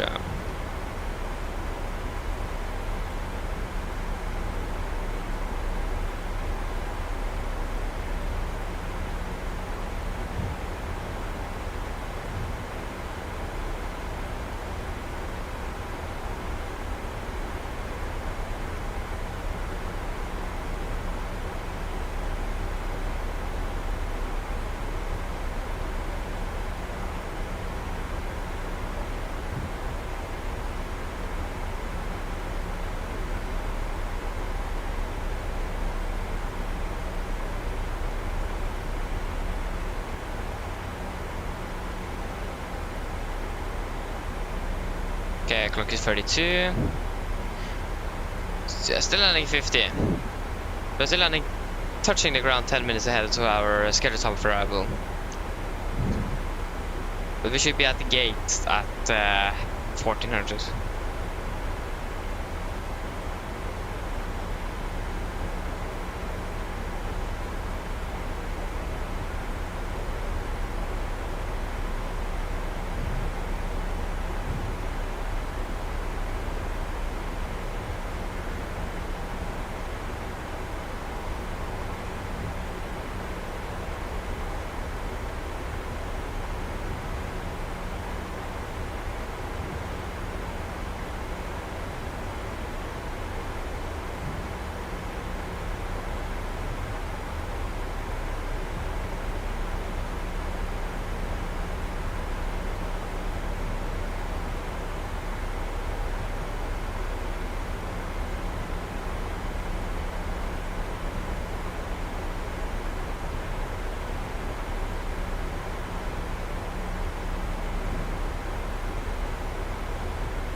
Okay, I can turn on the seatbelts now.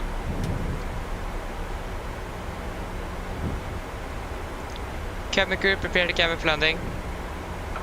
Prepare.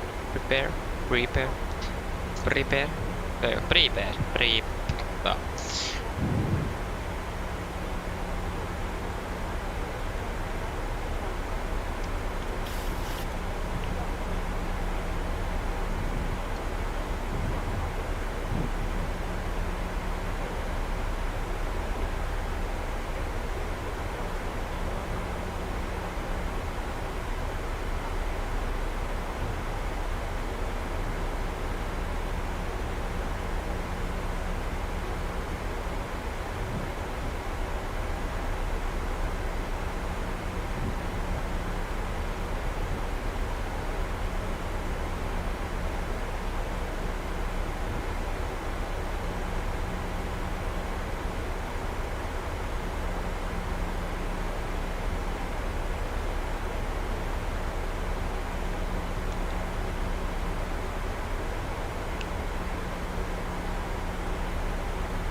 Okay, turning direct above us.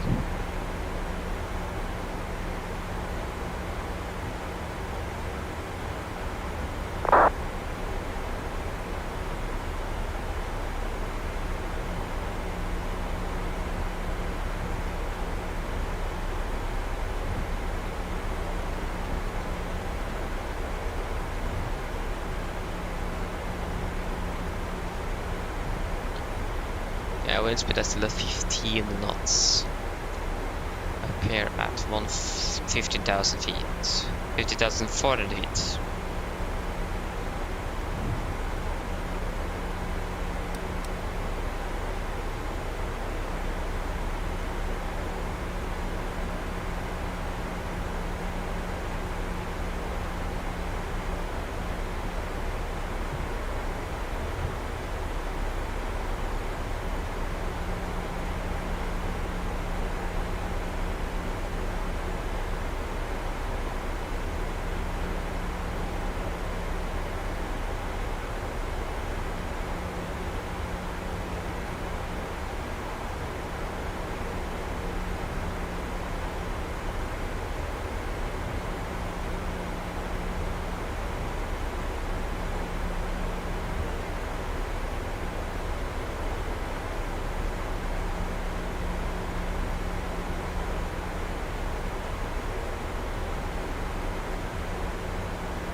Wait.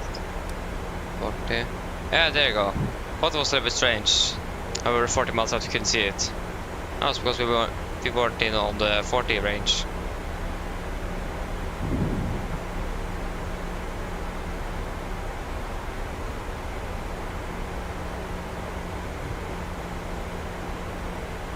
Yes.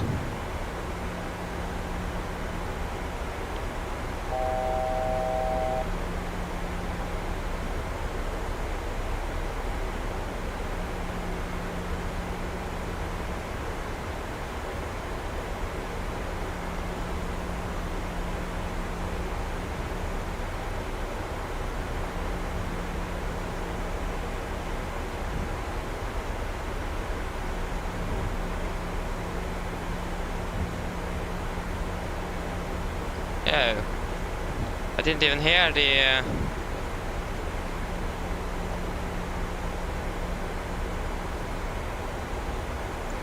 send down to 5,000. On my headset, that soundproof. Yeah, QNH is 1022.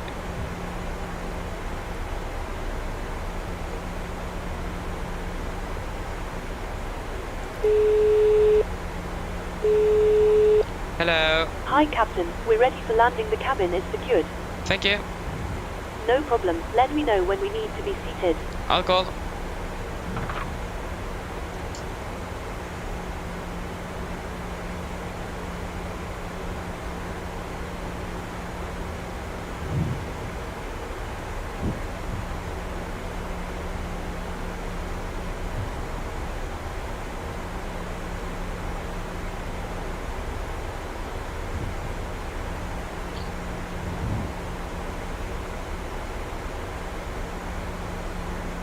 A bit of dust on my sunglasses.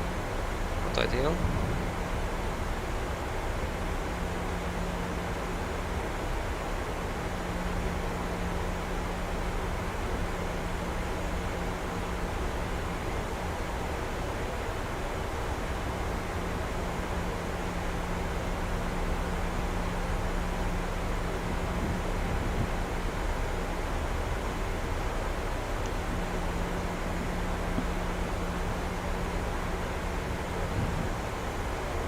Okay, pass with 100. Yes. Approach checklist. What happened here? What's the aircraft doing?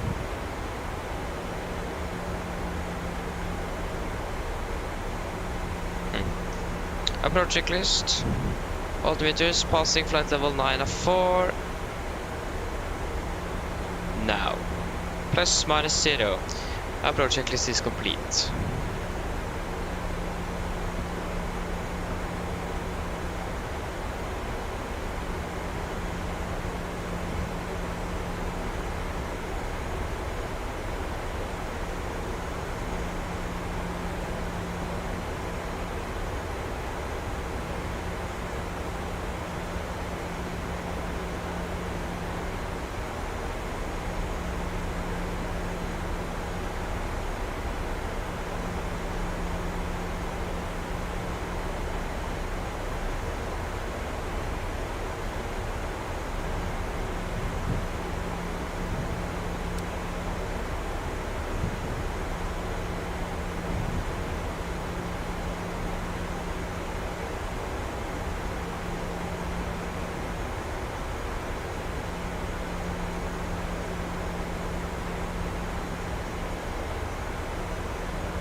Well above 10 degrees up here.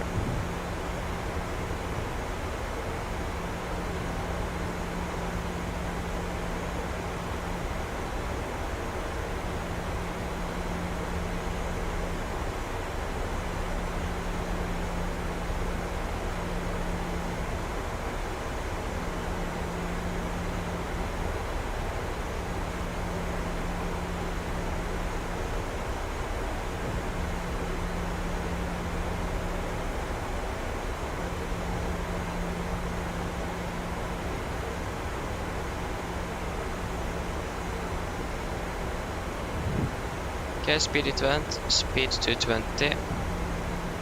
Set.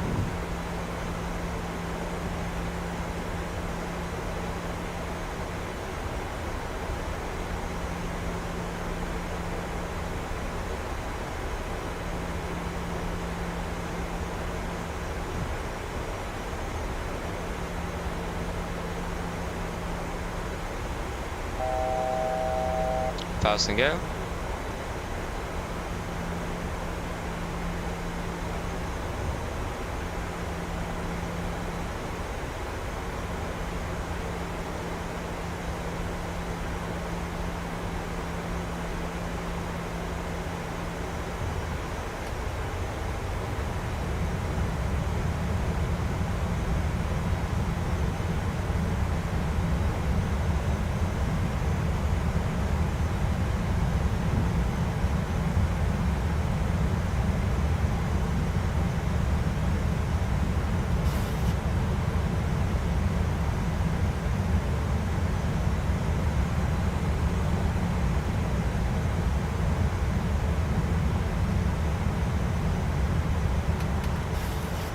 Good. Heading 192 degrees.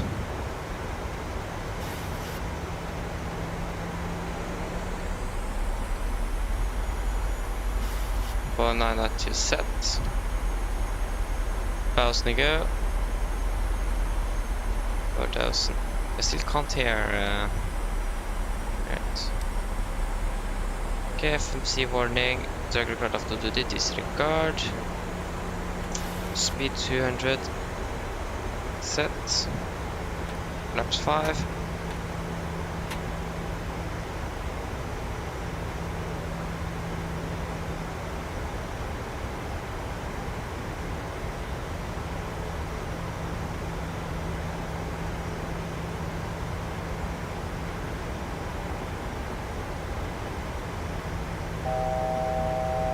Fast and go.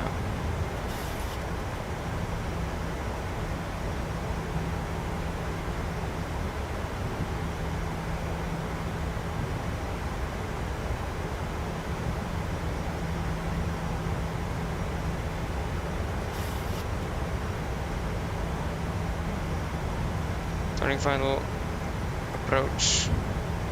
Warlock. Glide stop captured. Missed approach altitude should be 5,000 feet.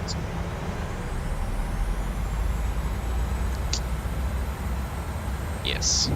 Missed approach altitude 5,000 feet. Set.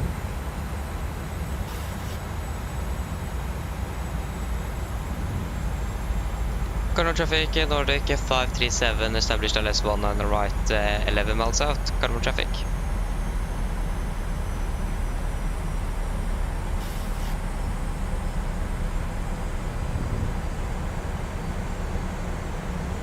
Speed 160.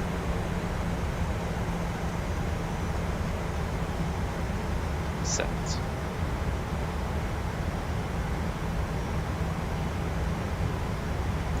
Cabin crew, sit for landing, please.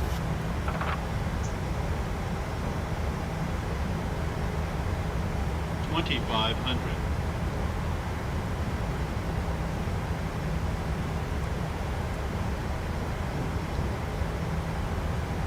Get out.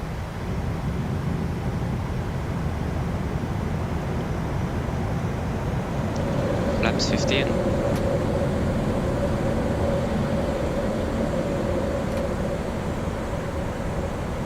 Landing checklist of flaps. Chemical, gear, engine start switches, continuous, speed brakes, armed, landing gear down, flaps holding 15.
Flaps 30.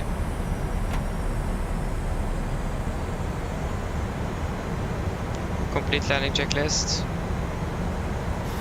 Flaps 30 planned, 30 green light. Landing checklist complete. We are approaching 1000, we are stabilized, and we are clear to land. Oh. 1,000. Disconnecting.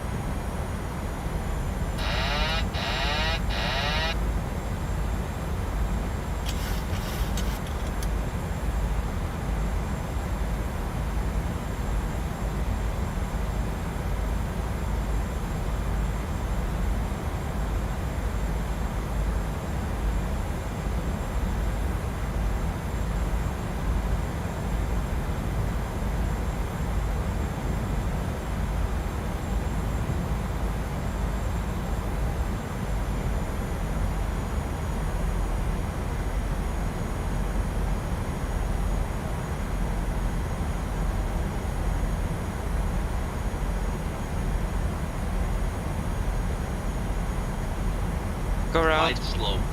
Glide slow. Glide slow. Positive rate, gear up. Go around flaps. Car traffic, Nordic 57 going around.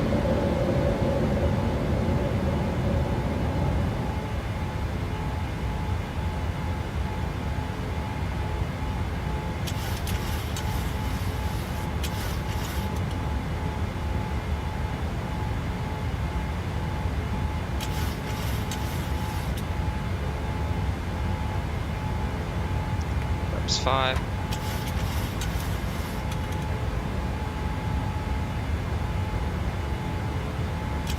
LNAV.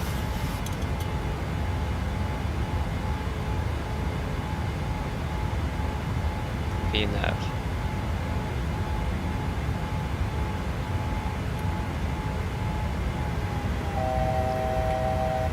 Flaps 1.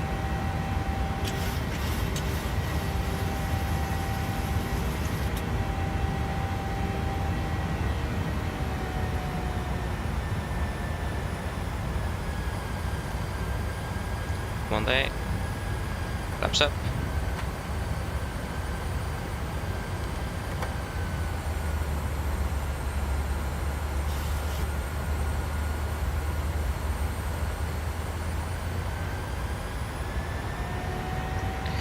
Insufficient fuel, not good.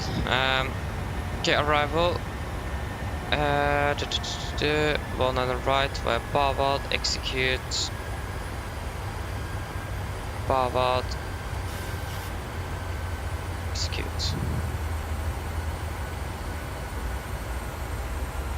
Speed into vent.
Okay, how many miles are we out? About 15.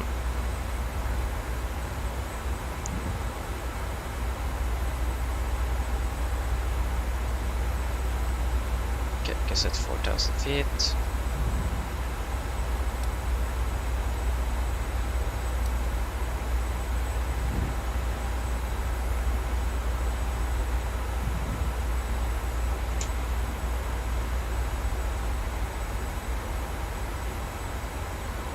Okay, after takeoff checklist. Engine bleeds. On. Packs. Auto. Landing gear up and off. Flaps up, no light and altimeters at 4,000 at 5,000 feet. 4,990. Plus minus 0. After takeoff checklist complete. Okay, go around. Checklist auto brake off. Landing data. VRF. Flaps. 40, correction 30, 149 knots, minimums 876 feet, approach briefing is complete and navigates are set. Ground check is complete.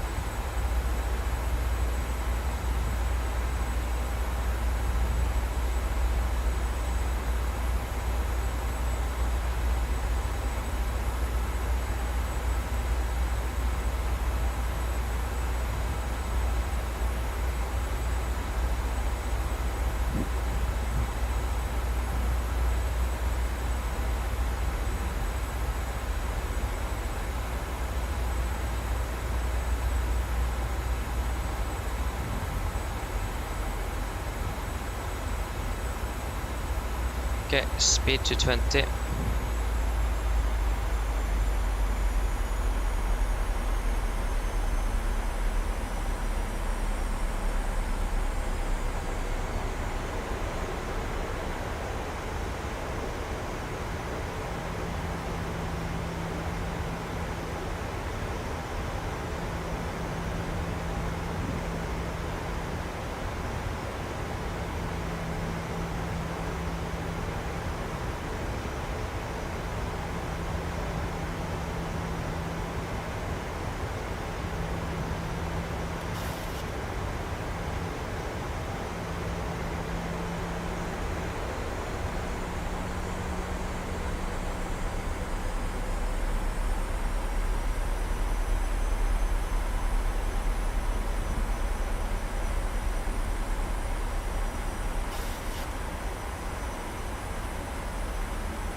Okay, turning base.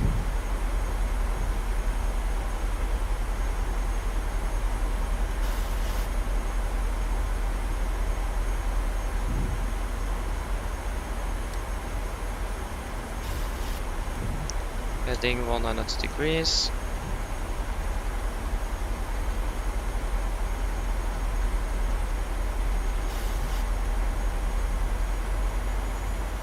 To set. We are descending. FMC warning.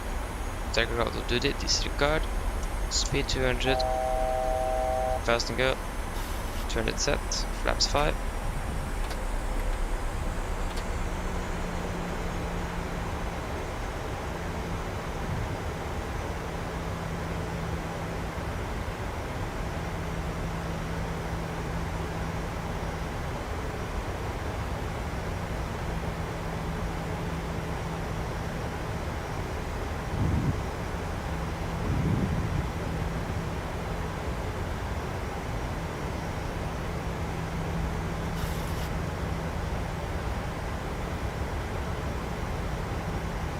Turning final. Approach. Warlock. Cloud captured. Step approach altitude 5,000 feet. Set.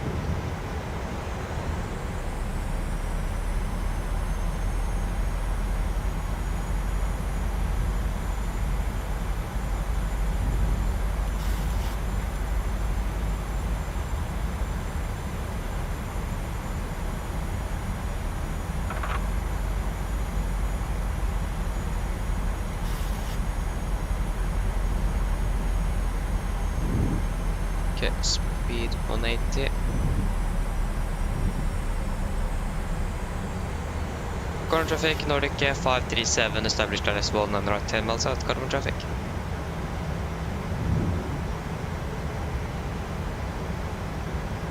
$2,500.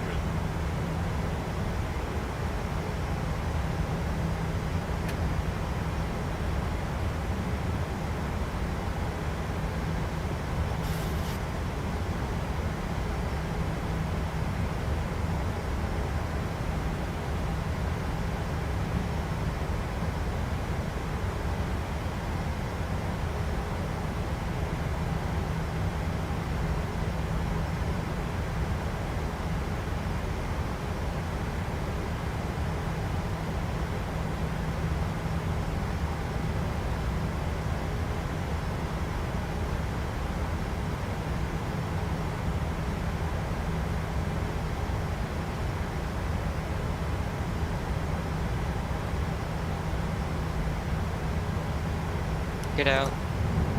Flaps 15. Speed 160.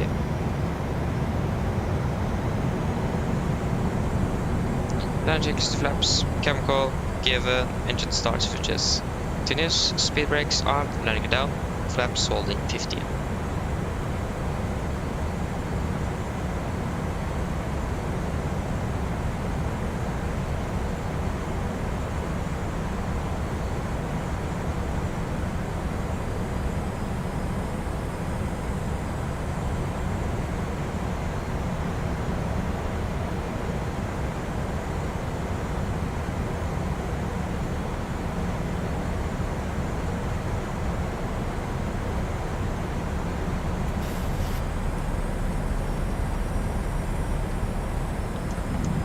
Flaps 30.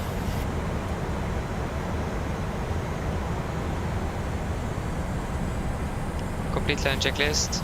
Flaps 30 plan, 30 green light. Land checklist complete. Approach 1000, we are stabilized. Clear to land.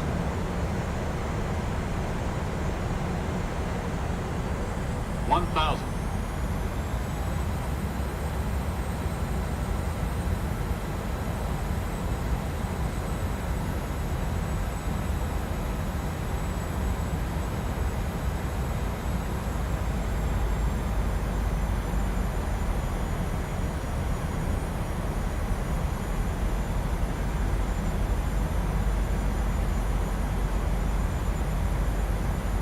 Okay, disconnecting.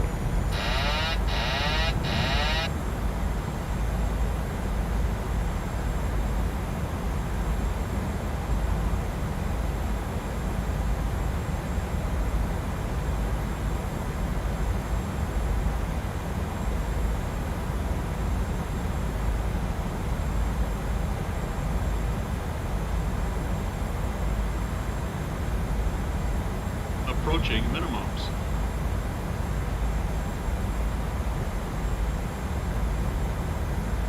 Minimums. Continue. 100. 50. 40. 30. 20. 10.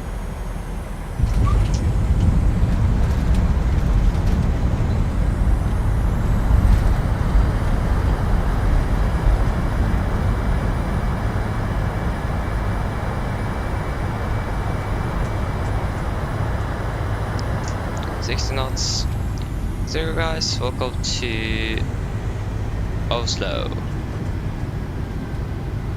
on the second attempt.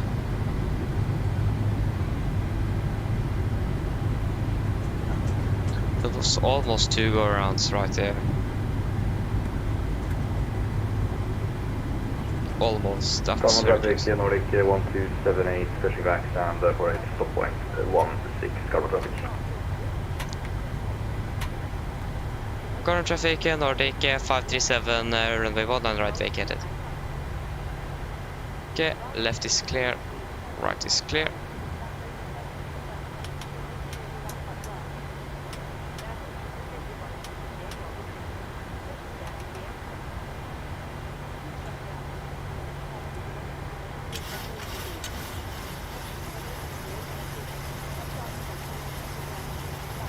Okay, GSX, open please.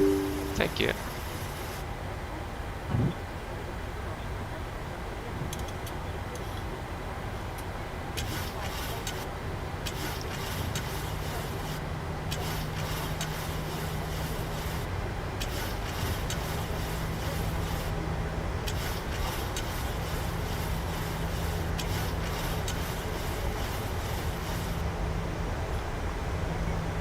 Okay, Cardamom, stand 7-2.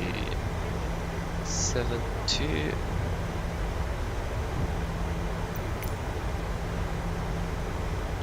Here, customize air position. Stand 7-2. Operators, good. Already been to stand 7-2. North Pier, stand 7-2, no.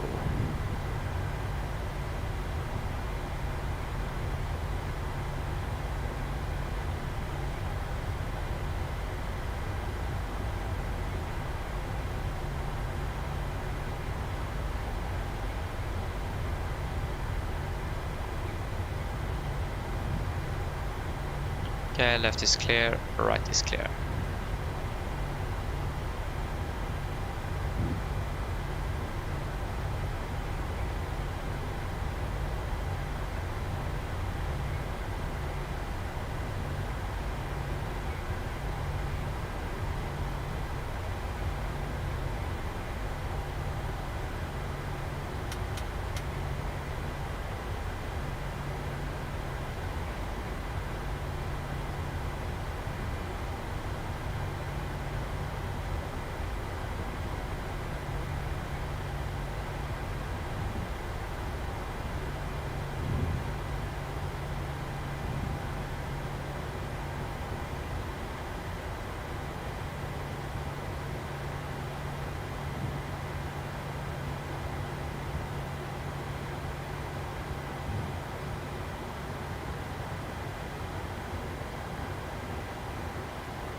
There you go.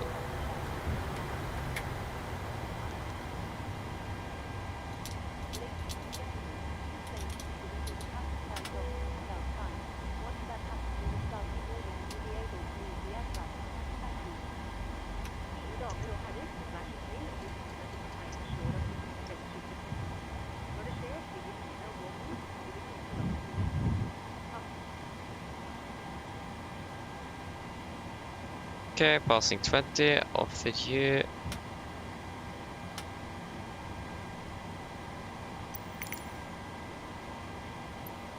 The boarding requested.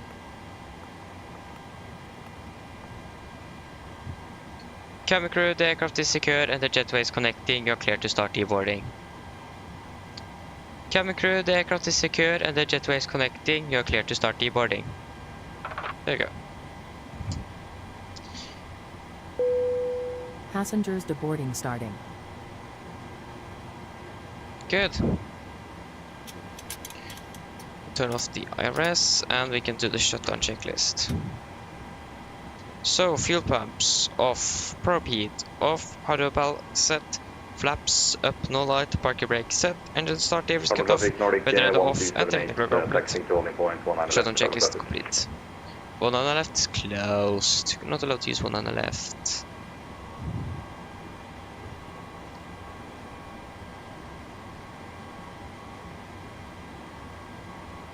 Okay, so how was the landing? Yeah. Not sure what happened on the final for both approaches. We were suddenly a bit too low. So yeah, that was quite interesting. But yeah, that's just how it is. So 1 go around, almost 2, but we are now on the ground at least. Yeah, that was 1.23 G's, great landing. Yeah, nice. And flight time, 54 minutes.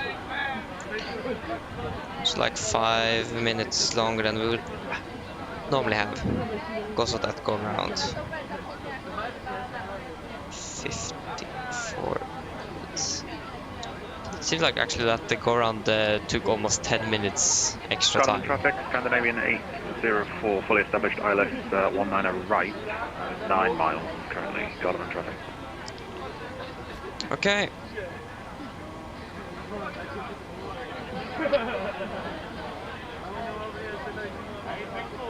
Okay, there you have it, guys. That is it for today. I hope that you have enjoyed this one. The next one should be yeah, tomorrow is that actually. So yeah, again, I hope that you have enjoyed and hope to see you again on a future flight. So have a good one, everybody. Bye bye.